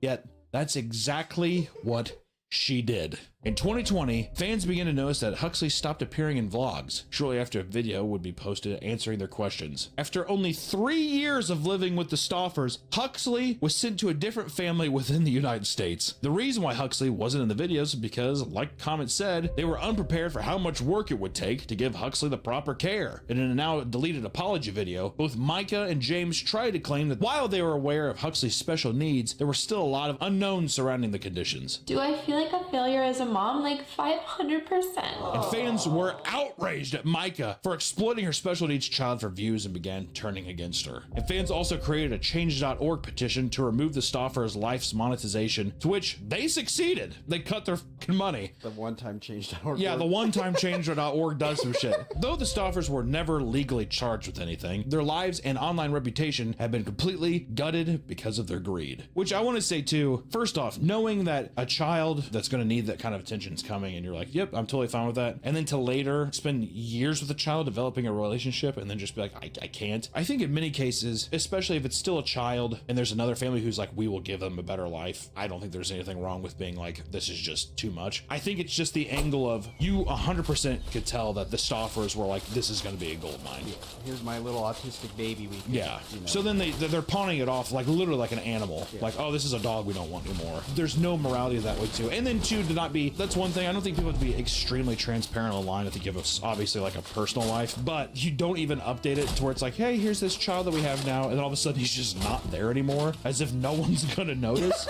It's insane. It's just, it's fucking gross. It's gross because I look at it the same way like rich people would buy like, I don't know, an expensive car or something. Well, I like the model, but I just want something new. It's like that. It's that hand, like it's, I don't know. All narcissists, right? I think all content creators are. They have to be honest. I think I probably am too, dude. Not us. Probably us. Probably. Sorry, dude. I fucking suck too. I don't know what I'm supposed to tell you. I haven't adopted a Chinese severely autistic baby though and pawned it off on somebody else, so I don't know what I'm supposed to tell you. The only Chinese baby I have is Modine. Danny, want to give Danny a kiss? He gave him a lot of vault earlier, so he's... There it is. Jesus Christ. Get it out of here. What the hell is wrong with you? Religion plays a big part in a lot of families' lives, with faith being the glue that holds them together. One example of this on social media was our unique family. Very culty vibes. Yeah. Our unique family. Your chosen which was run by a rabbi and his 9 adopted sons. It's just, I was just like, this is me and my voice!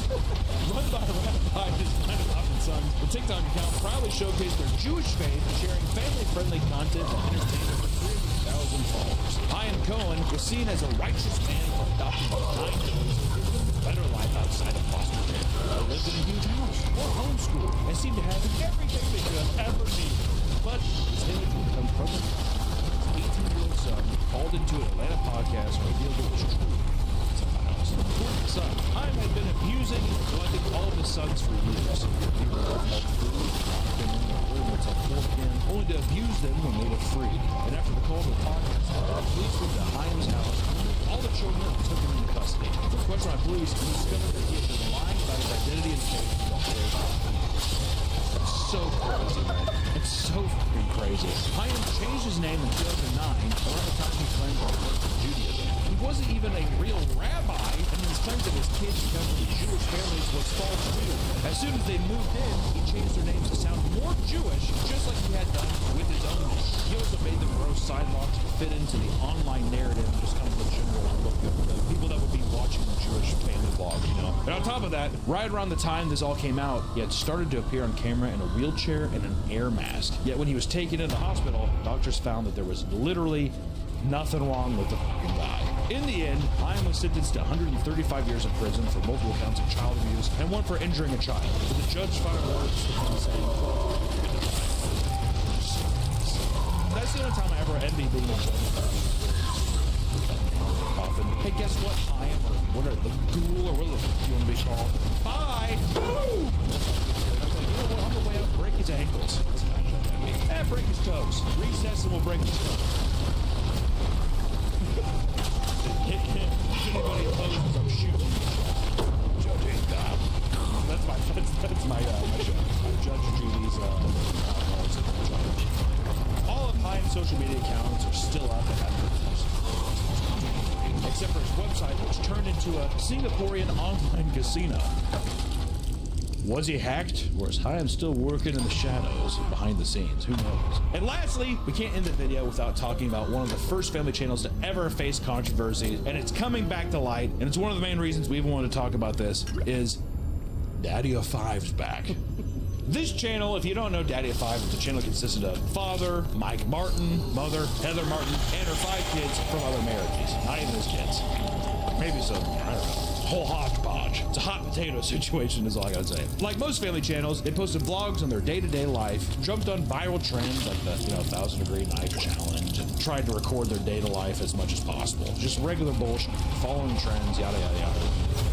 All of these videos performed well, but what really brought in the news were their pranks, which eventually became the majority of their content. Videos like Dad Stink Bomb Son's Room and Silly String Wake Up Prank were some of the more tame pranks that drew in millions of viewers. However, as more people tuned in, it became clear that many of the pranks were not so harmless. More often than not, the pranks involved a child getting hurt by strangers, usually at the hands of parents. One of the younger children, Cody, was specifically targeted in most of these pranks, and there's a lot of things to it. It's kind of cool. I mean, I think that they even said recently, it's 2 years old, some of these videos is busted. I mean, in the video you see me.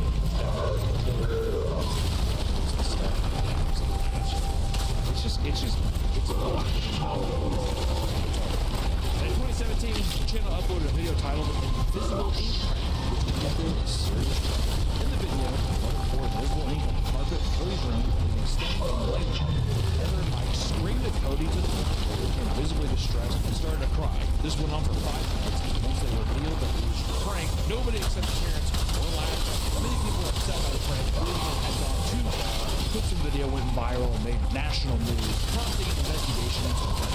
A few months later, Heather and Mike took on an alpha plea, meaning they didn't admit to guilt, but agreed to convict them. With this plea came 5 years of supervised probation, and both Cody and his sister Emma were given to their biological mother. After the controversy was over, the family had attempted numerous comebacks to no avail. Mike Martin started a music career in 2019, releasing 2 rap albums, 2 heavy metal albums, and he also posted blogs, slam poetry, and boomer-style reaction videos on TikTok. Hating so much that I'm levitating me and waiting for a miracle. But I'm cynical, so I turn to the biblical. but I'm a criminal, so it's difficult. His oldest son Jake followed in his father's footsteps and has also started in his rap career, as well as a clothing brand. As for Heather, she uses TikTok like a Facebook account, posting updates about her life, including her kids' graduation, family vacations, Examination after examination with cross-examination.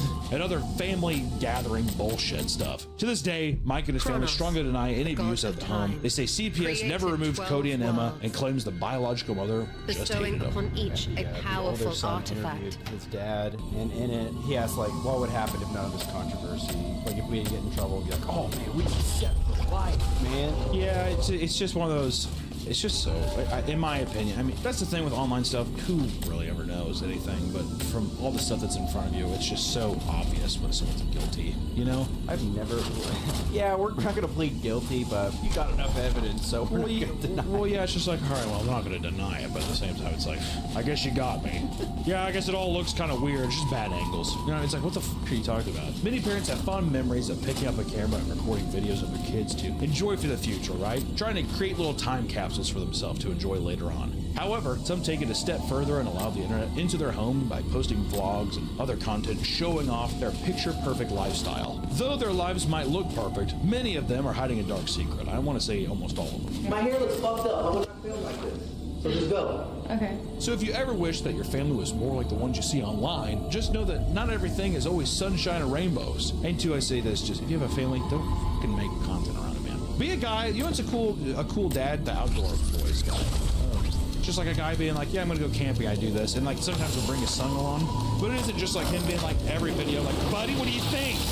That kind of thing. Or a guy who's just like, I'm a dad and I'm restoring a boat in my garage. Well, he even stopped his channel because he's like, you know, we blew up too big and I don't want like. Yeah, it was affecting his personal life, which I gotta say, respect to that guy, man. He's fucking cool. There's nothing wrong with being a parent making content. It's just whenever you're using your situation to manipulate others, using your children to manipulate others for financial gain or for social credit is just gross. And I think inevitably that's what a lot of it turns into. Stay safe out there. I appreciate you all for watching. Uh-oh, Pepper needs a diaper change. Not everybody can be a great online influencer dad like me and Pepper. Uh-oh. I saw the comments. I know you guys like watching Pepper dance. This is not good. Pepper! Pepper, stop! Stop, Pepper!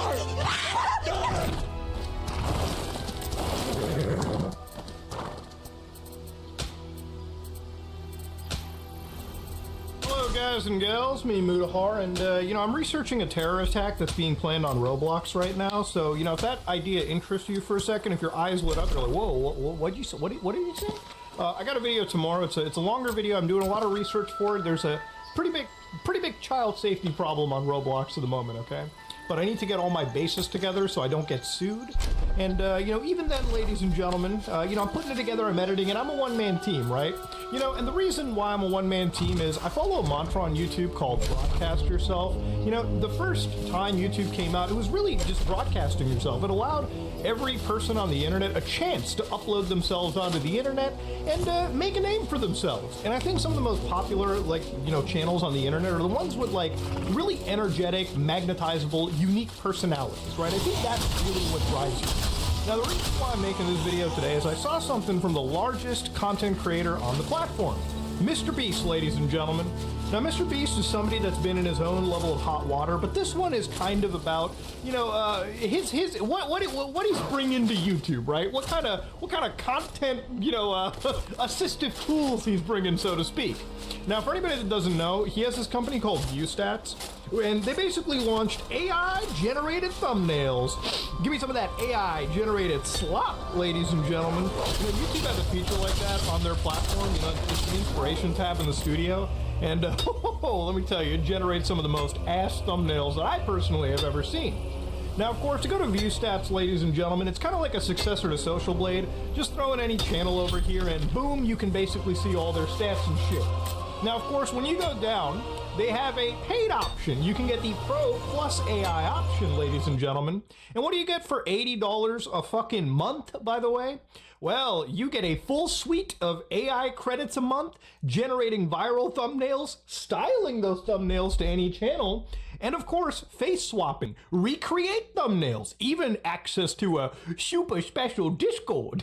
Now, on a surface level, I don't think this is actually all that bad. He's providing some tools for the, I guess, up-and-coming creator to get into it. But let's look closer into generating viral thumbnails, styling those thumbnails to any channel, and of course, face swapping, recreate thumbnails, even access to a super special Discord. Now, on a surface level, I don't think this is actually all that bad. He's providing some tools for the, I guess, up-and-coming creator to get into it. But let's look closer into this AI generation tool, and let's point out the big red flags associated with this. Let's go. There's a new way to make professional-looking viral thumbnails with zero Photoshop experience. And the best part is, this new method works in every niche. Whether you do gaming, cooking, beauty, this works for all of them. From creating custom results from any channel to literally being able to put your face on a thumbnail. I'm beginning to wonder if any of these creators that he showed actually gave permission. Seems like Jacksepticeye didn't. I mean, I wouldn't have. But how do all ththese creators, these big popular guys, come together into this thumbnail generator? Well, let's see. This is the home of the AI tool where you can type in any channel on all of YouTube and it'll use it as inspiration for the thumbnail it's generating. So for example, let's say you're Mr. Beast. You would just type in Mr. Beast here. Now it's gonna look at all my recent videos and get inspiration from them. And for the prompt, I'm gonna type in stranded on a volcano. And there you go, we now have a thumbnail with me dangling on the side of a volcano. Now, the Oxford definition for the word inspiration is the process of being mentally stimulated to do or feel something, especially to do something creative. Now, I think the word inspiration that Jimmy is using here is pulling a lot of heavy lifting. So basically what this AI seems to be doing is scraping YouTube channels that you provided for their thumbnail styles, their thumbnail efforts, and just regurgitating their thumbnail style for your video. That's really the inspiration that's being provided, right?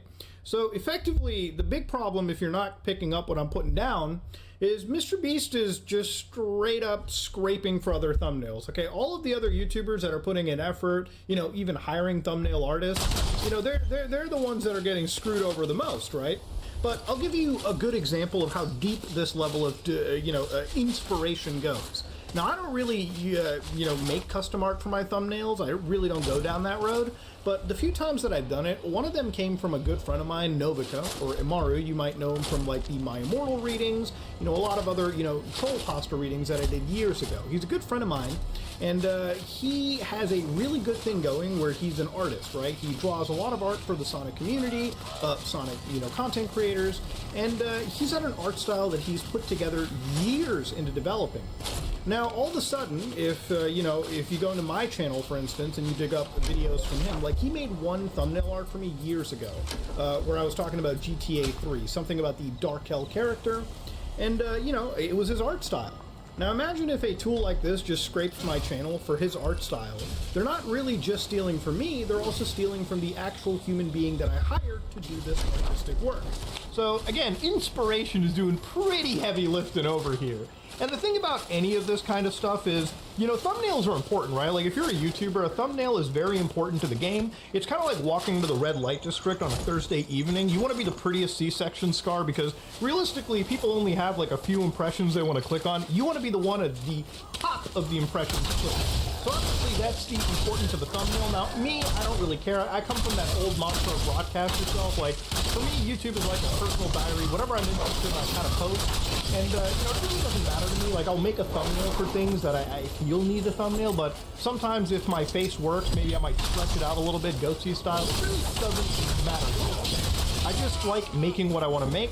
And, I don't look at things like CTRs and, like, retention rates or any of the math and graphs related to it.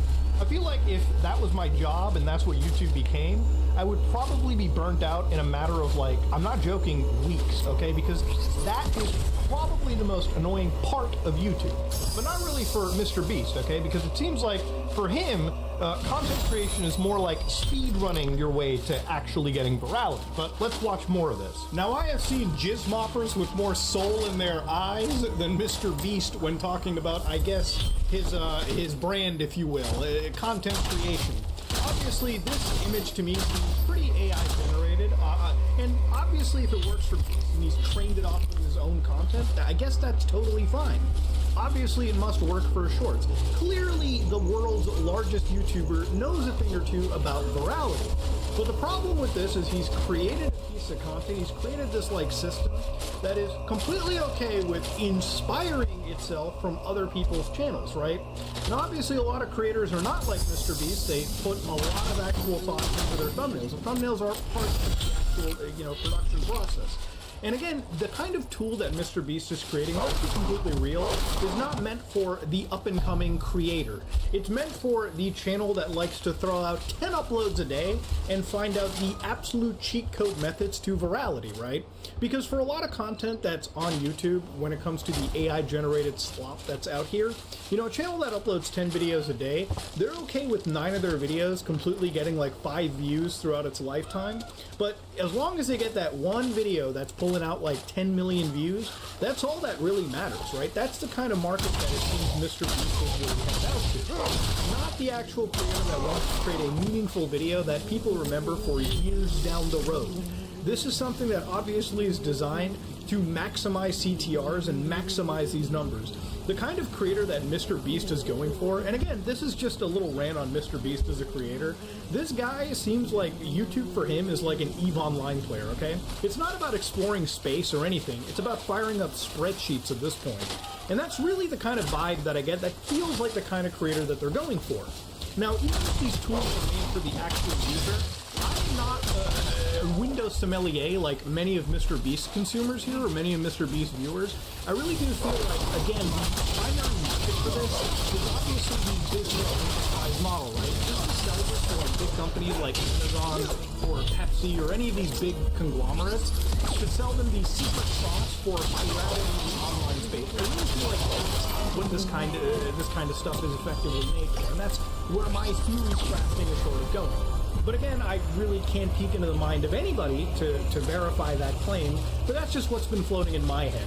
Ultimately speaking, thumbnail generation tools are tools that are first and foremost designed to inspire, and let's be completely real, in my opinion, I don't think this is so much as inspiration of blatant art theft or thumbnail theft from those much larger, much more beloved creators in the space.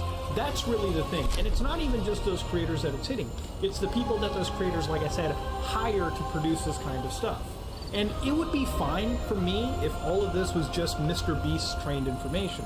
But the fact that he's creating tools that are just now scraping from other creators is insane. And one thing I also wonder is how legal this is, or not legal is the best term, but how allowed this is from YouTube's perspective when you look into their TOS. When it comes to YouTube's terms of services, accessing the service, this is the permissions and restrictions, using any automated means such as robots, botnets, or scrapers, except A, in the case of public search engines, which ViewStats is not a public search engine from my understanding, in accordance with YouTube's robots.txt file, so TXT file in any website that tells you how scrapers should work, what they can use, what they can avoid. And of course, with YouTube's prior written permission. So I don't know if YouTube needs necessary permission for it, because YouTube does a lot of it. Google trains itself on YouTube. Obviously, that VO3 stuff we looked at a week ago, that looks really good, because YouTube is basically training that, or Google is training VO3 off of all of the data ever provided to YouTube. Now the thing with VO3 is, obviously, as content creators on YouTube, we have a deal, kind of, in a way, right, through the terms of service we sign. That, yes, for the unlimited bandwidth space that I guess we have, obviously YouTube is going to take their cut and they're going to be using our videos to train their big AI software. Now, if you disagree with this, obviously you can stop uploading, but YouTube also provides an option to remove our content from like AI training. I don't know if what Mr. Beast is doing is entirely kosher, but I guess we'll let Google and Mr. Beast's company basically decide that together. When we use the term inspiration, it's not the same inspiration that humans, sentient human beings feel. Again, I feel like a doctor trying to explain like how fucking medical procedures work. As an engineer, telling people that AI is like whatever the ViewStats is, whatever it's backended to, whatever these common GPT services are actually just really, really good chatbots. They're good LLMs. They're good regurgitators of information, not good understanders of information, so to speak, right?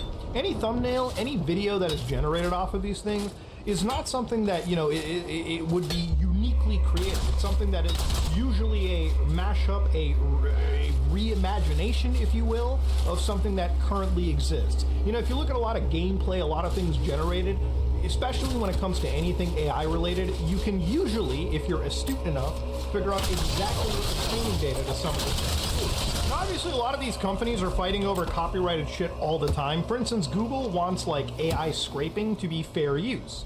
And for a lot of these companies, it's like rules for me, not for thee. And it's basically where Google, for instance, they want to be able to get anything copyright related, scrape it for fair use purposes.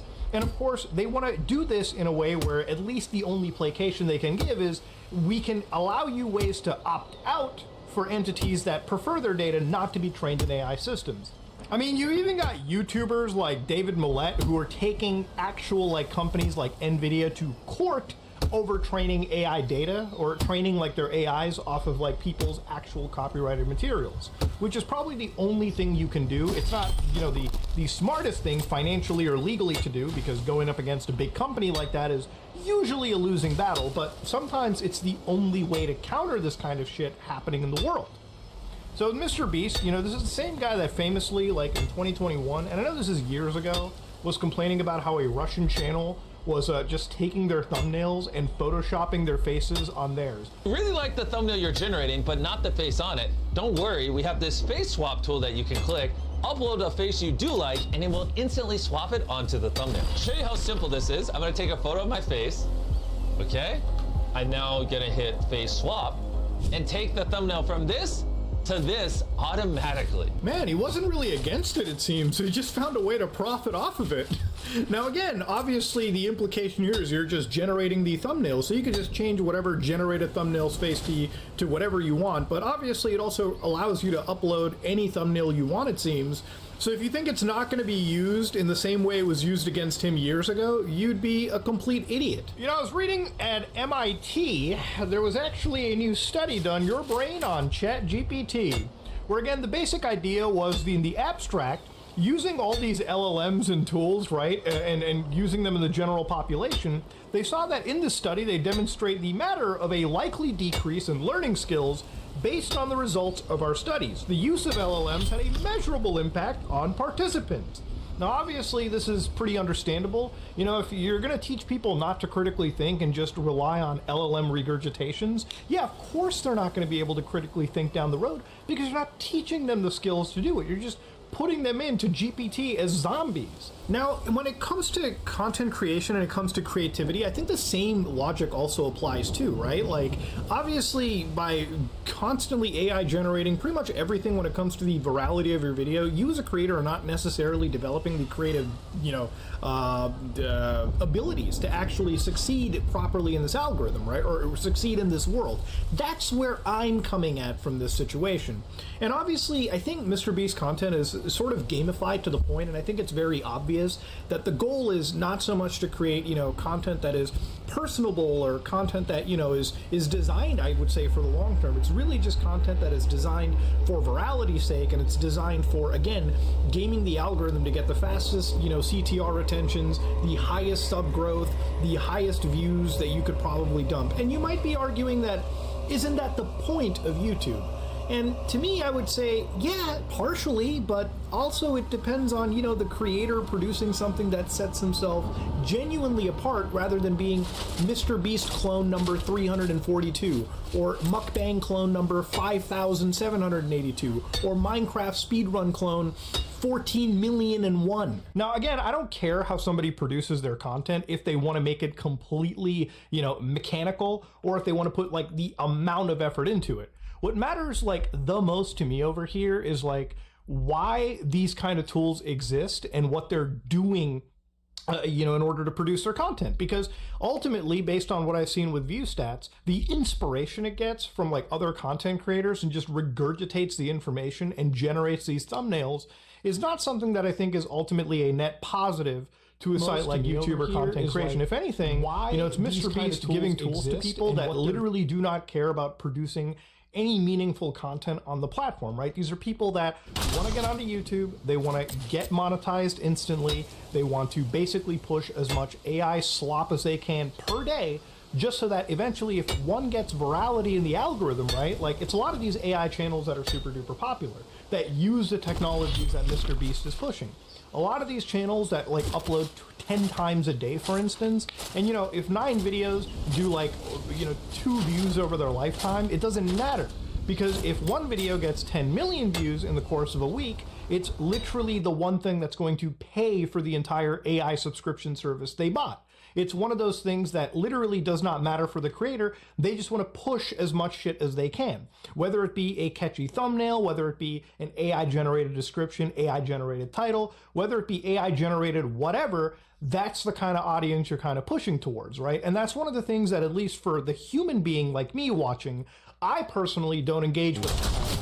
And look, at the end, ultimately it all boils down to if developing a tool that inspires itself from the actual hardworking artists that keep a lot of our YouTube thumbnail stuff alive, and you're taking away from the other creatives in your field by letting people just easily inspire themselves from their actual content that they've spent money, time, blood, sweat, tears, whatever on, then yeah, I think it absolutely is a problem, and I think Mr. Beast should absolutely be a fucking little ashamed of himself. And to be real with you, I wonder if, you know, there are going to be a growing number of YouTubers who might have to ask themselves, is taking this guy to court possibly a legal option for us as well? Because Mr. Beast, while he is large, is not the only, you know, group of content creators on this platform. That's a pretty big question worth asking.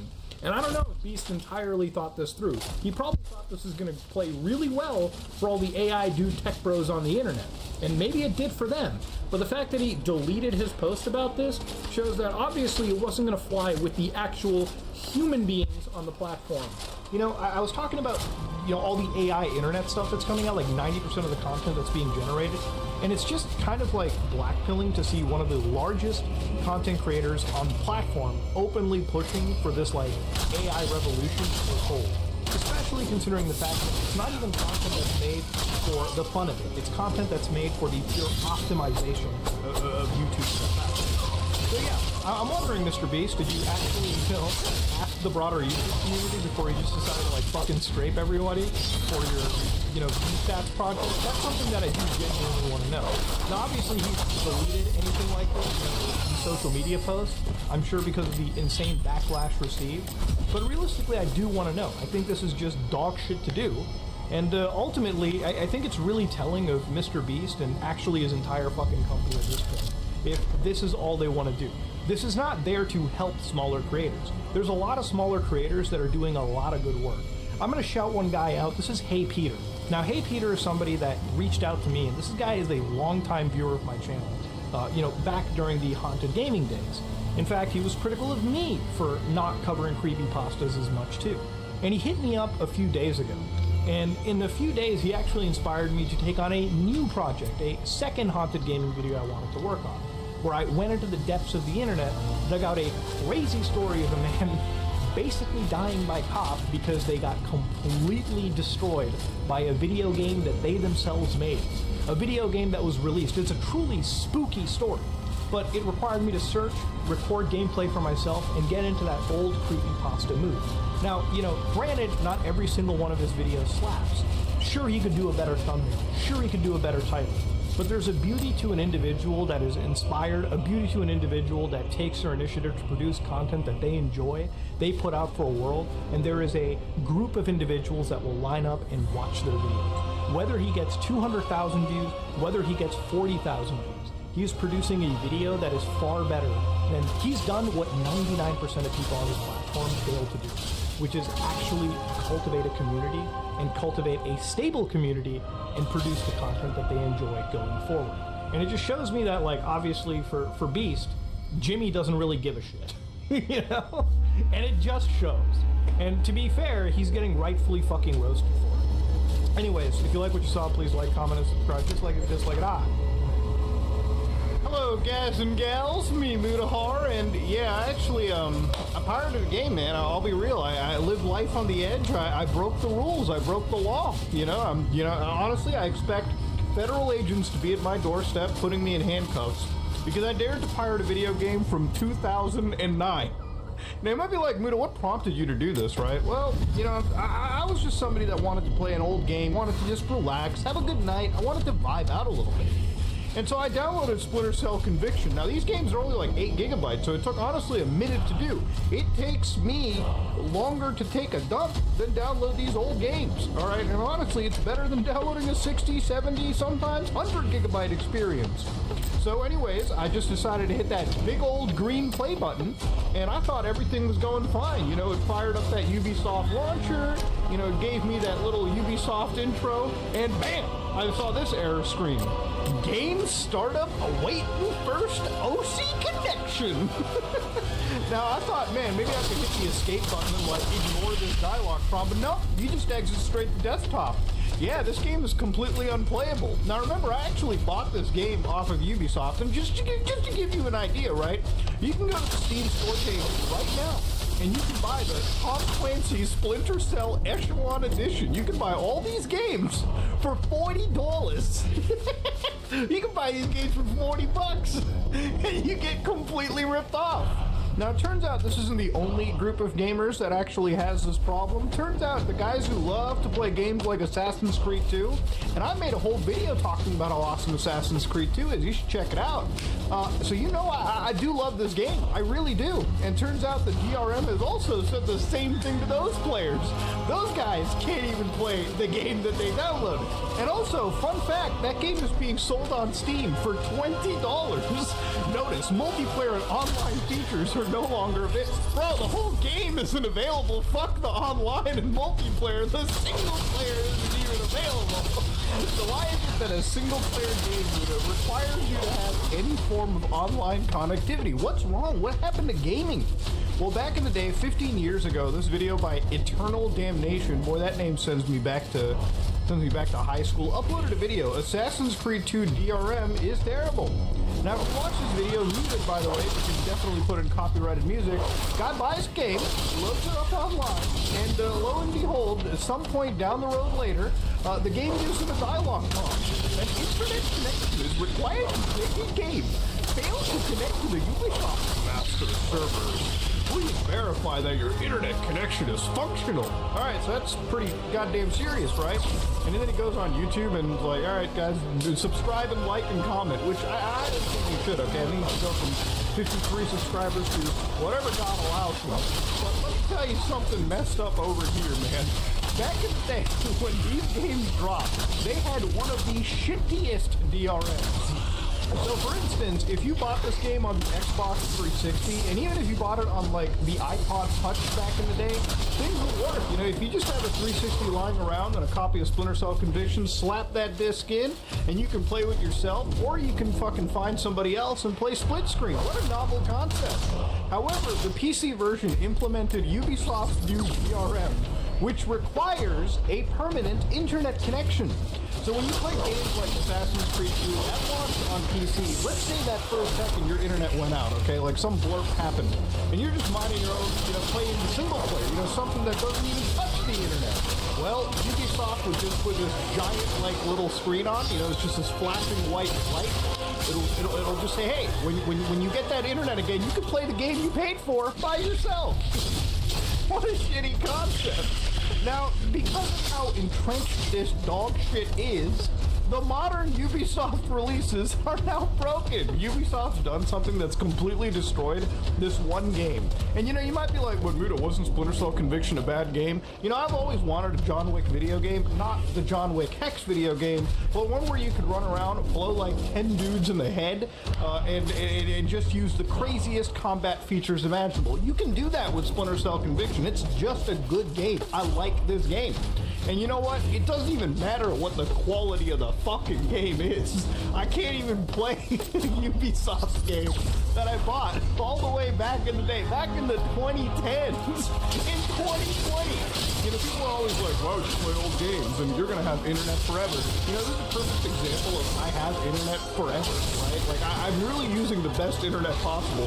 Why am I not allowed to play an old school fucking PC game in 2025? How is it just not possible? Why am I getting these brain dead errors? So at this moment in time, ladies and gentlemen, I had to go to the dark side. Okay, how do I play a game that I actually paid for? Well, there's two options. Okay, you can tuck your tail between your legs and you can walk away.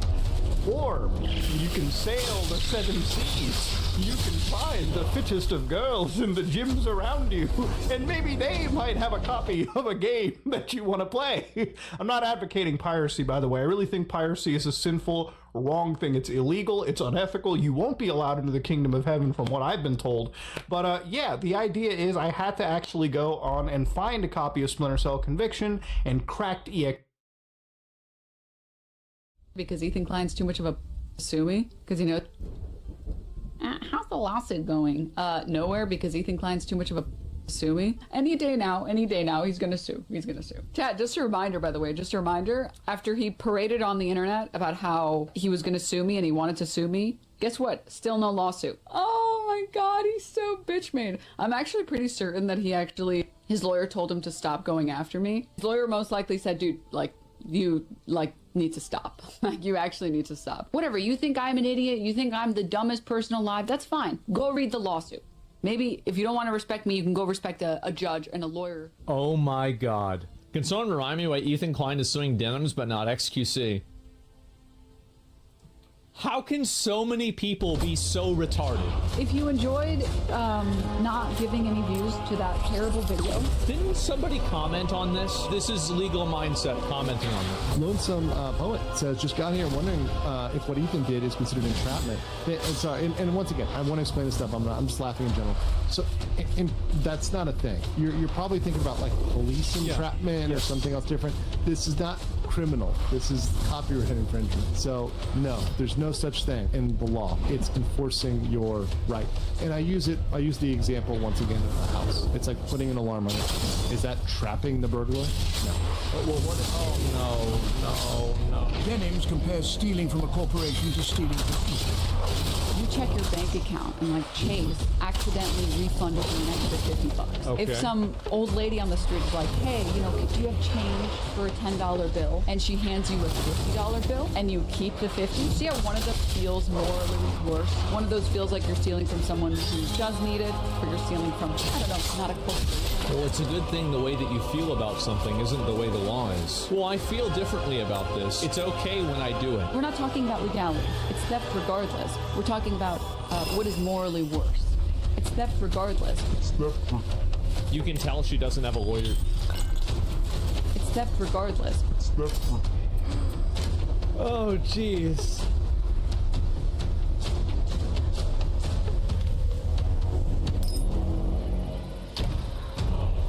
Well, everyone, the inevitable has just happened. PlayStation and Bungie finally admitted what everybody already knew. Marathon is not ready, and it will not release in 3 months. Even before the plagiarism scandal, even before the alpha test, people doubted the September release date. It just felt wrong. And not just out of reflexive hate. This game had been marred in controversy. Bungie had been marred in controversy for years and years. But now, the companies are facing reality. After endless streams of concern, they have admitted that the player's voice was, quote, strong and clear. And the upshot is that Marathon is now indefinitely delayed. Marathon's reveal 2 months ago started a fairly unbelievable string of problems. Now on the surface, the reveal did look slick, polished, a new art direction, a very artistically yummy trailer, and yes, a new extra into the action gameplay genre. But audiences were immediately divided. Number one, they didn't recognize this new Marathon from the Marathon that they knew from decades ago. This felt like quite a miscalculation, but it's one that was compounded on because Bungie wasn't building this game for existing Extraction fans. We'll certainly get on to how they felt soon. Now then came the closed alpha, the purely American alpha with heavily restricted codes, all despite many people wanting in. Pretty odd. Then the players who did get in, well, they found that something was off. PC players were outraged at mandatory aim assist. Only gonna ruin the PC part of the game. You're just watering down PC. You're making PC and mouse and keyboard players basically feel like shit. Bungie later removed it. The hero kits were kind of interesting, but they didn't feel balanced and they didn't feel fully developed. PvE elements did get some praise, but there were missing genre standards, and they got brutalized for that. No solo mode, no proximity chat. So if you were a die-hard Extraction fan, this game was really not trying to woo you over. and that was quite strange. It was a game that didn't look like its IP, entering a genre, but not specifically for players who actually like that genre, which, you know, would appear to be quite risky. Now, of course, the Bungie strength is bringing things to new audiences, but the closed nature of the testing meant that casual players, classes of casual players, couldn't discover if they liked the game. And then it got worse. Arc Raiders, another extraction shooter long in development, had a closed beta, and it went viral. If you're wondering why, it's because it had all the features that Marathon didn't, plus a heap of polishing. And then on top of all of that, the plagiarism hit. An artist accused Bungie of ripping off her designs. Bungie reviewed the claim, they admitted that it was true, that specific assets were in fact stolen. They promised to make it right with that artist, they blamed somebody who had left during pre-production, but with the broad years-long narrative going against the studio, especially the studio's leadership, and the specific narrative around Marathon going very bad very fast, it was quite brutal. The art director Joe Cross really did become public enemy number one for many people, and that meant that when he went onto this stream, it was a very awkward situation. The plan had been to show gameplay and discuss Marathon, but, well, they had to do a review of all of their assets. And with this drama happening, they basically couldn't show any gameplay. That just led to a very awkward, very painful looking stream. One where Bungie staff couldn't say anything about Marathon's development or how they would fix this newest problem, let alone the various other problems. And all of this in a world where Marathon was supposed to launch in September, just months away, which was never going to happen. Nobody in the public by that stage expected that it would hit its release date, and now the inevitable has thankfully finally happened. Now that we've got the lightning summary of how we got here, let's talk about the delay. So yes, it's delayed. Bungie gave no new release date, and in this Bungie.net update, they said they won't even talk publicly until later this fall. So it essentially seems that the old release date is in fact going to be the release date of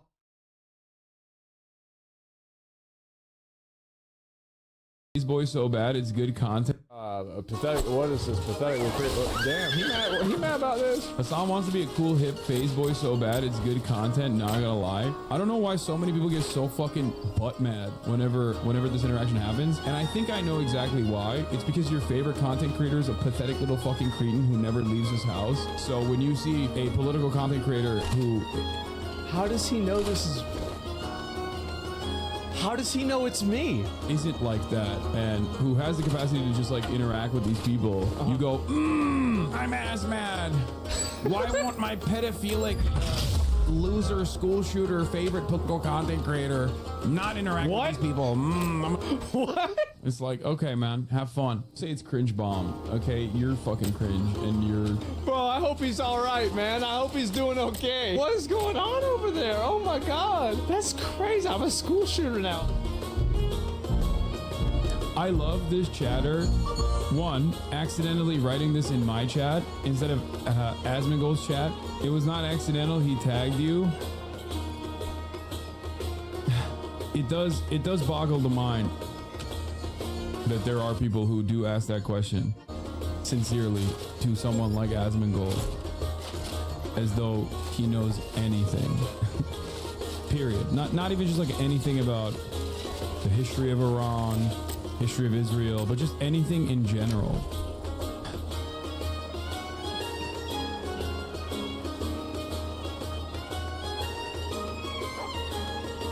And oh man, they say AI content will be replacing many streamers in this world very soon. Streamers, entertainers, e-girls, real life sex partners. But a man who works with AI will never be replaced until I become an AI who reacts to AI videos, but then I react to my AI reacting to the AI content. Infinite loop. I will always be the plus one, never replaceable. The plus one will always be better than the original content. There's a new AI Asmongold as a menace. Tectone, Donut Operator, Brandon Herrera, probably Charlie in here. Looks like I'm starting off the scene. Why do I have a... I don't have that! I don't have a little girl behind my... That's blasphemy! Remove that shit! Ah! It's the same guy. It's really the same guy. This is every single Tectone stream already. It's actually me. Yep, true. Hi, I'm the real Tectone. Subscribe to Don P. Bongwater on YouTube. I needed an idea on how to deal with Frogan. Her supporters are so goddamn annoying. There has to be an easy solution. I've been watching so much war and riot footage lately, but I have a plan. Has Aspen seen these? Has Aspen seen these fucking things yet? Like, does he watch these or no? I've never seen Aspen's reaction to one of these. No, he's not reacting to these? What? They're so good. He's never seen them? That's bullshit. It's a little dumb, but it's a plan. Listen, I know Frogan's heart. She is a fat piggy that needs to be reminded of her ancestry. Oh, by the way, I need you to go do something for me. There's a secret weapon in the field nearby. Go check it out, and I'll meet you at the staging point. Hell yeah. Morning, everybody. Tectone back here for another stream. Zach has a plan to dumpster Frogan, so we're going to see what's up. There's some secret weapon out in the field, so we're going to go take a look. This is what happens to us, Charlies. Oh, Charlie. We get stuck with... I will say, man, like, you know, and this is kind of weird to say, but, like, I feel like, who do you think the tastiest people to eat would be? Like, streamers, right? Like, I gotta feel like Shinya would taste delicious. Like, Shinya, Russell, Frogan, I feel like, or Queso, they would all taste so good. Because, like, the marbling, you know what I mean? The marbling would be insane. Too fatty? You think so? Well, then Canute. Canute, oh, dude, Canute would taste delicious, bro. He would taste delicious. With a situation like this, instead of getting involved in bullshit all the time. Well, boys, Zach said there's a secret weapon out here. Holy shit, I ran let's into get the this fuck out of bitch earlier, so... What's good human shitbags? Bro, I think we should sit this dumpster fire out. Yeah, they can handle the rage pig on their own. Is that one of Tectone's lobsters? And stop! What does that even mean, dude? People keep on saying that I fuck lobsters.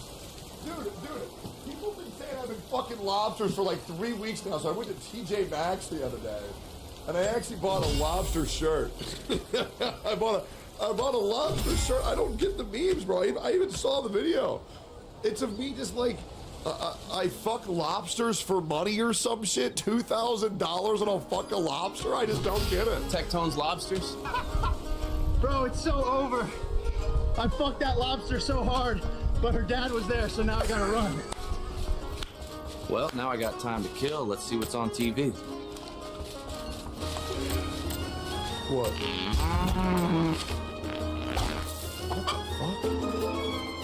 Oh. Listen, we aren't going over the whole Pearl Harbor incident again. Where is AI Emmy, bro? Why isn't there an AI Emmy just sitting there completely in silence? Where is that, bro? Where is she? But I still think Time Eraser is the best power. You just erased the time. You erased the time, and then everything that happened just didn't happen. It's the cause without the effect. You just erased the time. It's really that easy. It's not even complicated. How the fuck does King Crimson work? God damn it, not again. Boys, listen, I think I see what Zach sent me to find. It's glorious, just like getting yourself gamer subs. Code Baldy. Hey, don't repeat that fake Tectone, you bitch. I don't know what Zach... Code Baldy. 10% off on gamer subs, bro. Sick plug. Hey, Don B. Bongwater, I love you, bro. Real Tectone, I appreciate you, bro. In Tech are playing at, but they need to finish this shit up fast. I have situations to react to and goofy goober references to make. Bro, Frogan has no fucking idea what's coming her way. Why is AI Tectone always in a light jog? Every time, bro. Just jack this shit in a light jog. It's so funny. Bro, Frogan has no fucking idea what's coming her way. It's over. It's over, man. It's over. We are ready to raid. Oh, shit. Bro, this isn't a WoW raid. Chill the fuck out. All right, look, here's the deal. We are going to send in the pigs. They'll clear the way for us to secure the building. So fast. After that, Tectone will attack with bacon inside. They're coming! Open fire! Retreat! Retreat! We're overrun! Oh my god! They're shooting each other! Oh no, Frogan, somebody help her. Oh my God. Hi, Donut here, and boy do I have a story for you today. Oh, Jesus, bro. Jesus Christ, bro. These are so fucking good. Haram. Get him, man. Hi, Donut here, and boy do I have a story for you today. A hollering hog got obliterated from friendly fire, and Florida man is teabagging gators.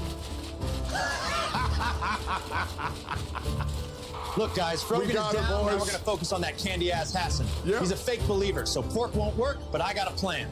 Look, we can't tolerate those who break out laws. However, we also don't claim fake believers like Hassan. He can try to say he's with us, but he really isn't. He's a fool. You know, it's funny. All these people could have avoided getting hit if they didn't talk shit. It's a simple equation, really. Whatever, man. Now we can party a bit. He's so cool.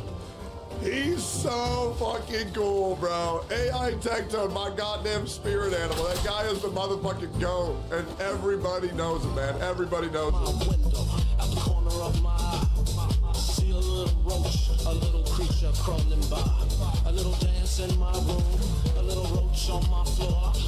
Come on, little roachy, let's do the dance some more. See the ballers partying up in the room. It's like a dance off at a Ballard saloon. The roaches do the cha-cha, the ballers do the twist. Oh my God, the Lego words! Dance with the roaches like this. Dance with the roaches. You did me a favor with Frogan. She was fat, so maybe it wasn't so bad. But now I'm extra hard for you. I'll see you soon, Roach Boy. Count on me being all up on you. Man, Hassan looks great there, bro. It really is a treat, bro. It's just so fucking funny. I love it, man. Bro, if Hassan actually acted like that, it would be hysterical. What do you mean if he actually acted like that? That was Hassan. What do you mean? Jesus, bro. We got Frogan, man. We got her. We got her. Please get a truck nuts chain. Truck nuts necklace. Anyways, use code Baldy on Gamers Up for 10% off. And like, comment, subscribe. Dong Pee Bong Water, you are a blessing on this earth.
Blizzard North's legendary developers, the prodigal sons of action RPG genre, finally have something real, their first pre-alpha showcase. Let's dive into how far they've come.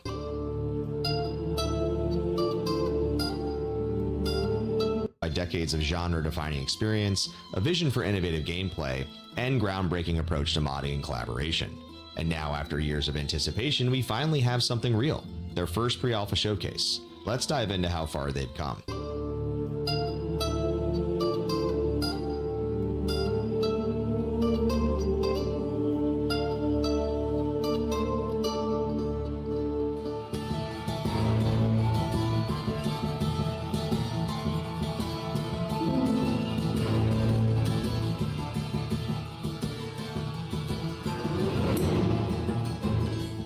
Before we dive into the gameplay features, just a quick shout out to John Robert Matz for the amazing music that we heard throughout the showcase. It's been very promising so far.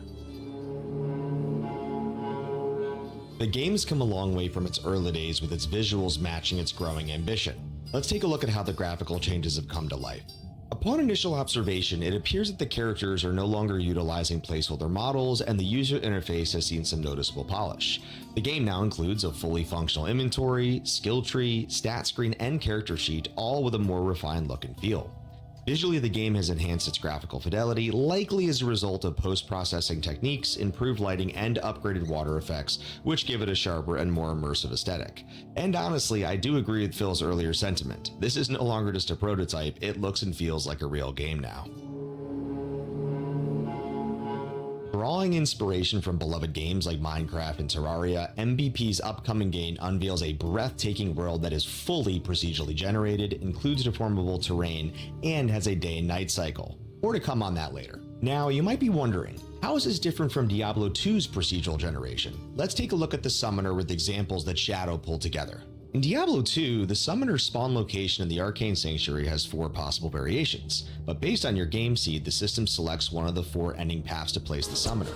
In this game, however, MVP aims to implement procedural generation at the voxel level, similar to Minecraft. Think of it as building the world block by block, leading to vastly more diverse and unique landscapes. This approach means dungeon locations aren't confined to present paths, but can actually appear in numerous possible locations within the dynamically generated world. If you think about a game like Minecraft or Terraria, the world's made out of voxels, but we put this really beautiful skin on it, but that's not the first thing that you see when you jump in. It's not like, oh, it's a block world. But the innovation doesn't stop there. The game weaves in sophisticated physical simulations, adding layers of complexity that could redefine how you strategize and engage in combat. This isn't just a sandbox, it's a dynamic and ever-changing battlefield waiting to be mastered. It's worth reiterating, the world is persistent, right? You come back to the world, if someone blew chunks in the world, those chunks are going to be there. If you dig a hole and the water flows somewhere, it's all physically simulated. That exists sort of permanent effect in the world, and the world can change dynamically on its own. It can evolve, be filled in with vegetation over time. Or when you get set on fire, you can go jump in the water and it'll put out the fire. Now let's kick things off with one of the core features and mechanics, dashing. Popularized in Diablo 4, the dash adds a layer of mobility, letting players evade incoming attacks or quickly close the gap between them and their enemies. It's a small addition, but it makes combat feel more dynamic and responsive right from the start. The game also introduces jumping, a novel feature particularly useful in a 3D voxel world. Then there's also swimming, which is surprisingly innovative for the ARPG genre and has been well received by early fans. And if you'd rather stay dry, certain item modifiers even let you walk on water. The classic weapon swap system also returns, allowing players to toggle between different skill or weapon loadouts on the fly. Then there's the item auto sort, which led to a bit of a toggle between walk on water. The classic weapon swap system also returns, allowing players to toggle between different skill or weapon loadouts on the fly. Then there's the item auto sort, which led to a bit of a debate between Peter and Eric. Both had their own ideas in mind, but in the end, they agreed that Peter's implementation was superior. They also added a smooth animation to the items rearranging, which looks pretty nice. And finally, perhaps added their own ideas in mind, but in the end they agreed that Peter's implementation was superior. They also added a smooth animation to the items rearranging, which looks pretty nice. And finally, perhaps the most debated feature so far, the game includes a rotatable 3D camera, giving players full control over their view of the world.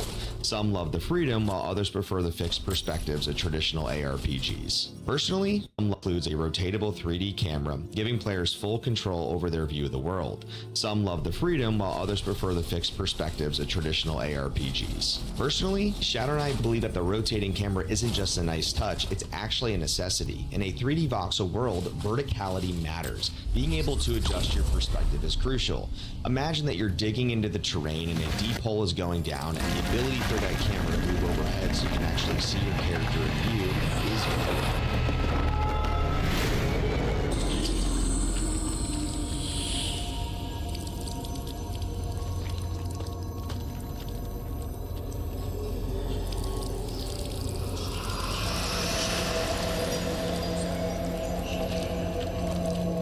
My mic wasn't on this whole time, no one told me. Ain't that some shit?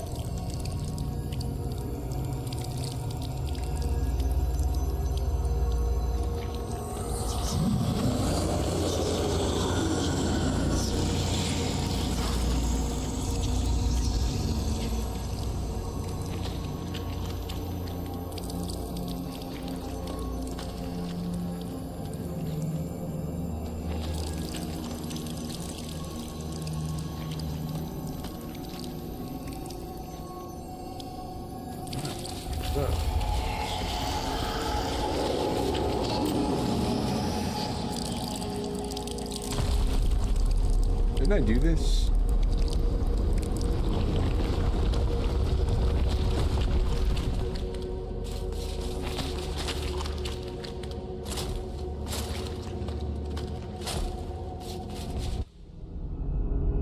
I could have sworn I did this already. Maybe not.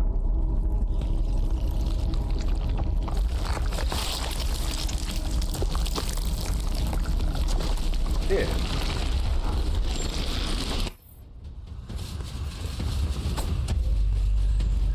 Yeah, I whipped bro's ass.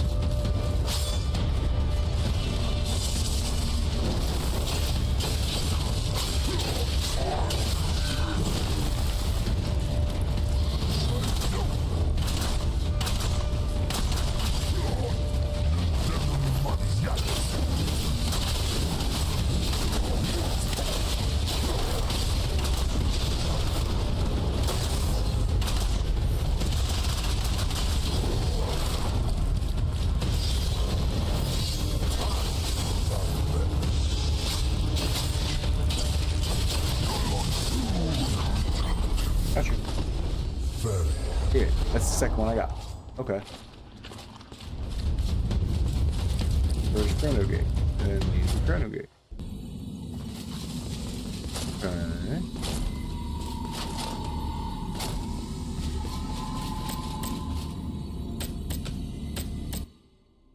Chronos, the god of time, created 12 worlds, bestowing upon each a powerful artifact, the Chronotector.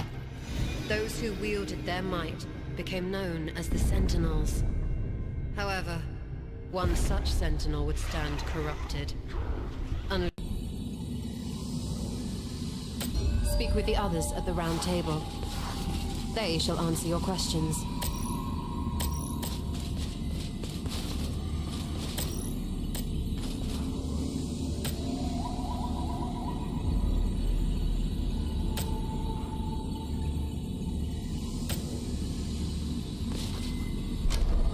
Hang on. What if, right? Let me see something. I don't know why this is doing that.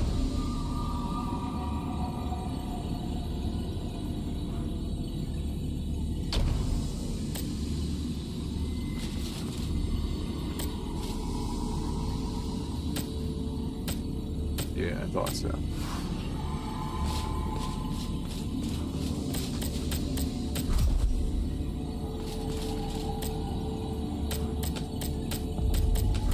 All my questions have been answered. Thanks for answering them.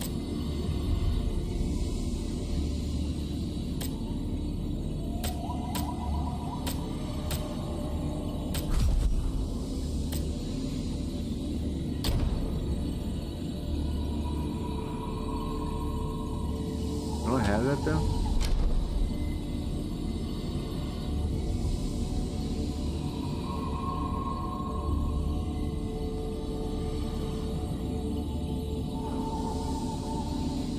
I get him? No?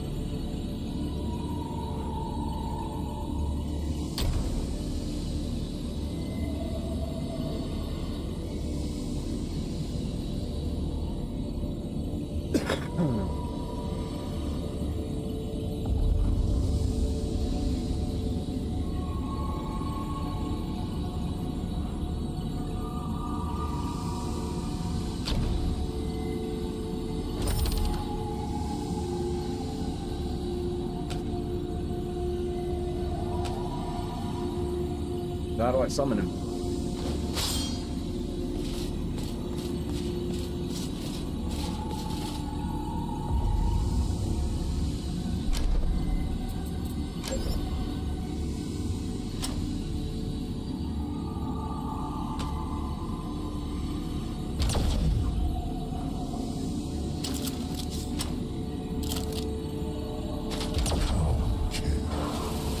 Okay. Now how long does he last? Hey, come on with me, homie. You're my Pokemon. His Thomas. Yeah, my little Pokemon. I don't like...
That shit.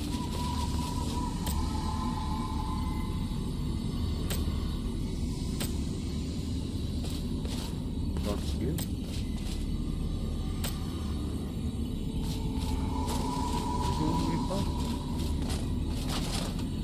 Where the hell's Satura? Was that the spot? That's where I was at. That's where I came from.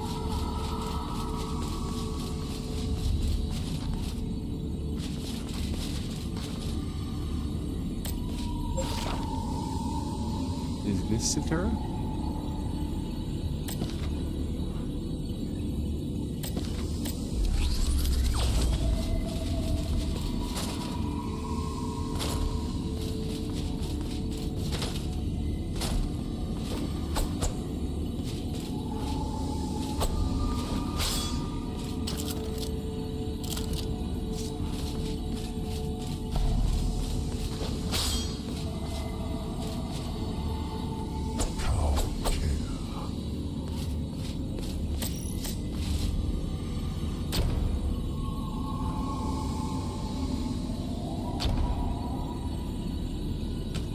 Thought I had one. I guess not. Ooh, these guys that person Satura before I leave.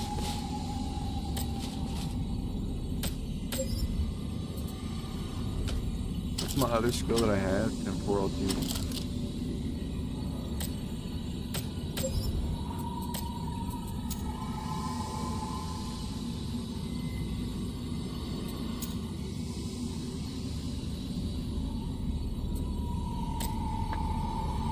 Because I want to reduce the cooldown on my summon. That's what I want.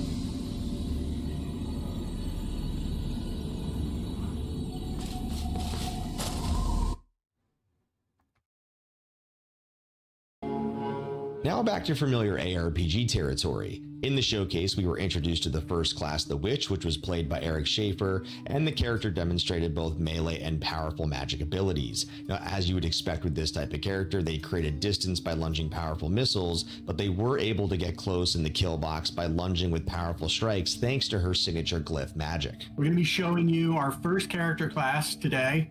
This is the Witch. She's a hybrid class. She's got a little bit of magic user, a little bit of fighter, fierce knife and staff fighter. Yeah. All right, I got that second glyph. This Knife is the fighter, Witch's knife and main magic? or one of their main I like knife and dagger. is this glyph magic. Or Once dagger they build and- up three dagger and glyphs magic. like this, release them, a nice little combo. Combo usually kills a bunch of monsters. Depending on which glyphs I generate, which are random, I can do different effects for that glyph combo. So the Witch is all about building glyphs and releasing the combos. At least the Witch build I'm playing now. These glyph combinations remind me of the Assassin's martial arts tree from Diablo 2, where you build up charges and then release them to have some type of assassin. At least the Witch build I'm playing now. These glyph combinations remind me of the Assassin's martial arts tree from Diablo 2, where you build up charges and then release them to have some type of area of effect or spell. Featured glyphs such as Blood, Bone, and Shadow offer unique effects to your melee attacks, allowing your combinations to cause bleed, stun, and grant mana regeneration, respectively. When it comes to skills, Eric showcased a powerful ability named Spinebreaker, which deals strata damage, a term linked to its ability to deform terrain. Now, players might be able to use this to trap enemies or, in a PvP situation, alter the battlefield to your advantage. Now, beyond combat, Spinebreaker seems like it may serve as a utility skill which provides the ability to alter the environment by digging for hidden treasures or secrets. The Spinebreaker skill. Spinebreaker is a missile weapon. It does good strata damage, what we call. Like, boom, and it opened up a little hidden warren of bogeys. Next, we have Lunge, a default witch skill. This ability lets your character dash forward and strike monsters within its range. The skill is simultaneously the witch's regular attack in close quarters. As Eric pointed out, both Lunge and Spinebreaker can trigger combos that activate the glyph effects. The introduction of options adds a compelling layer to the skill system, somewhat reminiscent of how skills work in Last Epoch. In Last Epoch, gaining a base skill unlocks a web of upgrades, letting players tweak everything from elemental types to projectile count, size, and damage bonuses.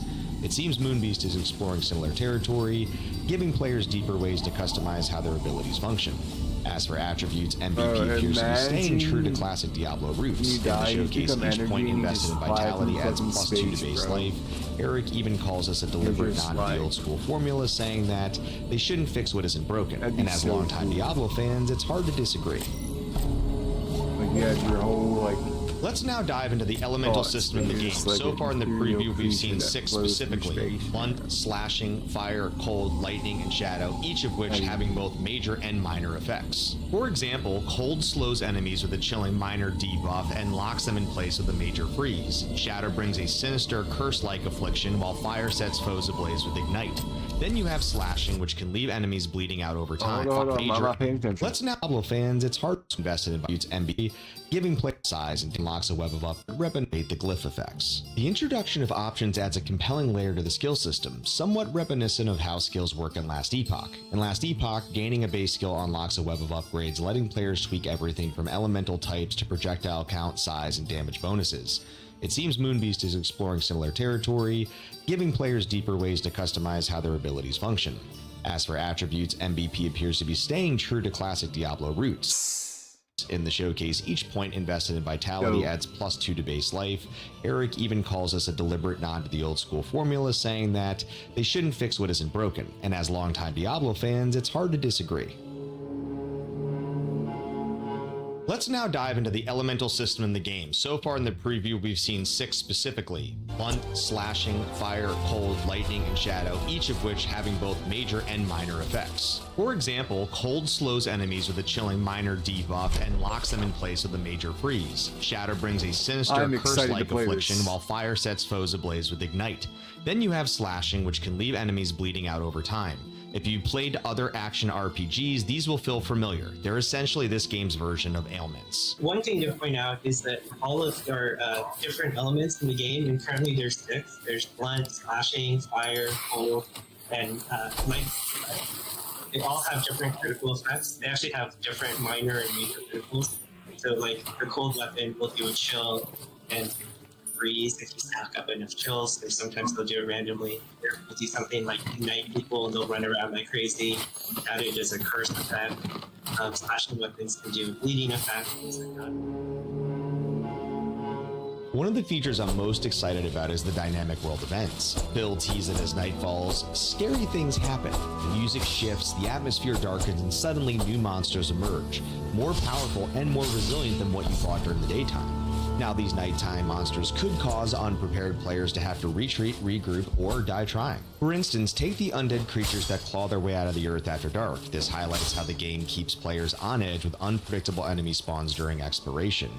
Here, bogey pharaohs launch to a relentless charge, and as Eric points out, these nocturnal variants are intentionally designed to be far more challenging and aggressive than the standard bogeys encountered in daylight. Now it's time to talk about the gloom, an eerie purple mist that pervades the world. Much like the shadow, the gloom is a physically simulated purple mist that spreads across the world if left unchecked. Walls and obstacles may slow its advance, but they keep creeping and aggressive than the points out. These nocturnal variants are in bogey pharaohs players on edge with the undead cause unprepared players. kills. There's some cold weapon. We'll do a chill. Could call creatures that claw their way out of the earth after dark. This highlights how the game keeps players on edge with unpredictable enemy spawns during exploration. Here, bogey pharaohs launch to a relentless charge, and as Eric points out, these nocturnal variants are intentionally designed to be far more challenging and aggressive than the standard bogeys encountered in daylight. Now it's time to talk about the Gloom, an eerie purple mist that pervades the world. Much like the Shadow, the Gloom is a physically simulated purple mist that spreads across the world if left unchecked. Walls and obstacles may slow its advance, but they can't stop it. And like the Shadow, it interacts dynamically with the environment and other elements. To drive back the Gloom, you need to hunt down Gloom parasites, likely boss-level enemies anchoring the mist of the world. But be warned, certain monsters can pull the Gloom with them as they approach, forcing you into tough terrain or fights you're not ready for. Mechanically, it echoes the darkness from Path of Exile's Delve. Stand still too long and a ring of mist tightens around you, dealing damage over time once it closes in. Staying mobile isn't just tactical, it's survival. Next up, the Curse of the Night Shadow, or simply, the Shadow. This dark force is unleashed when a player interacts with one of the mysterious purple pillars scattered throughout the world. Once released, the Shadow spreads like a plague, enveloping regions in an endless night. And in this game, night isn't just a time for rest, it's when the monsters become fiercer, more aggressive, and deadlier. Players who venture into the Shadow's grip may stumble upon the Necropolis, a buried city of the dead. It rises from the depths, swarming with powerful undead and potentially setting the stage for a mighty world boss encounter. Defeating this boss pushes the Shadow back and restores the light, but there's another path. If your character leans towards the necrotic arts like a necromancer, you can choose to embrace the Shadow, aligning with the Necropolis to fuel their own power, amplifying their abilities by feeding the curse. Visually, the Shadow manifests as a thick, creeping fog, a living curse. Like the Gloom, it's physically simulated. Its spread and interactions are dynamically rendered, adding tension and immersion to every encounter. Finally, at the heart of your base lies the Archstone, a green crystal pulsing with radiant energy. Its singular purpose? To protect your home from the approaching forces of the Shadow Gloom. It emits a unique counterflow simply because green, a light that darkness. But even the Archstone has limits. The Shadow Gloom grows too strong, they can reach its defenses. That's where you come in. By defeating enemies and pushing back the darkness, you feed power to the Archstone, strengthening its green light and expanding its protective reach. The more you fight, the safer your sanctuary becomes. In this game, monsters offer dynamic challenges through a suite of elemental strengths, environmental interactions, and unpredictable abilities. Staying sharp is essential. One careless move in play can turn against you best. For example, Bramble Husk's resistance to fire. Ember ghouls in the lava tunnel burn perpetually, igniting careless players who get too close. Meanwhile, bogey tyrants pose a serious threat that allow to charge their fire into a spell. A move that repeatedly wiped out Eric's Witch during the pre-album showcase. Then there's the Curse of the Night Shadow, which triggers a state of perpetual night, spawning higher level, more aggressive monsters. And it gets worse. Terrain destruction adds another layer of danger. Spells that deal strata damage can fracture the environment, sometimes unleashing hordes of Doomsaur skeletons from buried graveyards. Elite monsters similar to champions and uniques from Diablo 2 strengthen the difficulty even further. One named monster, the River Fang, showcases brutal endurance, killing Eric's Witch to slow her escape before closing in. In this world, loot isn't just rewarding, it's deep, layered, and rich. Let's break down the game's fresh and compelling item system. This game will come with items in 6 tiers. At the bottom, we start with inferior items, which are meant for early game progression and then will be quickly phased out. Then we have common, magic, rare, and legendary, followed by cursed items, which are probably region-specific, related to the Necropolis. Common items will feature the most sockets overall. Socket quality also scales by tier, with a unique socket being able to slot Hold on, I gotta look at this now. Monster Hearts. I'm not done.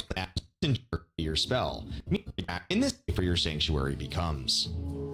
To protect your home from the depths, swarming with powerful undead upon the Necropolis, actually setting the stage for a mighty world boss. If your character leans towards the necrotic arts like a necromancer, or curse, like beating the curse. Visually, the Shadow manifests as a thick, creeping fog, a living curse. Like the Gloom, it's physically similar. Finally, at the heart of your base lies the Archstone, a green crystal pulsing with radiant energy. Its singular purpose? To protect your home from the encroaching light that repels the darkness. But even the Archstone has limits. If the Shadow and the Gloom grow too strong, they can breach its defenses. That's where you come in. By defeating enemies and pushing back the darkness, you feed power into the Archstone, strengthening its green light and expanding its protective reach. The more you fight, the safer your sanctuary becomes. intuitive elemental strengths, environmental interactions, and unpredictable abilities. Staying sharp is essential. One careless move and the fight can turn against you fast. For example, bramble husks resist cold but are vulnerable to fire. Ember ghouls in the lava tunnels burn perpetually, igniting careless players who get too close. Meanwhile, bogey tyrants pose a serious threat if allowed to charge their fiery meteor spell, a move that repeatedly wiped out Eric's Witch during the pre-alpha showcase. Then there's the Curse of the Night Shadow, which triggers a state of perpetual night, spawning higher level, more aggressive monsters. And it gets worse. Terrain destruction adds another layer of danger. Spells that deal strata damage can fracture the environment, sometimes unleashing hordes of doomed soldier skeletons from buried graveyards. Elite monsters, similar to champions and uniques from Diablo 2, crank up the difficulty even further.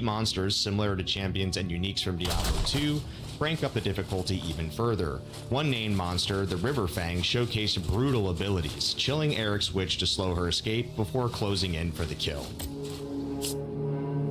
Itemization. In this world, loot isn't just rewarding, it's deep, layered, and rich with lore.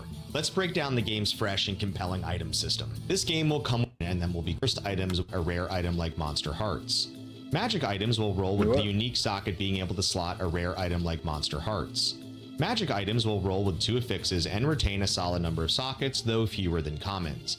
At higher levels, top tier affixes will be able to outperform rares. Rare items come with 3 or more random affixes but fewer sockets. Some affixes can grant unique sockets. Rares may belong to randomized sets reminiscent of Torchlight 2. Peter Hugh mentioned affix affinities designed to make rares feel more curated and less RNG heavy. Legendary items will have fixed stats, steeped in lore and themed around ancient heroes. According to Peter, they won't always be best in slot, encouraging variety and experimentation.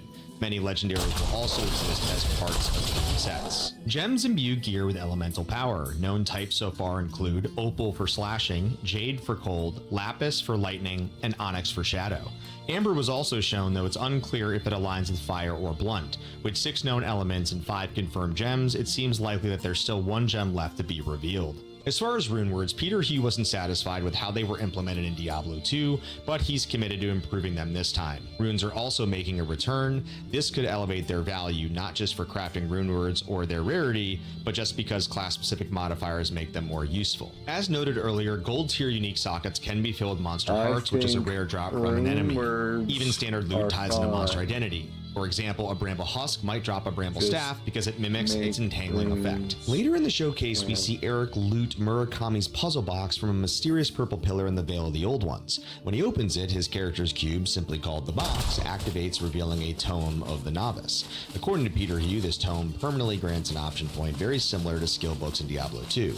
He also confirms that the box will serve as this game's point, very revealing a Tome of the Novice.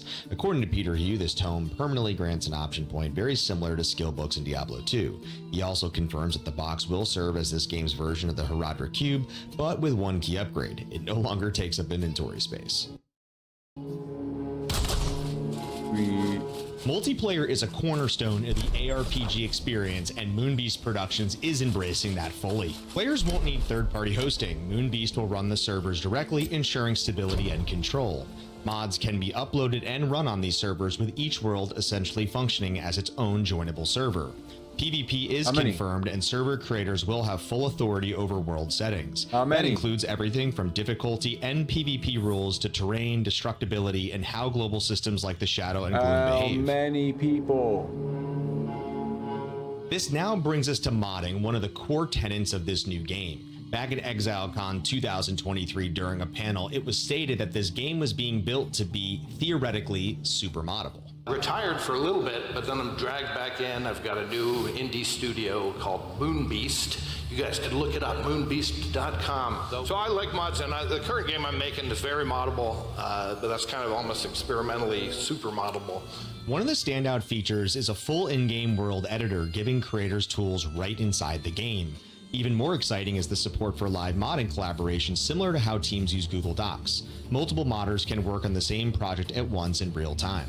Now, while some of you may not know them, we need to give a big shout out to Frozen Keep. Back in the early 2000s, Peter Hugh, the sole developer on patch 1.10 in Diablo 2, worked and collaborated closely with Frozen Keep to bring that legendary update to life. That partnership helped lay the groundwork for Diablo 2's data-driven modding system built on simple tab text files. Now they're back. Frozen Keep is once again teaming up with Moonbeast Productions. I never and this time, repaired! modding isn't just fully supported, it's central to the game's design. When it comes to monetization, Moonbeast Production is exploring ways to support the modding community, most notably allowing modders to monetize their creations. This approach could foster a more rewarding ecosystem where modders share in the success of the content that they help bring to life. Meanwhile, the game itself will launch at a standard box price, offering a familiar and accessible entry point for most players. Paid expansions may follow, deepening the experience over time. Moonbeast let us know that they're looking for early feedback on their game, so let's start with inventory management and hear from my partner Shadow. First up, autosort. It would be great if the autosort feature came with a toggle option.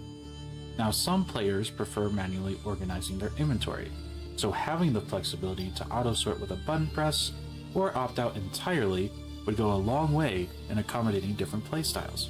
Next, the box. Adding an in-game codex or recipe menu for the box would be a major quality of life.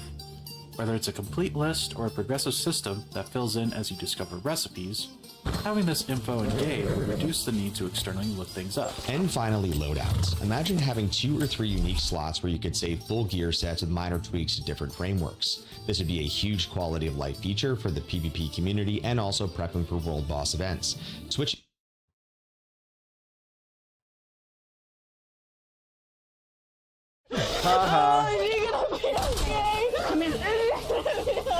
Because she has court for a stupid child abuse case that she didn't even do. It's all a lie. She said that every morning from about 6 o'clock in the morning until 10 to midnight at night, she would have to be locked in the chicken coop. When I went inside, I heard gunshots. This is... we're looking for but I cannot play it. When a 15-year-old girl comes I get 30 FPS, but abuse, it's shit. Investigators in Farmington, New Mexico were plunged into a chilling story steeped in unimaginable cruelty and neglect. As they search for evidence and interrogate the accused, the truth is exposed, sending the case spiraling toward an explosive conclusion they never saw coming. My daughter was in that house. You tell me to calm down? If you do not touch me again, if you have one put hands on you. The following is based on official police records, and most of the following footage has never been seen before. On September 16, 2024, Child Protective Services received a report from a woman named Kathy, who raised serious concerns about her 15-year-old niece, Georgia Jackson. Georgia, who is diagnosed with autism, ADHD, and fetal alcohol syndrome, broke down crying and revealed to her aunt that she'd been locked in a chicken coop for months. During a forensic interview, she disclosed even more alarming details, alleging severe abuse and neglect by her father, 58-year-old Jamie James Jackson, and his girlfriend, 36-year-old Patricia Madrid. On September 20th, 2024, Farmington police officers arrive at their home with a search warrant, determined to uncover the truth of Georgia's claims. Hello, Patricia. I'm Detective Monclova. We talked on the phone. I have a copy of the warrant for you that you can look over as well. And I will kind of brief you if you guys are good. Is there anyone else inside of the house right now that we need to be aware of? I think James. Is James here? Yeah. Okay. Do you have a key to your house? Yeah. Okay. Can you open it for us? Yeah. And the dogs are able to... How many dogs are inside and loose? No, they're not friendly. They bite. Patricia agrees to secure the dogs as a safety precaution.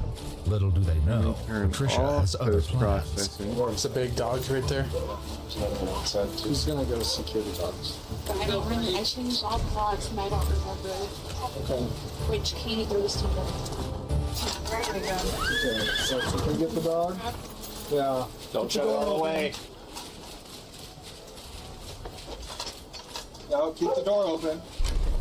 Yeah, it looks crazy like that. That don't look good at all. When officers open the door, one of the very dogs she went in to secure comes rushing out. A dog that is notably much friendlier than Patricia claimed. I don't know where she went. Wait, why don't you come back out? Ma'am! Lost her to the dog training.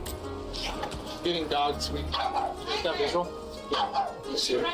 Yeah. Yeah, one dude. Come on out. Police. With Patricia now outside, officers make their way through the home, searching for James. I got stairs. Got it? Go with him. Go, I got it. It's shorter. Okay. I'm good. Short. There's a longer room back behind that cabinet. We're gonna clear back here. I don't like the way she was doing that. That was a stall. And the whole dog thing, her one job was to get the dog, and she walked right past it to come in the house. Not yet. Warrington Police, we have a search warrant.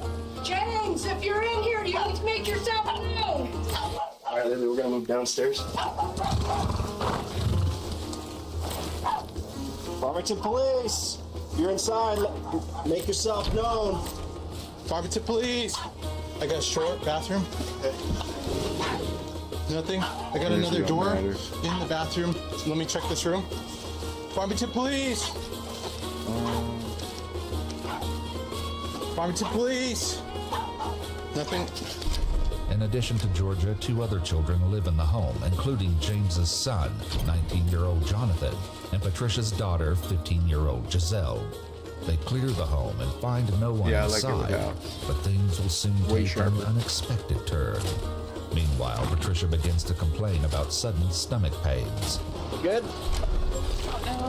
You don't know? You need an ambulance? You don't know? I just got a sharp pain right here. Where are you supposed to go after this? What did she tell you? I think to the police station. Yeah. Maybe a little nervous about that, or? I don't know. I went to a potluck this morning, and I don't know if it's from that or what, or it could be from the heat. As a precaution, paramedics are called to evaluate Patricia. Meanwhile, as police prepare to search for evidence in the home, a keen-eyed officer sees something concerning near the back of the house. There's somebody peeking out the window there, but it should be all clear. Let's get James. Hey, guys, you might be down here under where you know I said I said this room. He peeked out that other one to the left. Down here. Straight ahead, yep. Right there? No, he peeked out of that one. Police department with the search warrant. Come out now. If you don't come outside, we cannot guarantee your safety. Go ahead and get 33. This is Farmington Police with a search warrant. We need you to come outside now. Nope. This is the only way in, I think. And I don't know about that door because I think that's a separate one, too. Keep hands up, open and empty. Step out to your right. Step over here to your left. Get down on your knees. Get down on your knees. Go to the ground, now. Put your hands behind your back. James claims he was simply asleep, even though officers cleared every bedroom in the house. Where he may have been stowed away during their initial sweep leaves them perplexed. I mean, there's a million places he could have been hiding. He could have been hiding behind these clothes, who knows? If you look at that closet, Mm-hmm. it goes way back in there. Way back in there. And then there's like a little awkward door right here inside the bathroom, and I wonder then if he's gonna just try to run. You know where he could have been hiding? We checked this. You checked under that? Yeah. Because we lifted this up. I lifted this up and I checked all this. And then I checked this. I swept this. Doesn't go anywhere. I don't know where he was hiding. This place is I said it's like Harry Potter. Like, it seems like it's small, but then you get in it and it just keeps going. So she comes in, she comes outside, she definitely told him to hide. So when she disappears and the dog comes out that she was supposed to take, and she's in there for a minute, me and you were getting like nervous, she did something. And I think we're good for him for resisting obstructing because we gave several announcements.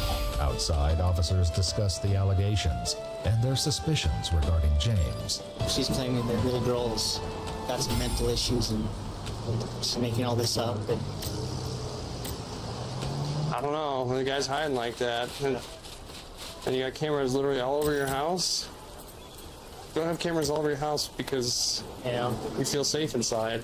It's one thing to have them all over outside, but inside? Yeah, like all over inside your home.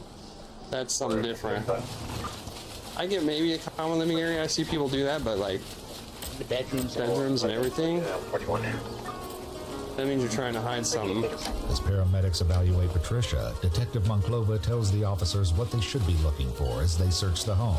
Any locks, guns, chains, things that can be used to lock people up, or things that can be used to hit her. Yeah. Just make sure when you're in there, get good pictures of like the chicken coop. For sure, like the surrounding, get the backyard really good. Yeah. Once you get there. I have a big chunk too. So. And see if there's any human feces around, because she said they wouldn't let her restroom or anything. So. Yeah, if it's in a chicken coop, it's obviously going to be snakes. Yeah. Okay. So, sweet, thank you. Paramedics offer to take Patricia to the hospital for an evaluation, but she declines. Meanwhile, police finally draw a conclusion about where they believe James may have been hiding. I think we have enough for resisting arrest on him. He's hiding in the futon. Was he hiding in there? Yeah, we gave commands in every room we went in. Farmington police come out now with their hands up. The room he came out of was connected to every room we searched. Can you say for sure he was under that? There's no way he was in any other room. Where? And I talked to the two that searched that room, and they said they didn't check where the futon like stores in. The bed was out. It said he picked it up and he basically saw the foot end of the futon, but he didn't look at where the futon stores in. There's a water bottle. A determination is made to place James under arrest. Okay, sir, go and put your hands behind your back. You're being placed under arrest for resisting arrest, all right? Resisting. Just general resistance. Patricia and James are both taken to the police station while the search for evidence continues at their house. However, Patricia's interview gets off to a slow start. Are you feeling better at all? Do you need water? I feel like I should have went to the hospital. Okay. That's why I want to make a phone call and leave. Okay. Are you not feeling well enough to talk to me? My head, I think it's because my blood pressure's high. My head really hurts. I'm still having that pain. Despite her complaints, Patricia agrees to questioning after the detective expresses the importance of clearing up the allegations against her. James also agrees to answer questions, and both are read their Miranda rights. During their interviews, Detective Monclova will present multiple allegations and attempt to get their side of the story. However, their accounts will quickly unravel when weighed against the chilling evidence found in the home and on their cell phones. Real quick, what I want to ask to start out is, I guess, how long have you and Patricia been together? 10 years. 10 years. Okay. George has always had some sort of I don't know, grudge. Ever since me and Patricia got together, since her mom passed away. And when Everything's did her repaired mom now? pass away? Okay, I can go now. A little over 10 years ago. James and I met a few months after her mom died. But when I met James, he said my wife died. But he never told me when. So I think maybe him and I getting together that close to when her mom died affected her. And then James wanting to move down here with me and wanting to be with me affected her. And she just is very hateful. It's like she wants to punish James and I. Both James and Patricia made claims about George's behavior, with James describing Georgia as a handful.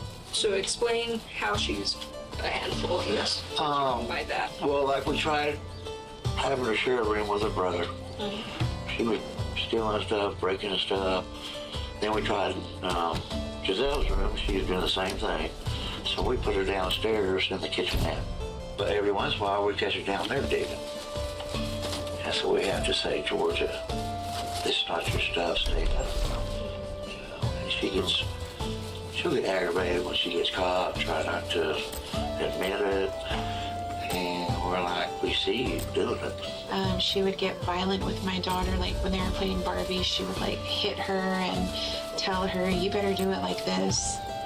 And she was writing things to my daughter while she was in school, like, I hate you, I hope you die. She looks like this frail, innocent person, but she's not. Patricia adds that Georgia's lack of hygiene was a major issue. which they addressed with a psychologist named Priscilla, who was supposedly helping her with a bathing and restroom schedule. So the allegations that were brought up was she said that she is only allowed to use the restroom at certain times. Okay. And that if she wants to use the restroom outside of those times, she has to get permission from both you and James in order to either shower or use the restroom. Is that accurate, or? No, we were just told, well, see, it goes back to Priscilla. We're like, how do we do this? You know? And she just said, you can't force her. Just let her do it by herself. And so that's what James and I were doing. The psychologist that we seen told us not to prompt her, not to tell her to use the bathroom, that she needs to ask us. Because it's forcing her, is what the psychologist told us. And then there was also allegations of having to actually being locked in the chicken coop out back. Okay. Tell me about that. She said that every morning from about 6 o'clock in the morning until 10 to midnight at night, she would have to be locked in the chicken coop. I'm not aware of that. James also denied this allegation. Why do you think she would say something like that? Well, she does a lot of lying. Gotta go west anyway. I just hate to say it, but I really don't have anything to do with her. Just because I'm always the target of all these allegations and stuff. Whatever she's doing or where she's at, it's all on James. During their search, officers examined and photographed the chicken coop, a small wooden structure with a dirt floor, searching for evidence that someone could have been locked inside. It isn't long before they find what they're looking for. That's where it all took place? In the chicken coop? That's where it's at. Is there a place to lock it? Sure is, right? Yeah. The padlock was right here. The chain was on the chicken coop. While Patricia and James each denied the allegations, the truth of Georgia's cruel detainment would later be discovered in a series of text messages exchanged between them. In one, Patricia tells James that Georgia can't be trusted and callously suggests they build her a cage. In another, Patricia questions why Georgia is in the restroom when her bathroom time is 7:45 and 5 p.m., lending credence to Georgia's claims she's only allowed out twice a day. Other messages from Patricia include no bathroom for her and lock her out if you have to. In addition to the chain and padlock found in the chicken coop, another is found in the floorboard of the car Patricia was driving. The lock is eerily similar to one Patricia sent to James after telling him to lock her in. We have a whole bunch of padlocks and everything. That circular one that you guys took from my car, that was on the faucet because somebody was stealing our water. In one message, Patricia notices that Georgia is urinating more frequently, accuses her of stealing water, and asks if they can shut the water off. Georgia would also claim that on rare occasions she's allowed to sleep in the home on the cracked tile floor by the front door, an area the detective pointed out during their initial sweep of the house.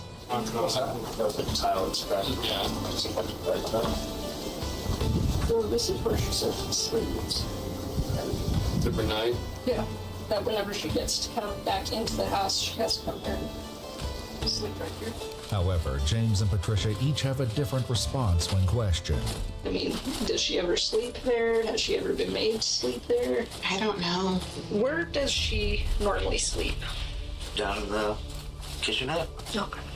On the out of it. Okay. Is there any time she sleeps any other place throughout the house? No. In addition to confinement in a chicken coop, barred from using the restroom except for twice a day, and sleeping on a cracked tile floor, Georgia claims she was routinely subjected to cruel and inhumane punishments. Who usually issues discipline to the kids? Mainly Patricia.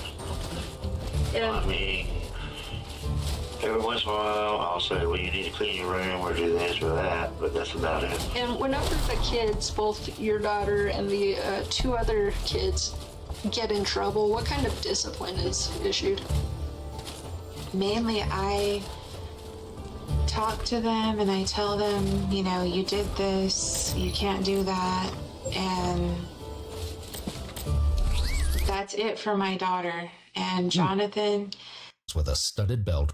I think we left our bag here. A block. Another caller said there was a male that ran on foot across the road.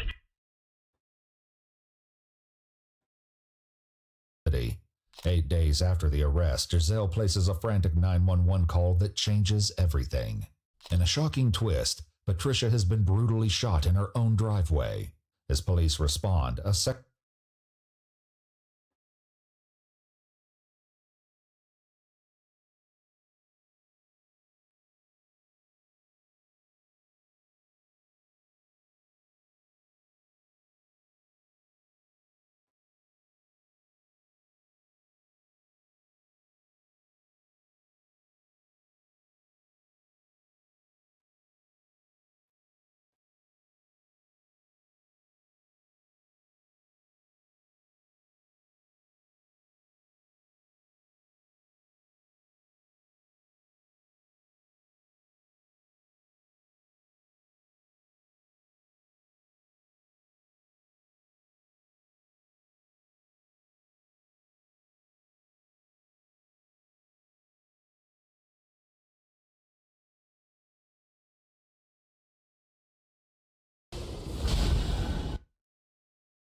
Wasn't that hole down here?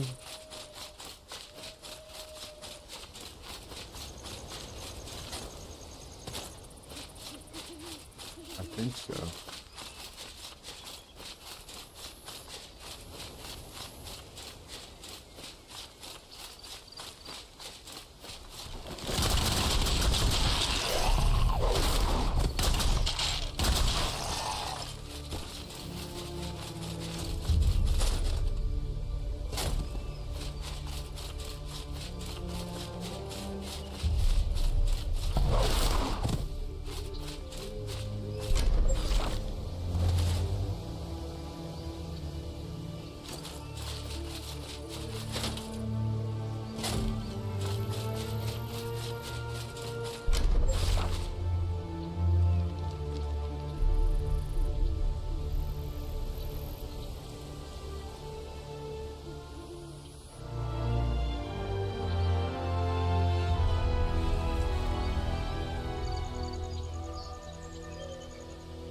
Bro, where was that hole at?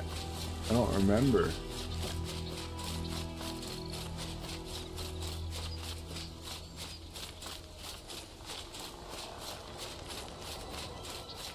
Ooh.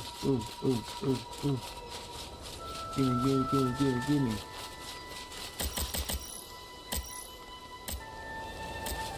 We're going logging.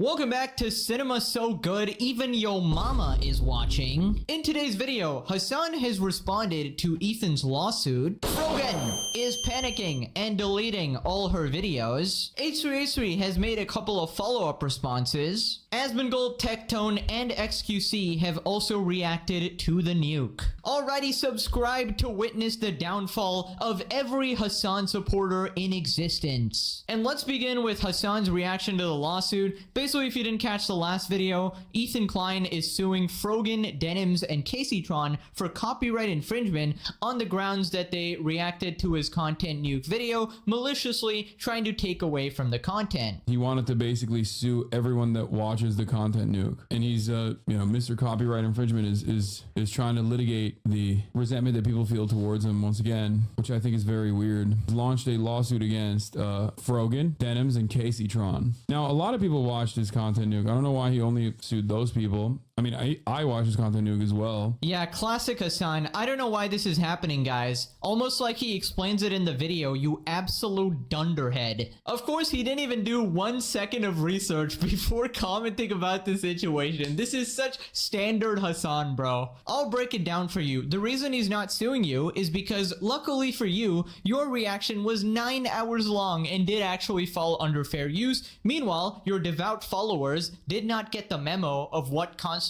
fair use reactions and ended up violating copyright. Also, if you take a look at Hassan's demeanor in this video, he seems really grumpy and upset about all of this, and I have a theory regarding that. I think it's because his friends are going to start to beg him for money, and Mr. Greedy Communist Socialist doesn't want to cough anything up. So after this, he keeps addressing arguments basically nobody made. I knew they would watch the entire video, add little to no commentary, react to it instantly, giving them no time to form an opinion. The trap was set, and it worked even... Yeah, except I didn't do any of those things, which I feel like is a major failure of a trap. He begged me to watch it for months. He cried on camera that I just refused to watch it. And then I even told him I'd watch it alongside him if necessary. And then I ended up watching it months later to fundraise, and it's a 8-hour reaction for even half of the content nuke. Yeah, he never said he was gonna sue you for this video. Who is this guy talking to, honestly? This guy might actually be schizo. He literally has voices in his head telling him random shit, and then he just goes on long rants about it. And some of these voices are obviously the chat who are just kind of baiting him along. We saw a couple of videos ago, he was basically losing his mind over Asmongold saying that he would nuke Iran, which never actually happened. Asmongold never actually said that. Asmond really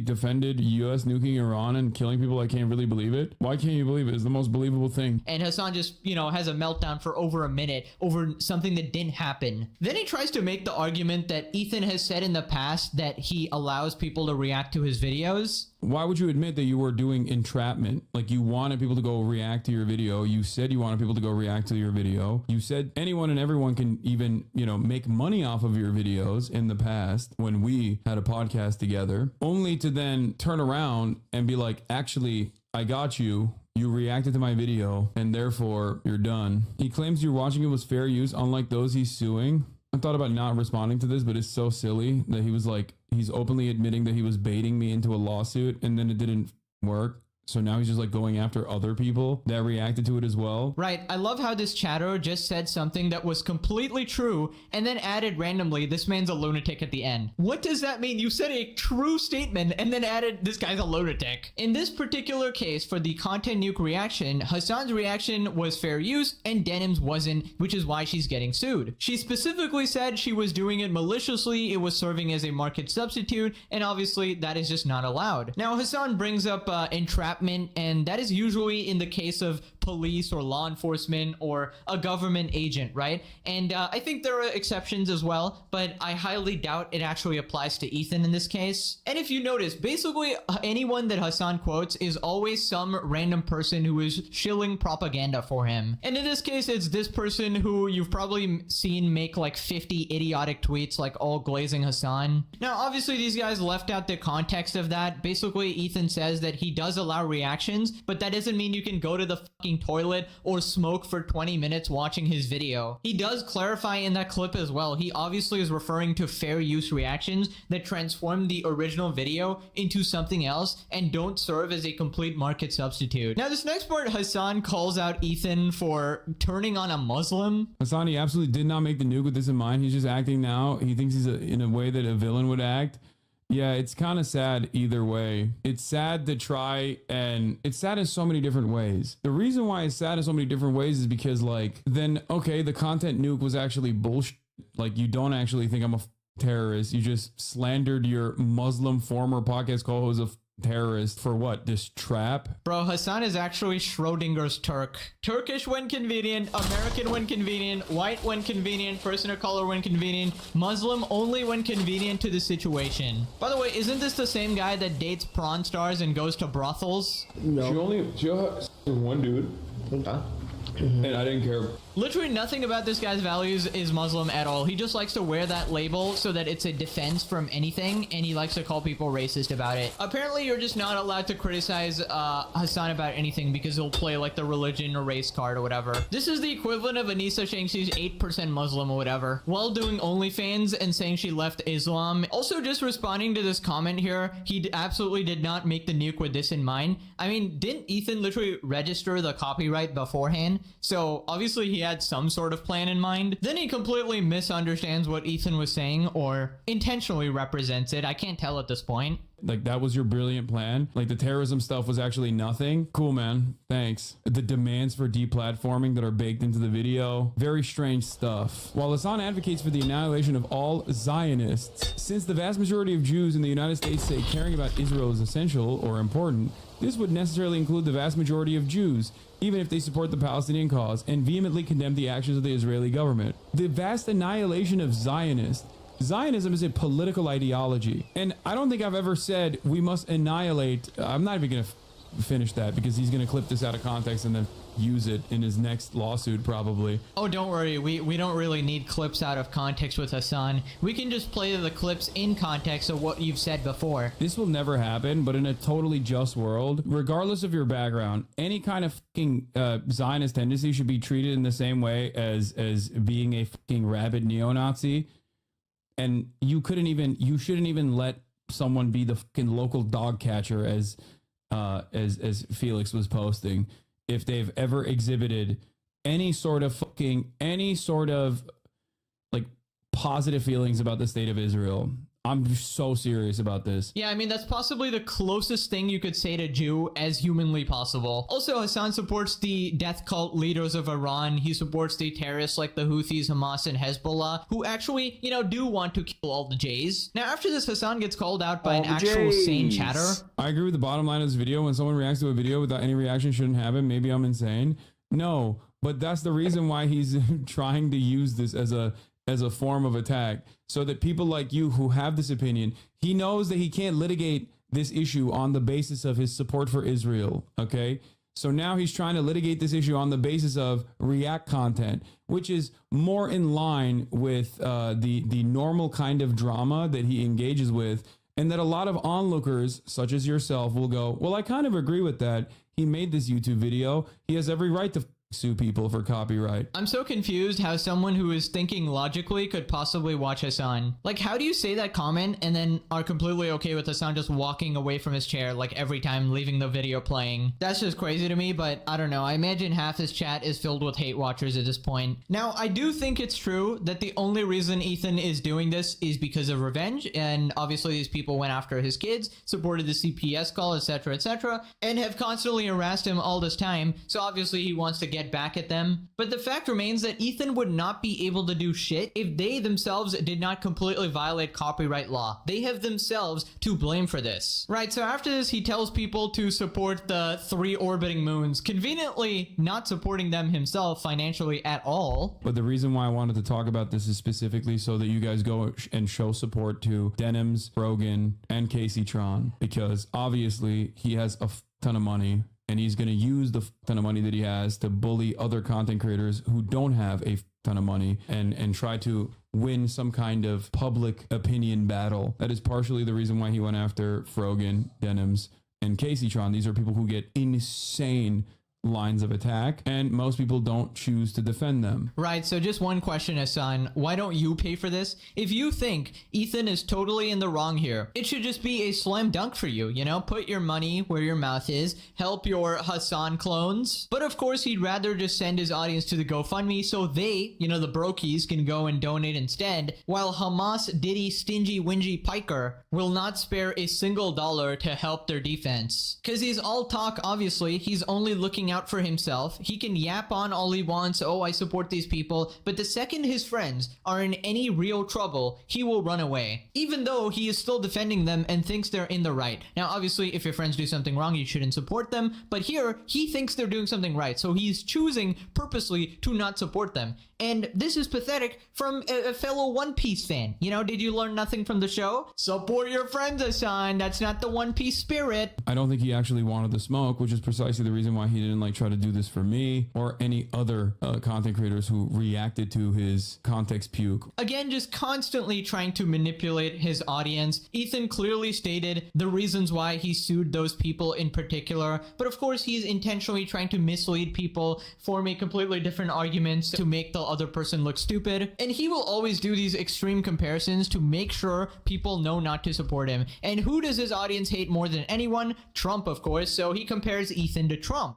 It's so funny in this video, he says XQC and Asmon he wants to be cool with, and yet XQC had him have that whole debate where he did the worm. Yeah, I mean, Ethan Klein is very similar to Donald Trump in many ways. Donald Trump will let bygones be bygones as long as you offer fealty, or as long as he can use you. Ethan sees Asmongold and XQC as allies. Ethan sees a bunch of neo-Nazis as reliable allies because they all despise me. Yeah, comparing Ethan Klein to Donald Trump is the most insane shit I've heard in a while, and I've been watching Hassan for like 40 videos now. You do realize that Ethan is a lefty, right? And Trump is obviously on the right, so I don't know how they would possibly be similar at all. The comparison he just made makes absolutely no sense, considering in the same comparison, like the sentence after, he said XQC and Asmongold are now neo-Nazis? Right, so they are neo-Nazis and not the guy who just spends all day doing anti-Semitic rhetoric. I just love this whole situation because how do you call people Nazis while trying to shit on Jews every 5 seconds? The level of cognitive dissonance you have to be a Hassan fan has to be completely crazy. But anyways, it seems I'm suddenly being pulled in a certain direction. Oh shit, Frogan has entered the orbit. Oh my god, she's absolutely shitting herself now with a threat of a lawsuit. Here we got a tweet from Yeet. Apparently Frogan deleted all of her Twitch VODs, or at the very least unlisted them. And here we got a screenshot of her channel. No videos found. Interesting.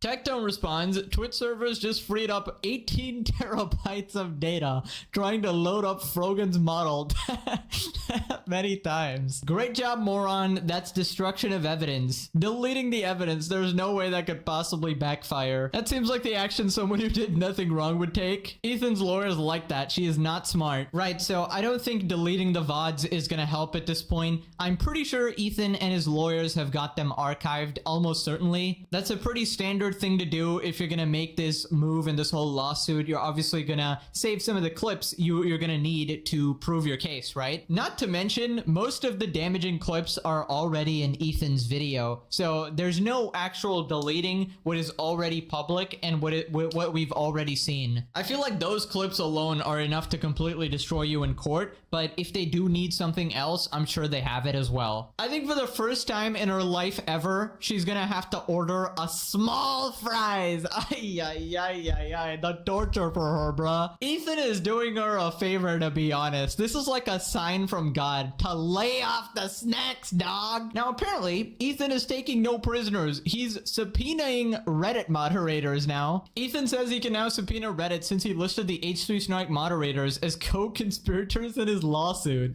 Creators of the Snark that I show in this video, they colluded with these creators to help create a market substitute for my work.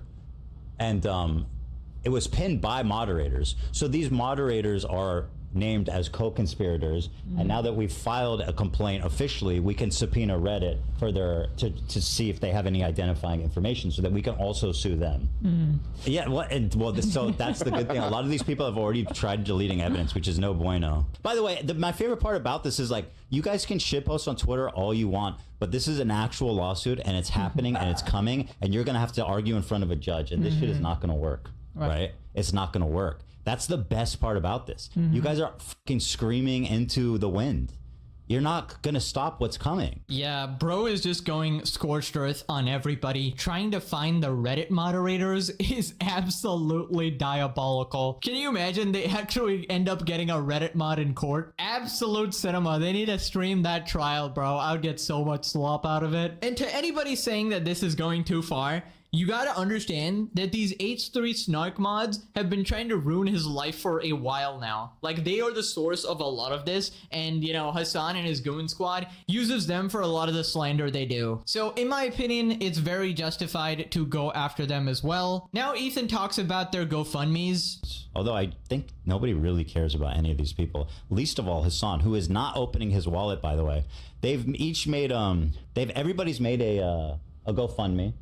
Denims ran. She was so fast, and she wanted to open hers before Casey Tron and Frog. They all now have a GoFundMe, and I think it's so funny that now that they're competing against each other for defense dollars, and Smog the Dragon, aka Hassan Piker, the communist socialist savior, he is not opening his wallet, and he didn't donate. What when he donated, at least? That I don't know. Like, why he's saying you guys go support them? I'm not. You know, this kind of reminds me of a very similar situation. Remember when Frogan told this to Ludwig? When Ludwig donated 10K to the Palestinians, and Frogan was like, "Keep your chump change," right? As if she wasn't begging for rent money on stream. So I personally donated 10K because I think it is worthwhile. Keep your money. Keep your $10,000. Keep your little chump change. Like, so I just wonder how she feels about her guy Hassan, who doesn't even want to donate even 10K. Actually, $0 so far. So if she thought 10K was chump change, well, how much is $0? I don't know, guys. I think there's gonna be a breakup. Dude, you know what's gonna be absolutely amazing? If all the 3 Hassan orbiters here just completely turned on Hassan because he refuses to financially support them. Oh my god, the levels of cinema. I am cooking right now. I'm cooking. Did I just predict the future? If this happens, holy shit, this will be amazing. The content I'm dreaming. I'm creaming. Okay, I'm sorry. And I feel like one of the reasons Hassan is not supporting them is because he kind of knows they have lost this case. Obviously, publicly he's not gonna say that, but he knows that they've lost this case. So whatever he donated would be going to H3, which he obviously doesn't want to do. Unfortunately, this is kind of what happens when your side is filled with idiots. Now, apparently Reddit is lying about Ethan again. They're saying that they're only small female creators. He doxed their addresses, which never happened. So Ethan says they're posting outright lies. Now, Dan Solomon talked about how much it's going to cost. I don't think these people understand that these lawsuits are going to be 100K each just in legal fees. Combined with the fact that no matter what, Ethan is getting 150K minimum plus his own legal fees. I'm guessing in the Denim's case that the damages will be around 300, 500K over the 150K. And people say I clickbait. I actually just predict the future, guys. Anytime I say it's over, just wait. It just hasn't happened yet. I'm a fortune teller. All right, what did I say? I don't know. Pegasus is always right. Let's go, baby. The H3 subreddit unearthed what appears to be an old podcast hosted by Denims, Anisa, and Casey Tron.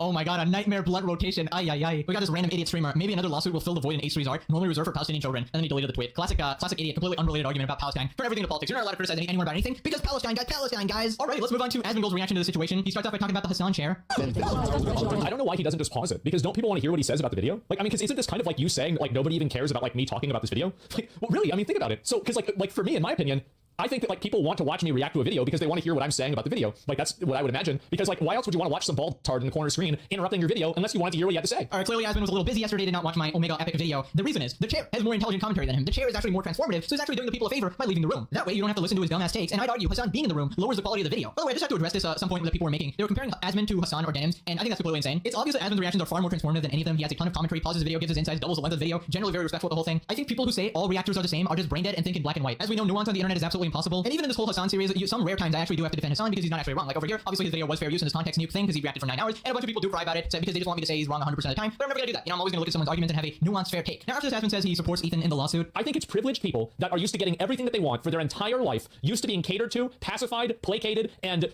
served constantly for their whole life. They get held accountable one time and they collapse. The snarkers were going I totally support Ethan in this, by the way, I do. If you are intentionally uploading somebody's content in order to deprive them of views as your primary goal, you are acting in a malicious way. And in my opinion, the way that I decide whether somebody is wrong or not, I look at what they're trying to do. Are you trying to hurt someone? In this circumstance, the answer is yes. And by the way, it's completely their fault. They never, ever, ever, ever had to call CPS on him. They never had to justify it. They never had to make it. And also keep in mind, this entire problem and this entire premise is built off of the fact that Ethan didn't want to say that Hamas was a good group. Yes, Ethan made the grave sin of criticizing literal terrorists. That is unacceptable in the Hassan solar system, obviously. Immediate banishment from the squad. And yeah, this is kind of what happens when people have never been held accountable for their actions in their life. They're finally getting karma, and it is honestly wonderful. It is the find out phase. They've been effing around for years and years, and finally, it's about time to get some consequences. Then Asmon talks about using politics as a shield for everything. I think it's a certain subset of these people that believe that because they have the right politics, any action or anything that they do is proactively justified because they're on the right side of some social issue or some political viewpoint. That's why, for example, whenever they get called out for calling CPS on Ethan, right, or they're like rationalizing it, not necessarily promoting it, but rationalizing it, they don't even think about it, right? They're not even thinking about the consequences or anything like that. And by the way, when you criticize them for that, they say, why are you criticizing me while there's a genocide going on? Well, I'm really glad this is happening because now, how are you crying about a lawsuit whenever there's a genocide going on? That is absolutely genius. That is the legendary comeback now. You can use their own logic against them. It's just so funny how their own logic completely falls apart. And I think people in general are sick of this, right? People using politics to avoid all accountability. Just because you have a certain opinion doesn't mean you can slander people, commit crimes, and just all around ignore the law. It is not a get out of jail free card to do absolutely everything you want. And your little echo chamber makes it seem that way, but that's not how it works. Then he talks about Casey Tron. We've given each complaint a clever little time. The reason why she's so comfortable is that she openly says and calls people rapists and says all kinds of insane, really bad, defamatory stuff on Twitter constantly, and she suffered zero consequences from it from Twitch. She's another one of these people that somehow has plot armor because I'm assuming some of her politics line up with some of the politics of the moderation department of Twitch. Yeah, so if you guys watch every single video of mine, you might have seen her here and there in some random videos because she's always in the replies of whatever drama, like a terminally online Twitter goblin, and she has the most insane radical take about everything. I actually thought she was like a Twitter troll, but apparently these are actual opinions. Just a pathetic, grotesque individual in my opinion. Then Asmon actually predicts Hassan's reaction. And also, I guarantee you Hassan is probably going to try to like make an excuse for why this is okay when he knows 100% that they're in the wrong. 100%. They're in the wrong. Everybody knows it. It's obvious. They're even saying that they're in the wrong. And somehow there's going to be a reason why it's not a problem. Yeah, Hassan did actually just justify this. I guess he just ignored the entire video and watched cut up clips from his cult fan base on Twitter, and also just frowned because now his friends are going to beg him for money, and he's going to lose the support when he says no. Here's explain why they need to go fund me. Aren't they rich anyway? They're not rich at all, bro. Like, absolutely not. These people are bottom feeders. Like, you probably make more than they do working at McDonald's. Right, so a lot of people have this misconception that all streamers and content creators are rich. That is absolutely not the case. Now, if they have a lot of viewers, yes, they probably have a lot of money, but Frogan and Caseytron absolutely broke. They get no viewership, barely any donations. You saw she was begging for her rent money on stream. She obviously has nothing. Frogan can barely afford her own groceries. Heck, that would be a challenge for even Bill Gates. Now, Dennis is the only one that might actually be middle class because she did get a bunch of viewers, but the only problem is the lawsuit will end up costing like $500,000, and I highly doubt that she has that kind of cash. You know who does though? Hassan. Hassan definitely has that kind of money, but he wants to spend it on more mansions instead. Now, Techno reacted as well. Here's what he said. And Denim's the queen. Yeah! Oh, shit, dude! If you get me in contact with your lawyers, bro, I'll do it too. Hit me up. Hassan's like an e-girl that has their clothes on. It's like, why am I watching this? You know, like, bro, do something. You know, jiggle your balls a little bit. You know what I'm saying? Like, give me something to watch. Like, damn, bro, like, I'm dying here. Hey, guys, so 3 of my friends are getting sued because of me, but it's like, whatever and shit. You know what I mean? Like, oh, yeah. Hassan is totally unfazed, guys. His entire world is definitely not falling apart. All his mainstream friends are forced to abandon him because of his extreme stances. All his political friends are getting sued into the ground. The government literally has eyes on him. The mainstream media who he loves so much is shitting on him. There's infinite pressure on Twitch, on Amazon to take action as well. But everything's fine, guys. I'm totally unaffected. Look at me. I'm so chill. Now, I did save the best analysis for last. We got XQC. And with people like Hassan reacting to entire TV shows on stream, check Hassan stream.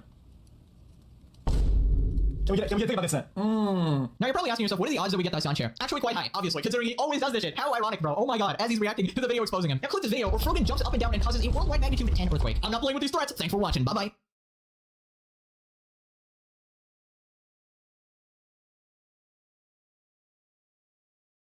Hey, what's up guys, Riff here. So today we're going over a pretty funny situation, one of the biggest plot twists I've seen on YouTube. So yesterday, Ethan Klein, aka H3H3 Productions, released this video where he announced that he is suing 3 content creators for copyright infringement. And this is a very serious set of lawsuits carrying potentially hundreds of thousands of dollars of damages for the 3 individuals he is filing these suits against.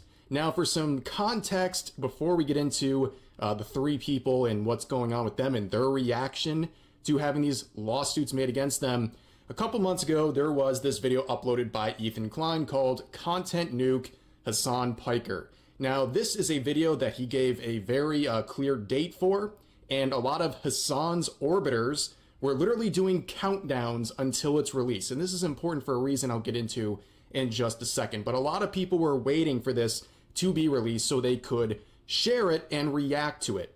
Now, there was this mega thread in the H3 Snark subreddit, which is a subreddit dedicated to attacking Ethan Klein and his family. They made this mega thread where basically they show you where to watch the content nuke by Ethan Klein. Now, their whole goal here is to list off these individuals, these content creators, and have them as a place to watch his video. Instead of going to Ethan Klein's channel and watching it, you're going to watch it through these other people who are going to play it on their channel.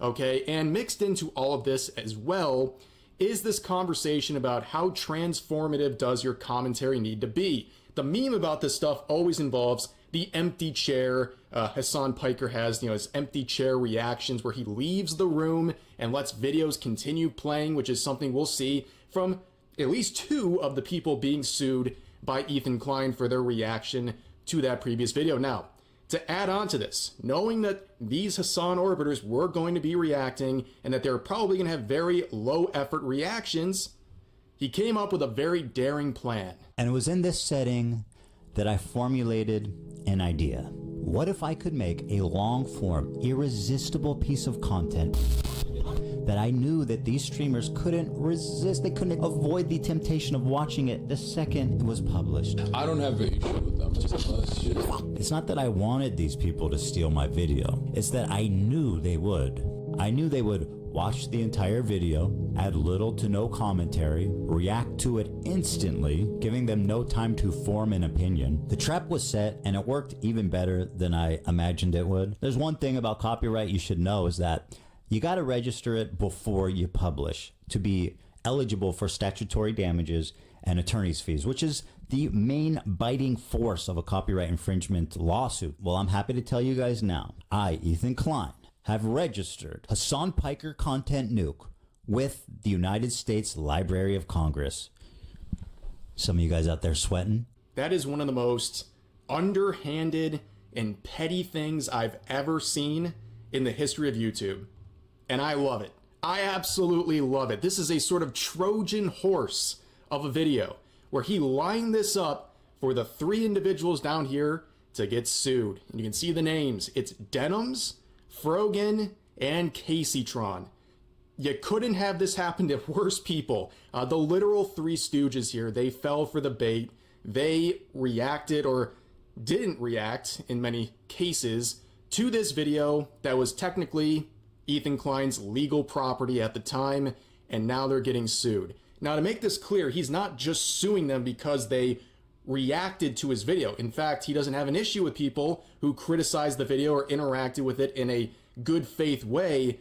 He singles these 3 individuals out because of their intention. They had very clear malice in their intention. They were being harmful with their intention. They wanted to cause harm to his channel by offering themselves as a different platform to watch his video.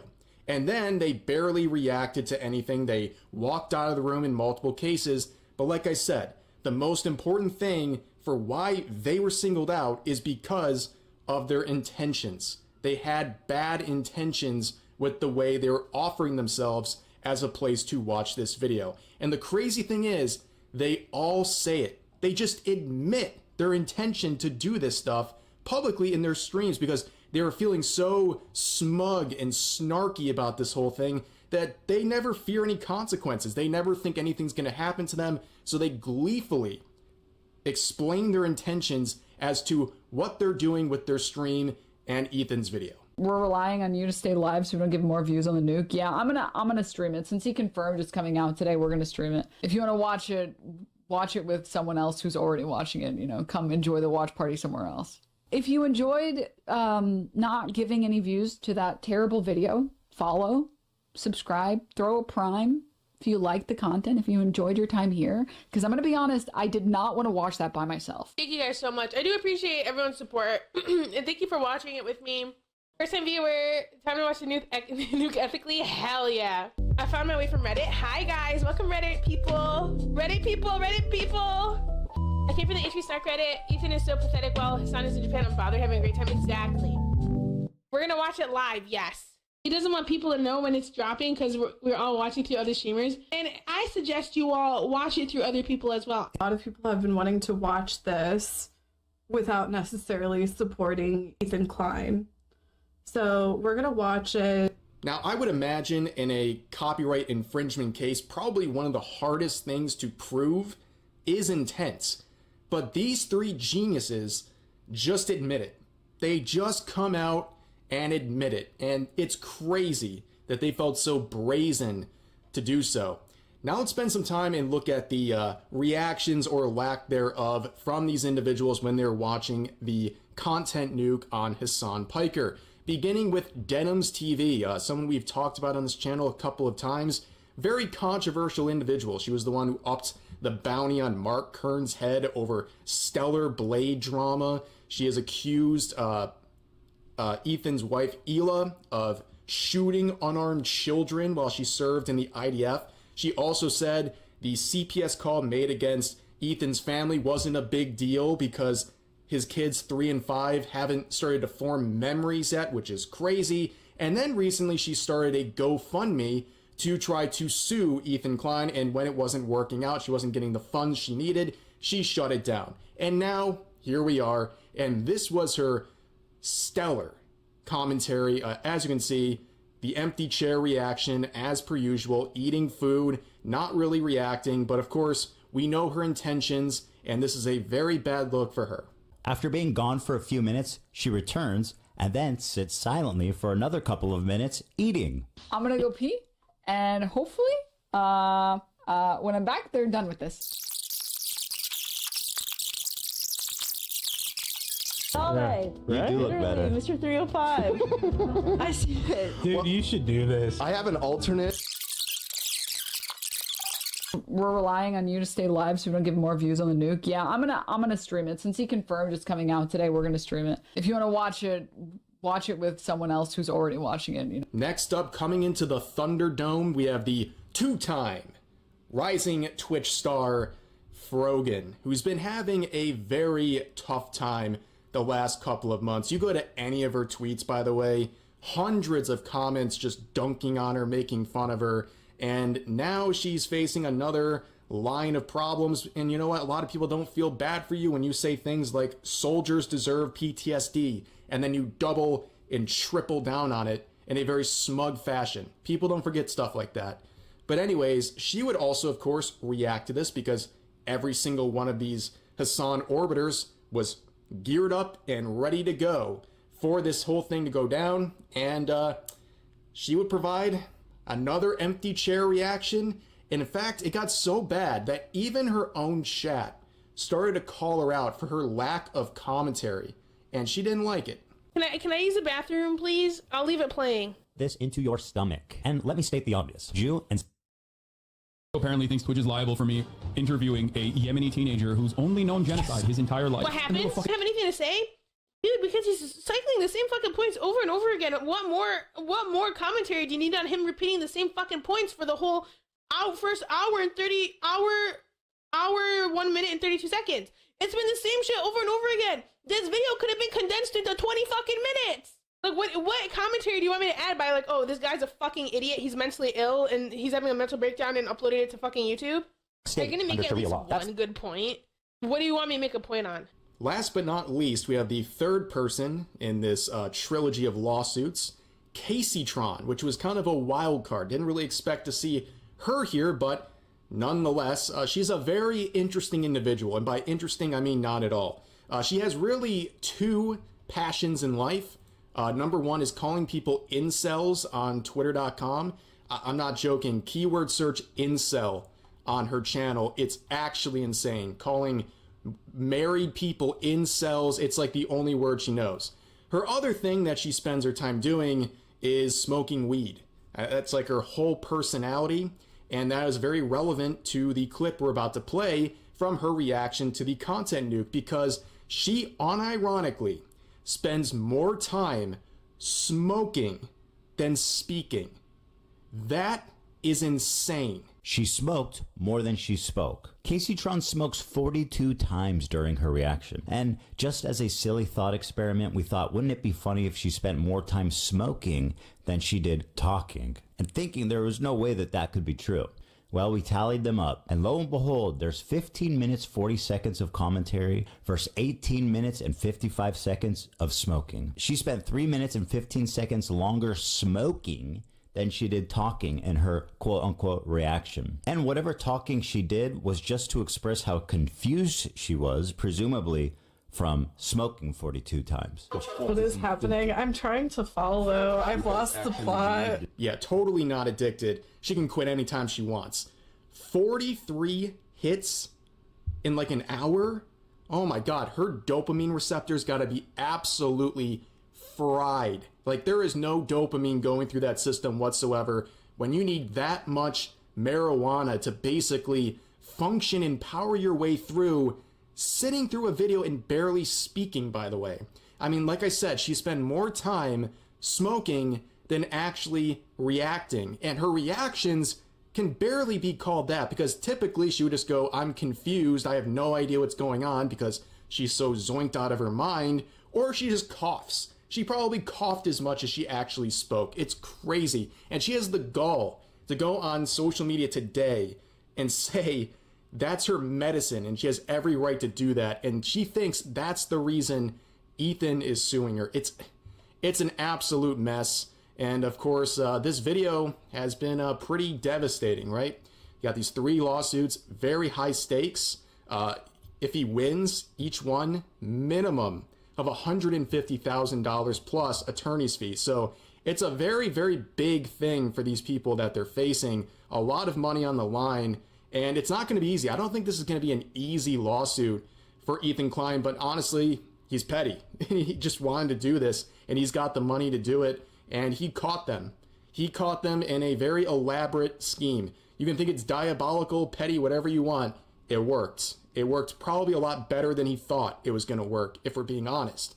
But let's look at the reactions to what's going on here.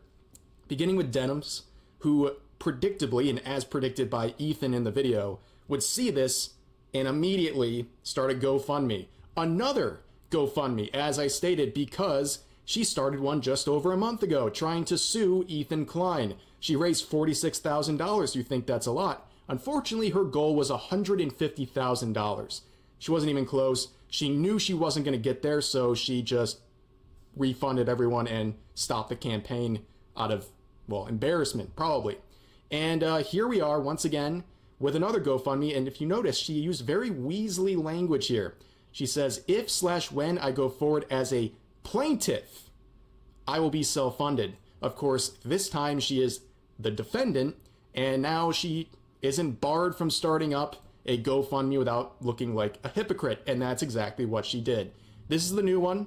A very modest $100,000 goal this time. She went down, and as you can see, in the first 24 hours, she's raised just short of $7,000. 7% of her goal. Not too great. She's got a very, very long way to go, and also I think there's something very funny about this whole situation. I believe out of all of them, Denims is in the most trouble, and one particular thing that I want to mention is her stream where she was reacting to the content nuke was the biggest stream of her career. Very bad timing for that to happen, because it's only amplifying the consequences of what she did, because she was live streaming at one point to over 43,000 people, which 43,000 people watching this individual is kind of crazy. But also, I think there's some irony here too of like these people being Hassan orbiters and having to start GoFundMes to pay for their defense of these lawsuits. And then you got Hassan himself, who probably makes 8 figures a year, just rolling around being like, all right, good luck, guys. But anyways, that's what's going on here. And if anyone's giving money to this, you are, if you're a sentient human being and you're giving money to this, you deserve to lose your money, because it's just going to waste once again. And let's check in on the other parties here. Frogan, well, she hasn't had too much of a response, more like a panic, where this is her last tweet. This wasn't about anything. This is the day before the lawsuit was announced, where she's saying, you know, let's give me some gifted subs, and the comments section is just absolutely destroying her, right? But there is one thing she did do, and what was that? The worst thing she could have possibly done, and that is wipe her entire Twitch VOD collection clean. At the very least, she unlisted them, or at the worst, she deleted them, which is a very, very bad move. Who advised this? I don't know, but this is tantamount to deleting evidence. That's not good. It also makes you look guilty, because if you're facing this sort of a lawsuit and your first reaction is to basically burn the logs, that's not very inspiring. It shows that you're nervous and you have something to hide. I think any person looking at it objectively knows this was a very, very bad move. Now let's move on to the final party here. And of course, that is Casey Tron, whose first reaction to this was to argue with an Ethan Klein parody account. This isn't actually Ethan Klein, so she's in here saying, well, I'm suing you too. I think she took too many bong rips again, and she just doesn't know where she is. That's not too surprising. But on top of that, she would have a meltdown on stream. Listen to just a small portion of this and how just seething she is. Blast you, Ethan Klein! Blast you to fucking hell! No, like... Well, well, well. If it isn't the consequences of my own actions, that's the face of someone who's finding out currently. I'd play the rest of the clip, but it's just profanity laced to a ridiculous degree. And at the end of it, she calls Ethan's wife, Hila, an ugly see you next Tuesday, which seemed completely ridiculous to say when this isn't even about her. But anyways, she announced her own GoFundMe as well. Completely predictable, but her headline here is deranged, okay? Ethan KKK Klein is going to sue me for smoking too much weed. He is trying to take away my ability to purchase my medically necessary marijuana products. We cannot let this happen. Donate to my weed fund. Live on stream right now. Let's show the KK Kleins how to really goof and gaff. And ironically, when you're dealing with a situation of copyright infringement, she posts an unedited 2.5-minute long clip on her Twitter. Like, I don't think she's learning anything. And also, I find it so weird. She keeps calling him KK Klein. He's Jewish. I don't think he's a white supremacist KKK member. I think that's kind of like ridiculous. Like, we're watering these terms down to the point they mean absolutely nothing. And also, she tries to make this about smoking too much. That's why she's being sued, right? Not for the copyright infringement. And she starts her little, basically her weed fund. And it's going great. Yeah, she's going to get there in no time. She's raised 1,300 smackaroos. That puts her at 1% of her goal. She also has a very modest goal of $100,000 as well. And just look how unserious this person is. Posting a meme in a GoFundMe where she could lose hundreds of thousands of dollars. I think you should take this a little more seriously. But of course, what's her other reaction to this? Calling everyone incels. Yep. Immediately after announcing the GoFundMe and getting clowned on for that, she says, desperately need a mute all incels button. Fascinating. And of course, you know who else is reacting to this? Hassan Piker, saying washed up old YouTubers will do anything instead of taking some time off and going to therapy. Massive projection. Also, what's with this guy and calling everyone old? Hassan, you and Ethan are both in your 30s. What we talking about, dude? Old? I don't know, man. This whole situation is a complete mess, and I'm here for it, man. Like, it's funny to watch from the sidelines. This is a complete dumpster fire. People really were messing around, and now they're finding out. You have a very motivated and wealthy Ethan Klein who caught these people in his trap, and now he's going to make their life hell, and that's hilarious. But anyways, that's going to do for this video. As always, feel free to share your thoughts about today's topics in the comment section down below. I'll see you guys next time.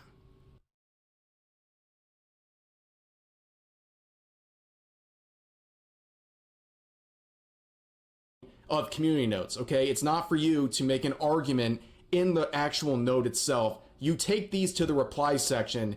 And on top of that, let's keep in mind, this Twitch panel that was so disastrous for Twitch, Chevron and other sponsors, they left Twitch entirely because of the backlash of this panel that they unintentionally sponsored. They were slapped on there as a label as they were going through the list. And again, let's revisit the actual video and subsequent tier list that Frogan posted. This was her own thumbnail promoting the video from that TwitchCon events, where of course you can see she puts Arabs in a higher portion of the list and then puts Jews in the F tier. Very clear message, especially when you consider the fact that Ben Shapiro is put down there in the F tier despite not even being a part of the event. He was not included in the rankings. She just tossed him in here for the sake of this thumbnail to really hammer home that the Jews are in the F tier. Completely ridiculous. And Frogan would have the nerve to respond by saying this to Asmongold's reply.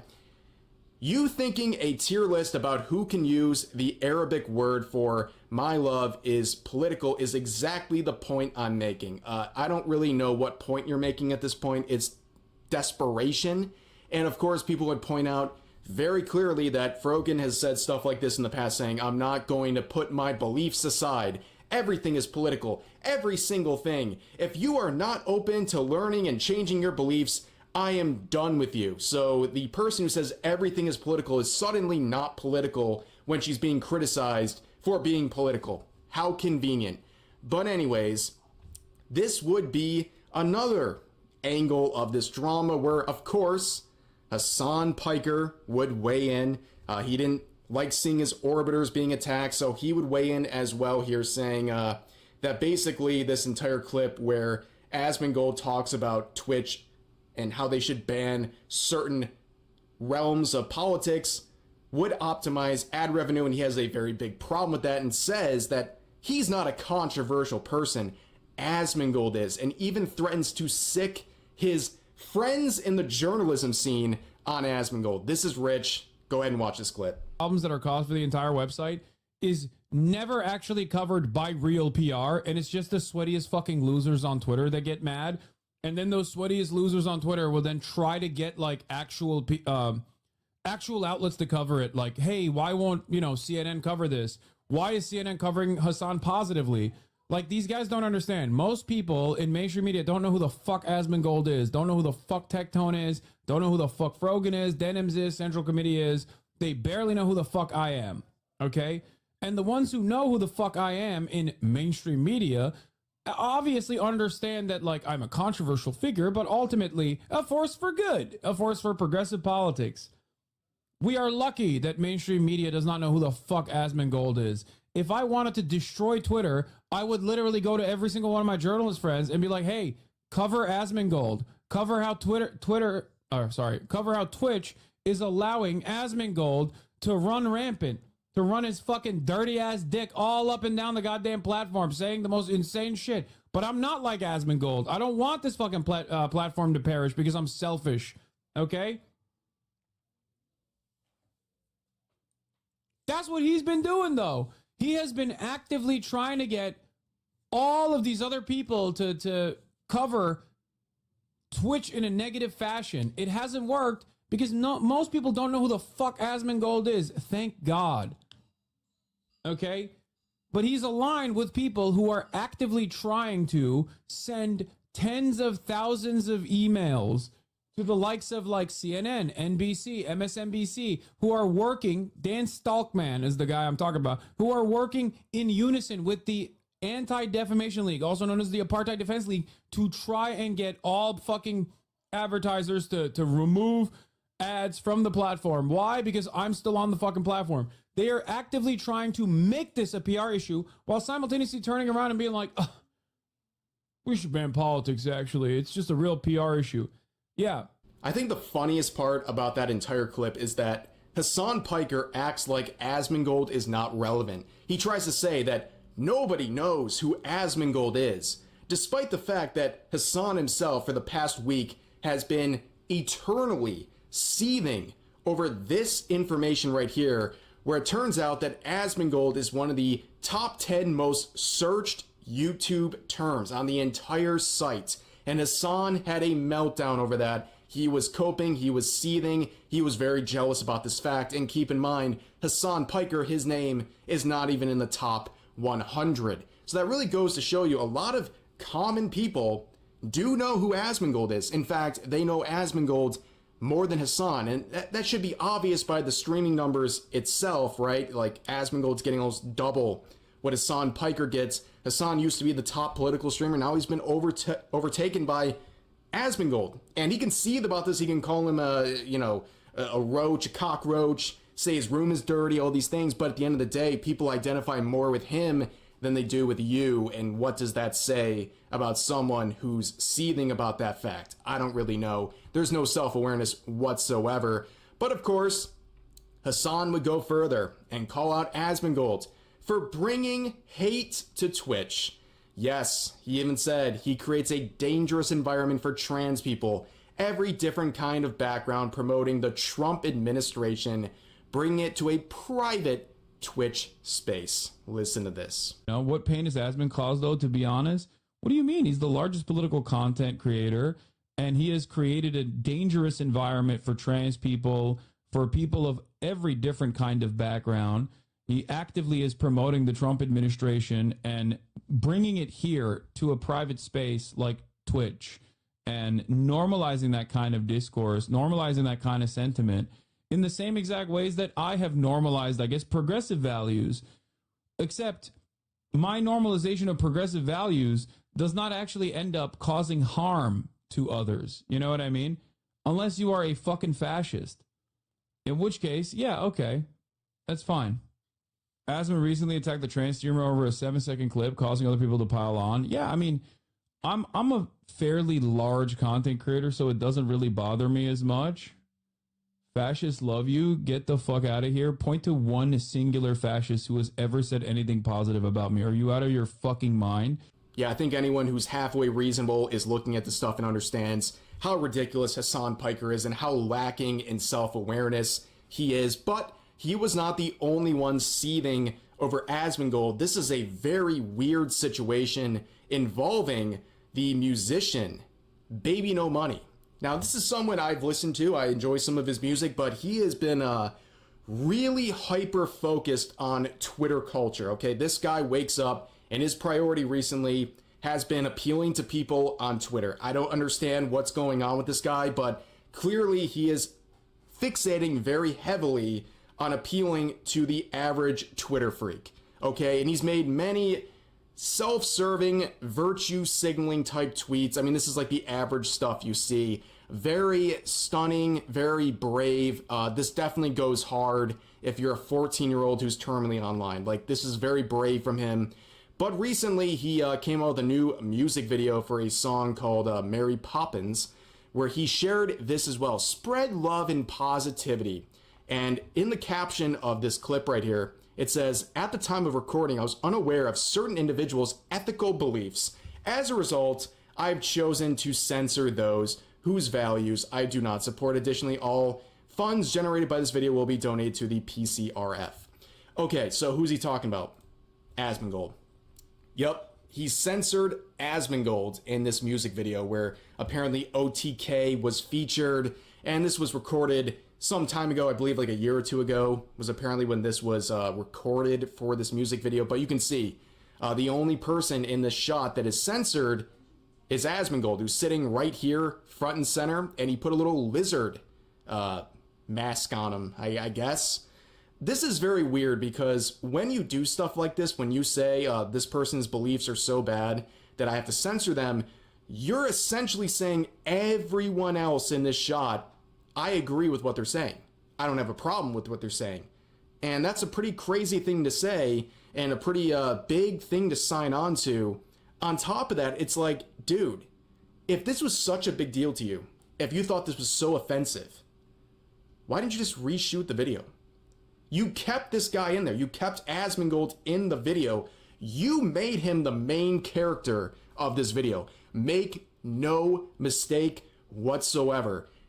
Baby No Money made Asmongold the main character of this music video. He made this a way bigger controversy than it ever would have been if he just left him in the video uncensored. But no, he has to impress a bunch of wackadoos on Twitter, so he censors Asmongold's face and includes him in basically the entirety of the video. It's just weird. It's really pathetic. Like Baby No Spine, right? Baby No Backbone.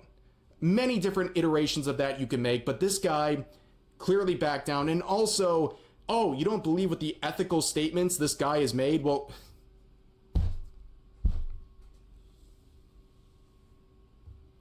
what are we doing? Are you going to talk about Hassan Piker? Are you going to condemn him for saying America deserved 9/11? Are you going to condemn him for supporting terrorist organizations? Are you going to support him for platforming terrorists on his streams, for saying all kinds of disgusting out-of-pocket stuff over and over again? Are you going to call him out? Are you going to censor your past content with him? Are you going to say anything? Because I know you're just like iDubbbz. You discovered empathy at the ripe age of whatever you are. Yeah, I don't know, man. Seems kind of weird that you're singling out Asmongold so hard with this, but you're not saying anything else about other people you have very publicly associated with. This whole thing is a ridiculous mess. And of course, Asmongold, being the guy he is, he's taking the high road. You know, I'm not going to take the high road. I'm going to say stuff here that he might not do, but he says in good spirit about the situation that basically has no hard feelings and he understands. Well, let's listen to it. In general, like, this is why, like, and you guys may or may not notice this, right? But, like, this is why I've moved a lot away from, like, collabing and doing anything with anybody else, is because I know that obviously a lot of people don't want to be involved with the things that I do. And so to me, I don't view this as like a bad thing, right? Like, it's just the way it is.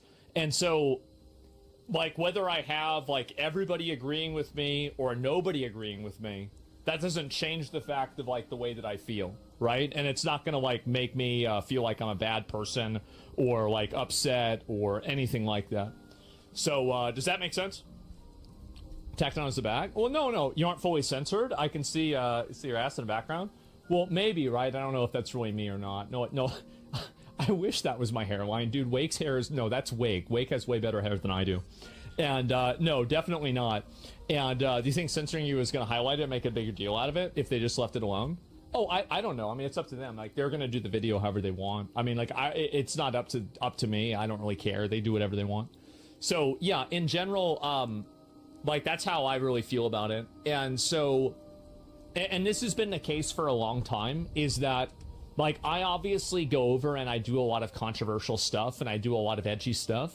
And so I don't ever blame people for not wanting to be involved with it or not wanting to be involved with me because of it. Because the amount of, like, hate that I get, and like, honestly, another person that would understand this is Hassan. I mean, Hassan would understand this the same way. Is that a lot of people probably are friendly with Hassan, but they might not want to do things with him publicly because they don't want to put themselves in the crosshairs, right? They don't want to get involved and, like, you know, get attacked by all of these people. And so it's the same thing for me, right? Is that a lot of people, like, you know, like the amount of people that are like I was like number 8 on YouTube for like the most searched for term. There's a lot of people talking about my content, having opinions about me, etc. And because it's been so, it's been so widespread, it puts a lot of pressure on people to not to have a viewpoint on it, right? Yeah, like I said, he's been a very good sport about this. He's had a sense of humor, and he also added this reply to a related tweet saying, "Very generous of them to give me more teeth in post-production. Never had someone care like that before." And really, what else is he going to do in this situation other than try to be a good sport about it? Like, I mean, he's kind of put in a very awkward place. But on top of that, you know, just overall, you can see Hassan reacting to this, and this whole thing, as the tweet suggests, stuff like this is why the left keeps losing. This is just, my God. What happened, dude? What happened where people are so sensitive, they see someone that has a different opinion or something they don't agree with, and they have to censor them entirely, and they pretend to care so much publicly, but will still include the person and put a big censor label on them and highlight them even more in a music video they could have just simply reshot or not shared at all. But apparently getting this video out was so important they had to include him with the censor, and it seems again that Asmongold and his subreddit's having a good sense of humor about this, using the new lizard censor here as a background. But overall, everything we talked about today is ridiculous. So much drama over complete nonsense, people who refuse to take any accountability for what they say, and also having no self-awareness whatsoever. But hey, that's Twitch. That's the modern internet experience these days, and yeah. So that's going to do it for this video. As always, feel free to share your thoughts about today's topics in the comment section down below. Hope you guys enjoyed the video. I'll see you next time.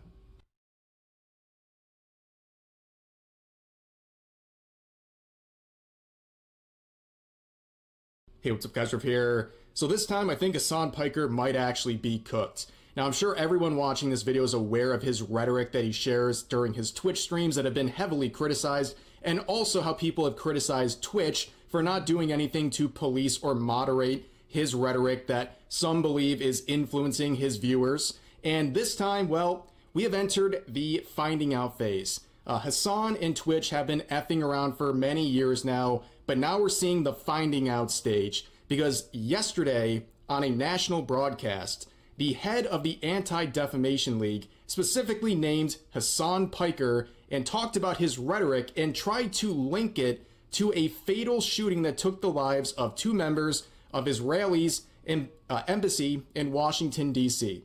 This is the stage where things are getting very out of hand. This is now reaching national levels and reaching parties that are going to be very aggressively going after people like Hassan Piker and Twitch. Now, before we get into the clips involving that, let's talk about the last 2 weeks or so for Hassan. It's not been very good. It's been filled with a lot of controversy, beginning with his trip back home from France, where he arrived at the O'Hare Airport in Chicago, where he was briefly detained. He claims that he was briefly detained and asked a lot of questions about his political views and some of his content and other content creators, where he says he was singled out because of his anti-Trump coverage. He tries to say that this was a political detainment and he was being basically persecuted because of his political beliefs and his criticism of the administration. However, in an NBC article, a Homeland Security official called his account of the events nothing but lying for likes, and then further claimed that none of this process had anything to do with his political beliefs or any sort of an agenda. They basically called him a liar.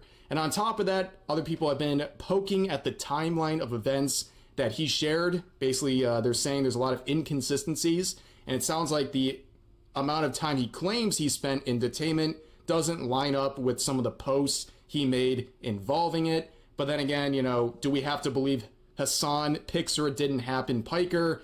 We need some forensic evidence to believe anything he's going to say. That's the standard he uses for other people.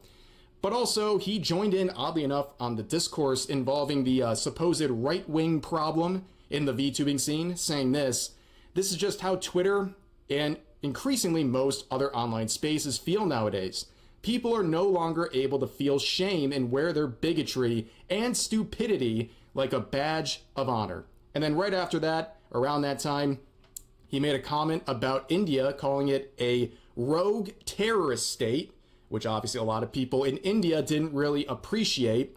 And around that time, he also got some flack for this thumbnail that was a part of a YouTube upload of some of the stream highlights where he's soy-facing over the prostate cancer diagnosis recently revealed for Joe Biden. And apparently this was his editor who made the thumbnail, which I believe. But also, he is literally soy-facing over this diagnosis. He's been celebrating on multiple social media platforms, so I don't really think this is that much of a misrepresentation of his reaction, but it was just another thing that people were criticizing him for. And now the big thing that we're talking about today. So in case you didn't know, about a day ago, 2 staff members of Israel's embassy were fatally shot in Washington, D.C. They were sought out by an individual who found them at a Jewish museum, and he shot and killed them. And when he was being arrested, he shouted, "Free Palestine." Now, not surprisingly, in Hassan's own community on his subreddit, people were having very interesting reactions to this killing. This person saying, "I prefer not to speak. If I speak, I'll be in big trouble," with a lot of supports. Here's another one saying, "The most monotone voice imaginable. Oh no, how horrible." This person saying stuff like, "This was bound to start happening. You can only do what Israel does for so long with no repercussions." And this person saying, "Redacted," referring to their own opinion. And this person saying, "Reminder, no Fed posting chat," with over 400 likes because they're trying to say, "Don't get us in trouble. We know how you feel about this, but just don't say it too obviously." Well, things would take a turn. Around that time, the head of the Anti-Defamation League would go on to CNN, of all places, talk about this killing at this Jewish museum and directly name Hassan Piker and refer to his rhetoric that is causing a lot of issues, and he seemingly tries to attach it to this recent killing. But all of us need to call it out. I'm thinking about the New York Times doing a gauzy profile a few weeks ago of this gamer, Hassan Piker, who regularly employs awful genocidal rhetoric against Jewish people in the Jewish state. Like, extremists should not be empowered. People who spout prejudice should not be platformed. This is a moment when we need to look ourselves in the mirror and say, we've got to stop this because the consequences are deadly. No matter what, I think the most outrageous thing going on with this situation is the fact that he referred to Hassan Piker as a gamer, which is funny on the one hand, like I get the jokes, but on the other hand, I'll talk about this in a few minutes, but I think the labeling of Hassan Piker as a gamer is much more nefarious than people are really appreciating right now. But like I said, we'll get into that in a second. Let me establish this right off the bat here. I don't like anything on this screen. I don't like CNN, I don't like the ADL, and I don't like Hassan Piker. It's basically 3 morons fighting, and we're just watching, right? But there's a lot going on here, and I think this is a really, really bad look for Twitch. Twitch is in big trouble. If you're not aware of this, for a month or 2 now, there was a major adpocalypse, meaning a lot of advertisers were leaving the platform. They're no longer running ads on Twitch, mainly due to the actions of the usual suspects on that platform.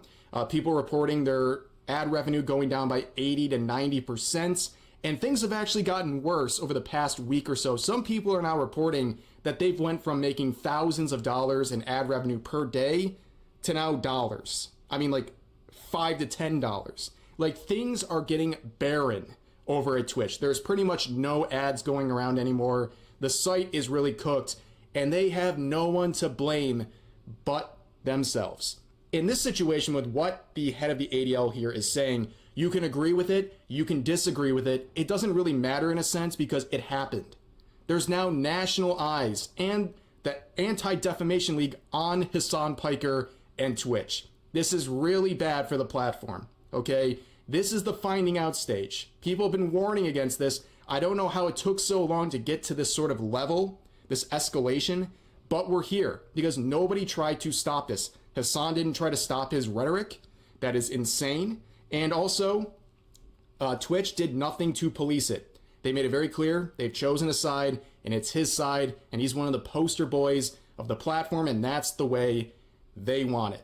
And when they're referring to these puff pieces, by the way, with the New York Times, this is what they were referring to. This was the original title of the article before the author was bullied into changing it. A progressive mind in a MAGA body. Made some hard-boiled eggs. That is the craziest self-own I've ever seen in my life. But they're talking about puff pieces like this alongside Twitch tolerating all of his behavior and platforming him. And that's what this guy is inferring is a possible motivation for what happened. Again, I'm not saying any of this. You can disagree with what he's saying, but the fact that this is a conversation is insane. It's absolutely insane. Now, again, I said I don't like the ADL.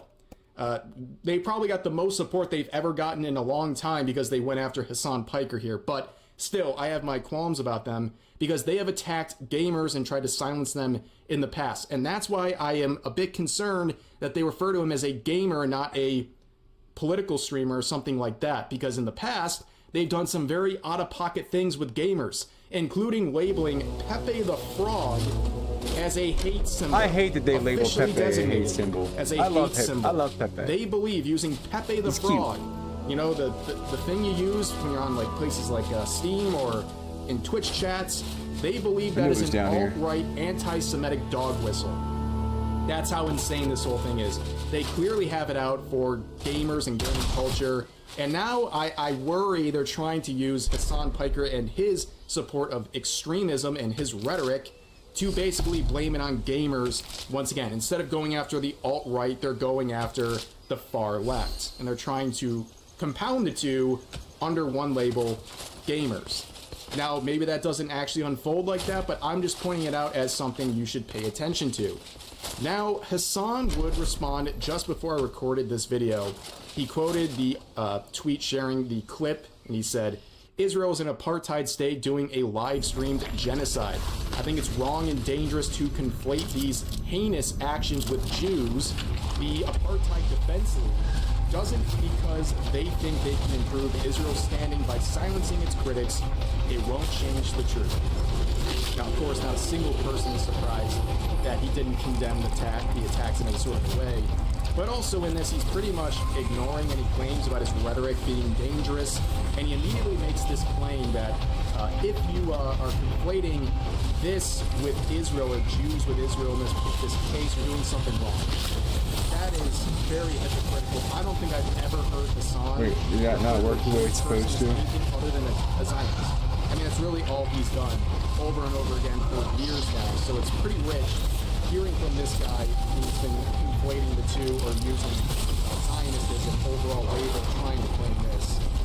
You basically shift the blame somehow making the people reporting on this bad guys. But anyways, that was his response. A lot of people are clowning on this, of course, but I'm surprised he didn't bring that up. And I'm not even joking. Like, at this point, he has blamed pretty much everything that's ever happened. And over the past 2 weeks or so, included with the recent updates of the various events that have been going on with Hassan, he's been very angry at what has been going on. And this tweet in particular really got under his skin. You can see Texerto sharing this list that shows the most searched terms on YouTube this year, and coming in at number 8 on the entire platform is the phrase "as usual."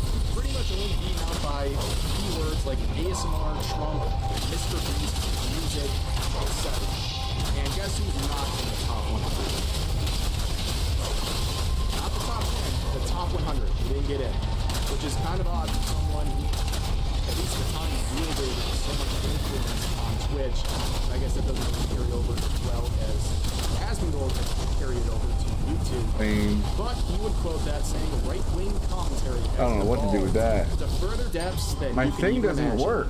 The face of the modern right is a Gamergate sweatlord who proudly doesn't shower and lives in his own rot. Incredibly easy grift. It'll never not be funny that Ben Shapiro is losing to this. Well, you're also losing to it, like, clearly. Like, you've been overthrown as the top political streamer by a guy who doesn't even identify himself as a political streamer. But anyways, you can see, as per usual, there's no actual criticism. There's no real deep thoughts. It's just insults. Calling him a Gamergate sweatlord in that he doesn't shower, lives in rot. Very apt discussion here, but also, like, at the end of the day, this guy seems to be relating more people than you. Isn't that kind of embarrassing to admit?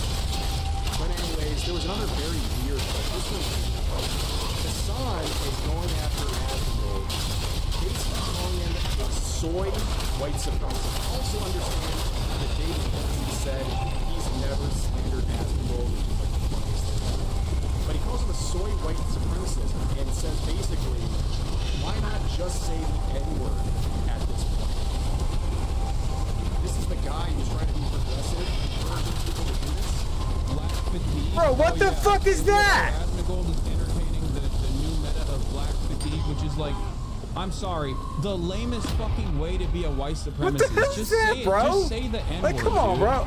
They don't persist after death? Are you serious? So frustrating, where it's like you're such a fucking pussy that on the one hand, Ew. like you just can't fucking openly be racist. You have to just be like, oh, I just have black fatigue. Like, what is this soy white supremacy? If you're gonna be a white supremacist, just be a fucking white supremacist. Like, what are we doing? Oh, it's emotional labor that I have to be around black people. Yeah, for those of you who don't know what the fuck black fatigue is, it's good that you don't know what it is, but it's like a new TikTok thing, okay? It's a new TikTok meta of just being racist, saying that you're fatigued by the way in which black people fucking behave. That's what this is. Gonna get put so hard, man. Suck my dick! Shut the fuck up about clipping, please. Oh my god. Yes, I am talking about white supremacy, okay?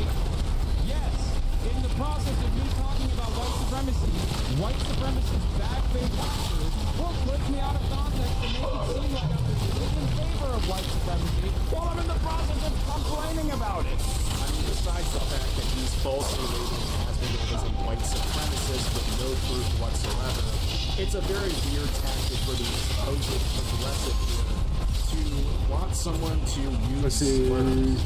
Like, Asmongold doesn't say that. We have no proof that he does, and I'm confused as to why he is so aggressive in trying to convince Asmongold to say words like that. It's very strange, but then again, are we surprised at all? But going back to everything that's occurring right here, he's a bit nervous, okay? Hassan is a bit nervous about what's going on here because he live streamed right after he made his response to the CNN feature, and he's basically having to reel in his own audience, which is not surprising at all. He is trying to get them to stop Fed posting, to stop giving people basically some examples of his community being outrageous and saying crazy things about the recent shooting. They can't keep it together. You can see the screen. These are people sharing stuff to him right here. And this is what he had to say. I'm not gonna use this, dude. Y'all are so stupid. Give me... Okay, guys, this is not like... this is not a time to be fucking... it's not a time for you to say fun, wild, edgy things. Okay? There are probably 1,000 people in the chat currently documenting every single thing that you guys are saying. That's lame. In an effort to basically tie it back to me and this community and rob it of its context or anything like that, and to try to get me fucking deplatformed. Like, lock it in. Lock. They gotta lock it in, which is funny to admit. Basically, you're saying that your community is doing these things that are gonna make you look bad, and they have to lock it in to not get you into further trouble. And this all kind of circles back to the fact that he won't actively or loudly condemn what happened because he's so audience locked. He's audience captured. He can't condemn the shooting because he'll get eaten alive by his own audience, and he knows that. That's why he's not condemning it. It's very obvious that that's what's going on here, and he's trying to basically avoid doing that while also trying to calm down his audience a little bit and get them to not make him look bad, which good luck, because you cannot contain these people. They're unhinged, and there's too many of them to police at this point, so I don't even know why he's bothering with this, but that is the very wild situation. Hassan's looking pretty cooked. Twitch is looking very cooked right now, and we'll see what happens here. We'll see if this keeps going, but for now, that's gonna do for the video. As always, feel free to share your thoughts about today's topics in the comment section down below. Hope you guys enjoyed the video. I'll see you next time. I've thrown on the formal attire today because we need to discuss something very important. A huge loser named Bintellect. Big goofball, weirdo, lame-mo, behemoth creep. He is a big TikTok creator, and that's a word I'm using very loosely here, with 11 million followers, and I'm sure only people under the age of 10 have ever heard of him before. What he's become known for over the years is looking at tweets or comments, reading them out, and then going, hehehe, yeah. That's literally it. But sometimes it's a little hard to even muster a laugh, so what he'll do is he'll read one of the comments and then go, yeah, true. And then that's the whole TikTok. But I'm not here just to give him a little wet willy and laugh at him for all of his cringe. I am here to talk about something far more degenerate. But before doing that, I'd like to give a quick honorable mention to something else this piss stain of a person is notorious for doing.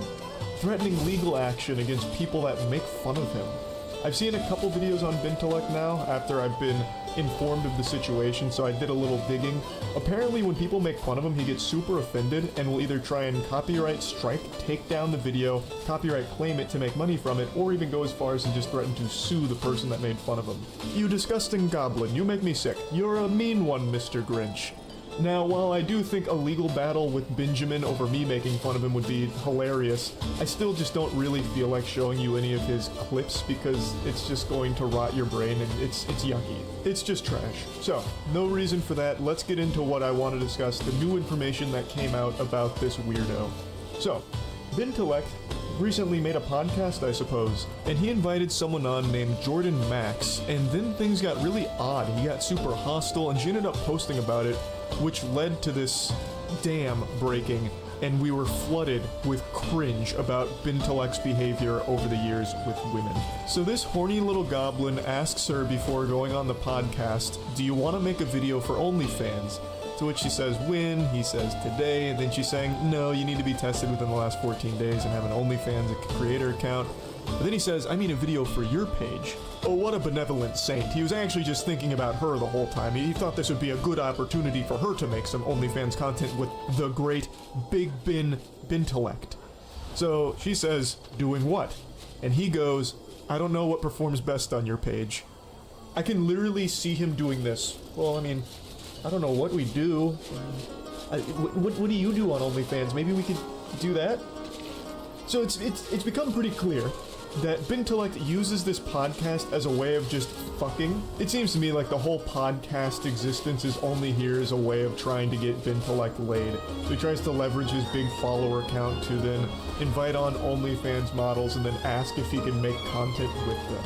It's pretty pathetic stuff, but we're only just beginning. Not a bad he shot. continues by saying, I was just thinking you're helping me with doing a video for my YouTube, so maybe I could help you with your OnlyFans. And she replies, I'm good, thanks. So then he goes, no worries. And then, hey, I'm gonna do the pickle video with someone else, thanks though. To which she asks, why? So the pickle video he's referring to is the podcast was going to be a pickle tier list mukbang or something like that, a pickle mukbang. And it was her idea, it was Jordan's idea, and he's now kicking her out because she declined to do an OnlyFans video with him. So his answer to why was, to be honest, I thought it would just be fun to film and see where things go, but I got it. So he gets real sad and pitiful, like, no, I get it. I just thought it'd be fun. But clearly it won't be fun. I'm gonna do it with someone else then. How about that? So he goes real Neanderthal mode here. My wiener no get wet, we no eat pickle together on podcast. Goodbye. How dare you not do OnlyFans video with Bintelect? So then he says he's doing it with someone else. So Jordan, of course, gets really weirded out by this exchange. She posts it on Twitter, and then Bintelect himself, the man, the myth, the legend, reaches out in DMs to threaten to sue her if she doesn't take down the post. She even did a video proving that the DM is real from the real Bintelect account, just to 100% silence any possible doubt. Also, her response to it is great. She said, "I will just be waiting to hear from your lawyers then," which is hardcore. Obviously, Bin's not going to sue her.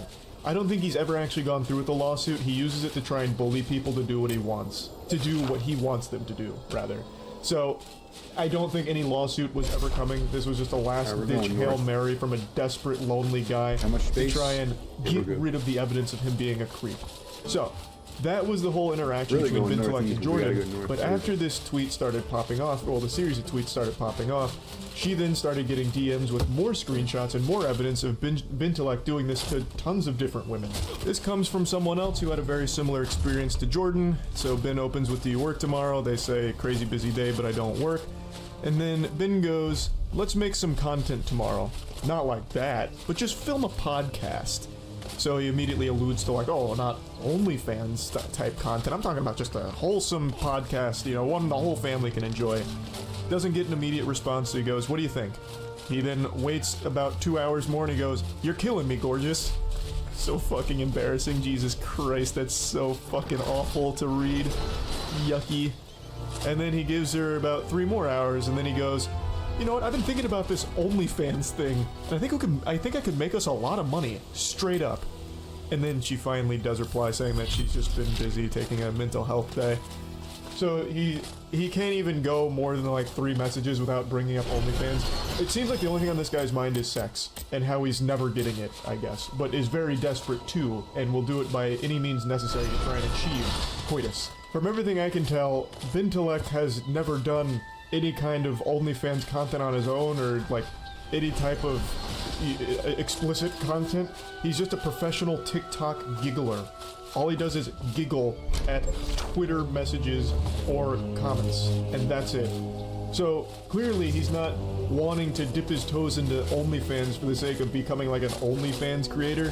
He just wants to have sex with these women. And he's using his podcast as a vessel to try and do that, it seems.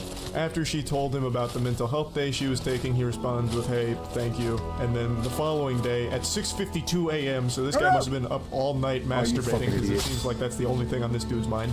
He sends her a message saying, "Do you want to come over tomorrow night? Actually, are you down to come over tonight? Or are you just a flake?" Doesn't even give her time to respond, just immediately gets combative. He immediately just goes into fucking ballistic bin mode.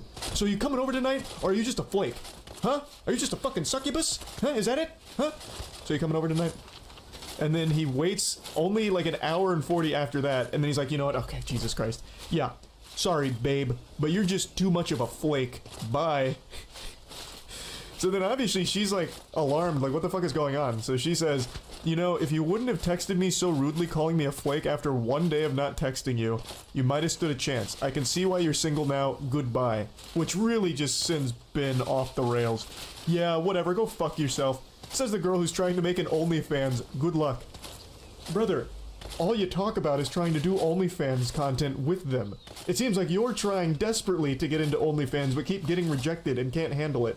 So how can you have the gall to try and shame them for it when you are desperately trying to do it yourself? Here's a wacky little Snapchat one. "Do you want to come over here and spend some time with me? Because on a side note, I do think I could probably make us some money on OnlyFans. Bintelect fucks crazy into oblivion."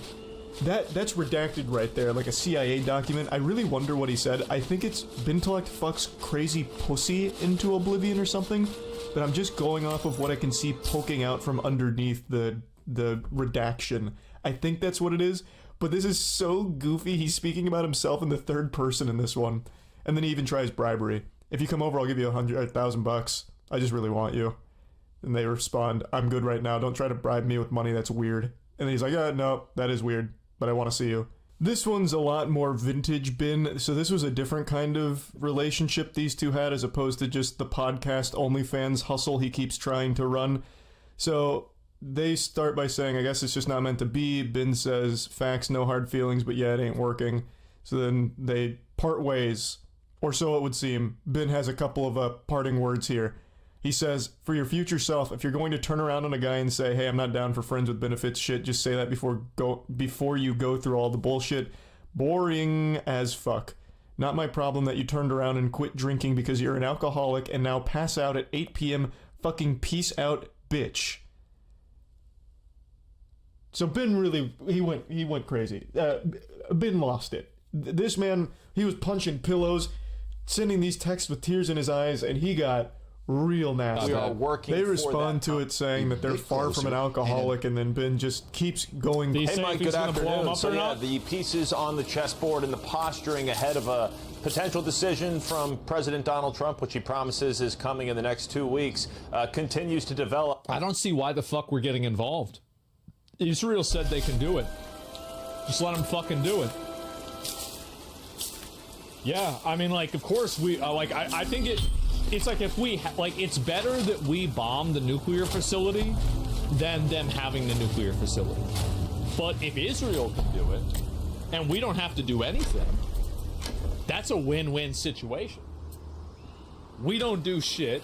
They don't have shit. Up with, according to that open source flight tracking data, those 6 B-2 bombers, and according to the data that we are seeing in the refueling pattern of those planes, it appears that they left without a full fuel tank, which could indicate that they are in fact carrying those bombs on board. But the White House has not confirmed this independently. Yeah, we are working for that confirmation. But President Trump is at his Bedminster Club here today in New Jersey. He's going back to the White House later today, where he will meet with his national security team. And he spoke yesterday about that 2-week timeline that he's promised. What did he Listen say? here. Mr. President, what was the thought process behind 2 weeks? Just made it up. Just time to see whether or not people come to their senses. Yeah. I'm giving them a period of time. We're going to see what that period of time is, but I'm giving them a period of time. And I would say 2 weeks would be the maximum. Mm-hmm. Now, Mike, Trump also pushed back on Prime Minister Benjamin Netanyahu's comments that Israel is capable of destroying Iran's Fordo nuclear facility on its So own. the extremists hate America, Israel, and Europe. How did Australia get left off? They're like us. I don't know. Like, what the fuck does Australia do? Nothing. The president said Israel has a limited capacity. He also said his own national intelligence director was wrong when she testified before Congress in March, saying that Iran was not pursuing a nuclear weapon. Listen here. I saw that. What intelligence do you have that Iran is building a nuclear weapon? Your intelligence community has said they have no evidence that they are at this point. Well, then my intelligence community is wrong. Who in the intelligence community said that? Your director of national intelligence, Tulsi Gabbard. The main guy. Now, Gabbard responded on X, writing in part, quote, "The dishonest media is intentionally taking my testimony out of context and spreading fake I would have never expected news as a way to manufacture division. America has intelligence that Iran is at the point that it can produce a nuclear weapon within weeks to months." Now, in that same testimony before Congress in March, Gabbard testified that Iran has an unprecedented amount of enriched uranium. In the White House's Why the fuck is this even a conversation? Like, we don't ever have conversations about Zimbabwe building a nuclear fucking bomb. We never have conversations about a nuclear bomb being built by, fucking, I don't know, Madagascar. It's pretty fucking obvious that they're trying to do that. Like, how is anybody even thinking about this for a second? Yeah, really, like, it's crazy. It's obvious they're trying to do it. To that as evidence that there's no daylight between her and the president in his view of Iran's capabilities in regards to her previous testimony. Trump is set to leave Bedminster for the White House later this afternoon. We'll send it back to you, Mike. Nate Foy live in the Garden State with the president. Nate, thanks very much. Yeah, I mean, like, I'm not even sure, right? But, like, I've got a pretty good feeling that, I mean, it's hard to say. But if they're already moving a lot of those bombers over there, it's a lot. It's to shut the yapping retards saying we're doing something wrong. Maybe, I don't know. I see Iran's not building a nuclear weapon. Supreme Leader has not authorized nuclear weapons program, and he's suspended. The IC is closely monitoring to see if they reauthorize the nuclear program. Yeah, no, I obviously like it, but it's not about whether they have the program. It's about whether they can engage the program, right? I mean, obviously, like if you have the tools to be able to do that and you can do it within a small period of time, I think that's really the issue more than anything, right? I mean, I would kind of guess big Russian push against attacking Iran going off too. Yeah, I mean, well, the reason why Russia and China don't want Iran to be attacked is because Iran is a compromising force against America. And if Iran has nuclear weapons, that's another ally that they have that removes America's hegemony, right? I mean, that's obviously the reason why. It's just simply a strategic win for them if they don't have it. So, I mean, it's so fucking common sense. I never heard of Russia pushing this. No, they've said it multiple times. Russia has said multiple times they don't want to get the U.S. to get involved. And Russia even has nuclear scientists in Iran. But the thing is that also, apparently, those nuclear scientists, they already came to an agreement with the Israeli government that they wouldn't be hurt anyway. So it shouldn't even be an issue. So what has Iran done against America? They've funded multiple terrorist groups that have killed Americans, that have shut down trade routes, that have bombed and destabilized the entire region. It's probably cost us collectively billions of dollars. Like the thing is, like Iran not doing something directly doesn't matter whenever they're paying people to do it on their behalf. Like that's the difference. Like I feel like people can't understand this distinction, but it very much exists. Just because somebody has a proxy doing something on their behalf, they are still responsible for doing that. They're the ones paying for it. They're cutting the checks. Because some countries are allowed to commit genocide, others aren't allowed to defend themselves, of course. I mean, you can say whatever you want, but I just don't want Iran to have a nuclear bomb. Like, I mean, whatever your genocide, emotional argument, bullshit, what about this other thing? I don't care about any of that. I don't want to have a bunch of psychos that chant death to my country with nuclear weapons. Are you fucking retarded? Real shit. Let me look at the other one. Straight to our top story this morning. Israel says it's currently striking military infrastructure in Iran after killing an Islamic Revolutionary Guard Corps commander who they say funded and armed Hamas ahead of the October 7th attacks in Israel. Mike Tobin is live in Tel Aviv with the very latest details. What a surprise. Good morning, Griff. Good morning, gang. Israeli fighter jets are active right now in the southwestern portion of Iran. According to the IDF, they're striking targets. Yeah. And this follows another round of Iranian missiles that flew at central Israel last night. Those missiles once again creating fireballs in the sky as they re-entered the atmosphere. Israeli missile interceptors in hot pursuit in the sky. The town of Holon, next to Tel Aviv, took a hit, resulting in a fire on the top of an apartment building. No reports of injuries. This is the second time Holon has been hit in the past 3 days. Israeli warplanes have been on the hunt in Iran. The IDF reports the assassination of key Iranian figures. One of them was struck in a car. Benham Shahriah, he is his name. The IDF says he was a commander of the force that transferred so weapons. They just blew him up in a car? Damn. And that didn't even fuck up any of the other cars either. To Hamas, Hezbollah, and the Houthi rebels. The IDF also says they assassinated Saeed Izzadahi last night. Two of them? God damn. He is said to have been one of the architects of the October 7th massacre and a key person in the relationship between Iran. I mean, I can't see how anybody thinks that Iran is coming out of this ahead when they constantly have their guys getting murked like this. Really? Like, yeah, I mean, it's happening over and over and over. Yeah, so Israel can be surgical? Yeah, clearly. And Hamas. He was killed in a hideout apartment in the Iranian town of Qum. The destruction of Iran's missiles continues. The IDF estimates they have destroyed more than half of Iran's missile capability. goal is to make sure that they are in disarray, that they have a hard time. They said 30% like 5 days ago or 4 days ago. So it seems like they're making good progress. Out operations. Obviously, if we don't keep pushing Assuming all the time, that they're telling they might the truth, change. obviously. They might regroup. They might rearrange. But we're pushing all the time. We're hunting down their commanders. We're hunting down their missile launchers, making sure they don't have a second to regroup. See, this is the reason why I think they were trying to come to the negotiation table with Trump and trying to, we'll negotiate now. It's because they're going to try to leverage the possibility of them negotiating to try to get Trump to get Israel to stop attacking them so they can regroup. I think it's very tactical. Rearrange their operations. And Iran's foreign minister Abbas Araghchi says the regime will not return to the negotiating table as long as Israeli strikes are going into Iran. Yeah, exactly, because they want to leverage that in order to hopefully have time to regroup. Back to you. Yep. And no indication, Mike, no that's surprise gonna there. Stop Anybody could have expected soon. that. It seems Israel is continuing to pretty much have a full court press, if you will. Yeah, sure. It's pretty obvious. Right. They have freedom of the skies over Iran, having decimated their air defenses. And again, updating what we talked about just at the top of my live shot here, Israeli warplanes are active as we speak over southwest Iran. Go ahead. No, please. Mike, when we talk about Iran's air defenses, going into this operation, there was a little bit of ambiguity over what air assets Iran may have, if they had some fighter jets, even some old American ones. Yeah, I don't know about that. Is there no air force for Iran at this point? I mean, I don't even want to go that way. It doesn't seem they got many aircraft off the ground at all, if they had any. They had things like... they're cooked, bro. Like, that's it. Yeah.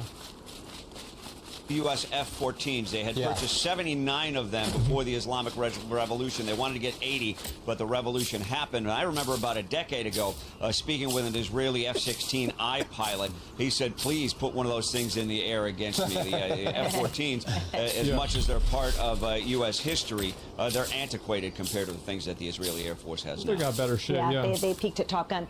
My question about the American citizens there, and especially outside of Tel Aviv, my girlfriend's parents, for example, in Jerusalem, they got separated. The dad actually was on vacation or visiting the children elsewhere. And now the mom's going to get on a 16-hour bus ride to Egypt to get out. Talk to us about the tenor there with the Americans and whether indeed they are staying put or want to come back. Well, you do have a lot of Israelis, anyway, who are very interested in being here. You have a lot of Israelis who are trying to get back into the country just to show solidarity. Wait, but you really? do have some of the American Jews who are here. What the hell they're is wrong nervous with about them? traveling through Arab nations, going out through They trying to show up. They're like, oh, look at us. We're all, goddamn. Came in through Jordan. A lot of them are nervous about going out through Jordan. They're nervous about going down through the south of Israel, through the Sinai Peninsula, and through Egypt. But people have done it. They can make that trip. They've got we've got some transportation that's being arranged at the U.S. Embassy here. So they've got options to get out, but it's a nervous thing for Not bad. I'm still good. Yeah, I would want to be fucking out of there so fast. Like that would be scary. Even though there's not bombs going on everywhere, I would still be afraid, even in a little bit, man. They're American in name only. We should get rid of dual citizenship. We should get rid of dual citizenship. I don't agree with that. I don't think that somebody who's a dual citizen should be able to run for government. But I think that somebody can be a dual citizen. I think that's ridiculous. That's my opinion. I know everybody's going to think about it differently, but that's what I think. So they're actually sending in the B-2 bombers, and they're getting them closer. I don't know whether this is going to happen or not. I really don't. But it seems like there's a very high probability that things are going to pop off. Much as been repetitive, same info, some idea like the B-2 bombers, point covering. Well, I don't think this is really old info. I feel like wait, what do you mean it's old info? This is 3 hours ago it happened. It's literally 3 hours ago. And by the way, if somebody goes and they say, oh, well, they said it was protecting, well, what do you think they're going to say? You really think they're going to say, oh, yeah, we're sending them over there in case you want to blow up Iran? No, it's not going to say that. They're not going to fucking say that. Like, they're not going to go and be like, so the plan, basically, is we're going to send a ship over there, and then we're going to attack them from that direction. Just like when Bush invaded Iraq. Just because Iraq was invaded under a false premise, sentences are immediately false. Like, you understand how dumb that sounds? So because we had one war that was started by a bad premise, that means that we can no longer start another war ever. It's retard logic. You should look at each situation individually. Yeah, it's just, I don't even understand this at all. These new attacks happening just ahead, of course, of a high-stakes meeting beginning in Switzerland. Iran's foreign minister sitting down with top European diplomats in Geneva after French President Emmanuel Macron said his country, Germany and the UK are ready to make an offer to Iran for what he described as complete negotiations. So before the meeting, the Iranian minister leveled criticism at Israel. Take a listen. Oh, wow. We were supposed to meet with Americans on 15 June to craft... This is Iranian. The Israeli strikes were a betrayal of diplomacy. Really. Very promising agreement for peaceful resolution of the issues fabricated over our peaceful nuclear program. It was a betrayal of diplomacy and an unprecedented blow to the foundation of international law and UN system. I can't believe people believe this shit. Let me be clear. Yeah. If there is any use of costly systems and mechanisms we have created for the past 80 decades to preserve human... It's the nuclear bombs of peace. But to be fair, he's talking about nuclear energy, right? The implication is that they're not building bombs, they're just using it for nuclear energy.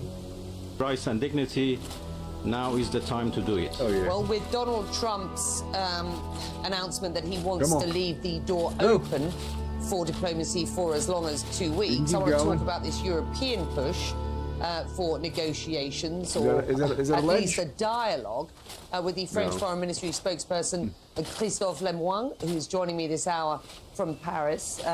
It's good to have you, sir. Thank you very much indeed for joining us. Foreign Minister Barrot briefed the U.S. Secretary of State Marco Rubio on the planned approach for today's meeting. What exactly is that approach, sir? Can you explain? Well, there was a call yesterday between French Minister Barrot and Secretary of State Rubio on, considering the situation that it is now and presenting the. I don't see how people can can't tell this kind of bullshit and they're going to believe what they say. I think the reason why they believe this kind of stuff is that there's a lot of people who have been conditioned into believing that everything that the United States or any Western power does is bad, and anything that a non-Western power does is good. So basically, you're beginning with a bias that just automatically assumes everything that you hear from this group of people is wrong. So that's it. And also, like, haven't terrorist public executed people in France? I mean, maybe, right? I don't know. I'm just saying in general, that's the reason why. And people have been conditioned into doing this, into thinking this. And I think also it's very weird because this type of like anti-Western thinking has been like completely normalized to a massive degree. I mean, in my opinion, a lot of the countries that are like this are like just super fucking oppressive. They're paying terrorist organizations that kill civilians, etc. Like, I just wish these people would just go live over there.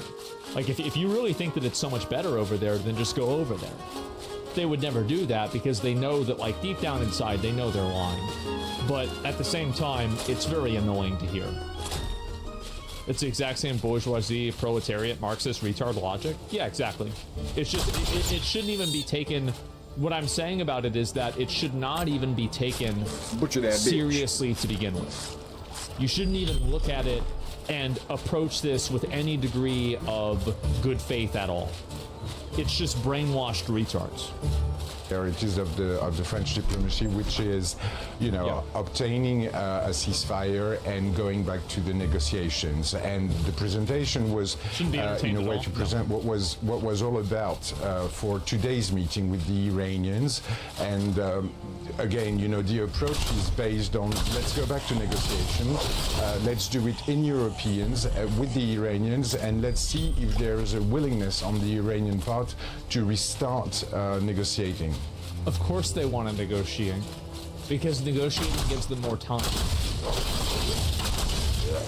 I mean, does it help when the isn't it German obvious? chancellor says Israel is doing the world's dirty?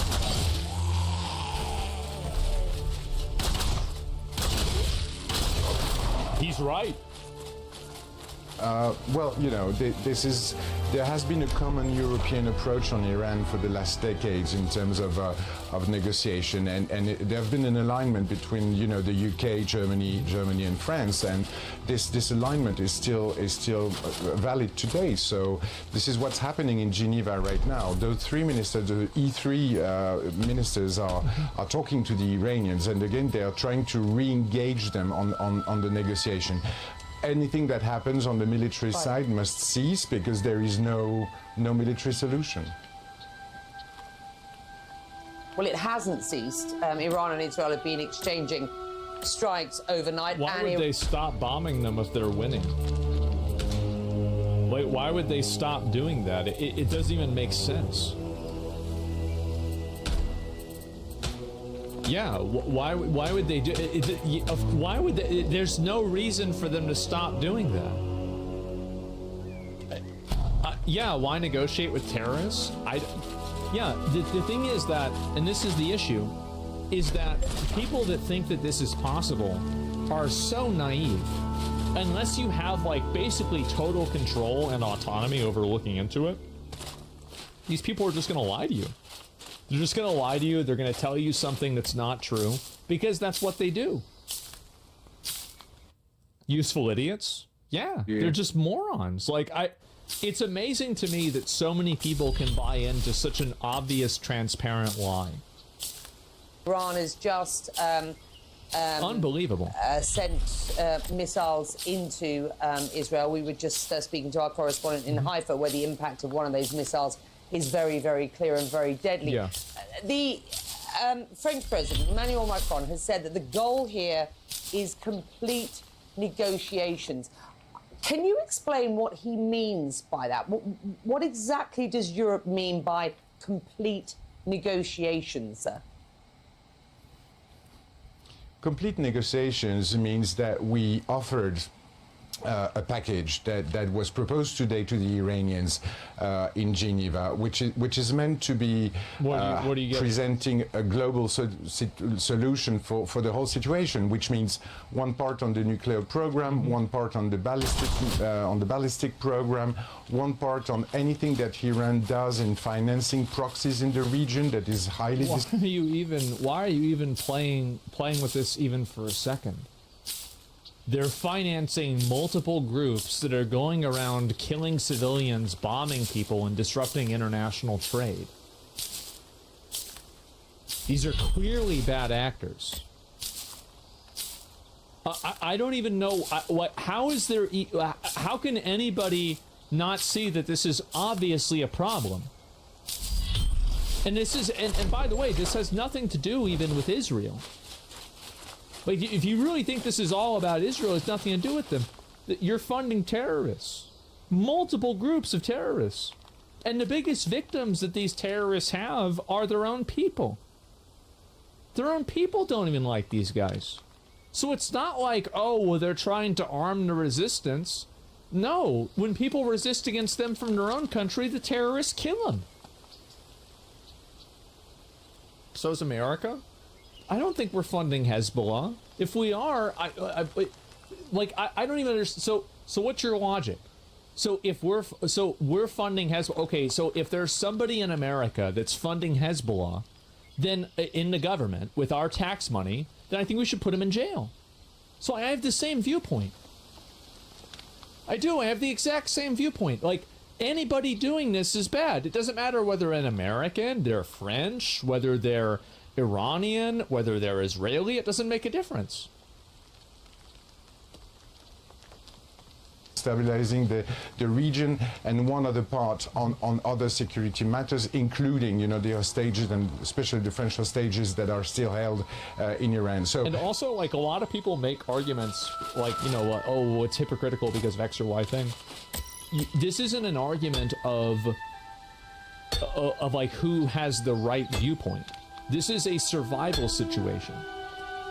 Any hypocrisies or logical inconsistencies or anything like that is totally out the window. It's a survival situation, and you have to act accordingly to that.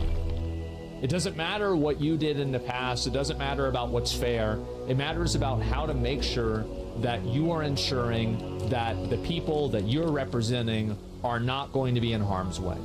That is the only thing that matters. So purely emotional?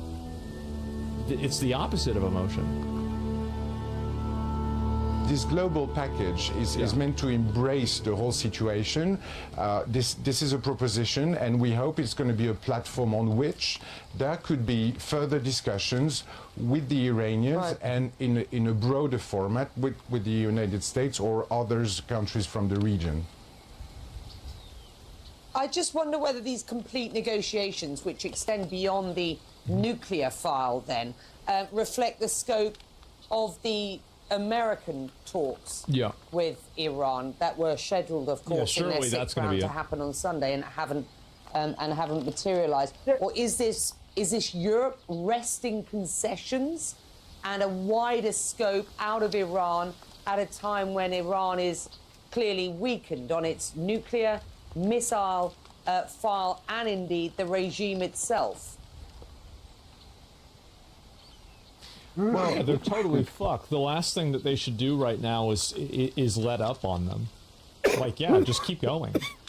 You know, this proposition is to tackle the very core of the problem of the crisis that we are going through right now. You expect that, like, you're going to negotiate with them and then they're just going to magically stop doing everything that they were doing for the last 30 years? It's such a naive perspective. I can't even imagine that people think it. Now, which is first, you know, the nuclear program, and B, the ballistic program, and C, all the proxies that they finance. So it's meant to be tackling this in a very pragmatic way. So this is a proposition. This is a start for negotiation. We hope that we are able to move on this and to progress and to reach an agreement. And I completely get that, you know, operations are still on and there are still, you know, strikes on Israel and strikes in Iran, but, you know, each war ends with a negotiation, and we hope that this somebody says, why is the French involved? Because last time I looked at the globe, I do know where France is. Well, I know kind of where France is. They're closer to Iran than we are. So if Iran does build a nuclear bomb, France is much more in direct danger of that than America is. And I'm glad that France is saying something about this, because it's like, why the fuck are we playing world police when this is an existential threat to everyone? Negotiation is happening right now. Emmanuel Macron talked about, quote, moving towards zero enrichment. Does that suggest that zero enrichment is no longer a red line, as stated by the US administration? Has Europe moved the goalposts there? Can I just try and understand a little about what the president meant? Yes, absolutely. That's what, you know, Emmanuel Macron stated today, and he stated it very, very clearly. And it's a very, you know, it's a position that is very clear. You know, in the framework that we're imagining of those negotiations, all this is taking place within the framework of the Non-Proliferation Treaty, and that treaty, you know, sets guidelines and sets, you know, obligation to the states that are party to the treaty, which is the case of Iran. So zero enrichment is something that we put on the table, and that's something we think will guarantee some stability, because there cannot be, you know, military... I don't think that you're going to have any stability while that government is still in power. Like, that's my honest opinion. I feel like as soon as it's like whack-a-mole, right? As soon as you stop their enrichment program, they're going to fund some other bullshit that's going to cause problems somewhere else. But the issue with that is that you can't really make that go away. I think that that's something that kind of has to go away on its own. Like, just from like a political perspective. But you can stop them from making bombs. They don't get 0% enrichment. Trump just went through that with them. Well, every single day that they lose missiles and they have more of their people killed, accepting terms that are not advantageous becomes more appealing. Because eventually, the people that are in the room making the decisions are going to say, I don't want to be the next guy that's on CNN tomorrow with an X over my face. Nuclear program in Iran. That is not possible. So we have to set those kind of thresholds. We have to be clear about this, and I think that's what President Macron said today, and that's what he wanted to state today, a clear position on zero enrichment. Do you worry at this point in France that Iran may actually pull out of the NPT?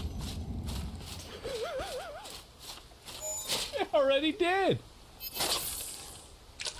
It's a cosmetic agreement. I love how these people think that these agreements mean anything. It doesn't mean anything. Like, they just sign it and then they do whatever the fuck they want. What a stupid... How can anybody think like this? So everyone's allowed to have nukes except Islamic countries? I don't want Iran to have a nuke. Period. Like, I don't know why this is so complicated for you to understand. And you shouldn't either. We noticed that over the last 2 years, Iran has been escalating on its nuclear program. They've been going through thresholds. Proliferation and escalation, these words are not synonymous, but they're quite close. In terms of enrichment, in terms of production. And so when you're enriching something and you're escalating something, while you're also part of an agreement that's called non-proliferation, but, oh, well, we're not proliferating, we're escalating. Guys, how does anybody believe this bullshit? It's amazing to me. In terms of not complying with their obligation within the JCPOA and within the Non-Proliferation Treaty. And this, for us, was very concerning and very worrying. And this is why now we are engaging them into serious negotiation, which means that they will have to comply with obligations and they will have to comply with verifications. And that's something that is very important. There is a question about the transparency that they must have of their program. They haven't had it before, and now they have... Somebody says, I don't want Israel to have nukes. Why is that so hard to understand for you? When have I ever said that I want Israel to have nukes? There's no response. You've been arguing about this. You've been creating these false dichotomies. You've been arguing about this. And you're just... And this is the mind of a person like this, right? This is the way that they think. The entire premise of every single point of their argumentation is built on something that's not even real. Everyone is allowed to have nukes except Islam. Who the fuck said this? I don't want Israel. Why don't you understand? It's all based off of a lie. And you don't. And this person doesn't even explain themselves whenever they come. They get called out. That's the problem. That you only focus on Iran. I don't want Israel to have nukes either. We're in agreement. I don't think Israel or Iran should have nukes. Do you think Iran should have a nuclear weapon? This has nothing to do with Israel, has nothing to do with Saudi Arabia, nothing to do with Russia. Just Iran. Do you think it's good for them to have it or not? This is a yes or no. None should have it, period. Okay, so then you agree. No, I want to hear you say it. Iran should not have a nuclear weapon, if that's what you believe. Yeah, just say it or not. I mean, if we're not, well, we can move on. I agree that Iran should...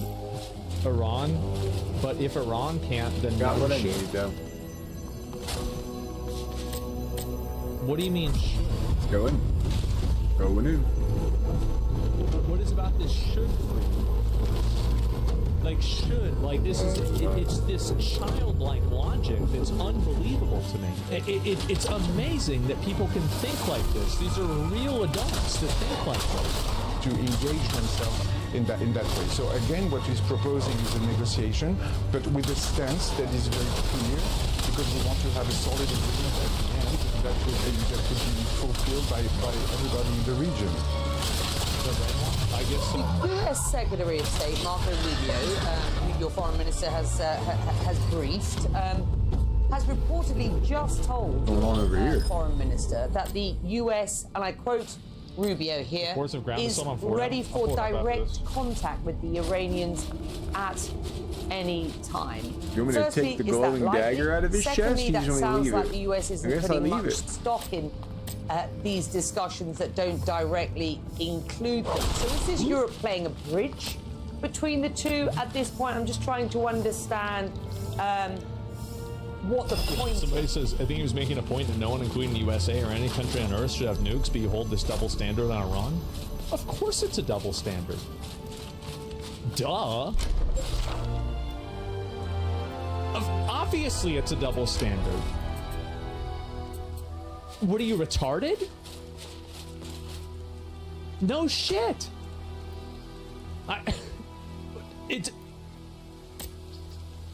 What is this? You think this is Reddit? This isn't Reddit. This is survival. This is about nuclear weapons. It's about people being able to destroy an entire fucking city. It's not about, oh, it's a double standard, it's hypocritical. What the fuck is wrong with you? The point, I think, is to be pragmatic.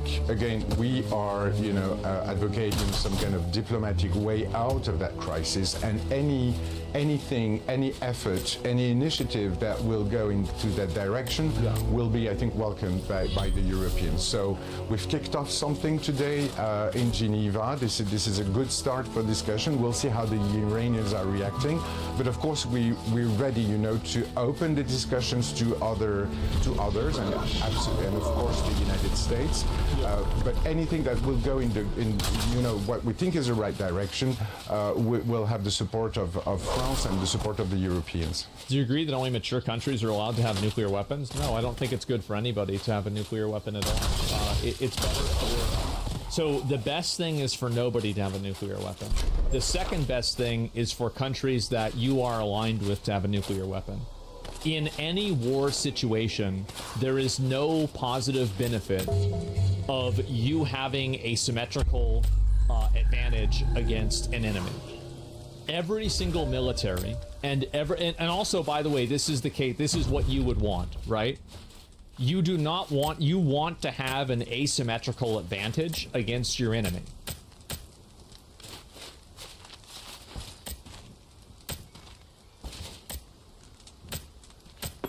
Please deal with the most insufferable sovereign citizen ever, and this one turns into a chase. Sure. 2025. This is recent. The traffic's approaching the vehicle. Officers observed that the plate displayed the text, Moorish National of the Moorish National Republic Federal Government. Based on this information, officers... That's my favorite place! The plate is being associated... What, you've never been to Morris Land? What, you live under a rock? Grow up. I hope he drops the I'm traveling line, yeah. I'm not driving, I'm traveling. This is my vessel. Or vassal. Good. God, it is so hard to hear. Holy shit. Okay, so where are you from? You said Morocco? Alright, I need a license. You need a license to drive. What are you doing then? You're driving. We're not going to do the whole sovereign citizen. Come on. That's what you're explaining to me. You're saying you just have right. Oh, I need a license.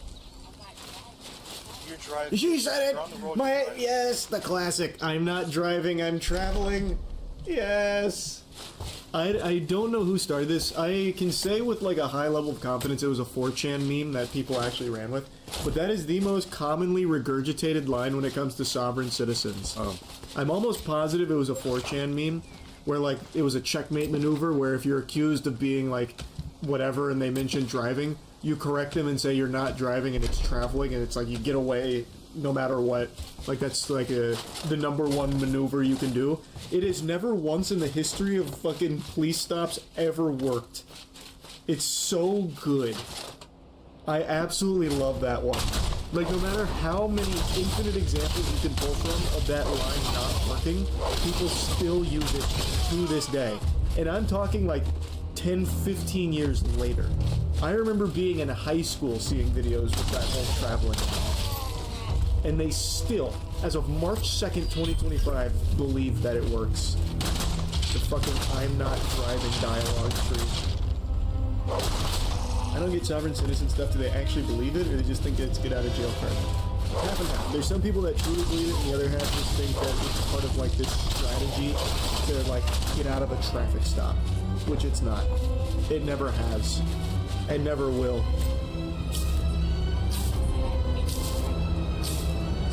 Maters. Get the maters. Well, then she's free to go. Yummy, yummy maters. Is that what it was based on? It's an interpretation of the Constitution saying you can travel anywhere in the U.S. If so, that is adorable. It doesn't matter. You're driving a motor vehicle on the road in the United States of America. You're driving a car. We're not going to play these games. Oh boy. Identify yourself. She's good. What was that first name? Alright. This vehicle is its own domain. It's not part of the land. What'd you say? Jail? Jail? Jail. I think not, buddy. She's not part of the United States of America. Are you not listening? You can't throw her in jail. She's immune. You need a driver's license to drive on the roadways. Not her. She doesn't. That's another one you hear a lot. Like when they do try and say like you're driving the car if they shut down the traveling thing. I have heard that before about like, no, I can't be driving. I'm not transporting goods, services, or people. Can't be driving. This is traveling. Don't you know the difference? I mean, technically it's true.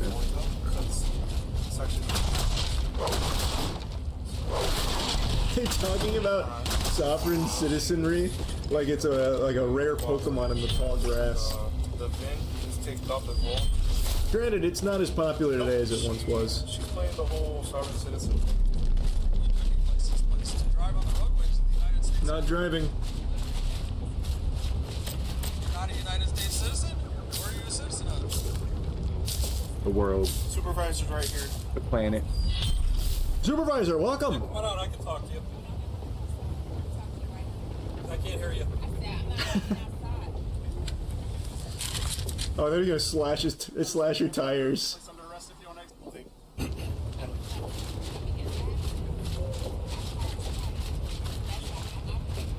Okay, for right now, we're gonna have you step out of the car. We got the legal right there. I like that. I'm operating privately in here.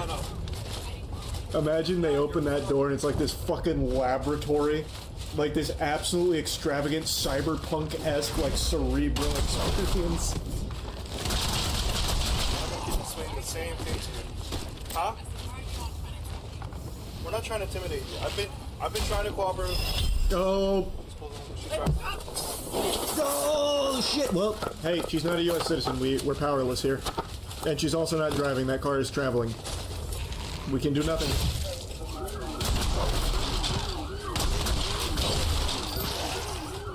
She's got Jarvis.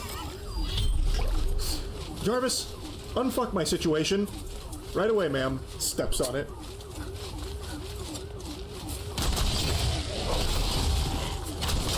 Oh, big maneuver there. Attempting to avoid the police, she chose to call 911. I'm getting chased by policy enforcers because they don't like my tag. I tried to give them proper identification, which is a nationality card, and they refuse to accept the nationality card because they're trying to say I'm a sovereign citizen. I don't even know what that is. I gave them proper... Yes, biggest load of baloney I've ever heard. That is absolute hogwash. You don't know what a sovereign citizen is. You've used every single line verbatim from the sovereign citizen playbook. That is a load of malarkey. I need to speak to a sheriff. You're not in sheriff jurisdiction. You are in the jurisdiction of Parma and Parma Heights Police. Ma'am, I just need to speak to a sheriff. I understand that, ma'am, but you're not in the jurisdiction of the sheriff. You're in the Parma and Parma Heights She's Police. doing a great job. Like, all things considered, she's in the middle of a low-speed chase, but She's very calm and collected right now. I appreciate that. This almost feels scripted, you know what I mean? This almost feels like a Need for Speed, where you're getting like some dialogue in between like your missions. This is really impressive stuff from her. They're not gonna stop chasing you until you pull over and speak to them. Yeah, I don't know. Watch this, ramps off a tow truck. They'll stop chasing now. I understand, ma'am. They had you stopped and you pulled off. You need to pull over and speak to the officers. Oh God, not the pit maneuver. You can't execute a pit maneuver on a sovereign citizen. It's immune. There's like a force field around the vehicle.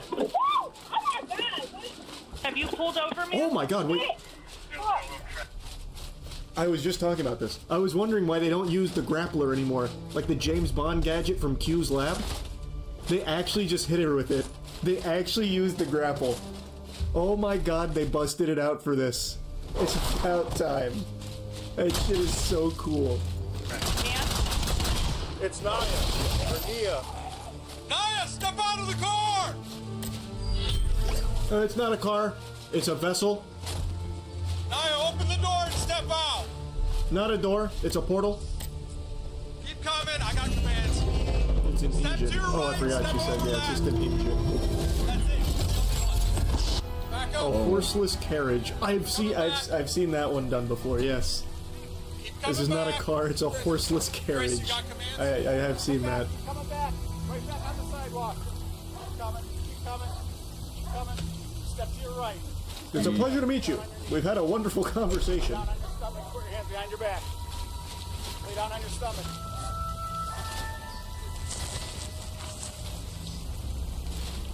Man, she looks really upset. Thank you. Hey, good job, man. Thank you. Let this be a lesson to everybody driving.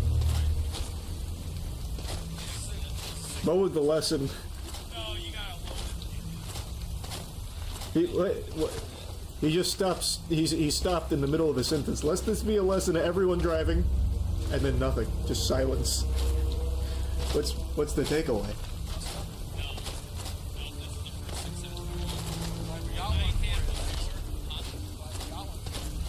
One out of 3 is not bad. What the fuck is sovereign citizen? What the fuck does sovereign citizen mean? It depends who you ask, man. It's a bunch of baloney. It's actual just baloney. Sovereign citizen takes GSP on wild back road pursuit. It's crazy how GSP always has the weirdest chases. This guy going out there in a goddamn doohickey. That is neither a moped nor a motorcycle. It is some weird no man's land in between, I think, from the thumbnail. Just kind of a wholesome stroll through the backwoods. Still rolling, Paul. I'm Morgan Road. I hear him speeding up. Pull over! Let it back and pull over! Hang on the gas. Man, I can hear it happening. There we go. Welcome back. Honk your horn, you'll probably scare him. Oh, shit! He just hit the side of my car, fell right onto the dirt road. All through a field, all through a field. Going off through a field. Oh, boy. Now we're deep in the Lord's land. If he makes it to a cornfield, our goose is cooked.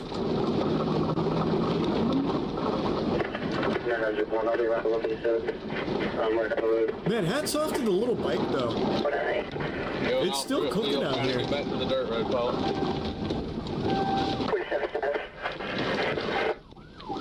No shot. He just went on down the dirt road, down the ditch. I can't get down it. Oh, he's good. Went down a dirt road and towards the ditch. He did not want to take his car over that. He was 10 steps ahead the whole time. To think that I doubted him. Yeah, he did. Thank you, Good Samaritan. We'll take it from here. Okay. 684, Paul. Man, what is that noise? It sounds like when aliens invade. Can't go by that. Besides, you operate in the color of law. Let's go ahead and go to jail. That's what you want to do.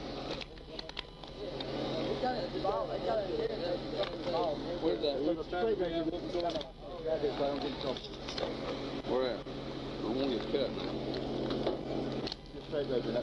How do we know he's a sovereign citizen? Unless I can't understand what he said because it's all muffled and shit.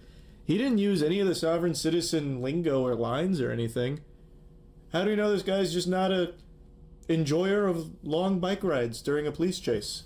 He said he didn't have a license, so he ran. Doesn't feel like a sovereign citizen moment. There's one thing more valuable than money, and it's not gold.